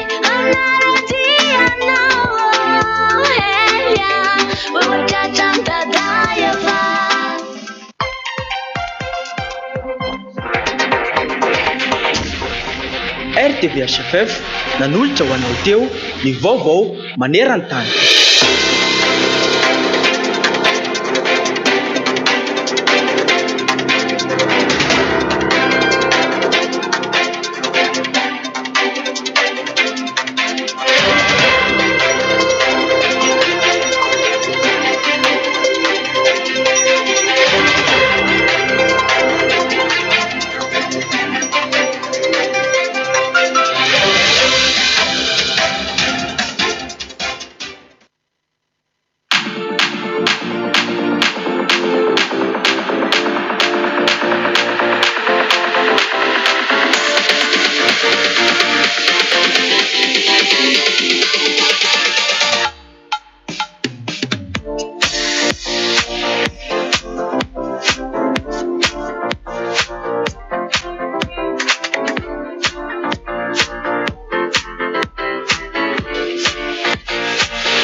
Voninahitra lehibe ho an'ny dada malala yayava, voninahitra lehibe ho an'ny Aosoa ihany koa.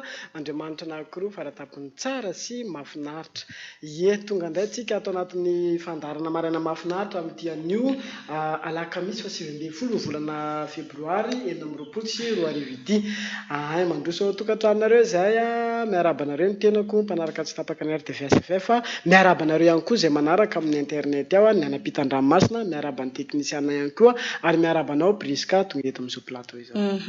Dia voninahitra lehibe ho an'ny dada malala yayava sy Aosoa zokinay malalanay mbola manome anay tombonandro indray ahafahana indray miantsoantso anareo any tokantrano any anantona ny Aosoa dia faly miaraba anareo ihany koa tenako miaraba teknisiana dia miaraba Sylvie ihany koa.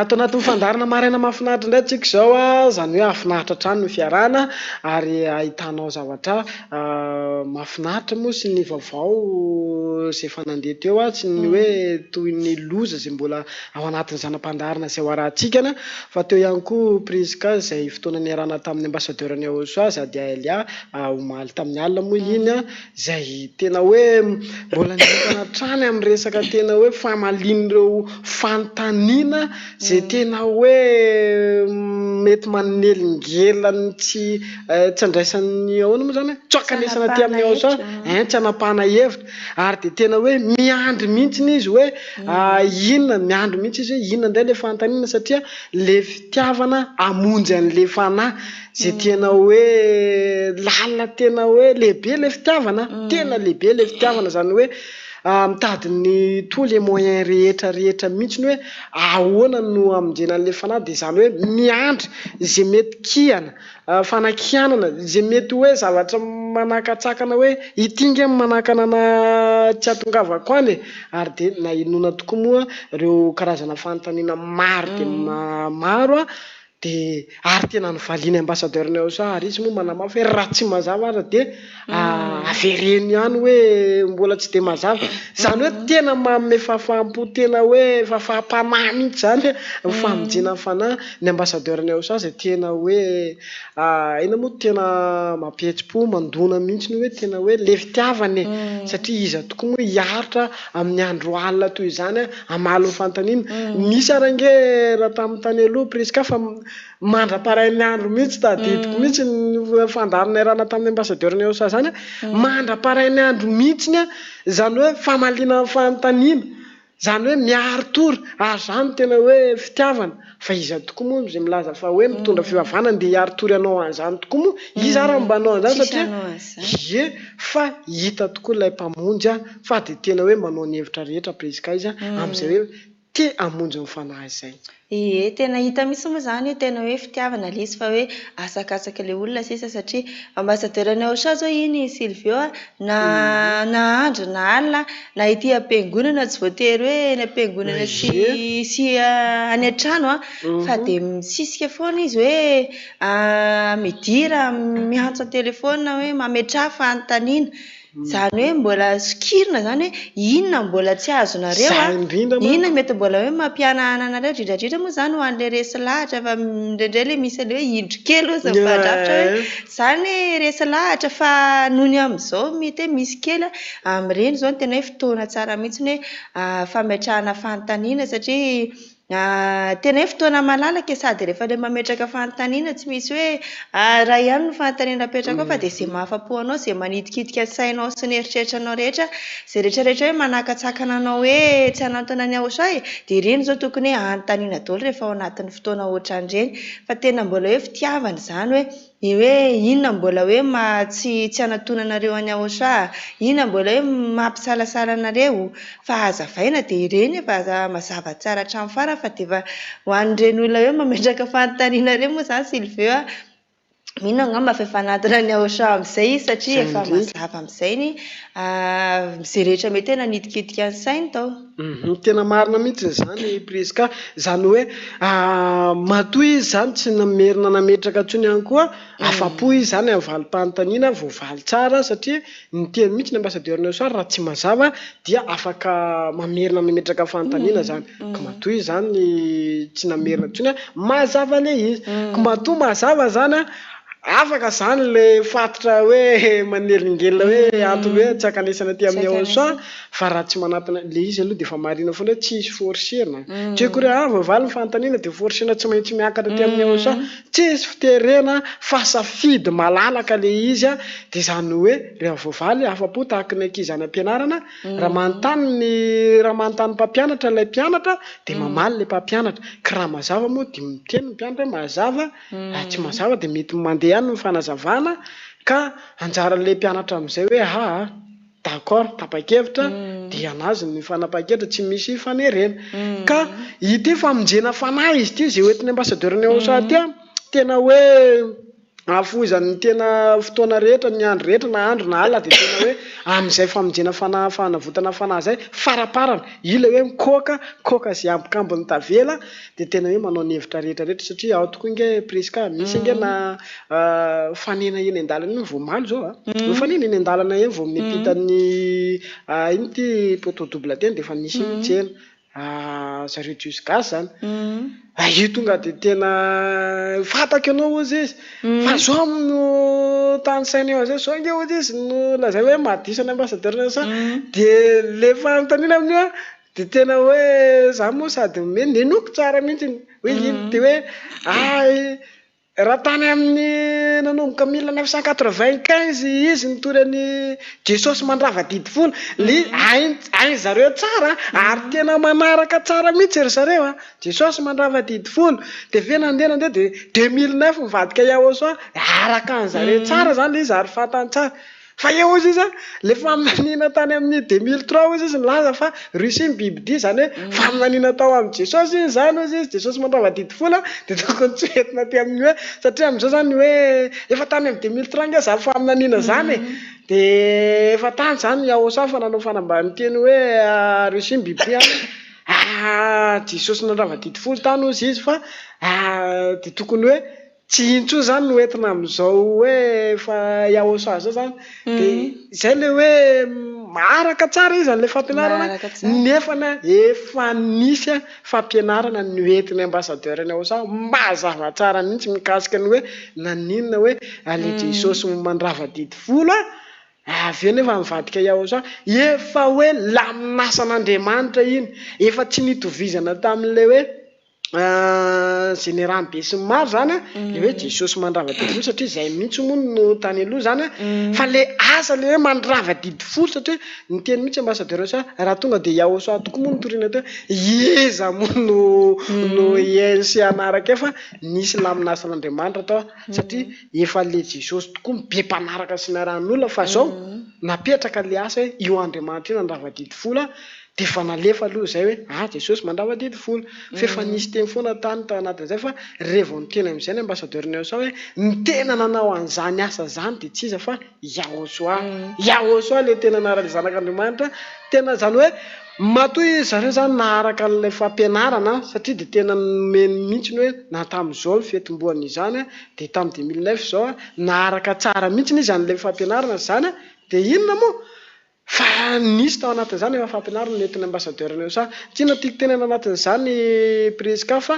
tena hoe raha mifamonjena zay hoentin'ny ambassadeur Nelson zany efa tsy misy tsy mahafantatra tokoa satria efa 7 taona be zao tokoa ve moa nefa nitoriana an'izany atsarana zany teto Madagasikara ary efa nisy ny fiantsoana hoe tamin'izany hoe mekara ty amin'ny studio raha misy tsy mazava any afaka miresaka miady hevitra any fa de tena hoe tsy nisy toike ary taiza ihany koa tamin'izany fotoana zany no tsy nitsangana hoe diso inge ambassadeur zany fa nisy inge fiantsoana fa nanina tsy nisy sampotra fa de avy moa revo tenena amin'izay avy eo andao raha testena ny ADN fa tena jiosy ianao de fa eo amin'izay le manao fialany jiosy tokoa fa zay le zavatra misy zany hoe hita marina zany fa marina Yahoshua zay hoentin'ny ambassadeur Nelson ary ny profo mivaingana hoa tsy lavitra de fanafahana ny fahotana io afaka ny fahotana zay rehetra miaraka amin'ny ambassadeur Nelson miaina an'izany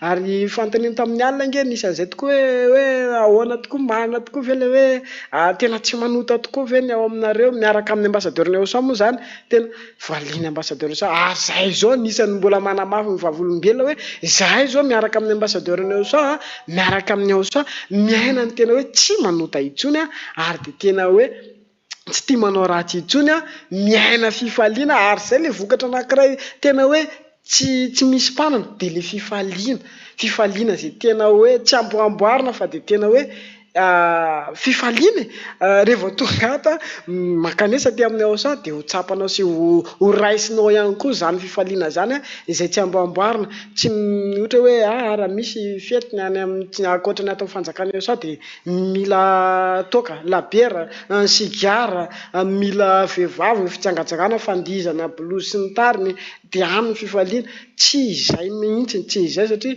zany rehetrarehetra zany de filaninao fa miteraka fahotana makany fitsangatsangana fa ny ato amin'ny Yahoshua fifaliana zay tsy amboamboarina vokatry ny fanahy zay le afa-pahotana kiainana le izy maro tokoa ny olona misalasala presque hoe tena hoe ao amin'ny Yahoshua tokoa ve de tena hoe tsy manota intsony kireo tsy anankiray ange na roa na telo ny hoe afaka amin'izany fahotana izany fa efa be dehibe efa 2 arivo ary tsy malagasy irery any fa efa misy tokoa any Togo any efa zay aloha ny amin'ny fa andeha aloha tsika aloha anaraka ny zanam-pandarana voalohany de ny tolory tanana raha efa vonana eo amin'ny teknisianinao tolory tanana andaharana aranao eto amin'ny RTVHFF ampahafantarana anao ireo olona sembana marary kamboto na ireo sahirana ka mila fanampiana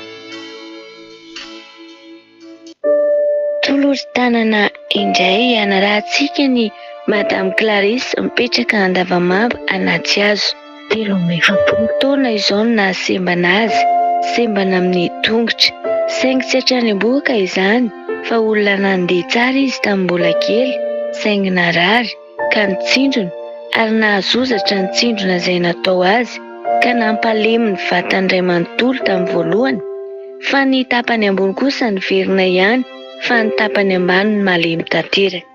Faly miarabanareo rehetra mpanaraka ny fandaharana eto amin'ity televizion ity raha Fonirina Marie Clarisse no anarako semba narabatana fony fahakely ako nandeha kanefa narary ny fanintona de nitsindrona de rehefa nitsindrona iny de tonga de nahazozatra ny tsindrona natao tampoka dia nahatonga nahazo an'izao fahasembanana izao.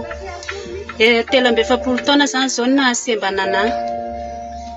Marina fa sembana manana fianakaviana ihany koa nefa tsy ho araka ny fianakaviako ny fikarakarana ny vatako satria za koa manana ankohonana mbola karakaraina.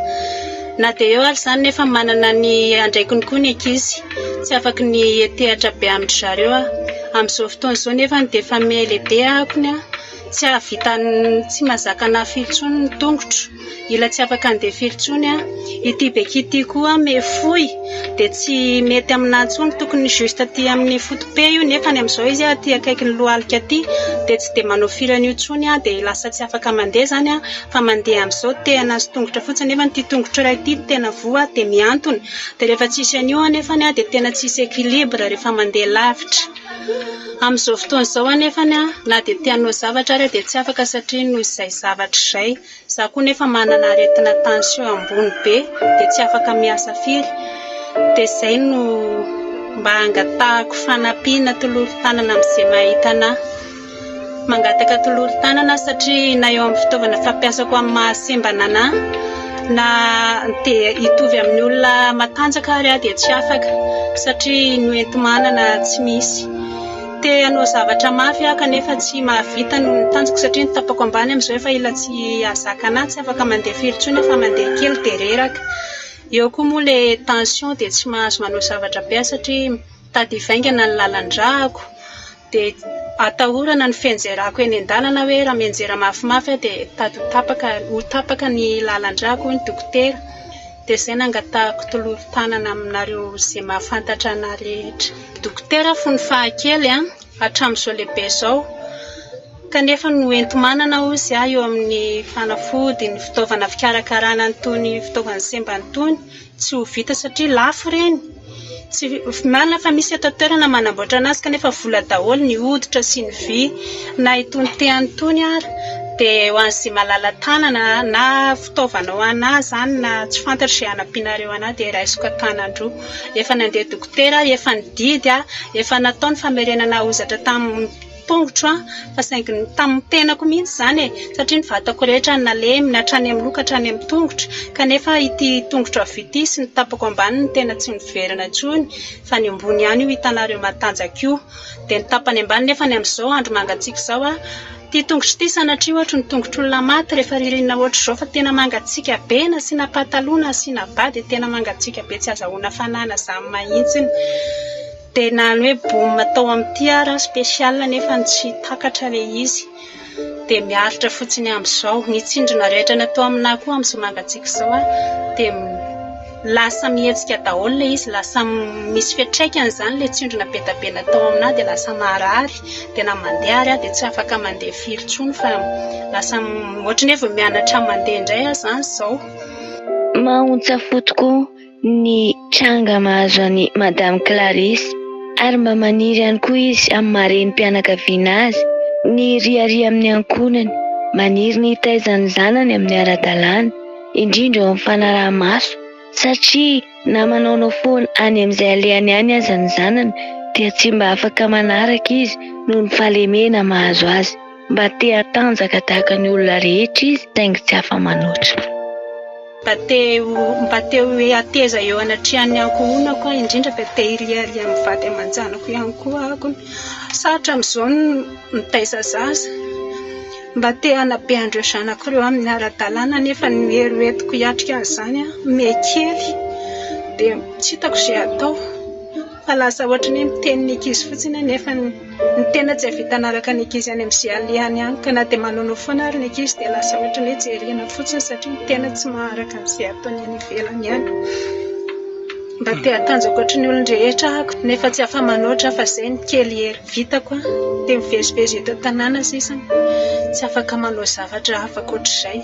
Za tsy mahavita zavatra betsaka firy intsony no toe-batako satria ny tapako ambany amin'izao efa manomboka tsy dia mahazaka firy tsy mahajoro ela toy ny teo aloha intsony akony satria ty tongotra avanany ity sisa no heriko ty tongotra iray ity miantona tsy afaka mijoro teo amin'ny faheritaonany teo no fanintona dia izay no natonga nanana azo fahasembanana ohatr' io satria ny vatako rehetra vao nazo an'ilay tsindry ny tongona dia nalemy daholo hatrany amin'ny loka hatrany amin'ny faladio izy kanefa natao ny famerenana ozatra natao ilay tsindrina famerenana ozatra dia nitapako ambany tsy dia nazakana firy dia nanomboka tamin'ny 9 taona nanomboka nitondra ny tibeki ity dia nitondra ny titean'ity ihany koa fa talohan'izay mandady foana na aiza dia mandady ohatran'ireny olona vao mianatra mandeha nefa 5 taona dia 9 taona izany nanomboka nitondra nreto ka hatramin'izao za lehibe izao dia zao 37 taona tibekiako ity tsy atolona na atsony efa lasa ambany be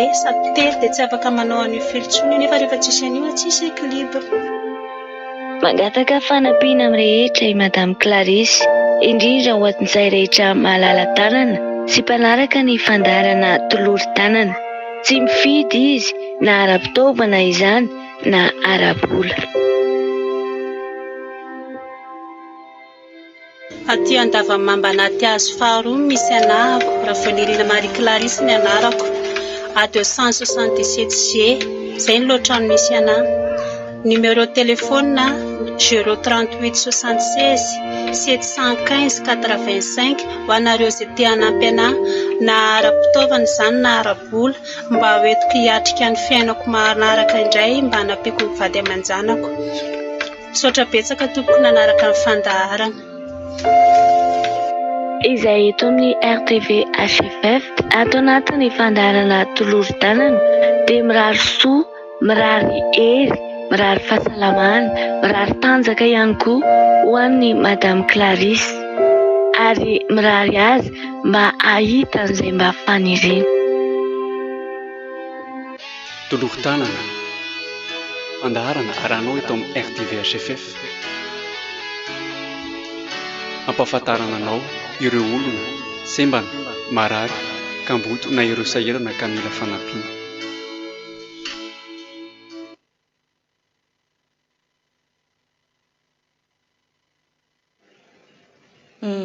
Dia iny moa zanam-pandarana voalohany izay narahantsika teo dia ny tolory tananan'ny Madame Clarisse iny hitantsika iny moa izany izy izany hoe manana fahasembanana izy mampalahelo tokoa raha ny mahazo an'i Madame Clarisse dia iny moa izany mba angatahany fanampiana ho antsika rehetra ny tokantrano ana izay malala tanana ka manana faniriana hoe hanampy an'i Madame Clarisse dia efa iny ny laharana finday ahafahanareo mifandray aminazy raha misy tianareo hanampiana Madame Clarisse. Tena izay mihitsiny, aleo mifanolo tanana tokoa, aleo mifanampy satria samy malagasy ary indrindra ho anatin'izao vanim-potoana fa vanampy sarotra izao dia aleo mifanampy aleo mifanampy satria samy malagasy tsika tia an'izay. Ny avy any ivelany raha ve manampy antsika raha tratran'ilay cyclone teo nanolo tanana maika fa tsika samy malagasy ve ndao hifanolo tanana hatrany. Dia izay moa izany mahatonga ny eto hoe miantsoantso foana anareo any tokantrano any indrindra ho an'ireo izay resy lahatra ny fampianarany Aotra miazaka za anatona ny Aotra fa efa 13 andro sisa dia efa tonga ilay 4 mars 2026 farany fisoratana anarana ny Abatisa sady fety be any Aotra io Silvio izay mahatonga ny hoe ho anareo izay efa resy lahatra miazaka za soratany anarana fa efa tsisy ninina azo antenana intsony eto amin'ity tany ity fa dia efa anjaranareo sisa ny fampianarana iny efa mazava be raha mbola misy ihany koa ny hoe mampisalasala tsy anatona ny Aotra ambassadeur ny Aotra iny efa miezaka foana mialanenina foana hoe inona mbola tsy azonareo na any am-piangonana izany Silvio na any tokantrano ary izy dia mbola mandefa ny fandaharana eto ihany miteny hoe inona no zavatra inona mety hoe mbola mampisalasala anareo tsy azonareo dia efa tena hoe fitiavana izany ireny tena hoe fitiavana hoe inona mbola tsy azonareo mametra fanontaniana mba za zany tena hita mihitsy zany hoe fialanenina Silvio fialanenina izay ilay hoe kofina faraparany farany any amin'ny Andriamanitra tsy izany tokoa anie Silvio tsisy an'izay hoe fialanenina izay fa ny any ara moa tena misy ara ny any hoe fidividina mihitsy ny hoe mivavaka ao aminy fa na tamin'ny Aotra kosa tsisy an'izay fa na mpanan-karena ianao na mahantra ianao na mainty ianao na fotsy ianao dia efa antsoina daholo ny atao amin'ny Aotra izay mahatonga ny hoe hafa ihany miaraka amin'ny aosha fa aosha tsy manavakavaka satria ny anazy tsinona le fanahy no vonjena fa tsy hoe ity nofo ity ka fa raha ity nofo ity manko dia hoe izay mpanan-karena sy manitra ihany no makany atao amin'ny aosha raha moa efa nitenena saratra ho an'ny mpanan-karena niditra fanjakany lanitra kanefa kosa mbola afaka mandinika ihany zany ny mpanan-karena mbola afaka mandinika ihany hoe rehefa tiany aosha fa izy moa ahoana moa zany ny ampasahatra zany fa fanetretena izay foana zany ny zava-dehibe fahaizana manetry tena manantona ny aosha. Ye satria hita tokoa nge Priska raha sendra hoe misy zavatra manahirana ny olona anankiray raha hoe ohatra hoe misy zaza ohatra sendra tsy salama na ray aman-dreny ohatra hoe anisan'ny tranga ahitana zany na eto an-drenivohitra na any ambanivohitra le hoe tsy maintsy hoentina hôpitaly iny ary tena andaniana vola be fa tsy misy hoe na andrina fa dia tena hoe vonjy aina dia tena mandany rehetrarehetra tokoa mitady hevitra rehetrarehetra atao izay ahavitra an'ina sy ahavonjy an'ina ka maika kosa ve le famonjena fanahy ny fanahy nge ny tena mila vonjena iny tena ina moa satria ina nge no vonjeny aosha teo amin'ny azy fijaliana ina nge le nandatsahany rany dia izany hoe misy ty le famonjena marina teny amin'ny Priska teo hoe aosha tsy manavakavaka na mahantra na manan-karena na manana na tsy manana na olona fotsiny na olona mainty hoditra io dia tena hoe ilay fanahy no vonjena tsy nanavakavaka izy Priska. Sady ny intizy teo ny teny efa mitateraka isan'andro dridrandrindra moa zany rehefa sehoantsika amin'ny RTVSFF ao anatin'ny fampahalalam-baovao reny efa fahatanterahany teny daholo ka efa asakasaka ny tsirairay avy sisa Silvio hoe anantona sa ahoana fa reny tsy mba zavatra moramora tsony nefa reny raha efa tenena hoe mbola hoe publicité maika moa fa tena hoe tena izy tena hoe hiatrika ao anatin'izany izay mahatonga anay hoe mihazaka za soratany anarana fa le foy efa le fotoana efa mefoy efa mihazakazaka dia mihazakazaka efa tsy ahavitana zavatra be da be tsony ane zany 13 andro zany Silvio dridrandrindra moa zany hoe ho antsika atao amin'ny fanjakany aosha zay efa teny hoe anomana an'izay fety izay tokoa tena efa hoe foy tena foy tena mihazaka za marina mihitsy satria 13 andro zany nge vetivety zany vetivety satria atsika zao androany efa laka misy sahady arapitso fa zoma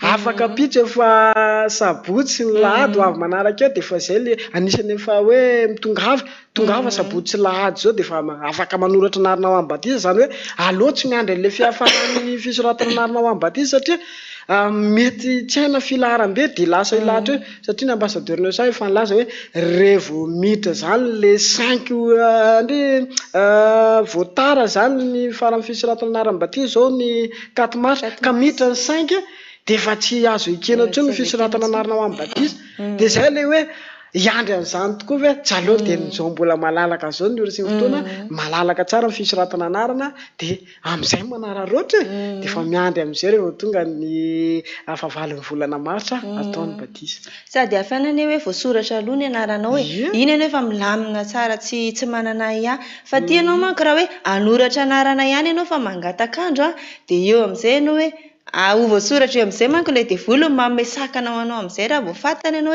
hoe anoratra ianao fa mbola mangatakandro dia eo amin'izay ny devoly tsy ho kely lalana fa hitady ny hevitra rehetrarehetra amin'izay ataony izay tsy hahatongavanao aty satria ireo mankony izy efa voaroaka tany amin'ny lanitra dia efa tsy tiany ianao ho any amin'ny lanitra satria efa tany ireo dia fantany hoe tsara ny any dia tsy tiany ianao ho any dia izay mahatonga anazy mitady ny hevitra rehetra amingianana anao mety hoe amin'ny alalany hoe sakana fianakaviany zany na sakana ny vady aman-janaka ka izay nefa ny amin'ny teny foana hoe aza manaiky zany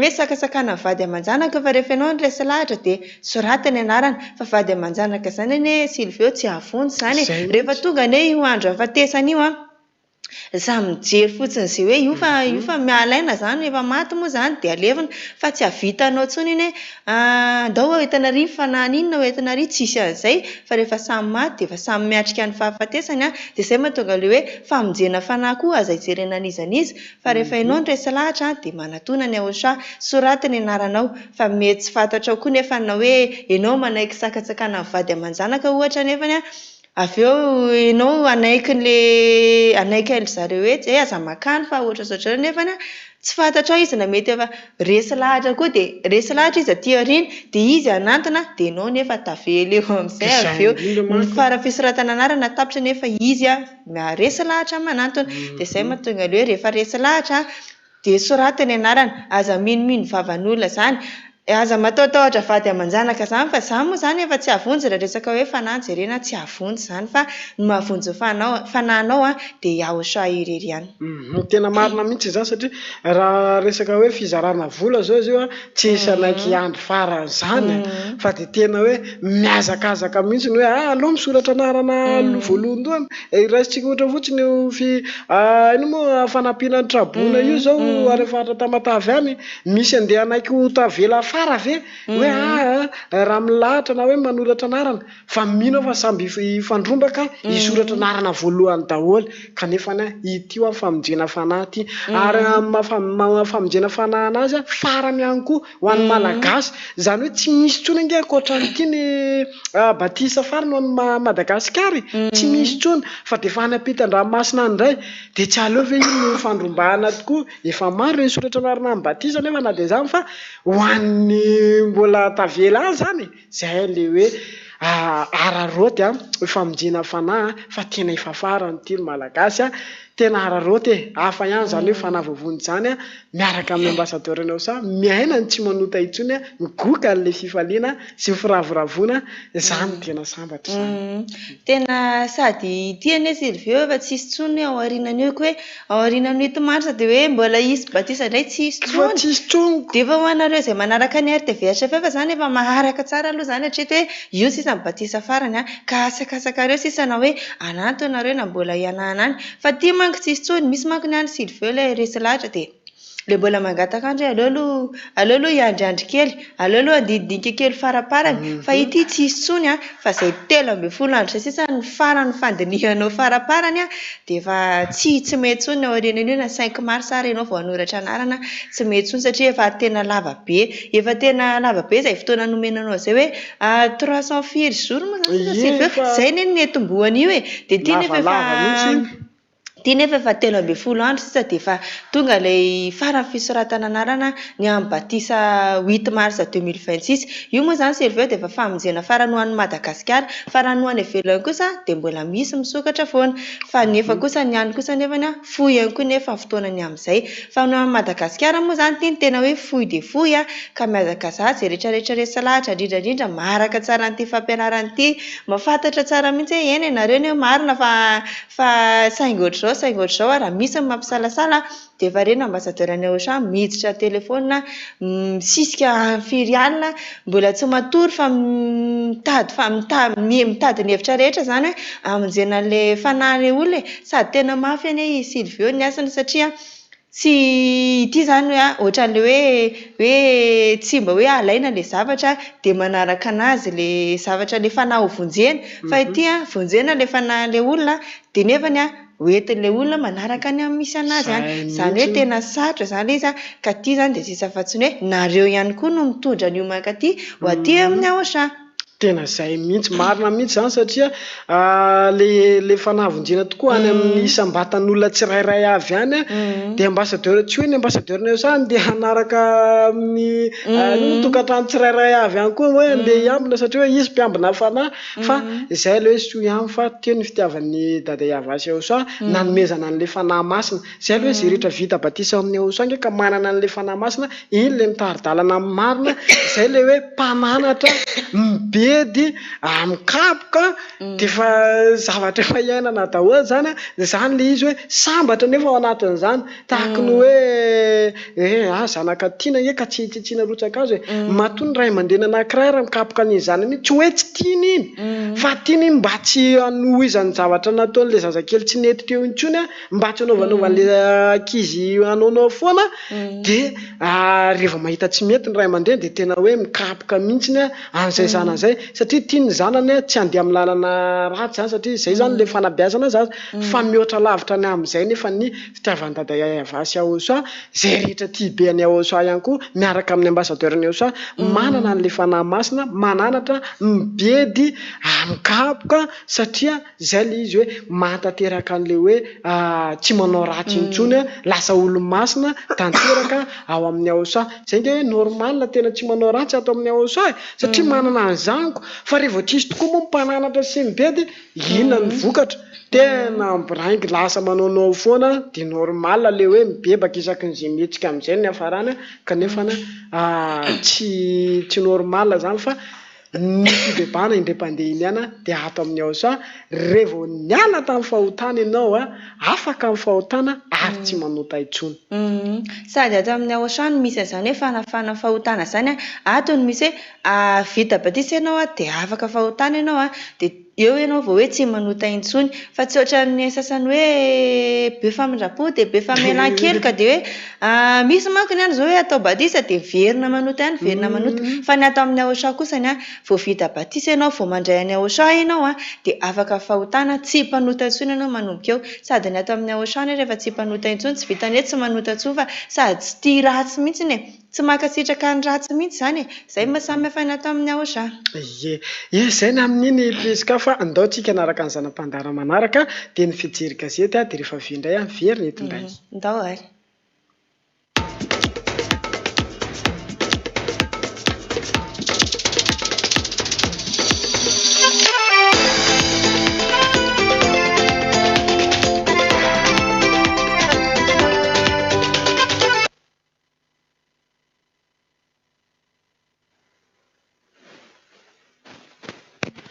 tonga soa indrayntsika ato anatin'ny zanam-pandarana fijeriny gazety anomboantsika azy dia ny gazety Ao Raha fitaterana Cotrans Plus tsy voatery mamonjy toby fiantsonana ireo mpandeha taxi borosy ao amin'ny pejy 407 areti-tratra mandeha fa zaza marary eny amin'ny vilasy voara ireo hopitaly feno ao amin'ny pejy 4 mpianadahy ny renireny teny Anarabe tamin'ny alina tany Antsirabe ao amin'ny pejy 2 fiatrehana fifidianana miomana hanova tanteraka ny lisitry mpifidy ny seni ao amin'ny pejy 3 rova Manjakamiadana mbola hojerena mpitsopitsina amin'ny fandravana ny Colisée ao amin'ny pejy 5 basketball mondial ho mafy ny ady miandry ny ankoay lehilahy any Senegal ao amin'ny pejy 12 fifaninana fahadiovana manana 2 volana andamina sy karakarana ireo fokontany 270 ao amin'ny pejy 4 ao amin'ny gazety Tia Tanindrazana kosa indray fiaonana stratégique amin'ny Poutine any Moscou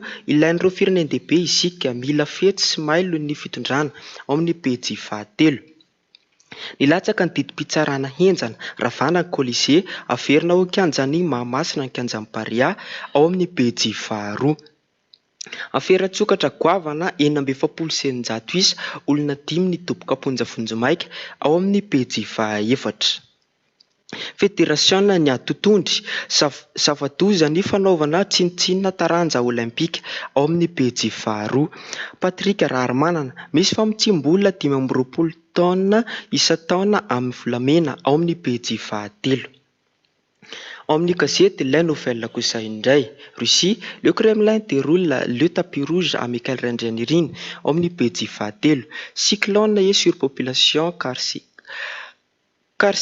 carcérale, une équation explosive dans les prisons, omnipédi faru, sécurité alimentaire, transformer les systèmes relèvent de la responsabilité collective, omnipédi farumbeful, l'effet d'immunité parlementaire, Villafons Philobert dénonce une procédure irrégulière, omnipédi faru, Rouvanantananarive, la justice ordonne la démolition du Colisée, omnipédi fafitambeful, fraude électrique, la Tirama a contrôlé environ 610 compteurs omnipédifa à Telombefoul. Polyclinique ILAF, les séances de dialyse suspendues omnipédifa Yvots. Banditisme au milieu urbain, les interpellations à Chansen omnipédifa Fito. Ao amin'ny gazety kokosa indray nivoaka ny didim-pitsarana tsy maintsy ravandra ny Colisée ao amin'ny pejy faharoa Antananarivo renivohitra manomboka ny fifaninanana fokontany madio ao amin'ny pejy fahavalo. Toamasina hitana tsingevan-drano ilay fatin-dehilahy ao amin'ny pejy fahaefatra. Tennis Fédération lano filoha ihary Manoisoa TTN Italia Arandriatefy ao amin'ny pejy fahatelo. Poliklinika Ilafy natsahatra ny dialyse miantso ny mpitondra hamahany olana ny marary ao amin'ny pejy fahafito. Faritra Antsinanana potika ny 7,900 ny fototra-fitrasany asa ao amin'ny pejy fahavalo. Ao amin'ny gazety Taratra kosa indray, Madagasikara sy Rosia tonga ny helikoptera Mi-8 sy fiara ho an-traboiny ao amin'ny pejy fahatelo. Fifaninanana fokontany madio hamerenana ny asin'ny tanàna ao amin'ny pejy fahaefatra. Fivarotan-tena anabaka lehilahy iray voasambotra ao amin'ny pejy faharoa. Songadina ao amin'ny gazety Taratra kosa indray, fiarahamonina Gezani tao Toamasina mitombo ny fidiram-bolan'ny olona sasany ao amin'ny pejy fahavalo. Fanatanjahantena Fédérationna ny tenis lano filoha Andriatefy Hasina ary Manoisoa ao amin'ny pejy fahasivy.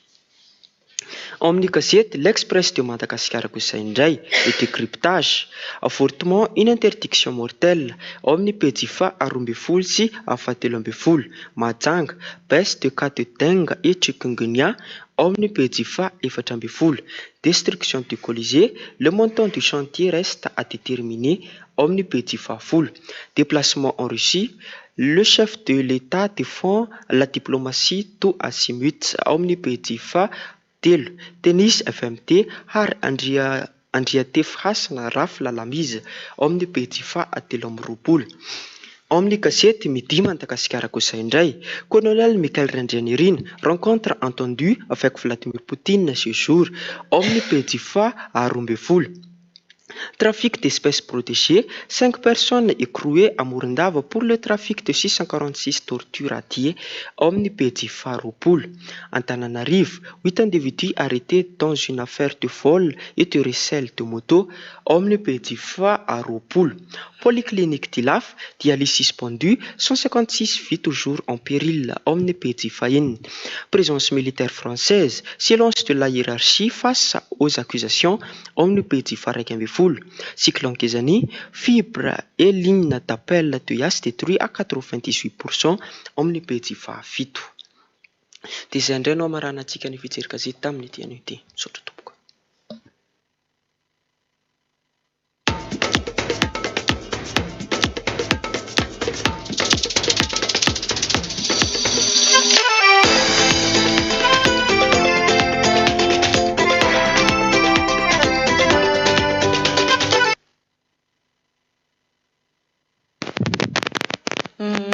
Denis, manam-pandarana fijery gazety moa zany narahantsika eto iny hitantsika tao anatin'izay tokoa ilay resaka hoe mpianadahan-kely ny renireny amin'ny andro alina tany amin'iny faritra Tsirabe iny.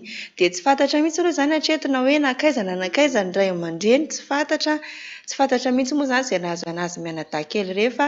Dia hafatra ho an'ny ray aman-dreny moa zany aleo ny ankizy tazaina tsara, tehirizina tsara ao an-trano ao sady ilay izy hoe ny andro alina tsy fantatra mihitsy aloha zany ny antony hatreto na ahoana. Ka izay mihitsy.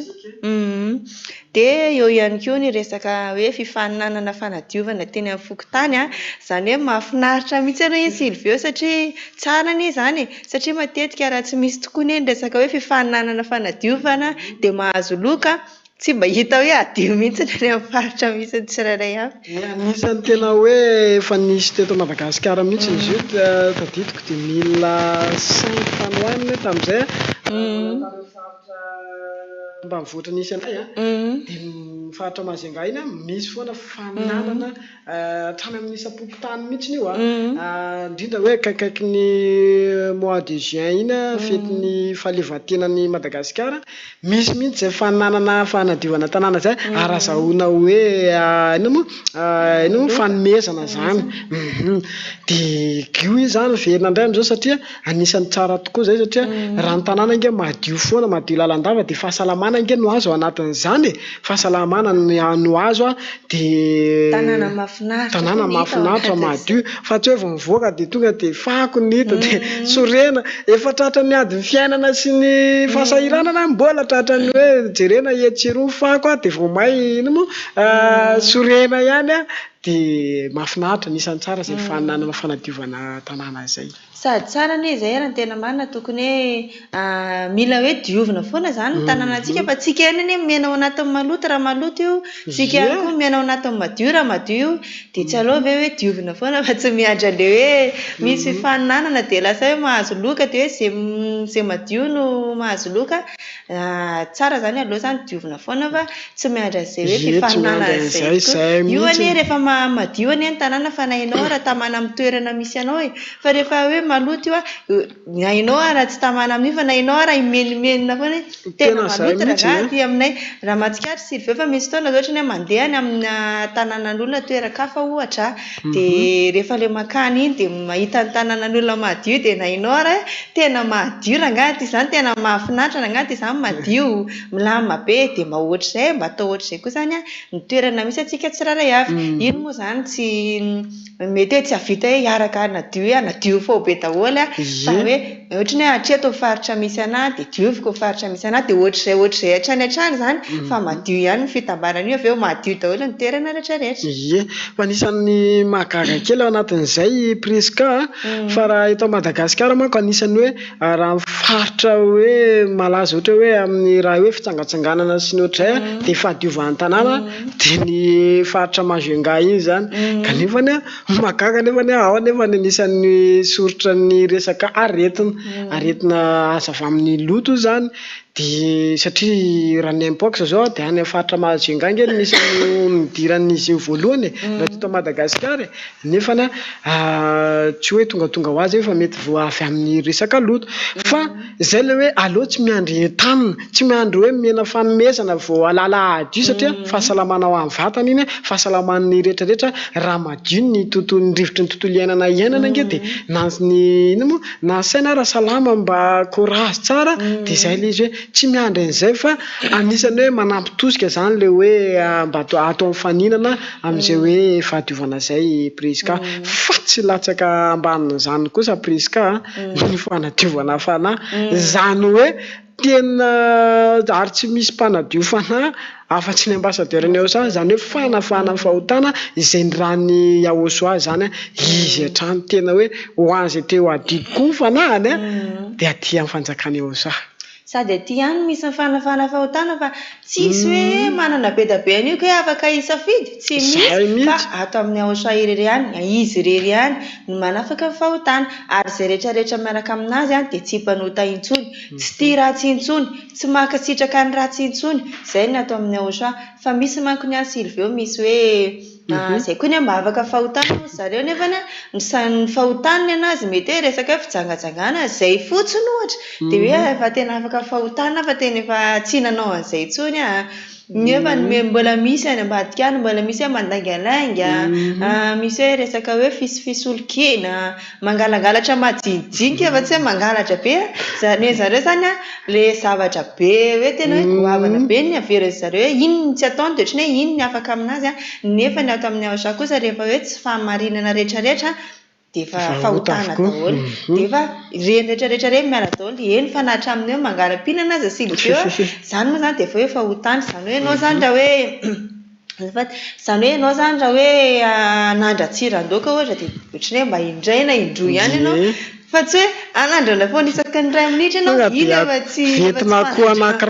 efa tsy fanandrama tsira tsony fa mangalam-pinana indray iny raha amin'izay satria raha nisy siran-doka zany anie ianao manisy ianao indray mandeha dia efa hoe antony iny dia efa izay moa zany dia efa fantatra hoe antony tsy mihinana tsony ianao mora ohatra ka hoe mbola matsatsira dia manampy ianao dia manandrana fandroana zay vao hoe antony fa tsy isaky 2 minitra ianao manandrana ianao efa hoe mitsaingoka indray filazana an'izay zany anefa tena efa hoe dia efa hoe tsy fahamarinana tena ny ato amin'ny Yaosoa zany tena hoe hatramina kely indrindra dia rehefa hoe tsy fahamarinana rehetrarehetra dia efa hoe fahotana daholo dia efa miala daholo zany ato amin'ny Yaosoa Tena marina mihitsy izany. Zay ny atao amin'ny aosa na ny hoe mangarika na ny mandrewaka satria zany rehetrarehetra manko zao ny atao amin'ny aosa zany revo zavatra tsy fahamarinana rehetrarehetra dia efa tsy mety ary tsy manao an'izany satria izay nge le hoe manana fanahy masina.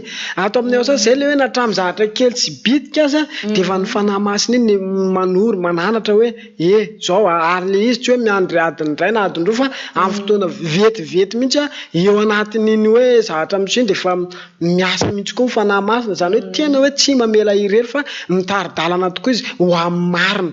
Zay le hoe zay manana fanahy masina dia tsy manota fa tsy hoe rehefa miteny tsy fantatra ohatra dia hoe manana fanahy masina nefa fahotana manaraka eny ihany dia tsy izy zany zay fa zay afaka amin'ny fahotana ihany ny tena izy nefa zany tsy aizana ahitanao zany fa atao fanjakany eo zany zay misy any ambassadeur ny eo sa zay tena hoe tsy riritin'ny olona mihitsy ange zany hoe tsy mahay manao ratsy zany ary tena be mpakafy hoe tena sambatra rangany ao amin'ny ao sa misy lohabava mihitsy ny fiarahamonina dia zao hoe tsy mbola tara ianao makanesa atao fanjakany eo sa ary reo to fisiratany narina Ambatisa dia ho azonao ihany koa zany hatsarana zany. Ary marina mihitsy zay Sylvie satria matetika tena voaka eny avavan'olona tokoa zany hoe tsy manao ratsy ohatra hoe misy zavatra mipetraka dia tsy nalaina dia naverina tamin'ny tompony dia iozy zareo hoe tena sambatra rangana reo mavita zany zany hoe atao amin'ny aosary satria amin'izao vaninandro efa sarotra zao vaninandro efa sarotra mahita zavatra mipetrapetraka hoe ny olona lazay fa fitahina indray lazay fa fitahina indray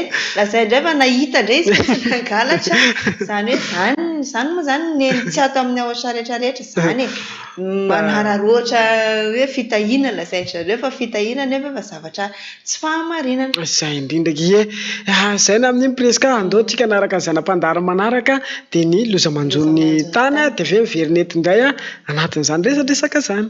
Dahoary.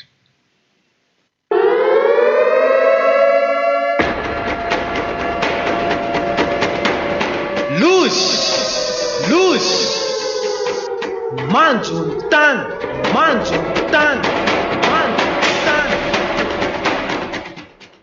Nafa-tsy vehivavy iray ny fanafiany alika amin'ireny io any Nouvelle-Zélande tamin'ny talata. Nanaikitra vehivavy ny alika marobe. Maro ny fitarainana voaray ny alohany nafaty ilay vehivavy. Taoriana nafaty azy dia niantso pôlisy ny mponina. Tamin'ny fahatongavana izy ireo teo amin'ny toerana nisehony loza dia ilay vehivavy efa maty no hitany. Lehilahy iray roa amin'ny 30 taona namono ainy rehefa notafian'ny bibidia teny am-pitaingenana moto tao Satare tany Inde. Naratra mafy izy taoriana ny fotoana nihinanany biby azy. Nentina aingana teny amin'ny hopitaly saingy tsy tanany ainy. Tsy natazona ny familiana izy teny am-pandehanana satria nanenjika azy tampoka ny bibidia. Tsy fantatra ny anaran'ilay biby nihinana azy. Nanokatra fanadihadiana hamantarana ny biby nanafika olombelona ny pôlisy anan-toerana. Nafaty lehilahy iray tao Miami-Dade ny any Floride, États-Unis ny alika masika. Nokakeny ny alika masika lehilahy iray tamin'ny alatsinainy tolakandro ka nefara tamin'ny famoizan'ny ainy taoriany nitondrana azy teny amin'ny hopitaly. Nandritry ny fotoana namonjen'ny pôlisy ny fiantson'ny olona mikasika ny fisian'ny mpangalatra no nandrenesany antsoantso tamin'ny kaikitry ny alika teny an-dalana. Rehefa tonga teo amin'ny toerana nandrenesana ny feon'ny pôlisy dia nahita lehilahy iray efa lavo tamin'ny tany fa nohan'ny alika ngezabe anankiroa tena masika. Nampiasa basy ny pôlisy ny tifitra azy ireo. Ilay lehilahy kosa nentina aingana tamin'ny helikoptera teny amin'ny hopitaly nefa tsy tanany ainy. Nafaty olona 5 ny Haïtian nitranga tao Barcelone, Espagne tamin'ny alatsinainy alina. Olona 4 no naratra tao anatin'ny setroka sy lelafo tao amin'ny tanànany Montreuil. Faritra iray any amin'ny 80 kilometatra any avaratry Barcelone no niseho ny Haïtian. Tao anatin'ny trano fitehirizam-bokatra iray no niandohan'ny afo. Nisy tanora maromaro tao an-toerana ka ny anankidimy no tsy tafavoaka tao anatin'ny loza. Ny mpiara-monina nampandreny mpamonjy voina tamin'ny fisian'ny setroka ny jolofitra ny voaka avy tao amin'ilay trano.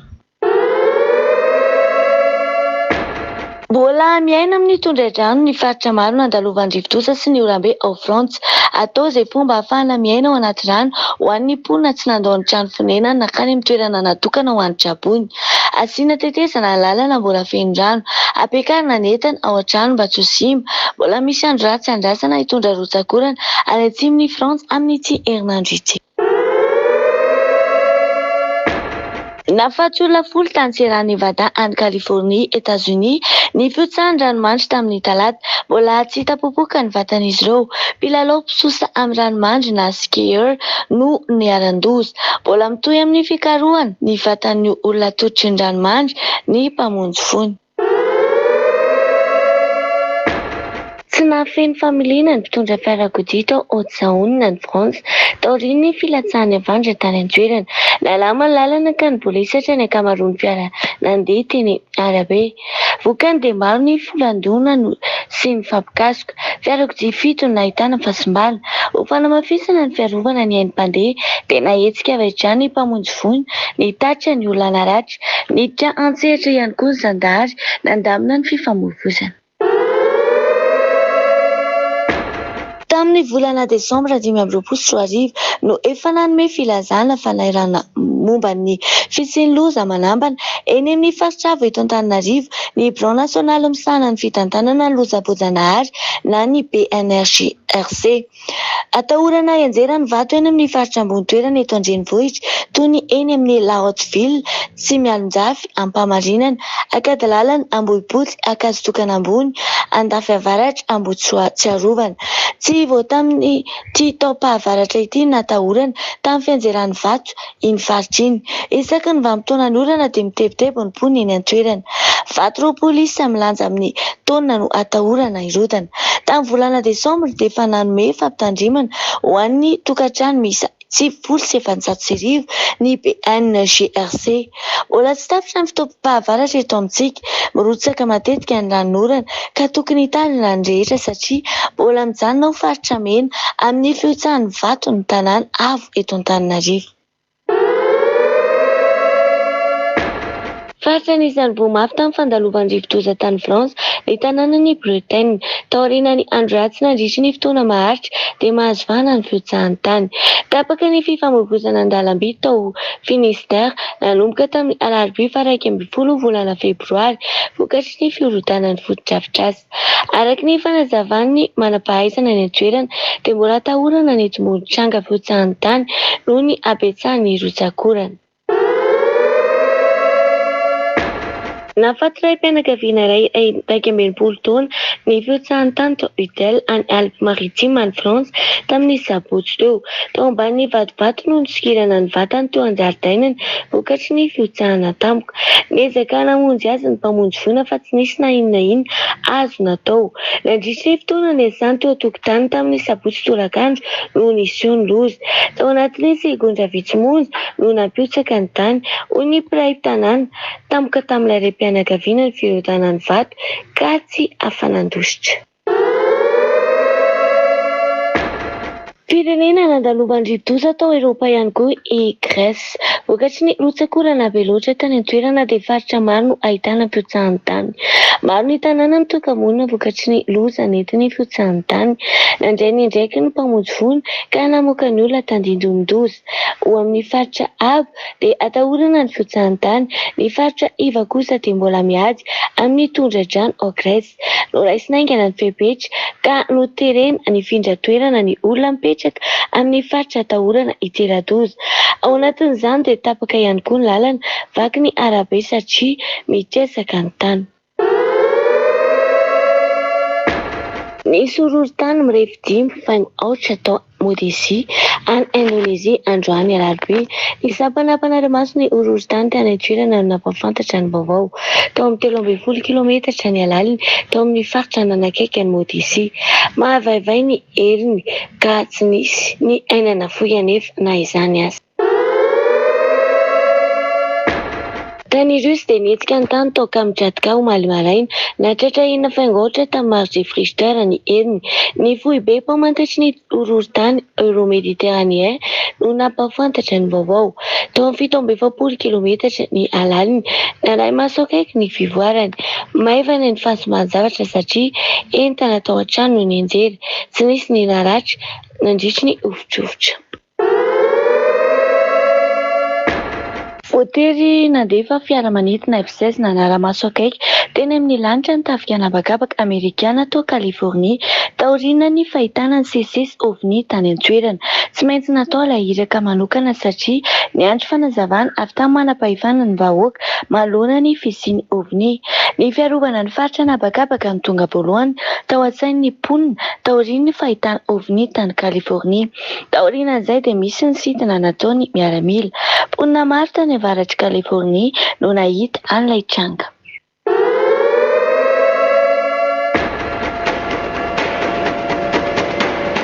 Luz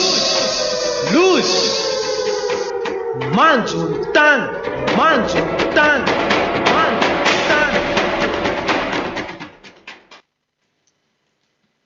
Ie, indray no zanam-pandarana loza manjony tany izay narahantsika teo iny a, nahitana tranga maromaro izy teo presque nisan'izany le vehivavy maty lan'ny alika, teo ihany koa mbola nisy lehilahy ihany koa nisany mbola maty lan'ny alika ihany zany koa, zany hoe mirongatra zany ny resaka finanan'ny biby, ino moa biby masika miakatra tanety, miakatra tanàna zany, anisan'izany le lehilahy izay nandeha moto ihany koa izay nitrapazany biby masika ihany koa, anisan'ny maty ihany koa. Zany hoe efa ao anatin'ny teny fanambarana ambassadeur-ny USA avokoa zany rehetrarehetra zany hoe hiakatra amin'ny biby masika hanafika ny olona aty an-tanàna ary komatoa izy manafika dia hanaikitra tsy hamono moa zany Priska. Ie, reny moa zany Sylvie dia efa hoe tsy maintsy tanteraka satria efa teny nambarana ambassadeur-ny USA reny ary tsy mbola nisy herintaona raha Sylvie ny tenenana izay fa mbola mambolambolana vitsivitsy ny tenenana izay hoe hitanareo zany ozy izy fa hiakatra ny biby masika hanaikitra ny olona hiakatra tanety dia efa reny hitantsika reny moa zany efa manomboka mirongarongatra amin'izay moa zareo zao amin'izao azafady efa manomboka mirongarongatra amin'izay moa zao ny biby rehetrarehetra zao miakatra tanety mihinan'olona dia tsisy ninina azo atao moa zany rehefa tena hoe lany izay biby izay tokoa satria tonga dia efa fahafatesana sisa miandry anao indrindra moa zany hoe lan'ireny hoe resaka hoe tigra, liona ty moa zany zao le anankiray teo moa zany zao tsy fantatra hoe biby inona na hoe biby inona le ninana le anankiray mitondra moto zany efa biby tsy fantatra tsony zany na biby voatonga indray zay na biby tsy hay tsony satria efa zay ihany koa satria ny extraterrestre efa midina efa mienjerazera aty dia tsy fantatra tsony karazan'izy ireny zany dia efa mila mailo ny tsirairay avy zany amin'izay zavatra rehetrarehetra zay. Eo ihany koa le resaka fiotsahan'ny tany teo zao anisan'ny tena hoe azovana ihany koa ary indrindra moa ho an'ny eto Madagasikara amin'ireny toerana avo ireny amoromorona ino moa tevana na ambony tevana na ao ambanin'ny tevana zany hoe ny tanàna trano izay miorina ambony ireny sy ny ao ambany ireny tena mila mitandrina ry zareo indrindra le hoe misy vato eo ambony eo ihany koa ny fiotsahana eo vato iny tena mila mitandrina satria dia tena hoe lozany amin'ny mahalozany loza dia tena hoe hiandry an'izay ve dia aloha tsy miandry an'izay fa aloha dia efa mitady hevitra fa ekena hoe tsy maintsy ho faty foana nge fa malagasy mahay an'ilay teny hoe aloha maty rapitso toy izay maty androany ka dia izay le izy fa zava-dehibe ho iaho dia famonjena fanahy ihany anefa tena zavatra goavana indrindra sady ny andro afatesana ne Sylvie tsy fantatra mihitsiny satria raha ohatra le anankiray teo zao le raha matoa teo ohatra ny nanadio teo tokotany nefa tsy ampopoziny eo tonga dia efa nitsahan'ny tany zany hoe tsy mampiomana zany ny fahafatesany dia izay mahatonga hoe aleo manantona ny ahotra fa fahafatesanao ny andro afatesanao tsisy malala zany ane Sylvie zay hoe tsisy malala ny afaka 2 minitra ozy izy le fitenenan'ny olona zay zany hoe ny afaka 2 minitra raha tsisy mahafantatra maika moa zany fa hoe ny apitso ny afaka apitso tsisy mahafantatra 2 minitra raha dia efa tsisy mahafantatra fotsiny hoe satria ianao zany zao raha hoe andeha hivoaka kely vetivety eo angamba ianao anapo hoe ho faty fa tsy ahoana ianao dia efa mety hoe latsahan'ny varatra ianao na nitsahan'ny tany ianao a domin'ny fiara ianao mety domin'ny fiara ianao na mety hoe niakatra tension tampoka ianao ohatra dia maty dia izay mahatonga le hoe tsisy afa-tsy ny hoe famonjena fanahy sisa fa ity vatana ity tsy maintsy hoe verina vovoka ity tsy maintsy mivadika vovoka ity izay nefa tenen'ny Aotra karaha samy faty ihany tsy aleo hoe manantona ny Aotra sy izay mihitsiny tena aleo manantona ny Aotra mamonjy an'ilay fanahy fa izay hoe efa foy de foy ny lamba firakitra ka tsy afaka hivalam-parana intsony foy de foy fandriana tsy afaka hivalam-parana zany hoe tena efa 13 andro sisany dia izay le hoe eo tonga ny 4 marsa farany fisoratana anarana ho amin'ny batisa dia izay le hoe ho tratran'ny nenina iandro tratran'ny nenina ve le hoe takizay amin'izay zay le hoe takizay sy tsy misy mitovy ihany zany hoe takizay nanoratra anarana ihany dia efa taraiky fa dia efa lasa hoe manomana indray ianao manenjika ny ambassadeur-ny any ampitan-dranomasina indray dia raha hitanao moa misy anazy dia ahoana satria efa niteny izy rehefa mandeha any ampitan-dranomasina izy tsy hiteny hoe aty anany na io na hoe ary anany na io fa rehefa vita mihitsy mibatisa vao miteny hoe tetsy anany izy rehefa tonga teto Antananarivo amin'izay efa taty amin'ny fiangonana Aosava hoe zanga tary amin'ny toerana zao efa samby avy zany hoe tsisy mahafantatra ka tsy alevy dia mbola io misy ny ora sy ny fotoana miazakazaka aleo mamonjy ny fanahy fa zay tonga ato amin'ny Aosanga tsara be izao iainana izao tsy manota intsony toetra ny famasinana tafaraka amin'ny Aotra mahafinaritra ane zany sady rehefa tafaraka amin'ny Aotra ianao afaka fahotana ianao tsisy ninina hoe mampiasa sainanao intsony inona moa efa iny fahotana iny ny tena mahavesatra indrindra ka rehefa tsy mpanota ianao inona moa zany tokony hampiasa ny sainao fa matetika manko tsy ilveo ny olona manota no ohatrany hoe kôdikôdy ôloôlo zany ohatrany hoe tsy mailomailo zany fa rehefa ato amin'ny Aotra ianao fa tsy mpanota intsony inona moa zany fa dia mianan-kahalalahana tsisy hoe atahorana fa ny olona mpanotany ohatra hoe mety hoe nangalatra izy na ohatra izany mailomailo izy dia efa zaty ara sao dia efa atao recherche izay mahasamihafa ny ato amin'ny Aotra tsy mpanota milamina tsara na saina tsisy ninina hoe mampiasa saina na hoe ampitahotra na hoe ampakôdikôdy izany fa milamina tsara rehefa miaraka amin'ny Aotra tena zay mihitsy tena milamina tsara fa anaraka ny zanam-pandarana manaraka atsika dia ny teknôlôjia avy eo miverina eto indray andao ary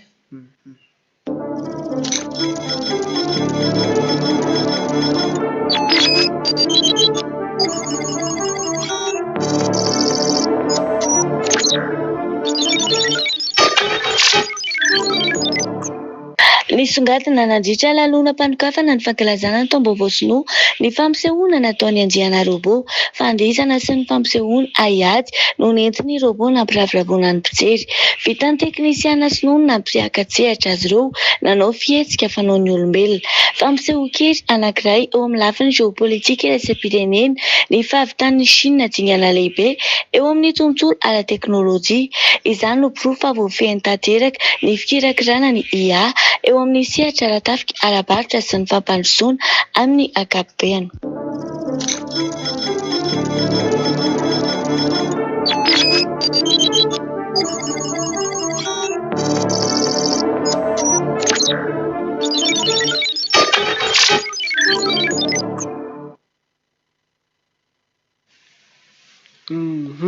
indray ny teknôlôjia izay narahantsika teo tena hoe mivoatra dia mivoatra tokoa ary dia tena hoe mahavariana satria dia efa mahavita fihetsika tena hoe mitovy amin'ny olona zany ny robô zany hoe any anatin'ny resaka ara-martiaux mihitsy n'ilay izy teo satria dia démonstration resaka combat ilay izy teo zany hoe mpitsiatra mpianady zany mahavita mitazona sabatra baton dia tena hoe motsa koa sisa aloha ny mbola tsy hitaka azo mba manahoana fampiasan'ireny motsa koa zany fa tena efa avy leta le izy presque tena efa avy leta dia avy leta tokoa ary mety tsara mihitsy reny raha atao ohatrany hoe garde ino moa sécurité moa zany fa dia efa mahay miady tsara zany sady ino nga eno arary zany tsy mahay marary zany fa dia enao indray raha marary satria enao zany ohatrany hoe enao zany raha hikapoka anazy ohatra amelaka tamaina enao no marary tifitra tontolo ianao foana dananao marary fa izy tsy areharary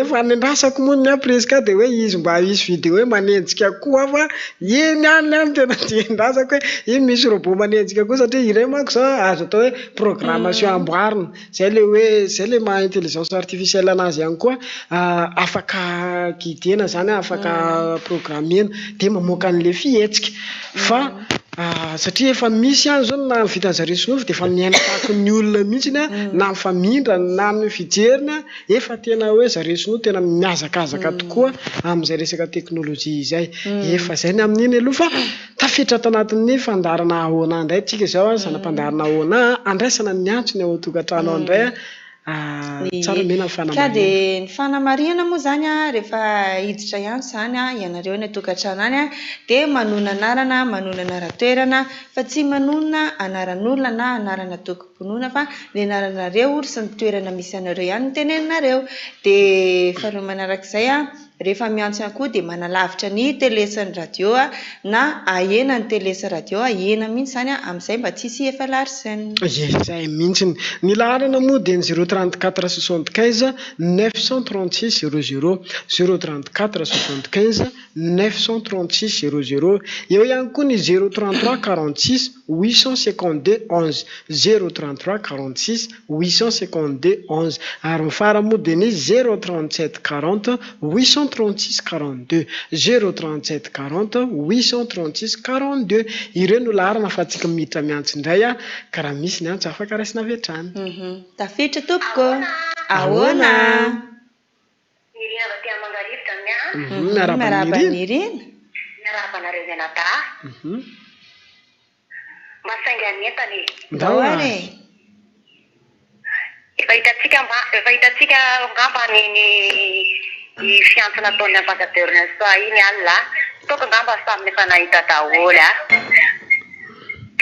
samy tonga saina amin'izay zareo tonga avy amin'izay saina fa tena fitiavana iny anatsony anareo mbola fitiavana anareo farany ane iny anatsony anareo iny nga tapanareo zany matoy tena esereta izy mihitsy ny tena milasaka tiatra miantso anareo dia mbola tsy tonga saina amin'izany azy nareo tena fitiavana zany zay efa manampotsaka fotsiny aty arina izy koa mbola milasaka volontaire miantso anareo nasana anareo no antsony aloha azavaina tsara fa ny vatany iny efa tsisy lavana ny intsony fa dia ore olona mbola tsy tonga saina ihany zay nareo tena mivira amin'izay manova mihitsy tongotra kapoka dia indreo le fanara naiza zany tena fitiavako mihitsy aratokanareo efa fa zay zao hitanareo fa tena fa milamina be nareo ve tsy lamina ohatra anay satria efa milamina be tsisy ninina amin'ny atahorana intsony ninina zavatra amitseo efa manana ny ao soa zay dia mba manova ohatra anay raha minisa botsalaso misy fibrim-bavaka mitongava amin'izay nareo zay mijery lava manaraka tapaka rehetrarehetra reny mandihana fa azavarymarina any fa tsisy nenina ho hitanareo nge ihany amin'ny katimaritra amin'ny farany fiforatananarana dia mitongava daholo koa raha ohatra hoe misy problema tsy afahanareo atongavanareo amin'ny ao anatin'ny tapabolana dia vonjeo daholo teneny daholo dia hitanareo rehetrarehetra teneny daholo na iza mifampitapita dia miteneny fa tena amin'ny farany ty ary fitiavana farany ty tsy misy toy ny aorianan'izao dia hitanareo fa miteny foana ambassadeur hoe aza tratrany aorianany tomaty na nareo ara ve dia tsy matahotra mihainao zany fa nareo miandry inona hita masy fa matoy izy no miteny an'izany dia mieritreretra daholo nareo tsirairay reo fa na izany raha tiako nareo dia tongava amin'izay amin'ny sabotsy alahady dia amin'ny katomasa ho aty rikatra foana tena fitiavana ty tena fitiavana mihitsy ty dododo mihitsy nareo mandeha makaty amin'ny fiangonana ao soa naiza mihitsy dia tongavana any an-dafy naiza tsy mifidy io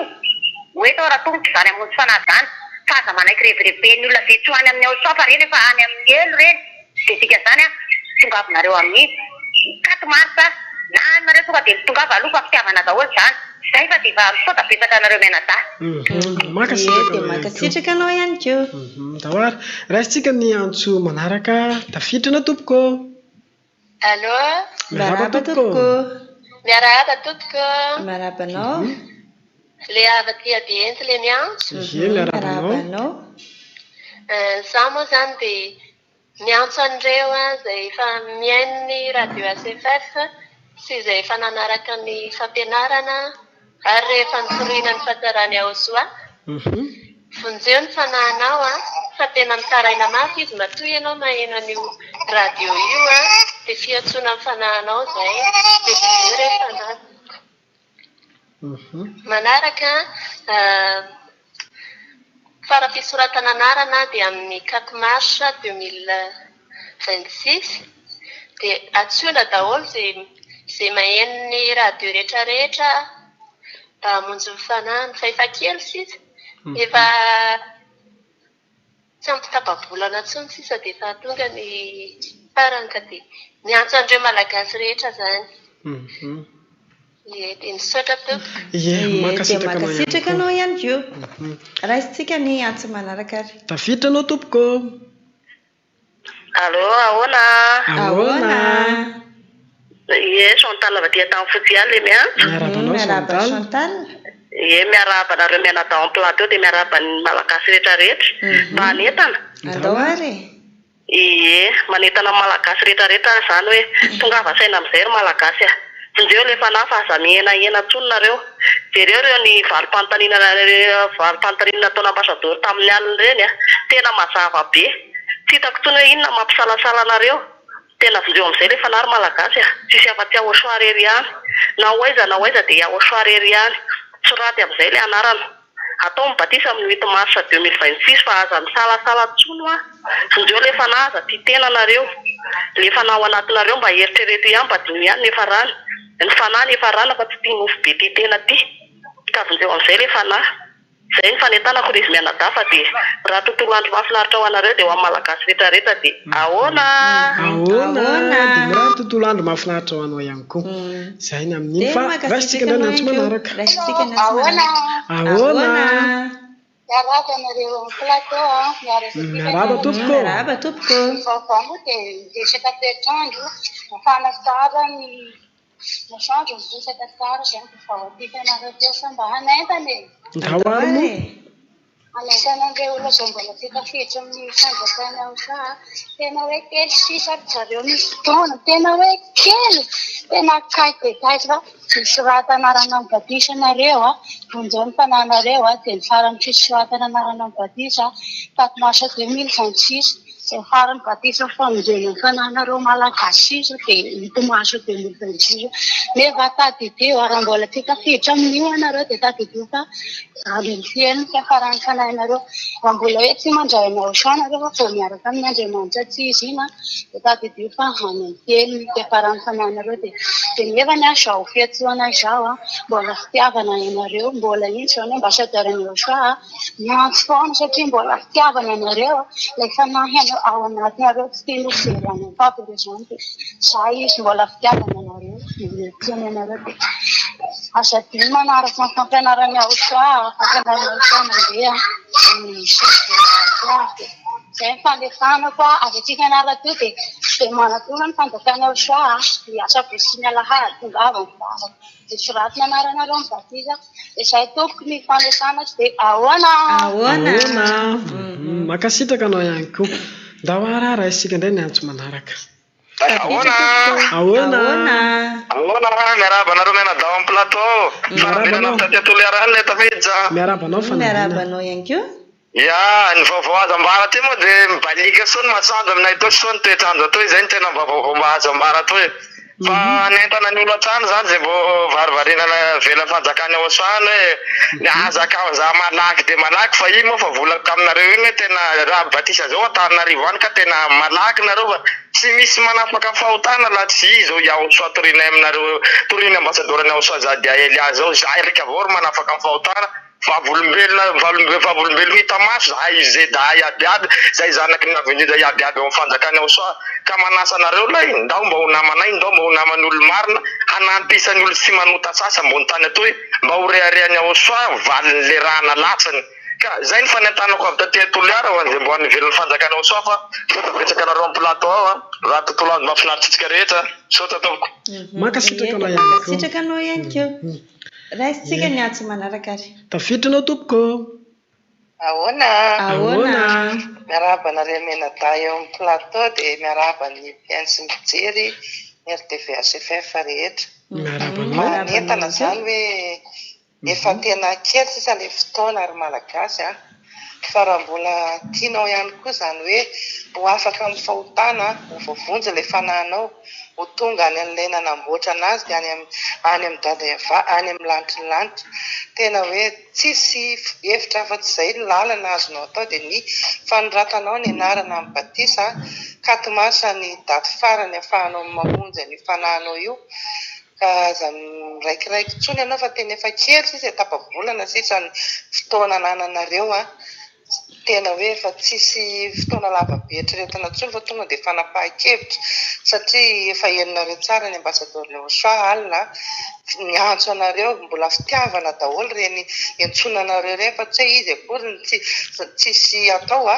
fa tena hoe fitiavana mbola fitiavana te avovonjy an'ilay fanahinareo tena hoe mba enoy ilay fitiavana enoy fa tena tsy misy manana fitiavana ohatran'ireny ireo mpitondra fivavahana sandoka rehetrarehetra ireo tsy antso anareo ohatran'ireny fa matony ambassadeur Leochoa miantso anareo a tianareo vovonjy tianareo mba hoe ho tonga any amin'izany lanitry zany raha hivavaka ihany nareo dia Andriamanitra tena marina Leochoa dia ambassadeur Leochoa irery ihany no mitory an'izany eny Ambohidrapeto ny foiben'ny fiangonana sabotsy lahady zao misy ny fivoriam-bavaka tongava soraty malaky ny anaranareo mba tsy hanenina nge nareo fa io nenina io nge rehefa tonga ao amin'ny nenina io nareo dia famoiza-po ny hafaranareo ka dia izay dia mbola misokatra ny varavarana hidiranareo dia aza misalasala nareo tapao ny hevitrareo zay fa misaotra betsaka tompoko ahoana dia makasitraka anao ihany koa mbola afaka mandray antso hatrany atsika any a raha misy antso raisina avetrany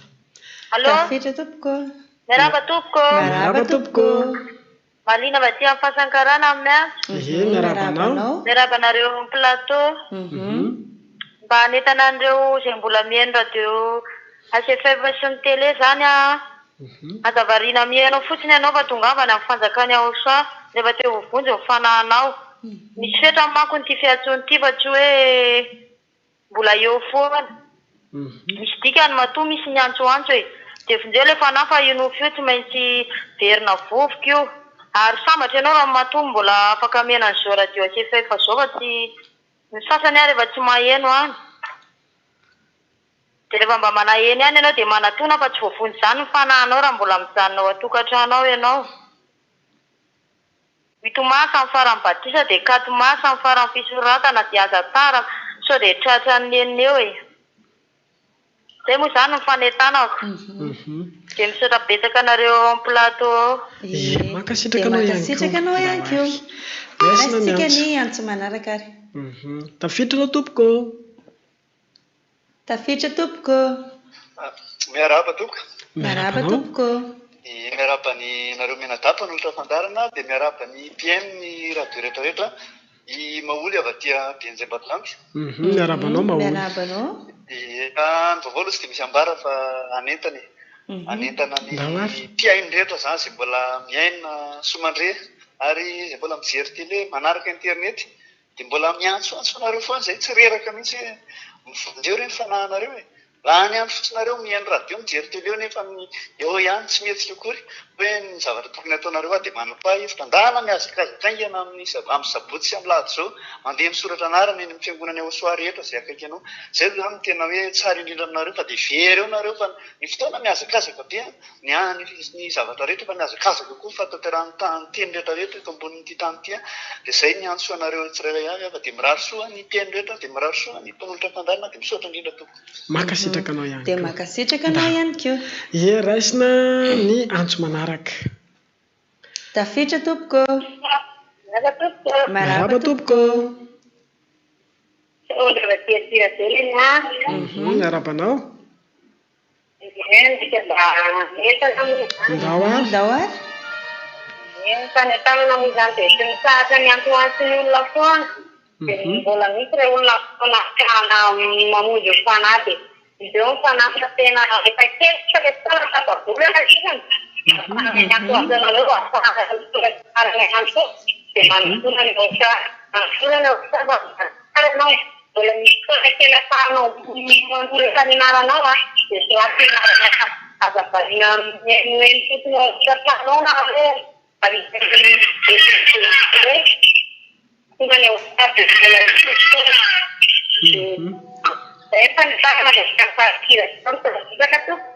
ye dia makasitraka anao ihany koa avy any amin'ny faritra Atsirabe iny a raisina indray ny antso manaraka tafiditra anao tompoko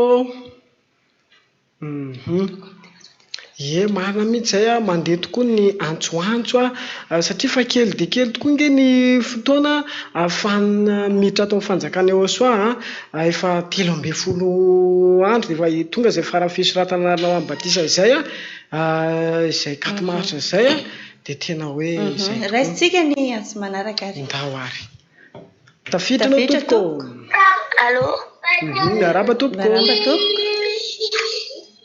miaraba tompoko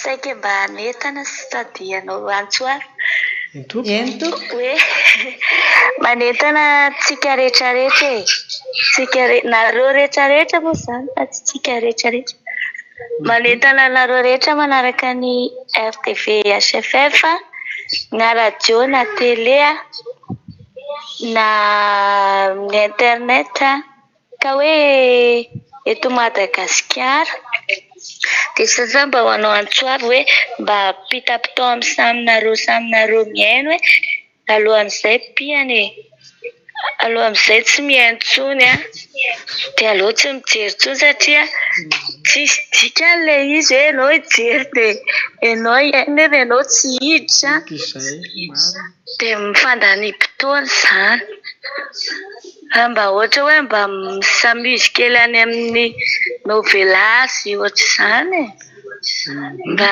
any indray izany mandefa za zany tena manao antsoavy sy manentana hoe mba piana amin'izay ilay radio sy télé rehefa tsy miditra ianao satria natao hitomana ilay izy reny ny antso ataony ambasadoranao soa hoe izay mbola te hiditra izay manana fanontaniana izay sy ny sisa dia raha ohatra hoe fanontaniana ny ajasanao dia raha ohatra efa voavaly ilay fanontanianao dia midira rehefa ohatra ianao tsy mety afa-po mihitsy akory ataova dia pio amin'izay satria firy moa izany zao efa 17 jour 6 17 dia 13 ny farafisoratana anarana dia nefa koa 12 mifarany fitsiklovana dia satria 12 mifarany hoe directa ny vantana dia ianao zany misy mantsy ny olona sasany hoe mitsikilikily fotsiny tena ataony eo amin'ny le kely le mitsikilikily fotsiny ataony amin'ny VHFF dia manao capture dia rehefa avy eo manaratsy dia lasa tsisy atao be nareo hoe fa ito zany torohevitra mahasoa ty ataoko ty hoe pio amin'izay fa ela be satria rehefa tsy tapa-kevitra zany ianao rehefa tsy handray fanapa-kevitra ianao dia pio amin'izay avadio canal hafa aloha zany tena mahafinaritra ny fandrosoana eto Madagasikara hoe be canal be afaka hisafidianana eto amintsika dia avadio canal hafa amin'izay satria efa misy moa miteny eny nareo koa samy manentana zany foana dia atanony samy manentana zany fa azo atsoandray misy tsy mahay mandray ny teniko dia hoe tsy hanentana fa afaka manentana manena azy zay ny anjarako zay ny namba faneho-kevitrako izay hoe manentana an'ireo izay te mbola hiditra dia midira dia manentana koa nefa ny anao izay tsy hiditra koa fa mijery eo dia avadio amin'izay ny kanala satria na sofinao ary malily fa tsisy afa-tsy manentana foana ny eno eto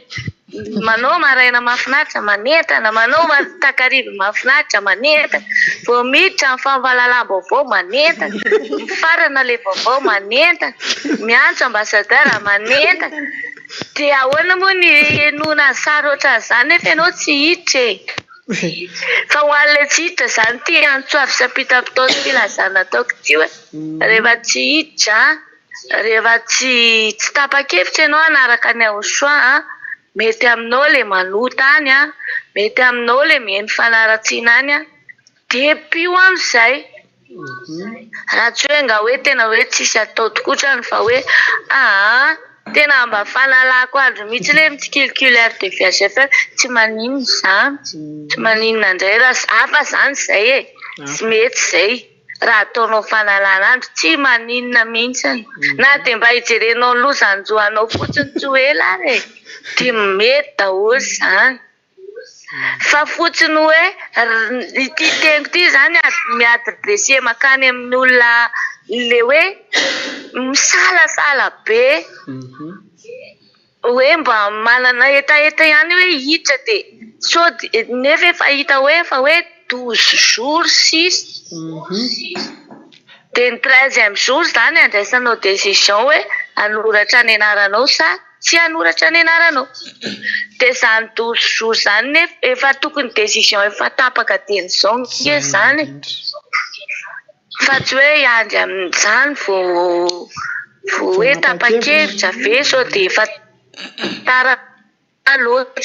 De zay ny ataoko hoe mety efa tso tapa-kevitra tsotra, fa le atsotsony rehetrarehetra zany le manentana anao hoe raha mbola te hiditra de midira malaky, rehefa tsy te hiditra nefa makafy an'le fampianarana tsy haiko de puis fa marary sainao ianao sady marary sofina ianao satria ianao mihaino nefa ianao tsy hiditra, de ianao hoe tsy marary ny hainao sy ny fonao mihaino lava hoe am'izao ny farany am'izao ny farany.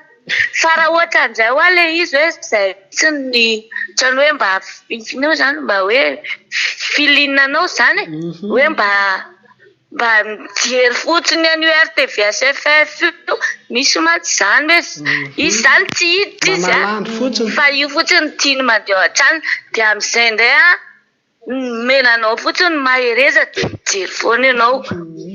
Fa raha ohatra indray moa zany hoe ianao hoe tsy zay indray fa tsy haiko hoe manaratsy sy ny sisa fotsiny ijerevanao de indray moa anao manokana iny zay. Zay de mirary tontolo andro mahafinaritra ao amin'ny rehetrarehetra, de mirary tontolo andro mahafinaritra ao anatin'ny 12 andro. Zay. Tena makely, tena de kely mihitsy izany fotoana zany. Makasitraka indrindra tompoko makasitraka betsaka tompoko fa tena mahafinaritra tokoa le fanentanana sady mahatonga saina be mihitsy. Fa de iny antso farany iny akeo no hoe tsika indray mamarana ny fandarana maraina mahafinaritra ny tamin'ity ity de aza dino ny manoratra ny anarana fa ny faha-efatra volana marsa sisa ny farany fisoratana anarana ny amin'ny batisa 8 mars 2026 ka miazakazafy efa 12 andro sisany de tonga ny 13 andro sisa de tonga le 4 mars 2026 farany fisoratana anarana ny amin'ny batisa. De manao velomana reny tokantrano koa ny tenako manao velomana teknisianina de manao velomana Sylvie ihany koa aza diny manaraka ny fampianarana ao sa de isaorana ny daday ava isaorana ny ao sa satria izy roa moa no tena Andriamanitra tena faratapony goavana sy tsara be mamy be ho anazy roa mianaka hatrany ingeny dira sy laza voninahitra fa isaorantsika mbola namian'le tombonandro nafanana anao an'ity maraina mahafinaritra tya fa de apetraka amin'ny veloma mandrapiresaka mandrapitafa indray ho amin'ny manaraka indray veloma daholo veloma daholo.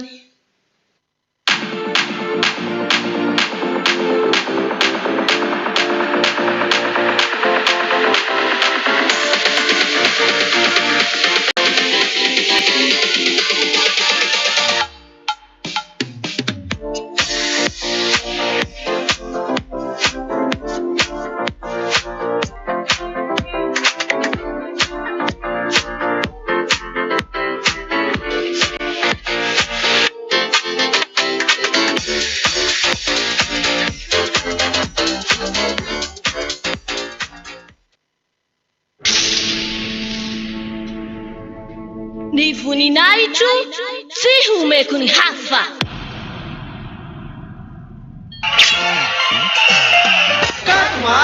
Katmas, fete anyawa swa.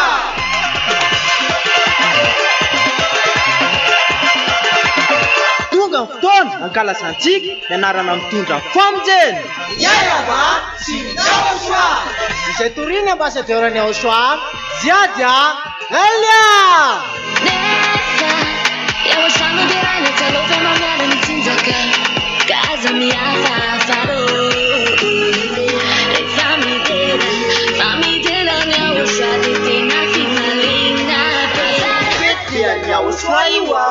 Ilainy teny taminao hoe aza manota itsony, aza manota itsony. Izay no afantaranao any Ahosoa, ilay tena marina. Ka tsisy nilaza izany, afa-tsy Ahosoa, izay nitoriany ambasadorany Ahosoa, sy dia Elia ireriany.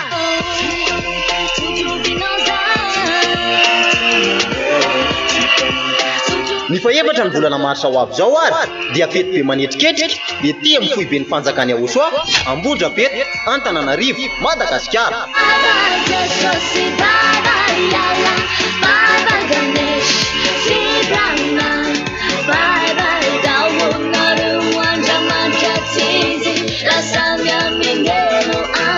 Antsika zanaky ny avy indrindra izay vita batisa ato amin'ny Ahosoa sy ireo nanoratra anarana amin'ny batisa ato amin'ny Ahosoa dia tongava mankalaza sy manome voninahitra any.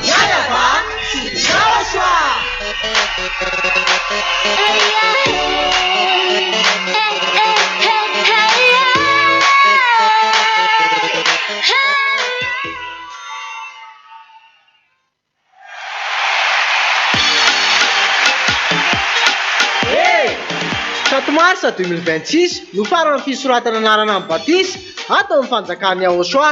8 mars no anatanterahana ny batisa. Batisa farana eto Madagasikara io. Kaza mianany ianao izay te hamonjy ny fanahinao. Koa miazaka zahangana fa io ny famonjena farana ho amin'ny malagasy. Zao anenina.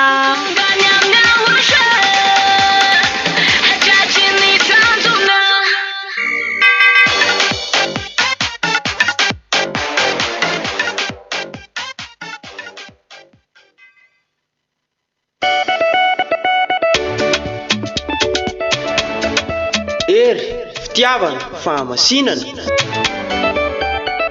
Lanitra ny lanitra misy any Ahosoa zany e.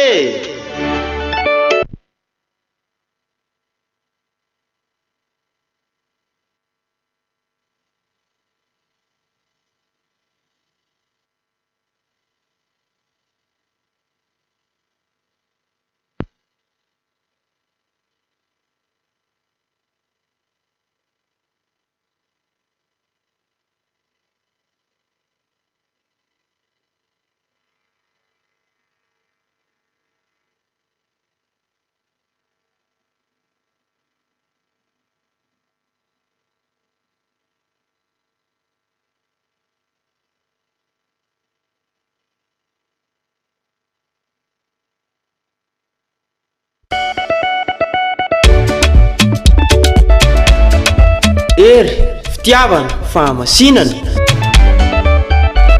Lanitra ny lanitra misy any Ahosoa zany e.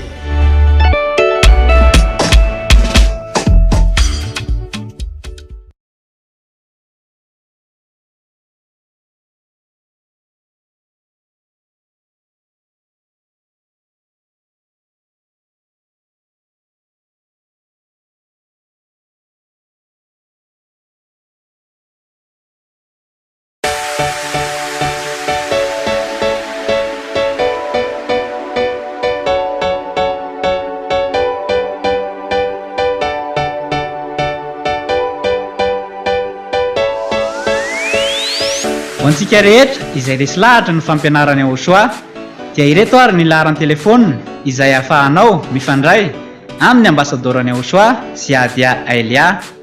Numéro WhatsApp +261 32